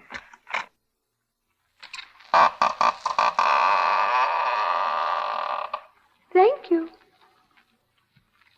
Kovich stood motionless, just looking down, seeing Ria Buczynska lying in her box and not believing what he saw. He thought, there were nights in life when you dreamed, and this is what you dreamed. There were women you saw in life, far down the street, walking, fragile, far away, unattainable, and this tiny figure was one of them. There were voices that you heard singing high in a dark church loft, voices that made the candle flames shudder and dance to every cadence. And this was one of those voices. On a summer afternoon, you watched a spider gracefully spinning its cloudy web. And now, that web was Ria Buczynska's evening dress, here and now. You had heard of honesty and intelligence and frankness and unafraidness all your life. And now, it looked straight up at you, fearlessly, shiningly, from a puppet's eyes. She was so beautiful your throat closed and you were sad, because you knew that she was only a puppet. John Fabian tenderly picked up Ria Buczynska. Oh, isn't she beautiful? She's carved from the finest wood, Ria Buczynska is. She's appeared in London, Paris, Rome, New York. Everyone in the world knows her and loves her. Many people question Ria Buczynska's authenticity. They think she's really alive, that she's a midget. People just cannot believe she's constructed of wood. John Fabian's wife, Alice, stood glaring at her husband with a look of pure hatred. But he was aware of no one but the lifelike figure he held in his arms. And speaking to him, it said, Please don't go on about me, John. Alice doesn't like it. Alice has never liked anything about you, Ria. Not here and not now, John. Tell me, Lieutenant, how did it all happen? I mean, about poor Mr. Ockham. What is this? You'd best return to your box, Ria Buczynska. But I don't want to. I have as much right to listen and talk. I'm as much a part of this murder as Alice. Or Mr. Douglas even. Don't drag me into this, you little witch. And the manner in which he replied made it obvious that Ria Buczynska was more than an illusion to him, for he reacted to her as to a real person. It's just that I want the truth to be told. And if I'm locked in my bronze casket, there will be no truth. But John Fabian is a consummate liar, and I must watch him. That's right, isn't it, John? Yes, I imagine it is. John loves me best of all the women in the world. And I love him. And try to understand his wrong way of thinking. We're wasting time. If you think you'll interfere with my investigation, Fabian... Lieutenant, I am helpless. But she's in your throat. No. She is in my heart, which is much deeper. Sometimes I'm powerless. Sometimes she is only herself, nothing of me at all. Sometimes she tells me what to do, and I must do it. She watches over me, reprimands me, is honest where I am dishonest, ethical where I am wicked as old sin. She lives her life, I live mine. She's raised a wall in my head between herself and me, and she lives there, ignoring me if I try to make her say improper things, but cooperating if I suggest the correct words in pantomime. So, if you intend going on, I'm afraid Rhea must be present. No, locking her up will do no good. Lieutenant Krovich sat quietly for a few moments. Then he seemed to make a decision. All right. Let us stay. Maybe before the night's over, I'll be tired enough to ask even a ventriloquist's dummy questions.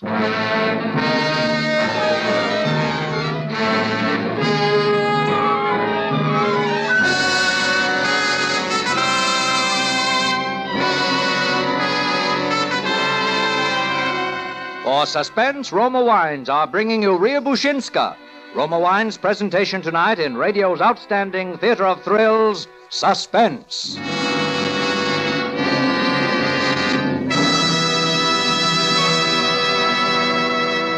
Suspense, radio's outstanding theater of thrills, is presented by Roma Wines. That's R-O-M-A. Roma Wines, selected from the world's greatest reserves of fine wines.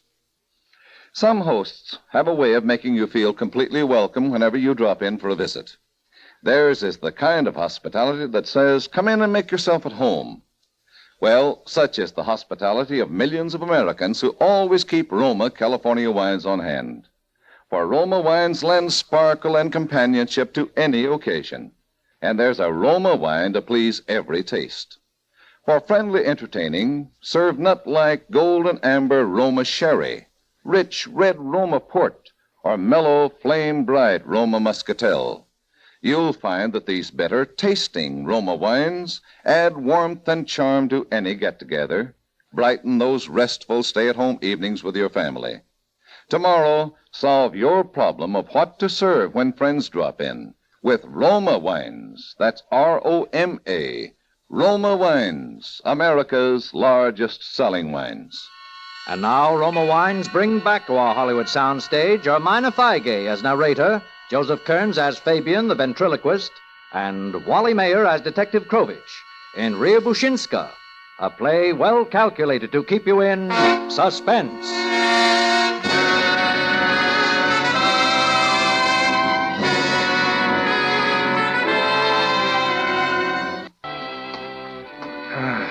Once more, Mr. Douglas, do you recognize the dead man? No. He looks somewhat familiar. An actor type, I believe. One of you three is lying. From the condition of Occam's shoes, his worn clothing, he needed money. Are you in love with Mrs. Fabian? Why, Really, Lieutenant? I've been watching you. Your actions. My actions? Yes. The way you look at Rhea Bushinska's box. The way you hold your breath when she appears. The way you knot your fingers when she talks. The way you stare at her. If you think for one moment that I'm jealous of a little piece of wood. Aren't you? No, I'm not jealous of her. You needn't tell him, Alice. Let her. They all stared at the figurine, even Fabian, the ventriloquist, as if her cry had come from an alien throat. Alice, tell them. I married John 7 years ago. He said he loved me. I loved him, and I loved Rhea Bushinska, too. At first, anyway. But then I began to see that he really paid more attention to her than he did to me. I began to feel hatred. Not for Rhea Bushinska, because it wasn't her fault.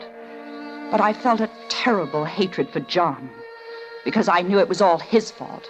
His cleverness, his sadistic temperament. Each jealousy on my part was a tribute to the perfection of his art. She came out of him like a woman out of a dark god. But I don't hate Rhea. She's lovely, sweet, and honest. Everything that John isn't. Tell about Mr. Douglas. When I got no understanding, no love from John, I turned to Mr. Douglas. Aha. The dead man was a blackmailer. He came to the theater tonight to see her husband about you. You killed him to prevent that interview. I didn't kill him. Douglas might have and not told you. Why kill a man? John knew all about it. I did indeed.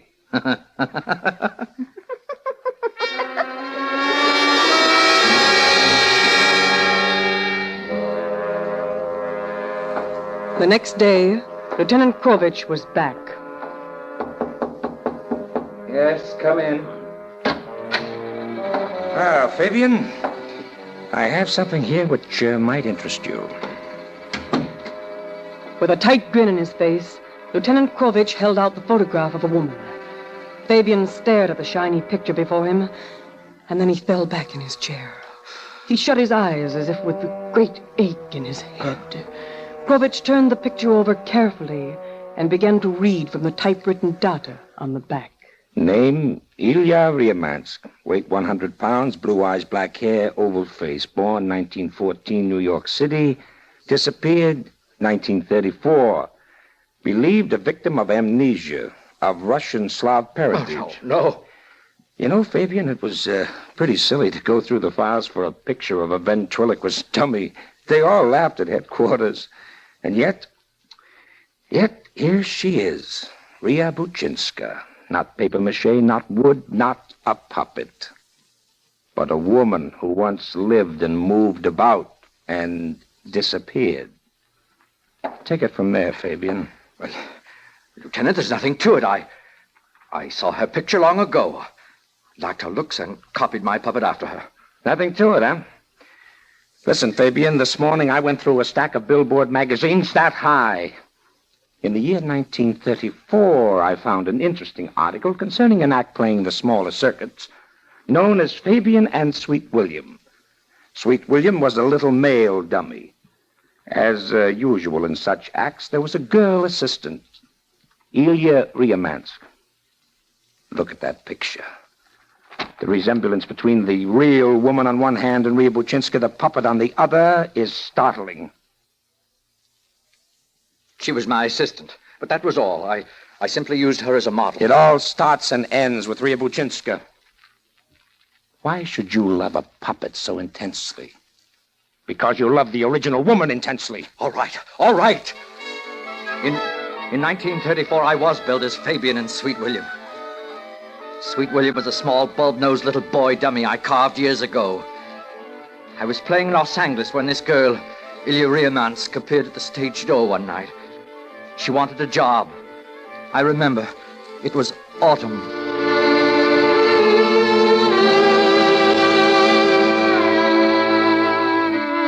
John Fabian remembered Ilya Ryamansk in the half-light of the stage alley.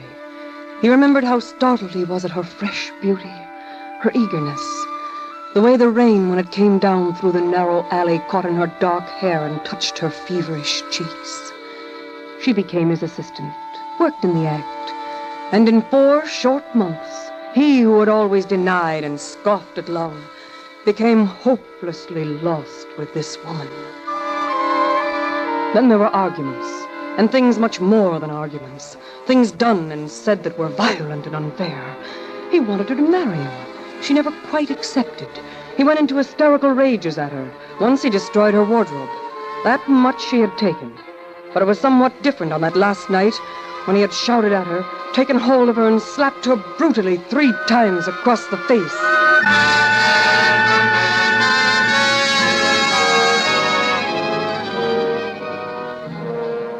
And Ilya Ryamansk vanished that night.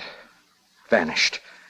The police questioned me. There was talk of murder, but she was gone with no trace. A record of her was sent to all the larger cities. That was the end of it for the police. But not for me.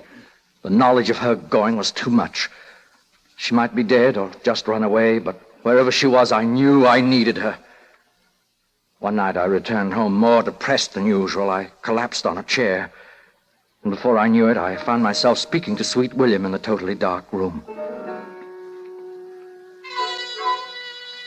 William. Oh, this is all over and done. I can't go on. Howard, you can get her back if you want. No, I can't. No, I can never get her back. Yes, you can. Think of a way to get her back. Think of a way. Come on, you can do it. Put me away. Start all over. Start all over? Yes. Begin carving. Exactly. And slowly and lovingly. Carving. Make a little arching nostrils just so, and cut her black, thin eyebrows round and high, and make her cheeks in small duplicate hollows, and... No, it's monstrous. I can never do it. Yes, you could. Yes, you could. Could. And the voice faded away like a water ripple in a dark cave. Blackness rushed over Fabian. His head fell forward. He whimpered. And sweet William sighed. And then they both lay silent and solemnly unconscious.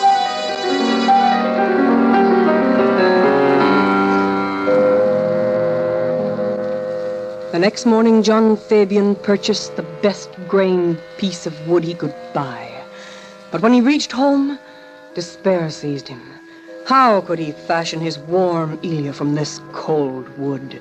How could he shape this dumb block of dead substance into anything faintly approximating her glowing life? Go on. It was sweet William who egged him on. You can do it. And for 20 weeks he worked. He carved her hands into things as natural and beautiful as shells lying in the sun. And sweet William lay dust-cloaked in his box, from time to time feebly croaking some sarcasm, some criticism, some hint, some help. But he was dying, soon to be untouched, inanimate wood. As weeks passed and Fabian molded and scraped and polished the new wood, sweet William lay longer and longer in stricken silence. And one day, as Fabian held the puppet in his hand, sweet William seemed to look at him a moment with puzzled eyes. And then there was a death rattle in his throat.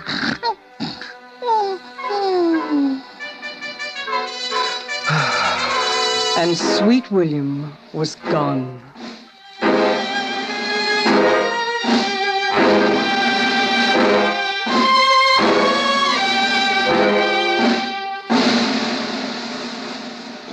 And now, as Fabian carved, a fluttering, an attempting of speech in his throat began echoing, re-echoing the sounds of Ilya Ryamansk. At the year's ending, he was thinned and without money. But by then he had searched his stream of consciousness, experimented and given the doll all the gracious mannerisms and shy gestures of the real woman.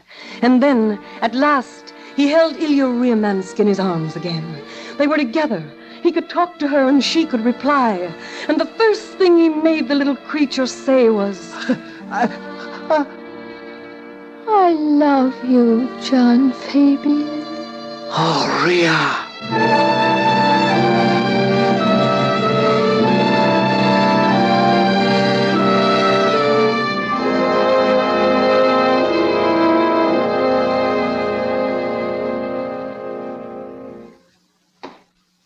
I see. And your wife? Alice. She was another of my assistants. She did her work well. She loved me. I don't know why I married her. I see. What about the dead man, Arkham? I'd never seen him before until you showed me his body in the cellar. That's not true. Don't lie, John Fabian. Fabian's cheeks drained white and the bones jutted out tensely. The puppet spoke, looking straight at Krovich. John received the first blackmail letter a month ago. It said simply, Ryabushinska, born 1914, died 1934. Born again in 1930... Fabian seemed paralyzed, unable to answer. He had a trapped, helpless, insane expression. His lips trembled. He searched the room as if seeking some way out where a frustration and a truth did not wait to bar his way. Arkham threatened to expose me to the world.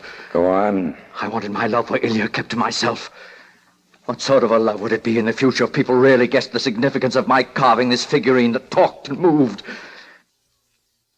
People would laugh or be disgusted. Perverted, criminal mind, they'd shout. Ugly, horrible, revolting. And how could I play my love scenes with Rhea anymore when they knew? Not when with every word I uttered, someone in the audience would nudge someone else and whisper, "She lived once, you know, but disappeared. They say he killed her. They say he loved her." How much did Arkham want? $1,000 to start with, and more later. And so you killed him? No, I didn't kill Occam, Lieutenant. I paid him $1,000. We found no money on him. Nevertheless, I paid him. Alice and Douglas must have heard our conversation. They've wanted to be rid of me for years now. I'm not blind. Alice saw a way of ridding herself of me and getting some money, too. Why, she's nothing but a... Just a moment. There's something I wish to say. And yet I can't say it. Krovich turned. He saw John Fabian's eyes widen in his head, as if a terrible conflict were raging, fighting within. His throat convulsed again and again, and lines cut deep in his cheeks, and the hollows of his face sank in. I was in the room when Mr. Occam came. No, Rhea. I lay in my box, and I listened, and I heard, and I know. No.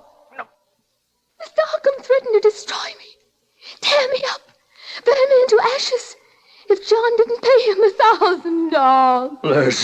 $1,000. And then, suddenly... there came a falling sound. Mr. Occam's head must have struck the floor. I heard Mr. Fabian cry out, swearing and sobbing all in one. I heard a hissing, gasping, choking, horrible sound. You heard nothing. You're deaf and dumb and blind and lifeless. You heard nothing. Your ears are carved. But they hear. And then the hissing, choking sound stopped. I heard John drag Mr. Occam to the door, open it, and take Mr. Occam down the stairs, under the theater, toward the old dressing room that hadn't been used in years. Down, they took the body. It was a scene so incongruous, so impossible, so completely beyond the veil of sanity and reason that Krovich recoiled even as he watched. If ever in the time of the world the forces that manipulate man struggled one side against the other, this was the time. The shocked, pallid face of John Fabian wrenching, the horrible protrusion of the eyes, the clenching of the teeth as a censer, then relaxing again, the subtle move of the throat, and the high, sad, and accusative voice of Rhea Buczynska leaping from her tiny, shining lips. Fabian must have known what was happening, and yet he did not know. I'm not made to live this way. There's nothing for us now, anyway, because the world will know of us.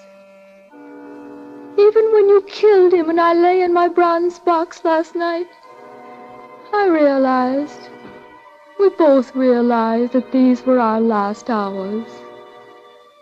Because while I've accepted your weaknesses and lies, I can't exist in murder.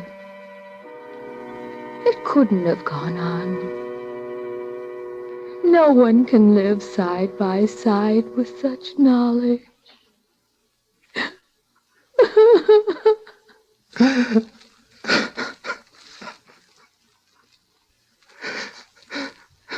Fabian took her in his arms and held her high into the warm sunlight. She looked down at him with her clear, honest way of seeing him. There were angry, helpless tears in his eyes. His hands shook, and in shaking made her tremble too. Her mouth closed and opened, silent, gaping and shutting again and again with no words. Fabian began to sob. He closed his fingers unbelievingly around his own throat. His eyes numbed. He looked like a man trying to remember something beautiful. Her voice, how it sounded, how to make it sound again. How to make her take back all she had said that was the truth. No, she's gone. She's gone. And I can't find her. I try, but I can't find her. She's run off behind the dark wall. And so deep down and far away in the night, I'll never be able to find her again. Yes, she's gone. Rhea Buczynska slipped bonelessly from his limp hand, folded over and glided noiselessly down to lie upon the cold, dirty floor, her eyes closed, her mouth gently sealed. Fabian didn't even look at her as Krovich led him away.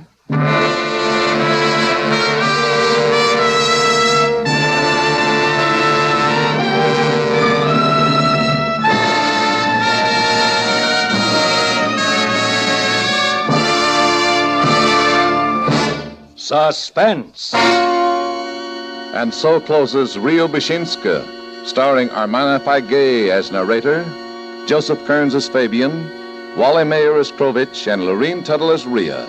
Tonight's study in suspense. Presented by Roma Wines. That's R-O-M-A. Roma Wines, America's largest selling wines.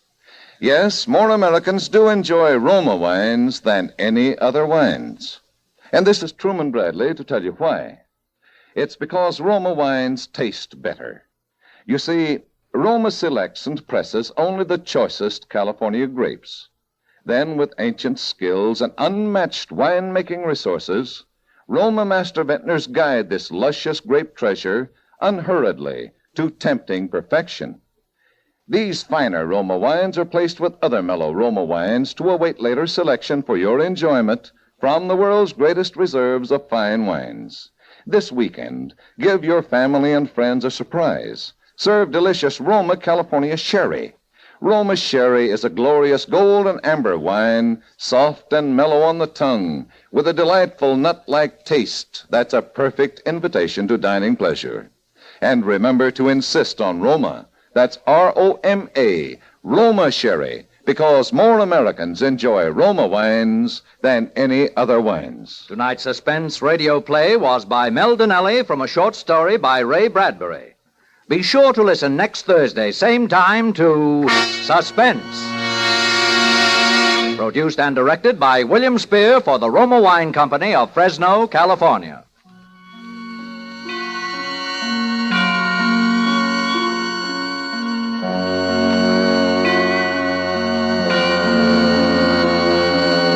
This is CBS, the Columbia Broadcasting System.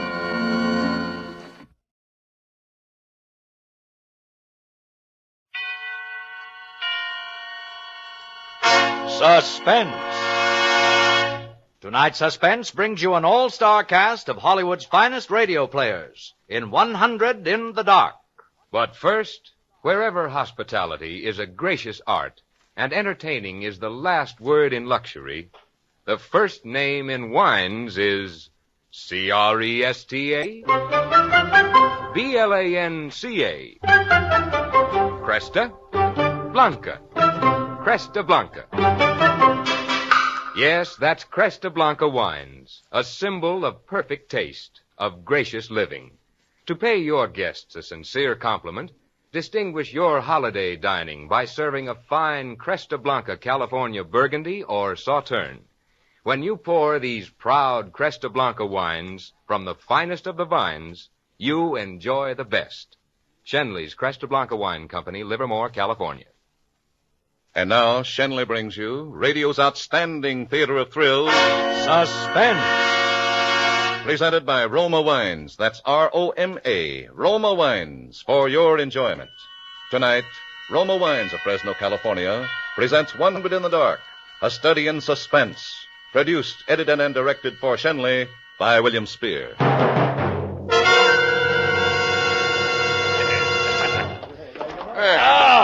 Oh, that was a fine meal indeed. Me for the club any time. Here. You can all sit here, Queenie. Oh, yes. If you'll just draw up that chair for Mr. Peters. There you are, Peters. Thank you. Do you all know Peters? Oh, this is Mr. Steingall. How do you do? Glad to know you. Mr. DeGalia. Yeah, I believe we've met. Yes, how are you? You know each other. And the one who drew up your chair, Mr. Rankin. Thanks for the chair. Well, I guess we're all acquainted. Now, to get back to our table discussion. Oh, yes. Oh, how about some coffee? All of us, eh? Oh, fine. Oh, John. Well, now, Steingall, as I said, there are only half a dozen stories in the world. What is more to the point, there's every... Yes, sir? Yeah? Oh, yes, coffee, John. Anything else, anybody? No, not from me. I don't think I care for it. Okay. Yes, sir. Now, where was I? Oh, yes. Human relations are so simple and yet so fundamental that they can be eternally played upon, redressed and reinterpreted in every language, in every age. They remain inexhaustible in the possibility of variation. Well, that's true, of course. Yeah, well, that's very possible. Well, now, But take the eternal triangle. 2 men and a woman, or 2 women and a man. Its variations extend into the thousands. That right, Rankin? Well, in a way, yes. But Oh, yes, coffee. Yes, just set them right down. I'm there, afraid John. we can't see eye to eye, Quinny. Now, I believe there are situations, original situations, that are independent of your human emotions. That exist just because they are situations. Accidental and nothing else. Now, as for instance. Well, I'll cite just an ordinary one that happens to come to my mind. Well? Now, you take in a group of 5 men, such as we are here. A theft takes place. A theft. Hmm. Now, I'd like to know what emotion that interprets. And yet it certainly is an original theme. It's at the bottom of a whole literature. Not safety at all. Take this story. I could answer that the Certainly. situation you give can be traced back to the commonest of human emotions, curiosity. I think Quinny has you there, Rankin. Yes. Why, the whole art of a detective story consists in the statement of the problem. Why, anyone can do it. I can do it. Steingal can do it. Well, I know. Rankin, I believe even you can do it. Thank you. The solution doesn't count. It's usually banal. It should be prohibited. What interests us is, can we guess it? Yeah, I suppose that's true. Now, every crime expresses itself in the terms of the picture puzzle that you feed to your 6-year-old. It's only the variation that is interesting. The well-known instance of the visitor at a club and the rare coin, for example. Of course, you all know that one. No, I don't. It's very well known.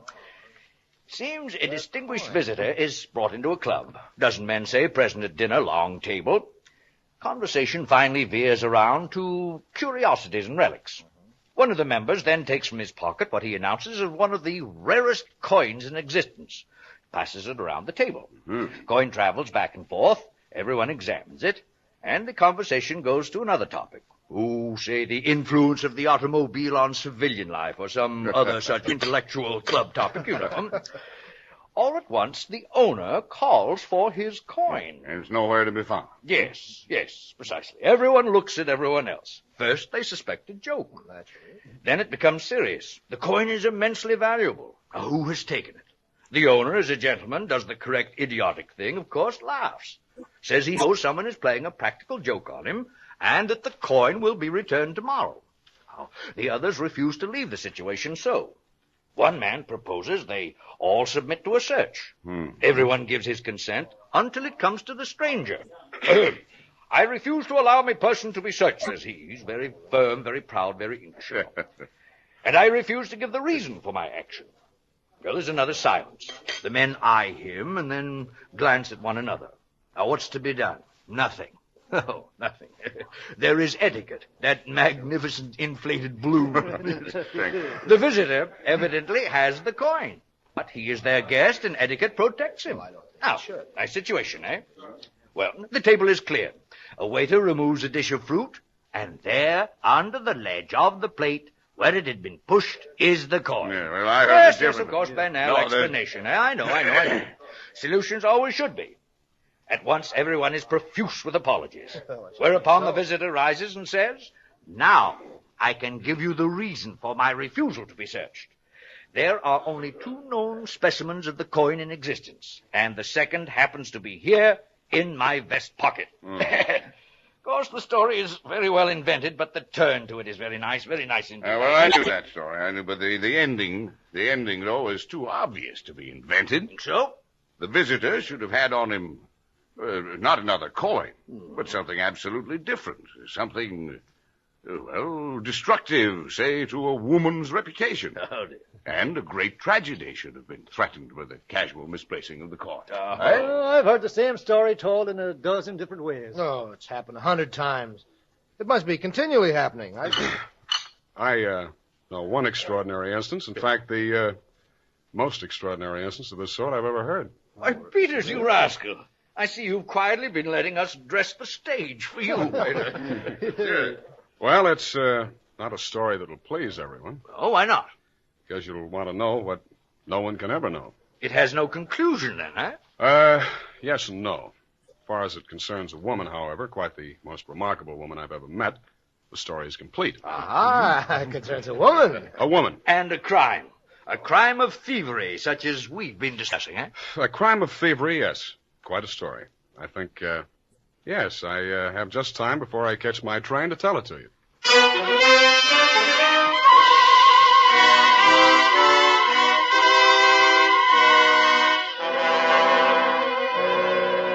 For Suspense, Roma Wines are bringing you 100 in the Dark. Roma Wines' presentation tonight in radio's outstanding theater of thrills, Suspense.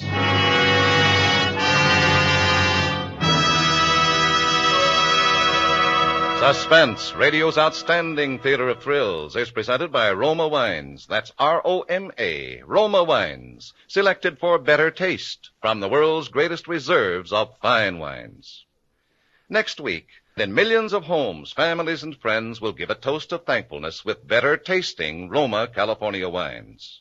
That's because Roma wines are America's favorite wines for festive occasions as well as everyday enjoyment. No matter what you're planning for Thanksgiving dinner, there's a fine Roma wine to make every morsel a taste delight. Glorify the flavor of your turkey with golden-hued, delicate Roma Sauterne. Or if you're having meat, enjoy robust, full-bodied Roma Burgundy, the perfect flavor mate of your favorite roast. That's why more Americans enjoy Roma wines, that's R-O-M-A, Roma wines, than any other wines. And now, Roma Wines bring us back to the Artists and Writers Club, where 5 club members regaling themselves over after-dinner coffee are settling down to hear a story told by a guest, a certain Mr. Peters. His is a narrative well calculated to keep his listeners in suspense. Quinny, before I start, I wonder would you ask John, I believe is his Oh, name? yes. John. Yes, gentlemen? John, I have a train to catch. Would you be good enough to get me out of here in exactly 15 minutes? In 15 minutes, sir. Thank you. Well, you have our attention, Peters. It concerns a woman. Do I know the woman? Possibly. Probably, I should say, but no more than anyone else. Oh, an actress. What she's been in the past, I don't know. A promoter would better describe her.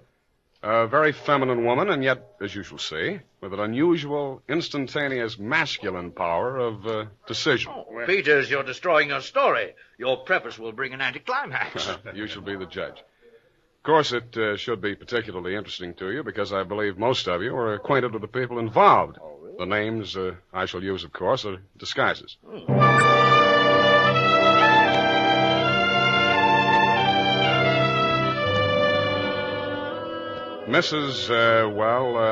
Mrs. Rita Kildare inhabited a charming bachelor girl studio, very elegant of the duplex pattern, in one of the buildings just off Central Park West. She knew pretty nearly everyone in that indescribable society in New York that is drawn from all levels, that it imposes but one condition for membership, and that is to be amusing. Oh, good phrase that, Peters. Good phrase. She had a certain amount of money. She knew a certain number of men in Wall Street affairs, and her studio was furnished with taste and even distinction. She was of any age. She might have suffered everything or nothing at all. In this mingled society, her invitations were eagerly sought, her dinners were spontaneous, and the discussions, though gay and usually daring, were invariably under the control of wit and good taste. On the Sunday night of this adventure, she had, according to her invariable custom, sent away her Filipino butler and invited to an informal chafing dish supper 7 of her more congenial friends. At 7 o'clock, having finished dressing, she put in order her bedroom, which formed a sort of free passage between the studio and a small dining room with the kitchen beyond. Then, going into the studio, she struck a match and was about to light the candlesticks which illuminated the room, when the bell rang, and a Mr. Flanders, a broker, compact, nervously alive, well-groomed, was waiting as she opened the door. Well, you're early. On the contrary, dear lady, you are late. Well, in any case, hello, and come on inside. Here, let me take your things. Thank you. I'm the first, I suppose. Of course. And since you are, you can be a good boy and help me light the candles. Delighted. Who's to be here tonight? The Enos Jacksons. Oh, I thought they were separated. Not yet. How interesting. Only you, dear lady, would dream of serving us a couple on the verge. Well, it is interesting, isn't it? Assuredly. Where did you know the Jacksons? Through the Warings. Jackson's a rather doubtful person, isn't he? Let's call him a very sharp lawyer. Oh? They tell me, though, he's been gambling pretty much in deep. Oh, how about yourself? Who, me? I'm a bachelor, and if I lose my shirt, it makes no difference. Oh, is that possible? Probable, even. Who else is coming? Oh, Maud Lyle. You know her. No, I don't think so. You do, too. You met her here some time ago. A journalist. Oh, yes, I'd forgotten. Mr. Harris, a clubman, is coming. And the Stanley Cheevers. Stanley Cheevers? Uh-huh. Are we going to gamble? Well, don't tell me you object. Oh, certainly not. Only the Cheevers, they play quite a game. Well united, and they have an unusual streak of good luck. Say, by the way, it's Jackson, isn't it, who's so attractive to Mrs. Cheevers? Quite right. Well, what a charming party. Mm-hmm. And where does Maud Lyle come in? Oh, don't joke. She's in a desperate way. And young Harris? Oh, he used to make the salad and cream the chicken. I see the whole party. I, of course, am to add the element of respectability. Of what? I apologize. That's better. No one, of course, knows who's coming. No one, of course.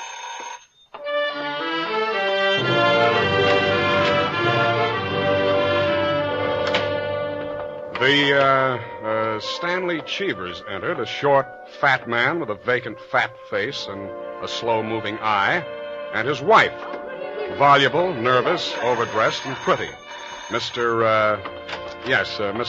Harris came with Maud Lyle, a woman, straight, dark, Indian, with great masses of somber hair, held in a little too loosely for neatness, with thick, quick lips and eyes that rolled away from the person who was talking to her. Oh, I'm sorry, we're late. The Enos Jacksons were late and still agitated as they entered. His forehead had not quite banished the scowl, nor her eyes the scorn. He was of the type that never lost his temper but caused others to lose theirs. Mrs. Jackson seemed fastened to her husband by an invisible leash. You looked at her curiously and wondered what such a nature would do in a crisis, with a lurking sense of a woman who carried with her own impending tragedy. As soon as the company had been completed and the incongruity of the selection had been perceived, a smile of malicious anticipation ran the rounds, which the hostess cut short. Well, now everyone is here. This is the order of the night. You can quarrel all you want. You can whisper all the gossip you can think of about one another. But everyone is to be amusing. Also, everyone is to help with the dinner, if you please. Nothing formal and nothing serious. We may all be bankrupt tomorrow, divorced, or dead. But tonight we'll be gay. That is the invariable rule of this house. Now, me for the cooking apron. Harris, you're to go into the kitchen and bring in the hors d'oeuvre. Right you are. May I be of any help? Oh, thank you, Maud, darling, of course. Mrs. Cheever, yes, you might come along, too.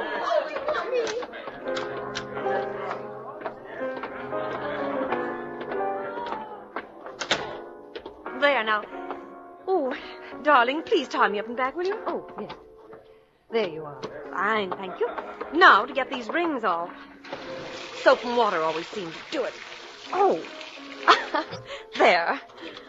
There we are. The rings are so beautiful. Oh, thank you. They're very nice. But there's only one that's very valuable. The sapphire.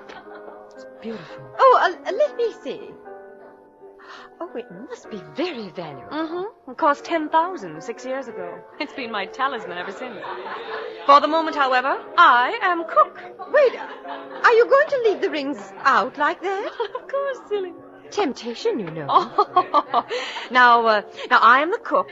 Maud Lyle, you are scullery maid. Harris is the chef, and we're all under his orders. Mrs. Cheever, did you ever peel onions? Good heavens, no. There are no onions to peel. All you have to do is help to set the table. Well...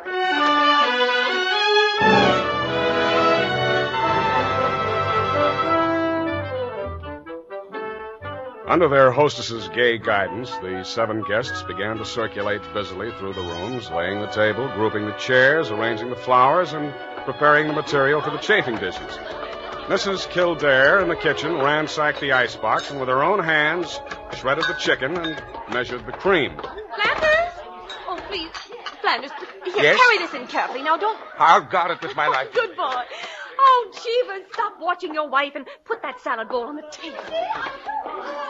Everything ready, Harris? All set. Good. All right now. Everyone sit down. I'll be right in.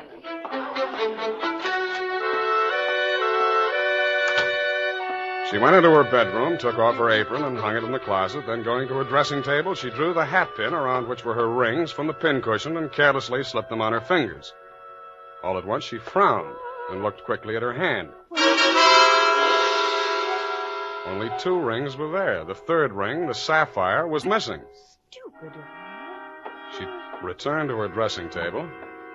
Immediately she stopped. She remembered quite clearly putting the hatpin through the 3 rings. She made no attempt to search further, but remained without moving, her fingers slowly drumming on the table, her head to one side, her lips drawn in a little between her teeth, listening with a frown to the babble from the outer room. Who had taken the ring? Each of her guests had had a dozen opportunities in the course of the time that she'd been busy in the kitchen. Too much time before the mirror, dear lady. Well, it's not Flanders. Then she reconsidered. Well, why not? He's clever. Oh, I've got to think. To gain time, she walked back slowly to the kitchen, her head bowed in thought, her thumb between her teeth. Who has taken it? She ran over the characters of her guests and their situations as she knew them. Strangely enough, at each her mind stopped upon some reason that might explain a sudden temptation. Well, I'll find out nothing this way. That's not the important thing to me just now. The important thing is to get that ring back. And slowly, deliberately, she began to walk back and forth, her clenched hand beating the deliberate, rhythmic measure of her journey.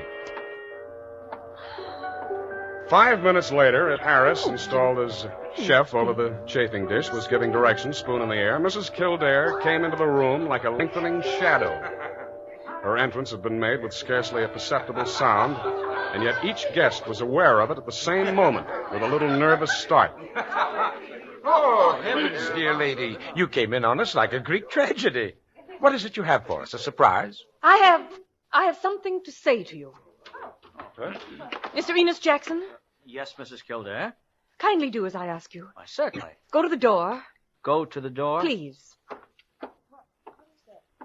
Yes? Lock it and bring me the key, please. Some kind of a game. There you are. Thank you. And now the bedroom door. Would you do the same? Of course. Thank you, Mr. Jackson. Mr. Cheever, Yes? would you blow out all the candles except the candelabrum on the table? Blow out all the candles? Except the candelabrum. For goodness sakes, Mrs. Kildare, what is it? I'm getting terribly worked up.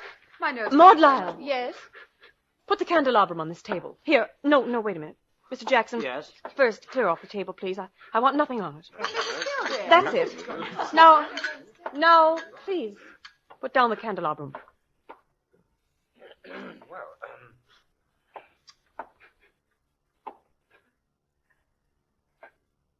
Well, that's the last candle. All right. Now listen. My sapphire ring has just been stolen. What? Oh, you're joking. What do you mean, Mrs. The ring has been taken within the last 20 minutes. I'm not going to mince words. The ring has been taken, and the thief is among you. Stolen? But, Mrs. Kildare, is it possible? Absolutely, Mrs. Cheever. There's not the slightest doubt. 3 of you were in my bedroom when I placed my rings on the pincushion. Each of you has passed through there a dozen times since. My sapphire ring is gone, and one of you has taken it. Oh, I don't know. Oh, that's quite true. I was in the room when she took them off. The sapphire ring was on top. Now listen. I'm not going to mince words. I'm not going to stand on ceremony. I'm going to have that ring back. Now, dear lady. Listen to me. I'm going to have that ring back, and until I do, not a soul shall leave this room. I don't care who's taken it. All I want is my ring. Now, I'm going to make it possible for whoever took it to restore it without possibility of detection. The doors are locked, and they'll stay locked. I am going to blow out the remaining candles in the candelabrum, and I am going to count to 100 slowly. You'll be in absolute darkness. No one will know or see what is done. Right. But if at the end of that time the ring is not here on this table, I shall telephone the police and have everyone in this room searched. Am I quite clear? I just can't believe that. Everyone take his place about the table, please. That's Excuse it. me, please. That will do very nicely. Now, I will blow out the candles and count 100. No more, no less. Remember, either I get that ring, or everyone in this room will be searched.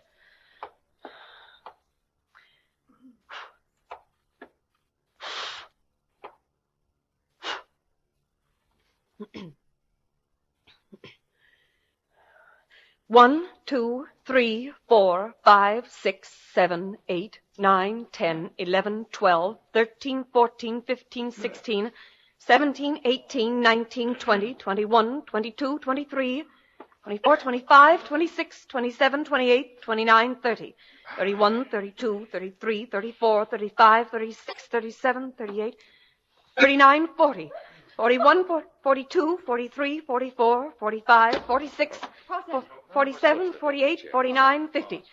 51, 52, 53, 54, 55, 56, 57, 58, 59, 60, 61, 62, 63, 64, 65, 66, 67, 68, 69, 70. 71, 72, 73, 74, 75, 76, 77, 78. The ring.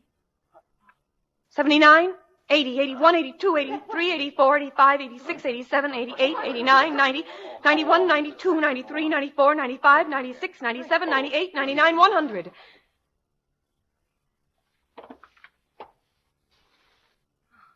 Mr. Cheever, you may give it to me. Well, now that that's over, we can have a very gay little supper. Harris, will you please help me light these candles?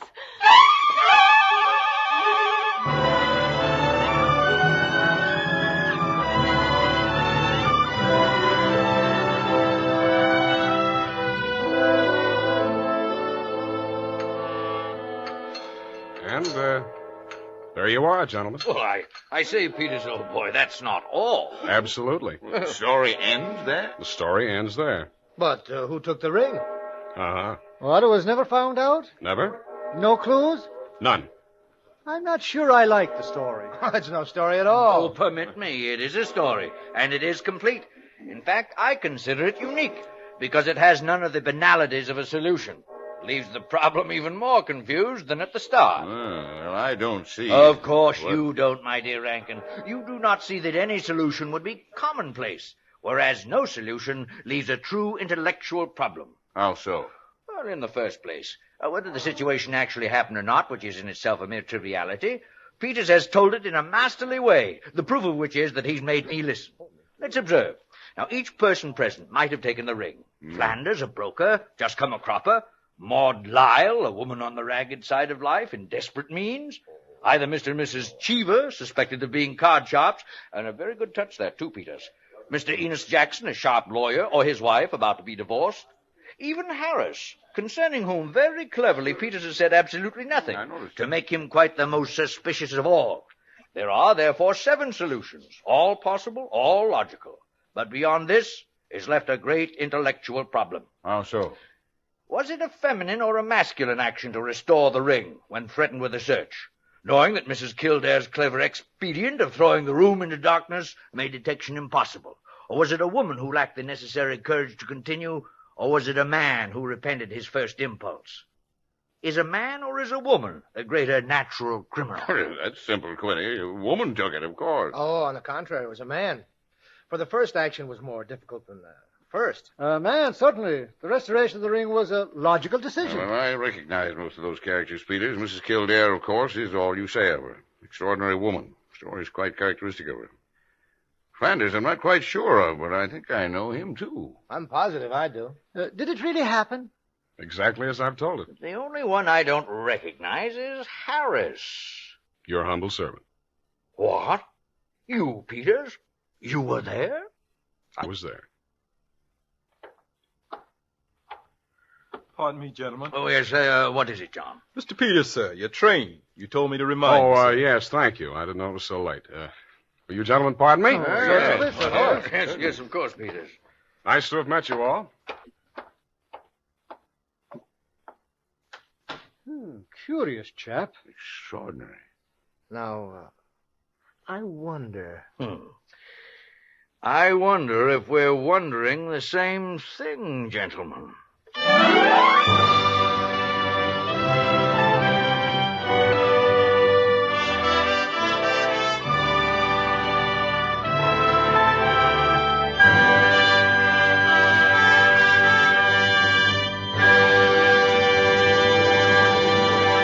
Suspense! And so closes 100 in the Dark. Peters was played by Howard Duff, and the other club members were Joseph Kearns, Frank Albertson, John McIntyre, Dick Ryan, and Horace Willard. Teresa Marshall was Rita Kildare, and at her party were Jeanette Nolan, Wally Mayer, Mary Jane Croft, Jerry Hausner, and Grace Gillern. Tonight's study in suspense, presented by Roma Wines. That's R-O-M-A, Roma Wines, America's favorite wines. If you could see how Roma California wines are grown, you'd understand why they are America's favorite wines. First, you'd see how Roma selects and presses only the choicest grapes. Then how Roma master vintners with ancient skills and unmatched wine-making resources guide this luscious grape goodness unhurriedly to tempting perfection. Finally, these better-tasting Roma wines are placed with other mellow Roma wines to await later selection for your enjoyment from the world's greatest reserves of fine wines. This is Truman Bradley with a suggestion for making your Thanksgiving dinner even more enjoyable. Top off the meal with glasses of fruity Roma Port. Roma Port is a truly distinguished entertainment wine, ruby red, full-bodied, clear as a bell. Be sure to ask for Roma. That's R-O-M-A, Roma Wines, America's largest-selling wines. Thank you. Tonight's suspense radio play was adapted by Jack Fink for a short story by Owen Johnson. Suspense. Produced and directed by William Spier for the Roma Wine Company of Fresno, California. This is CBS, the Columbia Broadcasting System.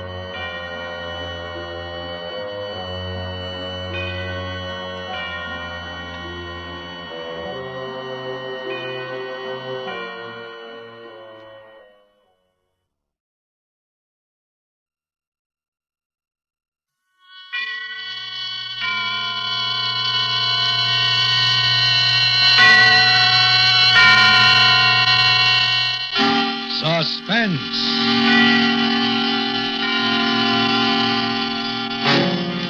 Tonight, as we open a special limited series of 5 Friday night performances at this hour, Suspense brings you an incomparable study in terror. It is Edgar Allan Poe's The Pit and the Pendulum, in a new setting as a radio play especially written for suspense by a contemporary master of the art, John Dixon Carr. As star this evening, we bring you a noted actor of the New York stage, Mr. Jose Ferrer. And as usual, Suspense is produced, edited, and directed by William Spier.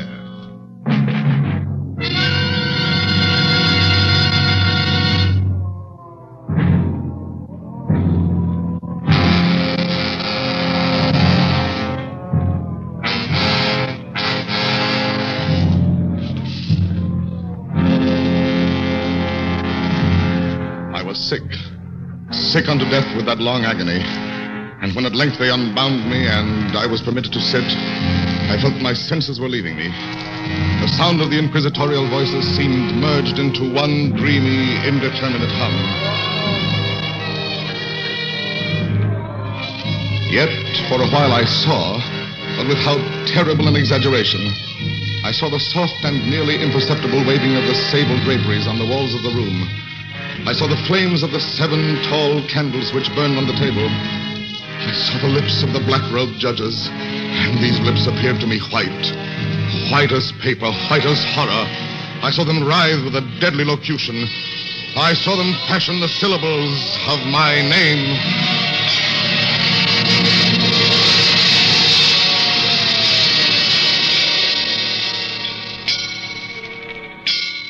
Jean d'Albret. Captain Jean d'Albret. Good fathers, gentlemen. We hear you, my son. I am very weak and infirm. I have been confined for many months in a dungeon. I have been tormented by nightmares. Conscience, one trusts. Pray silence, Fra Antonio. Even now I have no knowledge of where I am or to whom I may be speaking. You're speaking to me, my son. I am Fra Pedro de Spidia, friar of the Dominicans of Segovia, and Grand Inquisitor for all Spain. Is this the court of the Inquisition? It is. Then God help me. He will help you, my son, if you trust him. But I am a French officer. That is true. A soldier and creature of the arch-fiend Napoleon Bonaparte. But a French officer nonetheless. A prisoner of war. By what right do you try me in this court? Let the clerk read the charges against this prisoner. Pray silence while the clerk reads the charges. The charges against the prisoner are as follows. Imprimis, that he is one Jean d'Albret, a captain of artillery in the army of Bonaparte, so-called Emperor of the French. This means nothing. As the prisoner says, it is no crime. Proceed. Item, that on the 4th day of September, in the year of our Lord 1808, the said Jean d'Albret did wed, espouse, and marry that most noble lady, the Donna Beatrice Valdez, niece and ward of the illustrious... One moment. Your Excellency spoke. Fra Antonio, was any cheat employed to trap this girl into marriage against her will? No, we have no actual evidence of any cheat. Was the girl of age? I believe so. Then wherefore is the prisoner here? This marriage was a deplorable thing, if you like. Bonaparte himself is almost at the gates of Madrid. His General Lasalle menaces our city of Toledo itself, but lawful marriage, however regrettable, is no sin or crime. There are other matters in the indictment, I think. Then continue, but give us nothing that is not material. Item, that on the 12th of October, 1808, the said Jean d'Albret, being in command of a 5-gun battery of light artillery, did direct the fire of his guns against the Holy Church of St. Martha the Innocent, and thereby of his wicked malice destroyed that church utterly. Captain d'Albret, is this charge true? Yes. You admit it. Good father, hear what I have to say. If you recall, the church blew up. Would you boast of your sin, young man? It blew up because it was stored with kegs of gunpowder for your army. I had every right to fire on it. And that is all the defense you have to make. I tell you, I had every right to fire on it. By military law... Is military law above God's law? I don't know. I did my duty. Long live the Emperor! Captain d'Albret, hear the sentence of this court. Must I stand up to hear it? I am very weak. So, you may remain seated. I thank you most humbly. Had your offense been any except this, the Holy Office would have been merciful. Mark what I say. No man, however great his heresy, is ever condemned to be burnt in the fire. Fire! Fire! Fire! Fire! If he first recant and acknowledge the error of his ways. But for you, Jean d'Albret, there can be no mercy, no pity, no atonement. The only sentence of this court can be... Death! Death! Death! The secular of government arm to which we must release you has devised 2 ways of punishment in cases such as yours. You hear the tolling of bells?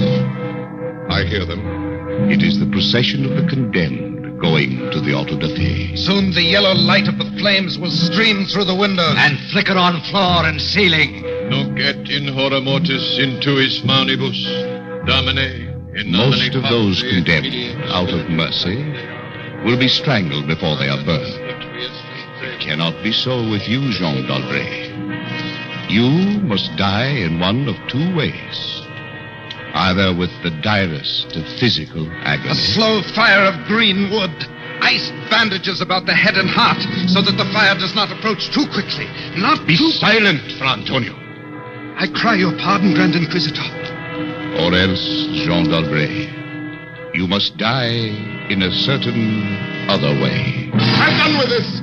Pass your sentence and let me go. The law does not permit me to tell you now what this other way is. It must approach you slowly and force itself into your mind. It must stalk you like a tiger. It must bring you face to face at last with the King of Terrors. The sentence of this court.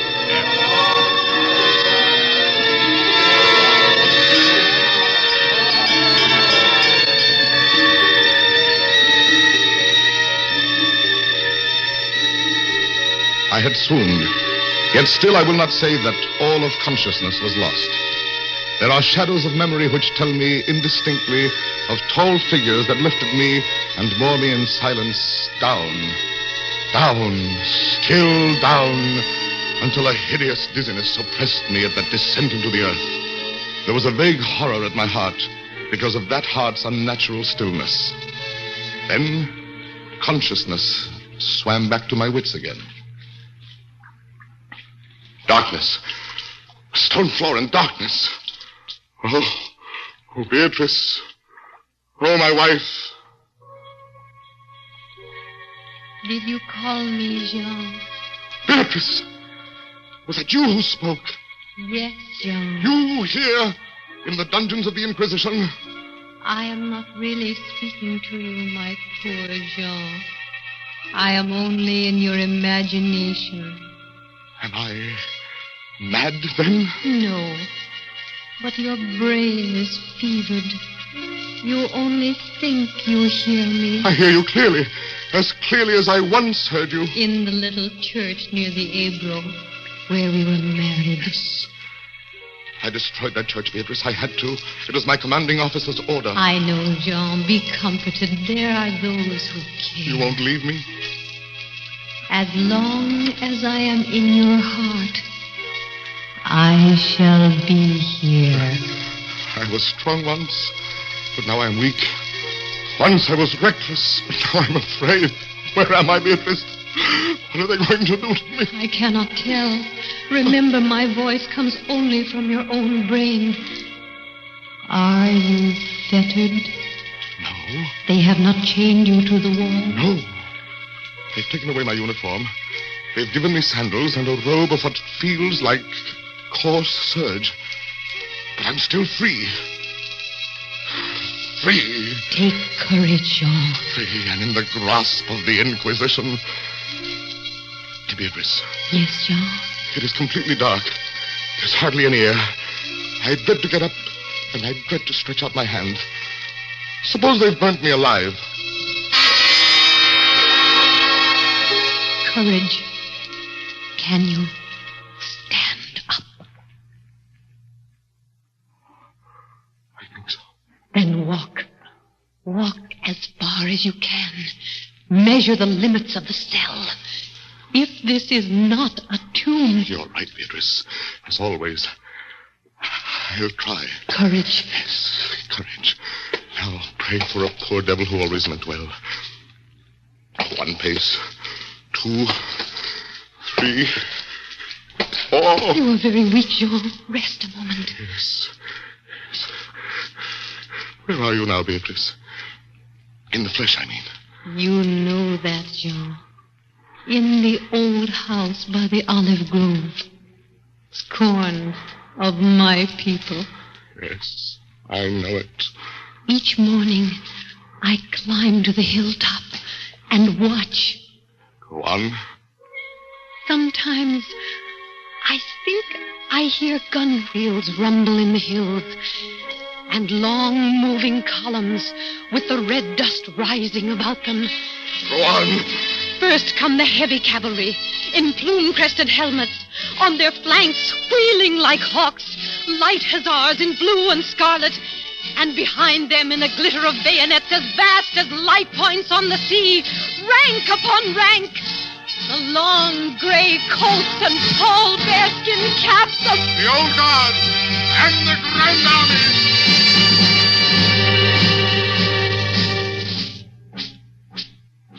It is only a vision, my dear one. They do not come. Will they ever come, Beatrice? I cannot tell. Then I must face what has been prepared for me. Beatrice. Yes, Jean. I tried to walk. I took some steps. 4 steps, yes. But in which direction? I can remember. Are you facing the same way? I don't know. Perhaps. Then walk again. Try. Keep your hand in front of you. Yes. This robe impedes me, and the floor is treacherous with slime. But I'll try. 4 paces. 5, 6, 7. It can't be a tomb. 8, 9, 10. Look out! Ah! I'm all right. I fell. The rope tripped me. But what is it? my hand is in front of me, lower than my face. But I feel nothing. Nothing, Jean? It's a pit, a circular pit. And I fell on the very edge of it. It would have made you walk into it. There's a loose fragment of rock just inside the edge.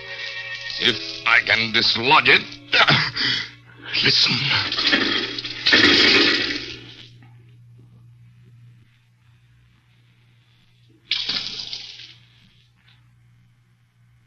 Water. There's something down there. Rats, it may be. Rats, yes. But something else. I heard it move. So do I.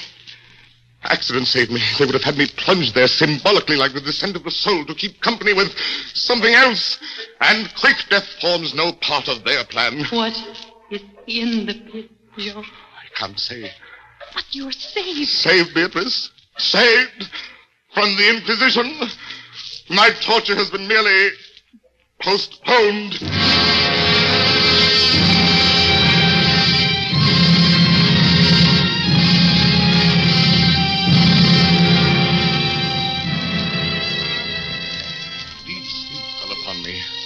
Sleep like that of death.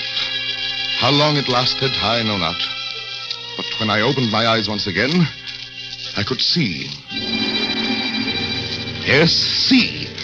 My prison was large and lofty, its walls formed of massive iron plates bolted or joined together.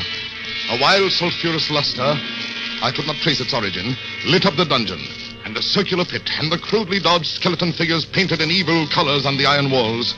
Skeleton figures, demon figures, gargoyle figures, their colors a little blurred as from the effects of the damp. And I... It must approach you slowly and force itself into your mind. It must stalk you like a tiger. It must bring you face to face at last with the King of Terror. I now lay on my back and at full length and on a low framework of wood. To this framework I was securely bound by a long fastening resembling a surgical bandage. Bound? But why? Why?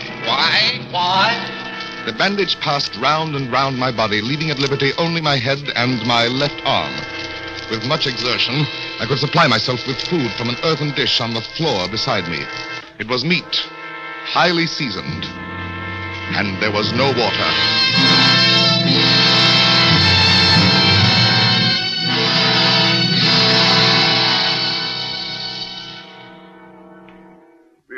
Beatrice, where are you? I am here, Jean, as always. Your voice sounds stronger. Does it, Jean? Well, I can see you now. I can see you as clearly as I saw you months ago. How I wish it were true. Your bonnet and the parasol you carried in summer, and the high-waisted blue dress. You are weaker, my dear, and more fevered. Have I been asleep? Yes, Jean. They must have been here while I slept. They have bound me. Why? Why? Stop those voices! Stop them! Mine too, Jean. I am not here either, you know. Don't drive me away. Beatrice, look! Where? At the ceiling of this room. 30, 40 feet up. What do you see? Painted on the ceiling. A figure of Father Time. Anything else? But Father Time carries no scythe. He carries instead what looks like a gigantic pendulum from an ancient clock. About one thing I swear I'm in my right senses. I saw that pendulum move. Painting cannot move. Yet I saw the pendulum did. It swung a little, back and forth, just like a real pendulum. Try not to trouble your brain. Father Time is not like those other paintings daubed on the walls, the imps and devils and skeletons. That pendulum is real. Beatrice, take care. Take care of what? You are not looking at the pendulum now. Take care of the rats. The rats from the pit. I see them. They're swarming out in dozens. You can see their glitter. One of them ran across the hem of your dress. Did it, Jean? What do they want? They have caught the scent of the meat in the dish beside They'll you. not get it. Go away, you vermin. Move your hand above the plate, Jean. Move. Beatrice, where are you going? I can hardly hear you. You are sending me away. I'm sending you away. My poor loved one. You can't bear to see the rats running about my feet, can you? Even when you know I'm not here. Beatrice! It is true, Jean. You are sending me. Yes, it's true. Go! In a cell swarming with vermin, there are others I had rather see here. I had rather see...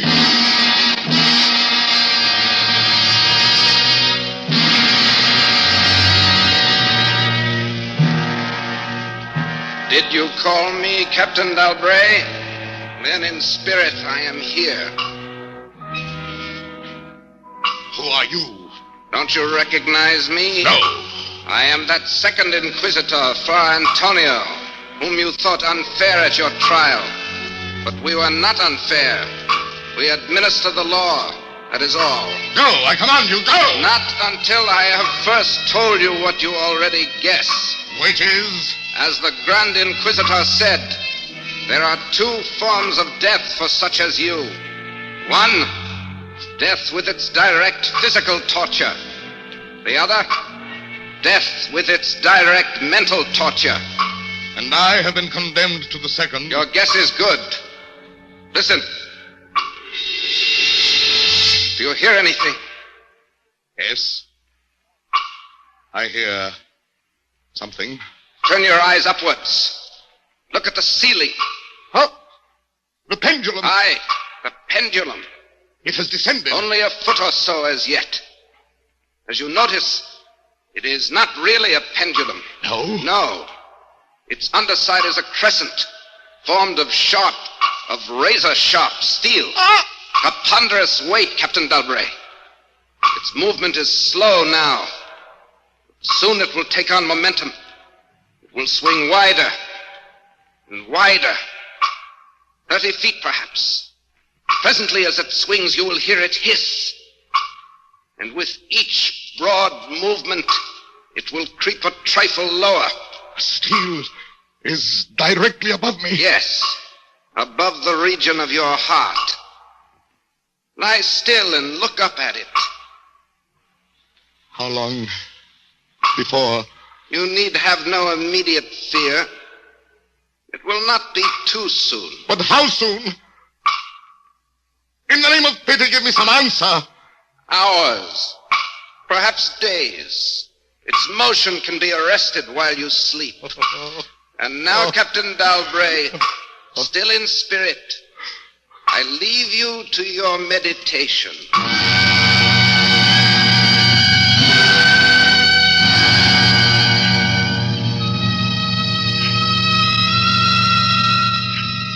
Minutes, hours, days.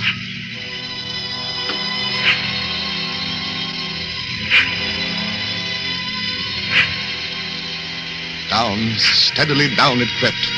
Days passed, it might have been many days, before it swept so closely as to fan me with its acrid breath. The odor of the sharp steel forced itself into my nostrils. To the right, to the left, far, wide.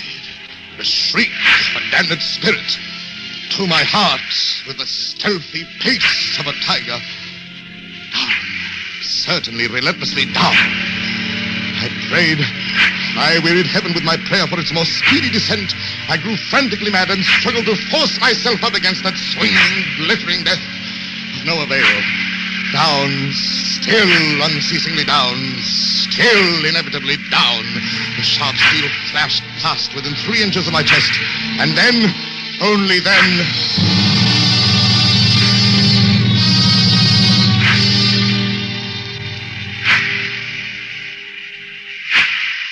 I heard you calling, Jean.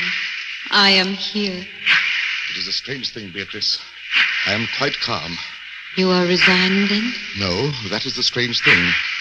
Even now, I am not resigned. Is there a way out? How can there be? 10, 12 more vibrations and it will fray the serge of my robe. One slightly as a razor in a delicate hand. There will be many sweeps before it bites deep. I can't escape it. And yet... And yet? If I could only... use my wits. You kept me away from you, Jean. You locked me out of your thoughts. If I am here only in your thoughts, why should I fear the rats? The rats? Rats? Do they still swarm here? Across the floor and over the meat platter, they have taken nearly all your food. Yes, they are ravenous, and they have sharp teeth. Well... The meat is oily and spiced. If I take what remains of it, scatter you vermin, and rub that meat on the bandages that hold me here. Try it, Jean, try. It may be too late if I move my body a fraction of an inch out. Try it, I tell you, try. Look, they scatter as soon as I do try. But they are watching you. I can see their eyes glitter. They are creeping back. Can I stand those rats crawling across me? Can the flesh bear One of it? them has leaped on the wooden framework. Another follows. They are gnawing at the bandage. 7, 8 more sweeps of the pendulum. Does the bandage give way? A little. Lie still, Jean, lie still. 10, a dozen rats gnaw.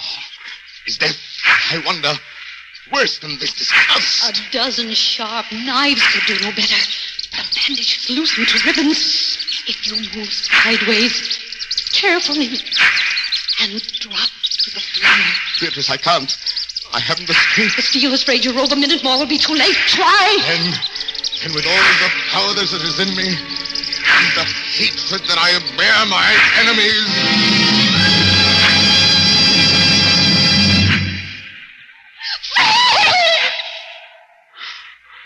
Second time.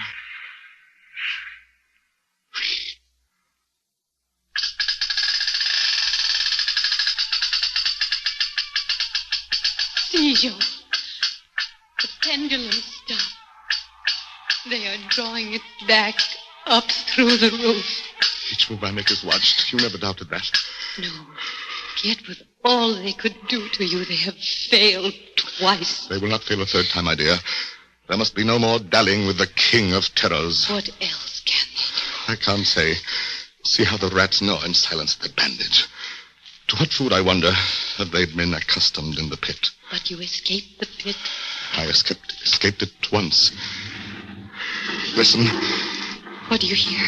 Groaning, a grinding as of metal. It was only the cogwheels of the pendulum knife. I think not, Beatrice. Why not? It seemed to come from behind these iron-plated walls. It seemed to shake the dungeon as a mill wheel might shake it. Stand up, my poor Jean. Get up off your knees. I can't, Beatrice. I can't endure any more. The paintings on the wall of this dungeon. The skeletons and imps and devils. They seem different. They are different. The colors sharpen, grow bright. The demon's eyes glare. The skeleton hands outstretched.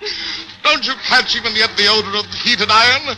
Heated iron? I've been much humbled, but I won't have you see me in tears. I order you to go. Jean, in the name of heaven. Yes, in the name of heaven. Go!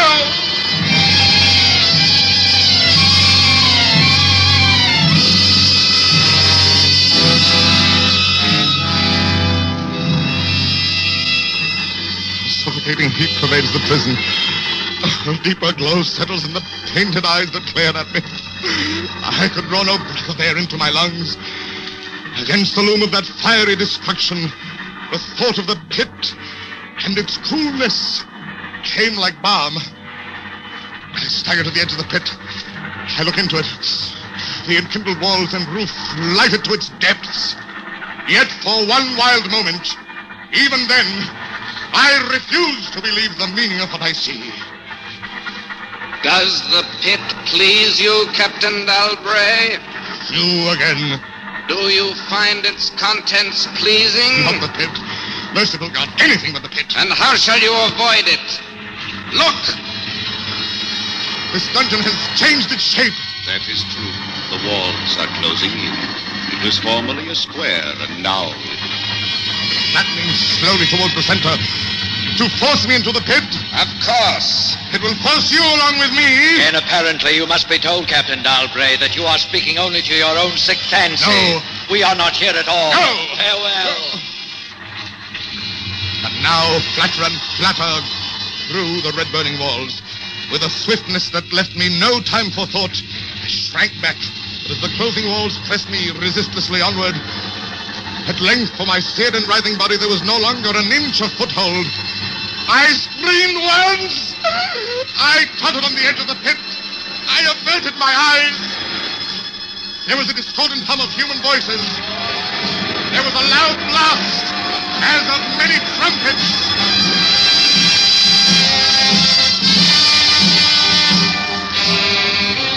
The fiery walls rushed back. An outstretched arm caught my own as I fell fainting into the abyss. It was the arm of General LaSalle. The French army had entered Toledo. The Inquisition was in the hands of its enemies.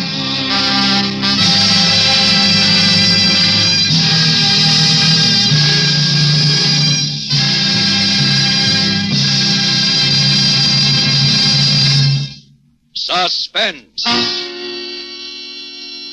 Produced, edited, and directed by William Spier. Tonight you heard Mr. Jose Ferrer as star of The Pit and the Pendulum.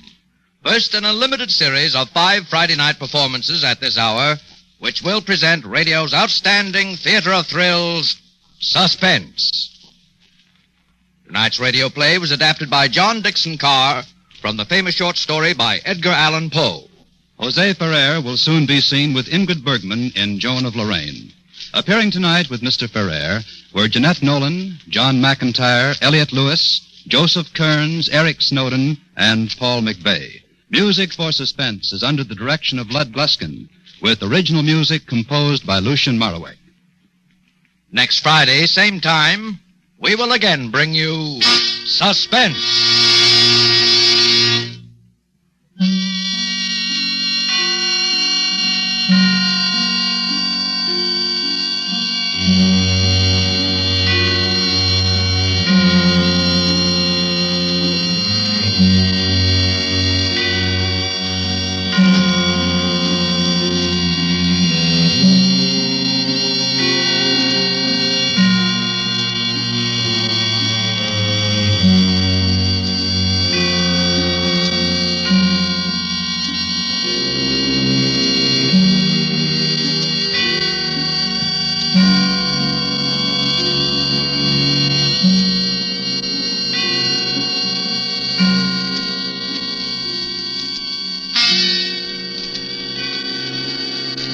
This is CBS, the Columbia Broadcasting System.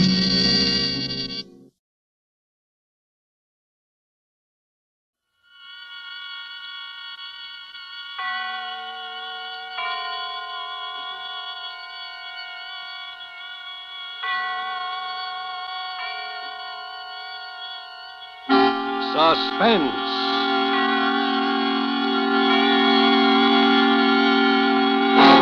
Produced, edited, and directed by William Spier.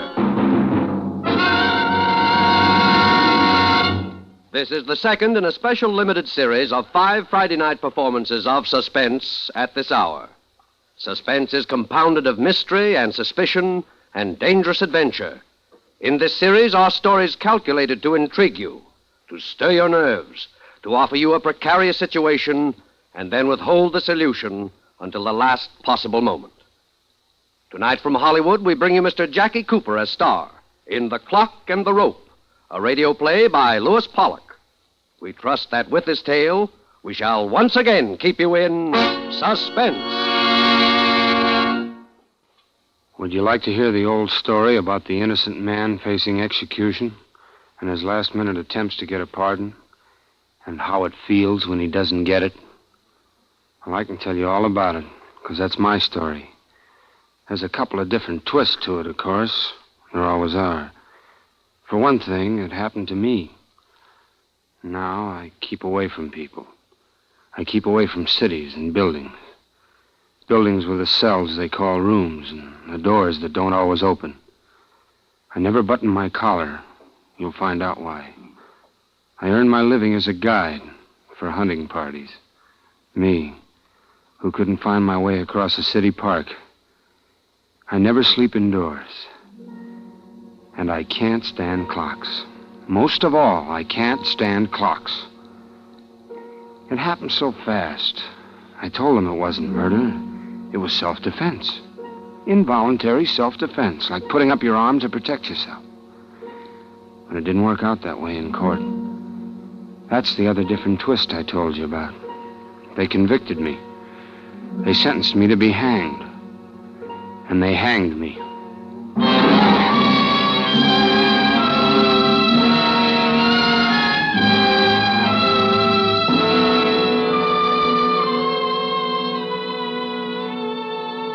I was night man. My job wasn't hard, and to me, interesting. Sell a little gas, do the rough strip down for some repairs that had to be done the next day, take care of any transient overnight parking. Then this girl started dropping in for gas every other night or so, late. I liked her style, but I was too shy to say anything, and I guess she figured it. She'd sit with a sort of a little smile, half turned in her seat, and watch me while I filled the tank. Then she'd pay me and pull away with a funny look in her eyes, like she was getting a kick out of the way I acted. Then one night, instead of pulling away when she paid me, she spoke. Oh, come on, open up. Huh? Say something. I've been here 20 times. You can say a word or two, can't you? You know, hello, or it's a nice night, or it ain't, or... Oh, well, I didn't know that you wanted me to. You're a funny fella. I didn't look like I didn't want you to, did I? Or don't I know my looks anymore? Oh, sure. Oh, well, can I get your windshield here? Tell me, did I hear somebody call you Hank the other night? I guess you did. My name's Henry. Henry Guilford. Did your girl call you Hank? Haven't you got a girl? No steady girl. Is that what you mean? I don't mean anything. Anyway, what would you be doing with a steady girl working here every night? Oh, I get one night off. Go to a dance or something. Oh, you get a night off. Oh, sure. Hey, say, you like to dance? I have danced. Well, I'm off tomorrow night. You ever go to the Arcadia? They got a good band there. Forget who it is this week. I'm sorry, tomorrow night isn't my night off. Oh. But I get off at midnight, though. Well, gee, the Arcadia closes at midnight. All the big dance places close at midnight. Well, we don't have to have a big place, do we? Well, oh, no. No. There's the Owl Inn out on Trapscott Avenue. They run late. They have a pretty good little band and booths and everything. That'll be fine. I'll pick you up at your job. No, I'm way at the other end of town. I have to drive my car back anyway. Suppose I meet you at the Owl. I'll be there a little after midnight. I'll be there. Okay. Okay, I'll see you. Yeah, see you. Oh, say, hey, what's your name? Tomorrow night, bye.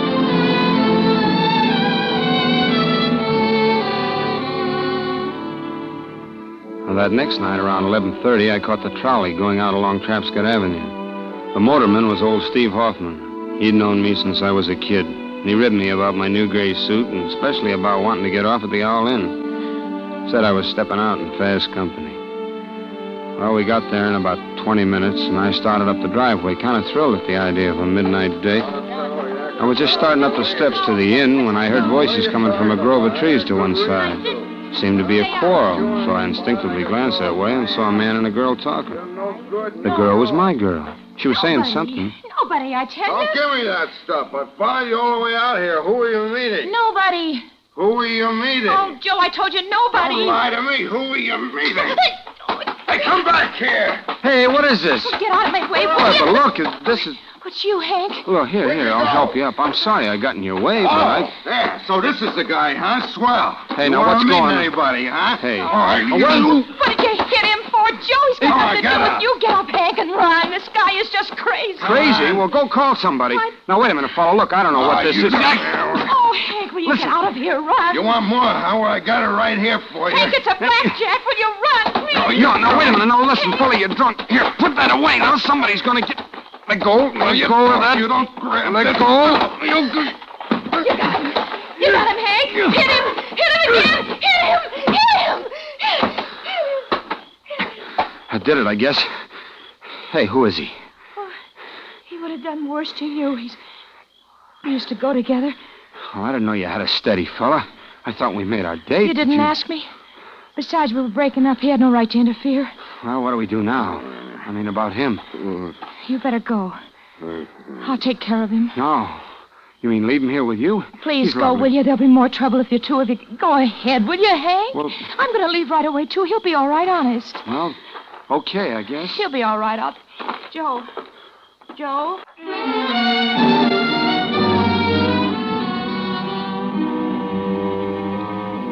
But he wasn't all right. He was dead. I knew about it hardly 2 hours later. She didn't come and tell me. The police came and got me. And they didn't learn about me from her either. They didn't know anything about her, and they acted like they didn't want to know. Sometimes you punks aren't as smart as you think you are. I wasn't trying to cover up, I tell you. I wasn't. All right. Why did you walk home? You rode out there on the trolley. Why didn't you ride back? I just wanted to think, that's all. Sure. Hello. Of course, you weren't thinking about how maybe the motorman wouldn't remember taking you out there if you didn't ride back. No, why would I do that? I've known old Steve Hoffman all my life. That how you found out? I told you, you aren't as smart as you think you are. I'm not trying to be smart. Okay. So you hit him in self-defense and to save the girl. Right. Now, what's her name? Her name? Oh, gee, I never got it. She never told me. You mean you had a date with a girl and you didn't even know what her name was? Well, yeah. Well, I asked her. I seen her often. Well, she didn't tell me. Are you sure there was a girl? Of course. Now, who did I have a date with? Maybe just with the guy you killed. I never met him before. I don't even know him. You just don't know anything, do you? Well, I'll ask you a very simple question. I'm sure you can answer this one. I'll try. How much money did you take off the man you murdered? How much money? Yeah, how much? Where is it? His pockets were turned inside out. You went from self-defense to help yourself.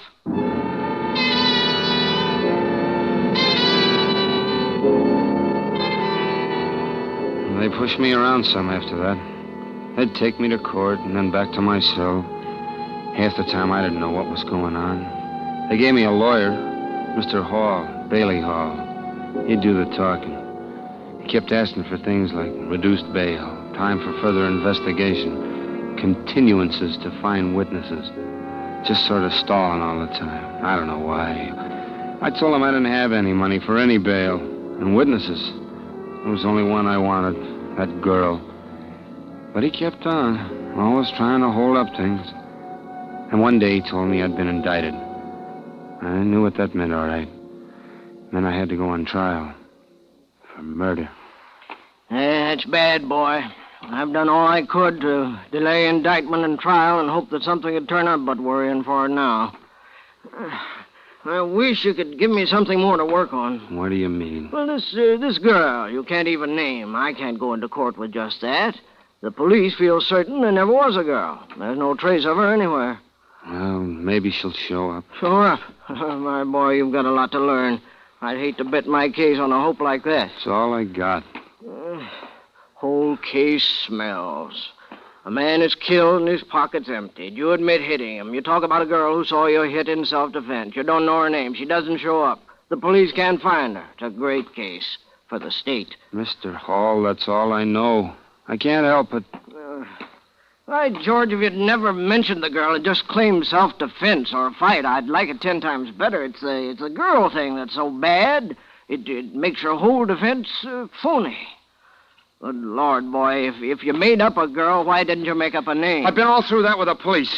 If you're going to talk that way, too, maybe we better forget the whole thing. Maybe you'll give me another attorney. You're none for all I care. Easy, boy. Sorry I piped off. It isn't a new attorney you need. It's a new story. Well, I'll do my best.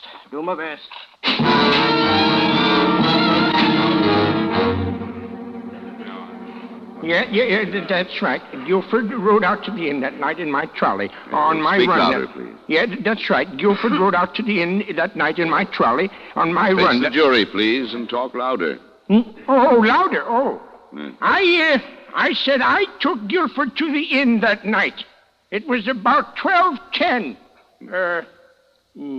That's 10 after midnight, you know. Card talk. That's Yes. the way we talk around the barn. He got out and started for the inn. Yes, well, And, just a minute. Did you notice anyone else around? Any girl, for instance? Girl?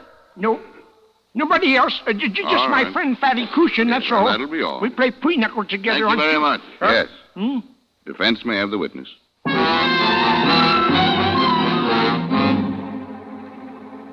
As soon as we started to talk to Guilford, he confessed to striking the blows. He talked about doing it in self-defense and about a girl he had a date with a witness to fight. Yeah. Well, now, Lieutenant, has your department been able to trace this girl whose existence is claimed by the defendant? No. No trace of her at all? No, sir. No trace of her at all. Beyond the shadow of any reasonable doubt. Now then, we come to the actual evidence, ladies and gentlemen of the jury. But where do we get the evidence? From the witnesses. And who is the state's principal witness? None other than the defendant himself, Henry Guilford. But the defendant can prove his story as a witness. The girl who saw it all. The girl he saved from a bad beating.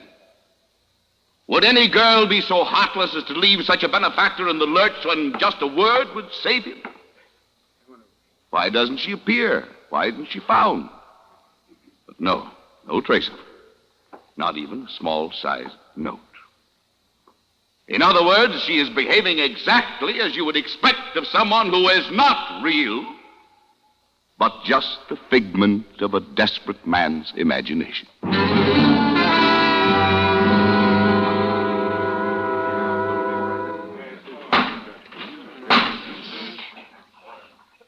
The defendant will rise. Gentlemen of the jury, have you reached a verdict? We have, Your Honor. What is your verdict? We, the jury, find the defendant, Henry Guilford, guilty as charged of murder in the first degree. Henry Guilford, you have... Yes, sir.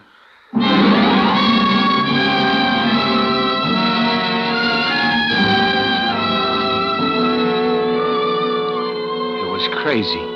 Sometimes I thought it must be just a crazy nightmare. Like when you're going to wake up and everything's going to be all right. I was innocent. And they were going to hang me for murder. Because they couldn't find a girl. One girl who knew I hadn't done it. Can you imagine how that feels? My boss at the garage and the fellows who worked there days chipped in some money. I had an uncle in West Virginia who sent Mr. Hall $50 in cash, a promissory note for another $50. And I guess Mr. Hall put up some money himself for expenses. Anyway, he kept appealing the case all the way up to the state Supreme Court. But it didn't do any good. Kept coming back with the original decision sustained, Mr. Hall said. I asked him if he was going to take the case to the United States Supreme Court, but he said he couldn't. He had nothing to justify a hearing. Guess he meant everything was cut and dried. All this time, the courts had kept changing the date. The date I was supposed to be hanged. Now, all of a sudden, I knew there weren't going to be any more changes. The last date set was it. How do you suppose that feels? I think I started to suffocate right then. There was something growing in my throat that wouldn't let me breathe. Evening of the next day, McGill, the deputy warden, came into my cell with a couple of guards. Told me I was moving. I knew where. It was down on the main floor, a row of only 3 cells. These were larger cells, more light, more convenience. This was the last stop. Death row.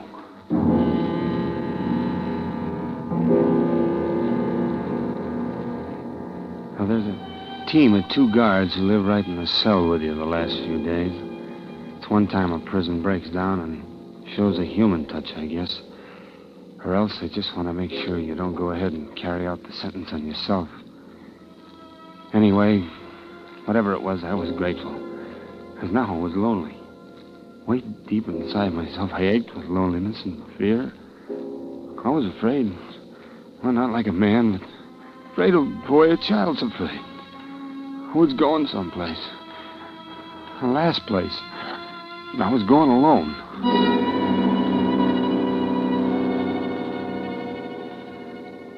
The thing you feel most the last hours is the time. The clock. Remembering how often you wished it would hurry so you could get off work or go out of school or see your girl or go fishing. Or you remember 100 hours like that when 6 hours is all you got left. Outside, you know, they're watching the clock, too. Not like you are, but they're watching it. All the usual people concerned with an execution, doing the usual things. Your lawyer, the warden, governor maybe, newspapermen, guards, the executioner. I know what every one of them was doing as they watched the clock that night. They told me afterwards. Now I'll never forget it. Clocks all over the state, ticking away my life.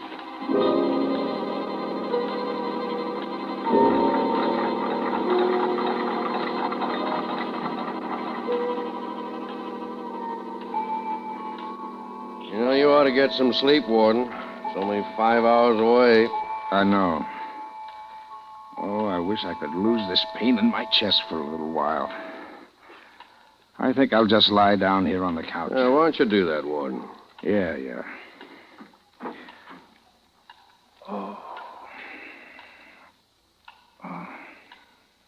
What time is it? It's coming up 1 a.m.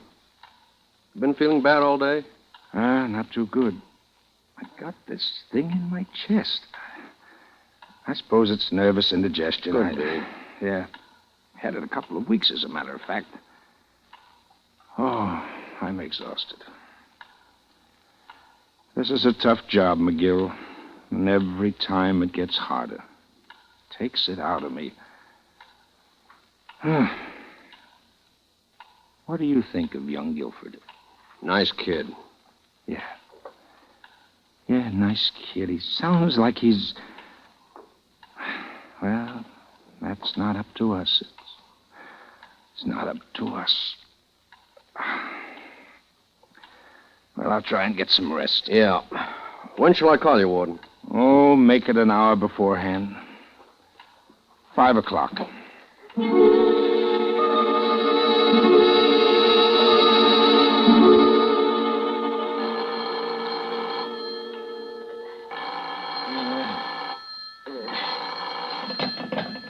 Hello. This is Bailey Hall. Yes, I'm Guilford's attorney. Look, it's 4 o'clock in the morning. I need... You're who? You're... Well, where have you been all this time? What? Yeah, now look, you're not just some crank that's after publicity. I know. It's for 6 o'clock. Where are you? Well, wait for me. I'll be right down. We've got about 2 hours.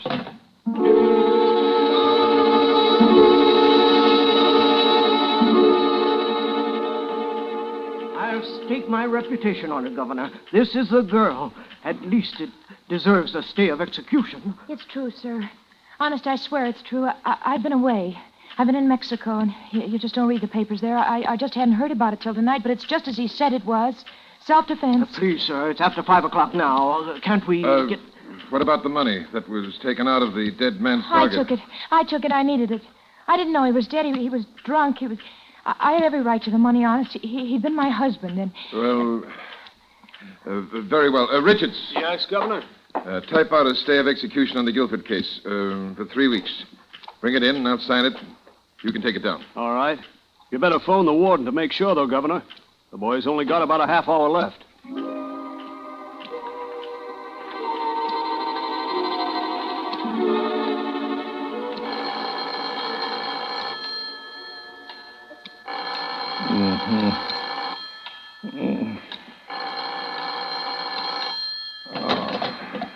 Warden's office. Yes, this is Warden Barnes. What? Well, put him on, of course. Yes, Governor. Young Guilford? Well, you don't say so. Why, that's splendid, Governor. Yes. Yes, I'll let them know right away. Yes. Oh, McGill! McGill!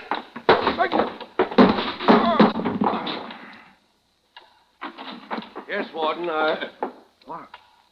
Harry, Jack, come in here quick. What's the matter? Something's happened to the warden. Let me get him up on the couch. Come on. That's better. Looks like a stroke. Yeah, you better call the doctor, will you? Sure. Phone's off the hook. Well, never mind that. Call the doctor. Must have been the strain of this execution. Warden. I think he kind of liked the kid. What's the matter with his phone? I'm afraid there's no hurry for the doctor. The warden's dead. Dead? Yeah. It's 5:30. I'll have to take over for the execution.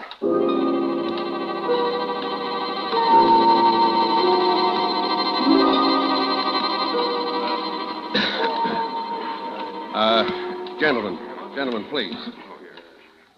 It's now 10 minutes to 6, gentlemen. In a few moments, you will be admitted to the ground floor of Blockhouse A, where the scaffold has been erected and where the execution, which you are to witness as newspapermen and members of the medical profession, will take place. You'll find rows of benches. Please take your seats quietly in any of the rows except the first, which has been reserved for members of the Medical Examining Committee. We ask you to cooperate with us in our duties and to respect the solemnity of the occasion by moving quietly and refraining from any loud conversation from the moment you enter until you leave. Thank you. The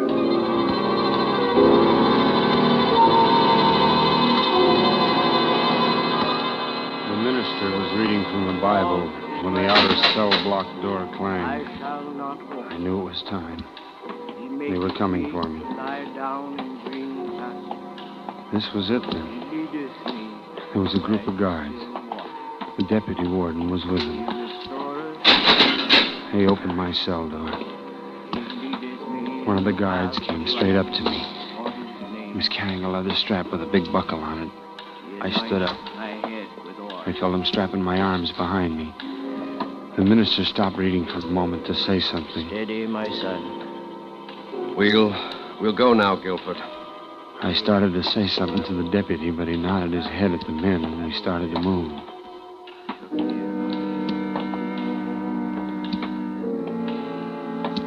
The two guards who'd been with me in the cell stood back. One of them reached over and let his hand fall on my shoulder for a second. I tried to say goodbye. I walked and realized I couldn't breathe very deeply, though I wanted to. Just short breaths were all I could take. The deputy turned around once and looked at me. He seemed nervous. It bothered me. I wished he wasn't so nervous. And we got to a door in the corner.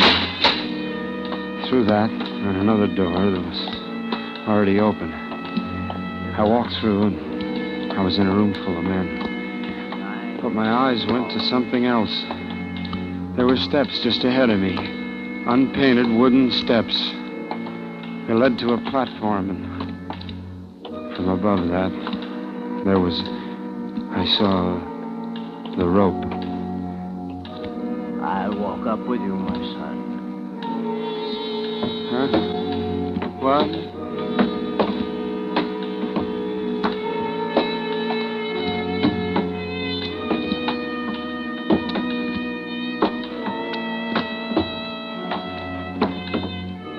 The guard who was waiting worked fast. He moved me into position. The men in the room were below me now, looking up. There was a movement among them. And one of them had fainted and his bench fell over. He landed hard. I wondered if he'd hurt himself. Then I felt something over my head, adjusted. Then another got a hood. He lifted it and came down over my head. Somewhere inside of me a scream began, but my lips were closed, and I was just saying to myself, hurry, hurry, hurry.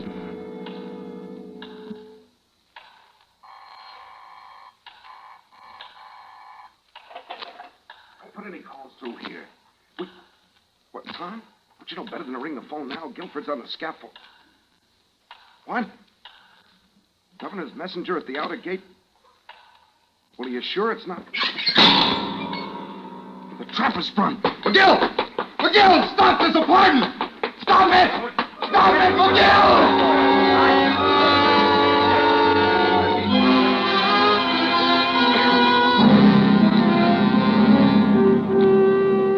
No, a man doesn't always die right away when he's hanged. They talk about the neck being broken and death coming instantly. No, not always. Death doesn't come for a long time. For some men, it's nearly 20 minutes. For others, it may be less, but never under 12 minutes before the heart stops. You can check on that. Me? I was only up a few seconds. They cut me down, and the doctors worked on me right on the wheel stretcher that was waiting to carry my body out. No, I didn't lose consciousness. I sometimes wish I had. I sometimes wish I had gone then instead of being brought back to remember every bit of those last hours. There was a new trial after I was on my feet again, but I don't know what was said. I was free. I saw the girl, Judy. I know her name now, and I thanked her. Neither one of us knew what to say after that, so she just went. Yes, I never sleep indoors. I never button my collar. I don't like buildings, any building. It's got stone and steel and holds you in. I want to be out here where I can see the sky anytime I open my eyes. And I open them often. I think too much when they're closed. I hear the clock. The clock.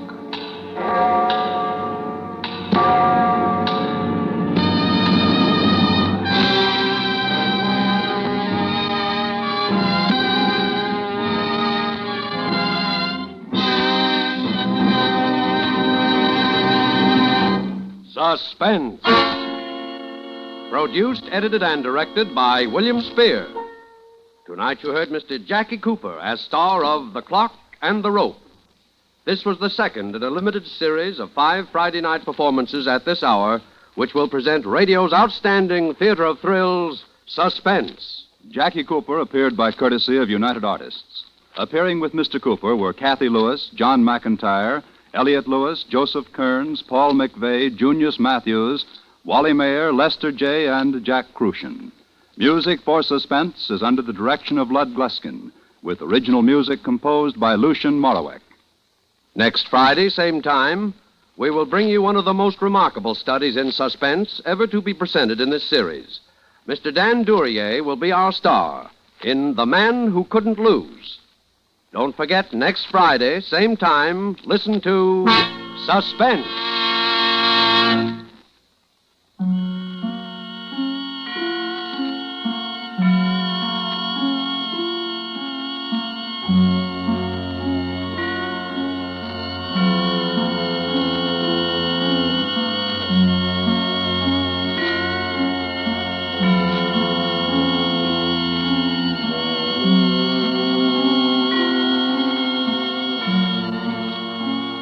This is CBS, the Columbia Broadcasting System.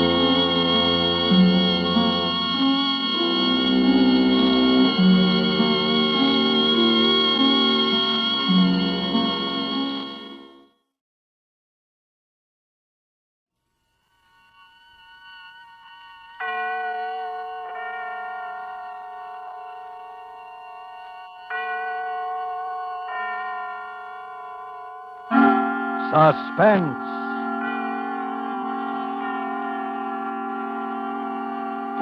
Produced, edited, and directed by William Spier.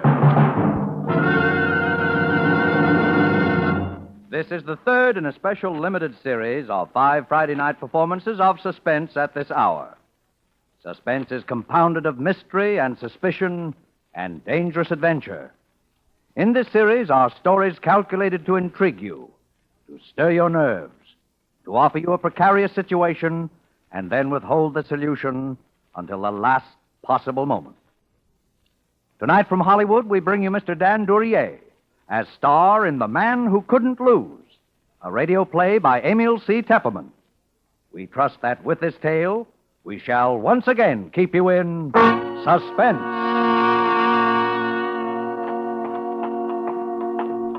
You feeling all right now? Sure. I feel swell. You better not talk anymore, though. Why not? I got nothing to worry about. That's what I'm telling you. Something's happened to me. I'm not scared. It's just like old man Morsley said. It doesn't happen often. But when it does, well, it's happened to me. Something's happened to me that doesn't happen once in 100 years. And it all happened in one day. Yeah, it began this morning.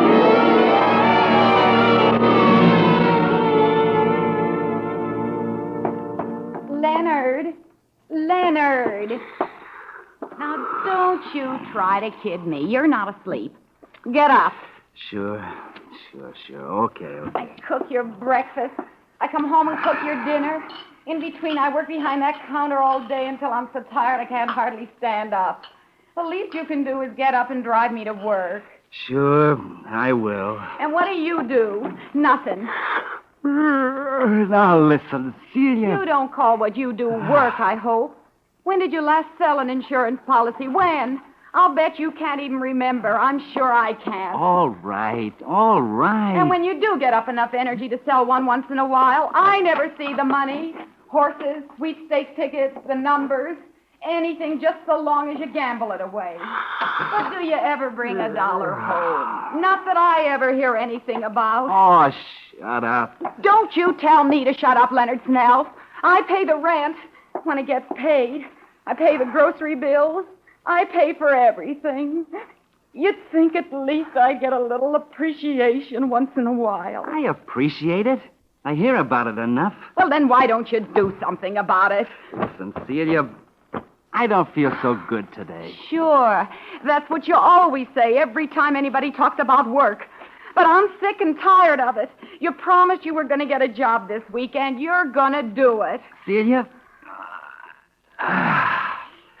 There's something I got to tell you. Oh, I suppose you want to wheedle some money out of me again. Well, if you can't even keep a little lunch money in your pocket, No, listen, it's more than that. Oh, it is it? I suppose you got another hot tip on the races. Well, if you think I'm going Will you shut up? Hey, what's the matter with you? Listen, Celia. I've sold quite a few insurance policies in the last 6 months. Oh, you have you? Well, where's the money? Don't you try to pull that on me. You're going to get a job. All right. I spent the money. On the races. Yeah. Only it wasn't all my money. What do you mean? I mean, I'm $1,800 short. And this is the last day to settle up my accounts with the company. You stole it. I thought I was going to get it back and make a killing. I had some tips that were supposed to be sure things. Oh, I get it. $1,800. Quite a coincidence, isn't it? All right. $1,750. What's the difference? And it just so happens that I have $1,800 in a safe deposit box that Aunt May left me this spring. Quite a coincidence. Celia, I got to get that money back to him today. Well, I don't believe a word of it. And you're not going to get that money. If I don't, they can send me to jail. And if I did believe you wouldn't get it. Maybe a few months in jail would teach you a little consideration. You know I gotta have an operation sometime this fall. You think I want to go into a charity ward? And who'd pay the rent while I was sick? They can give me 5 years. You're just a little too cute, Mr. Snell. You've had your eye on that money ever since you heard I got it. But you're not going to get it. Why do you think I wear the key to that safe deposit box around my neck? Celia? Suppose you think I haven't noticed. Now, look, Celia, look. I suppose you think I don't know all those times you tried to get that chain off my neck when you thought I was asleep. Yeah, but... Well, I wasn't quite as sleepy as you thought, mister. All right, Celia. And don't you think you can wheedle it out of me? Get away from me. Lynn, take your hands off!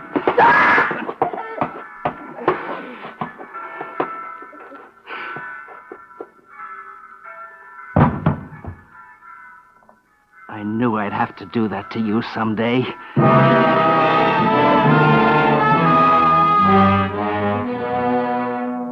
I bent over her. She was dead, all right. The key was on that little chain around her neck, just like it had always been. I yanked on the chain. It snapped. And the key came way in my hand. I shaved, got dressed, then I went through her purse. There was $9 and some change in the usual junk. And that's sweepstake ticket made out in the name of I'm a Winner. I put the money in my pocket and the ticket in my wallet. I'm all set to go now, except for writing a letter. All of a sudden, I realize what I'm doing doesn't seem strange to me at all. It's like one of those dreams where you think it's all happened before sometime. I wrote to the police. I have killed my wife in a fit of anger. I can't go on living anymore after doing a thing like that to Celia. I'm short in my accounts, too. So there's only one thing for me to do. Don't bother looking for me. By the time you get this letter, you can find me in the city morgue. Yours truly, Leonard Snell.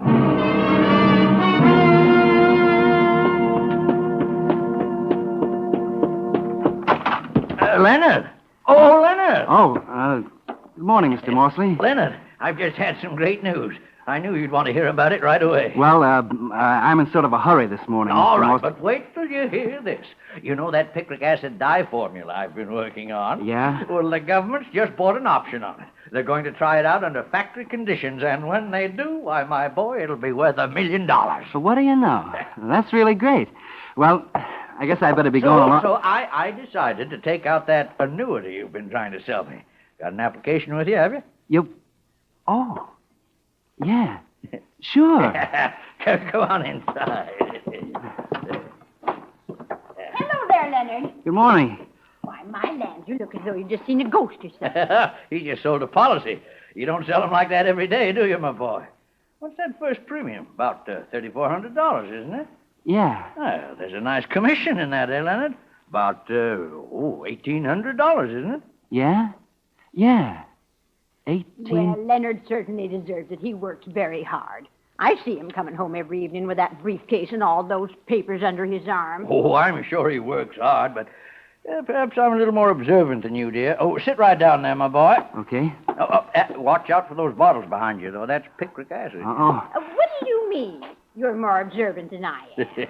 Most of those papers are the racing forms, aren't they, Leonard? Well, You know, I've been watching you, Leonard. Yes, you've had a hard time, but you're a gambler. You believe a lot in luck. Well, sir, now I've got a theory about luck. when were you born? March 1st, 1878. Yes, luck is something that can come in big doses sometimes. It's almost as though fate had planned it out ahead of time. Who's the beneficiary? My wife. Oh, that's so good. There's a perfectly good mathematical explanation for it, of course. Now, a number of unrelated events converge, and they all add up to the good fortune of a single man. Happens once in a century, perhaps, but it does happen. You can make out the check. Of course. Why don't I make it out to you personally? Then I can collect that 3 months' rent you owe me, huh? Why, sure. Sure. That'd be $3,255. Hey, fine. I'll make it out right. You know, Leonard, I was saying to Sam just this morning, I'm almost as glad for your sake as for ours. My, won't Celia be surprised? Huh? I said, won't Celia be surprised? Oh, yeah. Say, where is Celia? She usually leaves work long before this. I always hear her. Well, she's, Leonard, don't tell me there's anything wrong. I know she hasn't been feeling well. Oh, no. It's just a little headache, you know. Why, the poor thing. Why didn't you tell me? I'll go right upstairs and fix her something. No.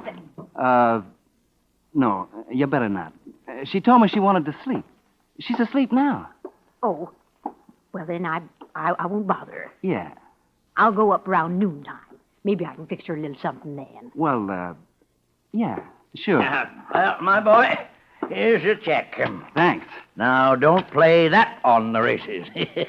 Don't worry. But you keep playing your luck just the same.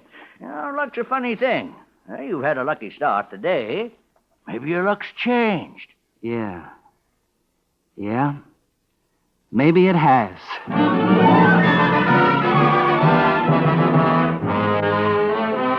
Why couldn't he have signed it yesterday? That's all I could think of for a couple of minutes. Why couldn't he have signed it yesterday? But it was done now. I get in the car and drive downtown. First, I go to Celia's bank, and I get that $1,800 out of the deposit box. Nobody says a word. Then I drive over to Morsley's bank and cash his check. I've got over $5,000 now. That's pretty good for a guy that started out the day by being $1,750 in the hole. I drive over towards the park. A clock in a jewelry store says 10:15. 10:15. That was plenty of time. At the park, I stop and give the once-over to the bums sitting around on the benches in the sun. There's always a bunch of them there. Pretty soon I see a guy that looks about right. Hey, you. Me? Yeah. You want to make $5? You mean the job? You won't have to strain yourself. I just hurt my wrist and I can't drive. I got to go uptown and meet a guy. You want to drive me? Oh, okay. You got a license? Yeah, I got a license. Let's see it. Okay. Yeah. Floyd Eustace. Omaha, Nebraska. You're kind of a long ways from home, aren't you? Yeah, but it's okay to drive within this state if you got a licensed driver with you. Okay, Floyd Eustace. You'll do.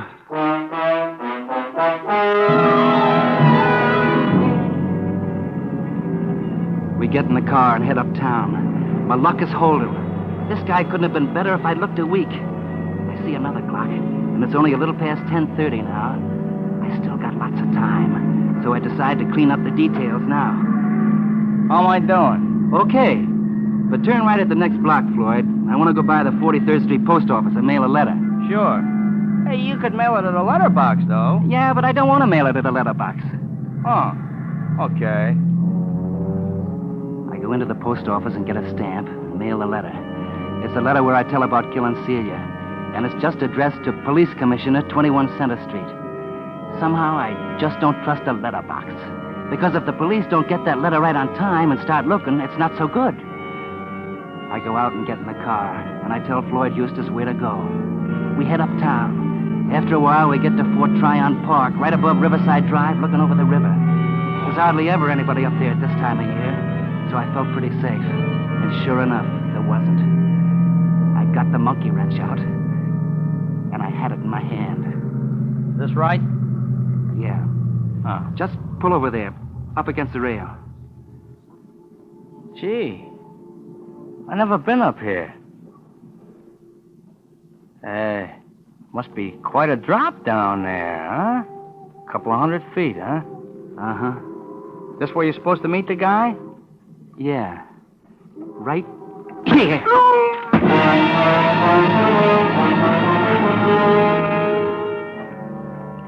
I dragged him into the back seat and took off all his clothes, and then all mine. I changed clothes with him right down to the underwear and socks. I put all my papers in his pockets. My license, old man Morsley's application, my wallet, the works. Then I dragged him up front again in the driver's seat. I propped him there with his arms through the wheel so his head would go through the windshield. I had to be sure they'd say it was me, nobody else. Then I put her in gear and let her go.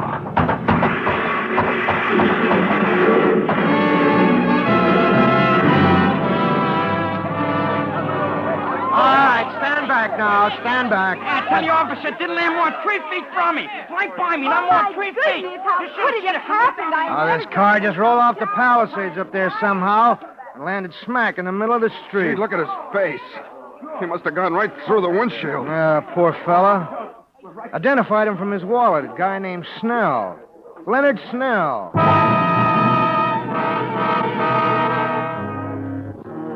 I was free. I was free of Celia and all her bellyaching. I was free to do anything I wanted.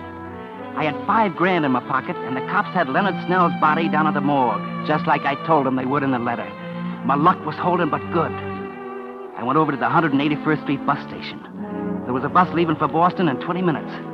I bought a ticket. Then I got a paper on the corner, went into the lunchroom, and sat down at the counter. What's yours? Scrambled eggs with bacon, French fries, orange juice, and coffee. And I gotta catch a bus. It won't take long, will it? No longer than it takes an egg to scramble. Whoop. Excuse me. That's all right, Mac. I like to read a newspaper while I eat myself. Uh-huh. Kind of aids the digestion, I find. Yeah. Mm-hmm. Here's your orange juice. Thanks. Some guys have all the luck, don't they? Huh? I said some guys have all the luck. I was just noticing in your paper there about those Irish sweepstake winners. Oh, yeah. Yeah. Some guys... What's the matter? You feel bad? Have all the luck.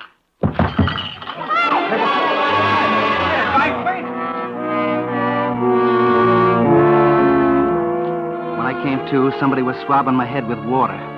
I pay my check and get out of there somehow. And I look at the paper again. That's what it said, all right. I'm a winner, draws favorite in Irish sweeps. My ticket. And it went on to say how it was worth at least $40,000, maybe $150,000 if the horse won.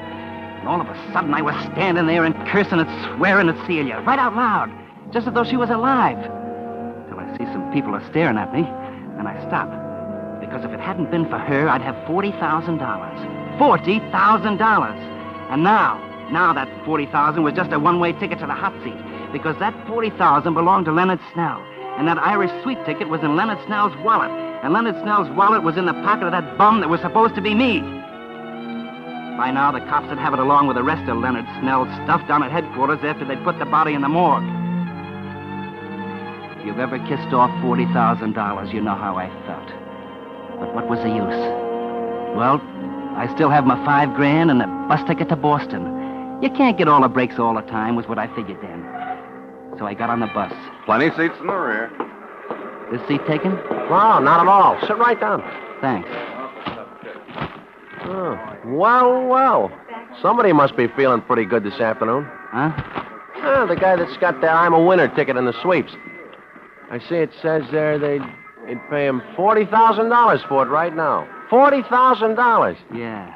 I'd sure like to be in his shoes, wouldn't you? Yeah. I see it says... Here, you want to read it? Well, you don't need to get sore. Skip it.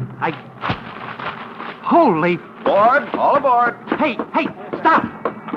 Let me out of here. I gotta get out of here. Well, make up your mind. I don't have to make up my mind, brother. I don't have to make up my mind.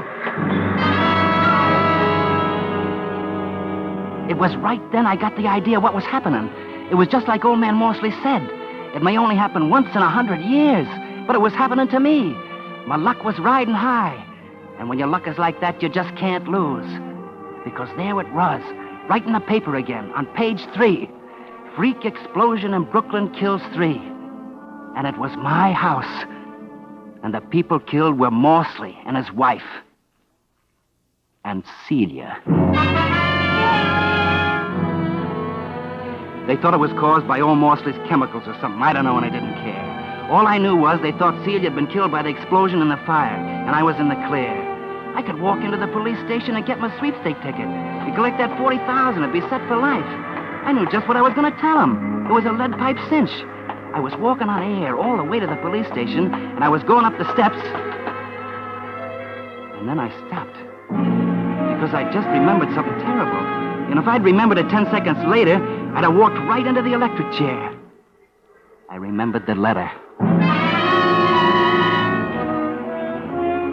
I was licked. By morning, the cops would have that letter in my own handwriting, over my own signature, telling how I'd killed Celia.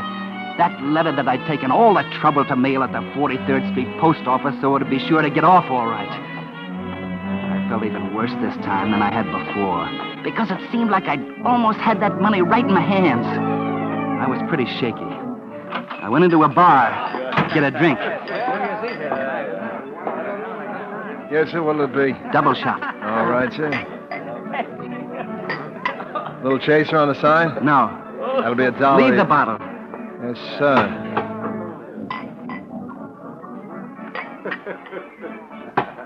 And now we bring you 5 minutes of the latest news. Hey, Charlie, turn that radio up, will you? One of the most daring holdups in the annals of New York crime, a gang of armed men this noon robbed a United States mail truck just as it was leaving the 43rd Street post office, removing 8 sacks of mail, the entire morning collection of the post office. Apparently, the gunmen were after a shipment of currency destined for the Federal Reserve Bank. But according to officials, the joke is on the gangsters. All they got was the regular mail. Hey, you didn't pay me. The holdup Here. staged in broad daylight. Wait, you got change. Keep it. Keep the change. Several of whom stated they could. I knew it had happened now. I couldn't lose. I simply couldn't lose. Because those mugs that stuck up that mail truck had got my letter. Nothing in the world could stop me now.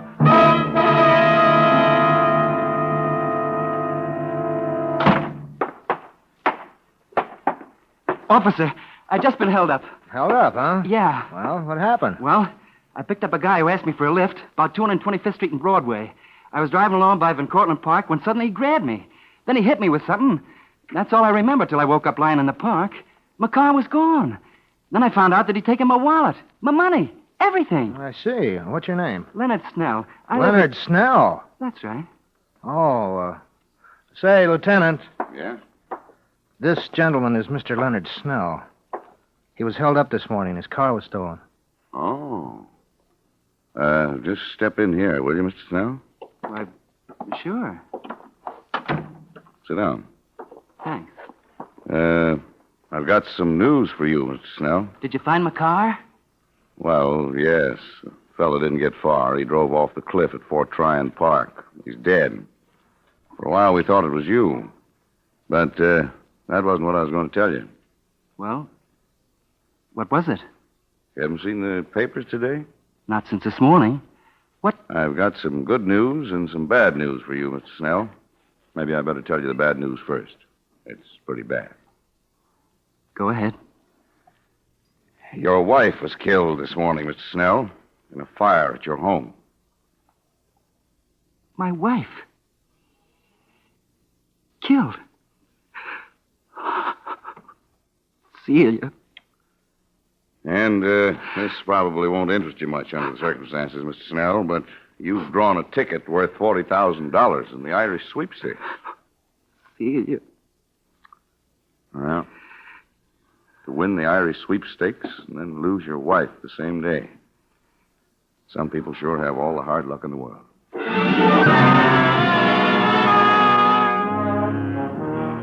Luck. Within about 15 minutes, more things were happening to me that could happen to most guys in a dozen lifetimes.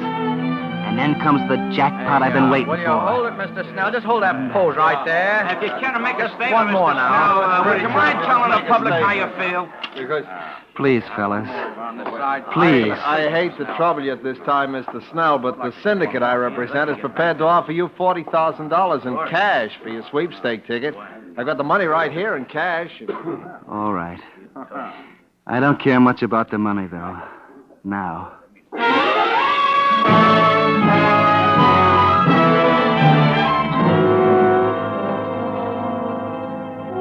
That was at 4:30. By 6, I've got $45,000 in my pocket. Cash. And I'm registered at the Waldorf. And I'm sitting down to dinner. I'll take the plank steak, please. Medium. Yes, sir. I will have your order very shortly, sir. Hello, pal. Mind if I sit down? You a reporter? Not exactly. I'm a sort of a collector. You owe me 40 grand, pal. I come to collect. Now. 40? Why, I don't yes, owe you do, pal. Remember that little letter you wrote to the police commissioner this morning? That you mailed at the 43rd Street post office? Some friends of mine found it. They figure it's worth just about 40 grand. You're one of the guys that stuck up the mail truck. You want to make something of it? There's a big reward. There's a cop right outside the hotel. I kind of figured you'd play ball. Where's the letter? My friend's got it right outside in the car. Still got that dough on you in cash like the paper said? Yes. Come on. All right.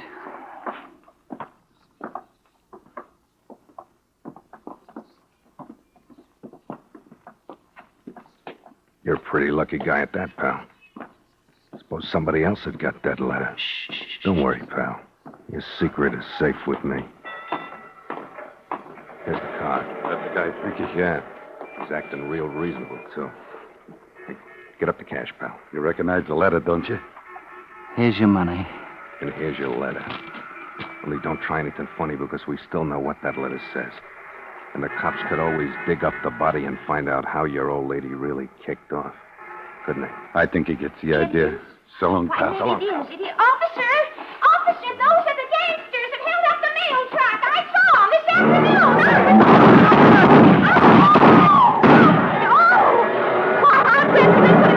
Officer! Somebody better help that poor man. He's been shot. Poor fella. He looks like he's paralyzed or something. Hey, you! You go call an ambulance. I'll stand by this man. Okay. What's up, Jerry? No. We just had a little shooting match with those mail robbers. The other boys got him down the street. This poor man was shot when they fired back. Yeah? What's this letter here No, on the street? Please. No. To the police commissioner. No, please. This fella that No, shot no, had it in no. his hand before he fell. Hey, you'd better open it. It might be evidence. No.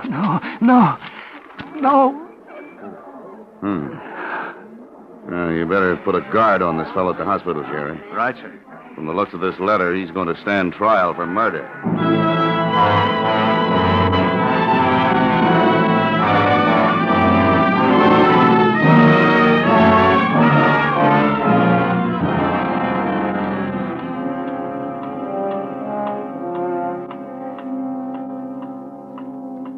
You'd better not talk anymore, Mr. Snell. What's the difference? What's the difference how much I talk? That's what I wanted to tell him. What if they did get the letter? I'll never go to trial. Because I got luck, don't you see?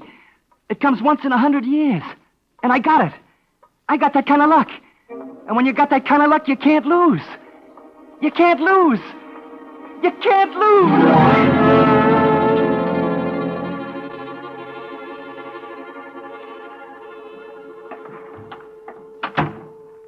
Oh.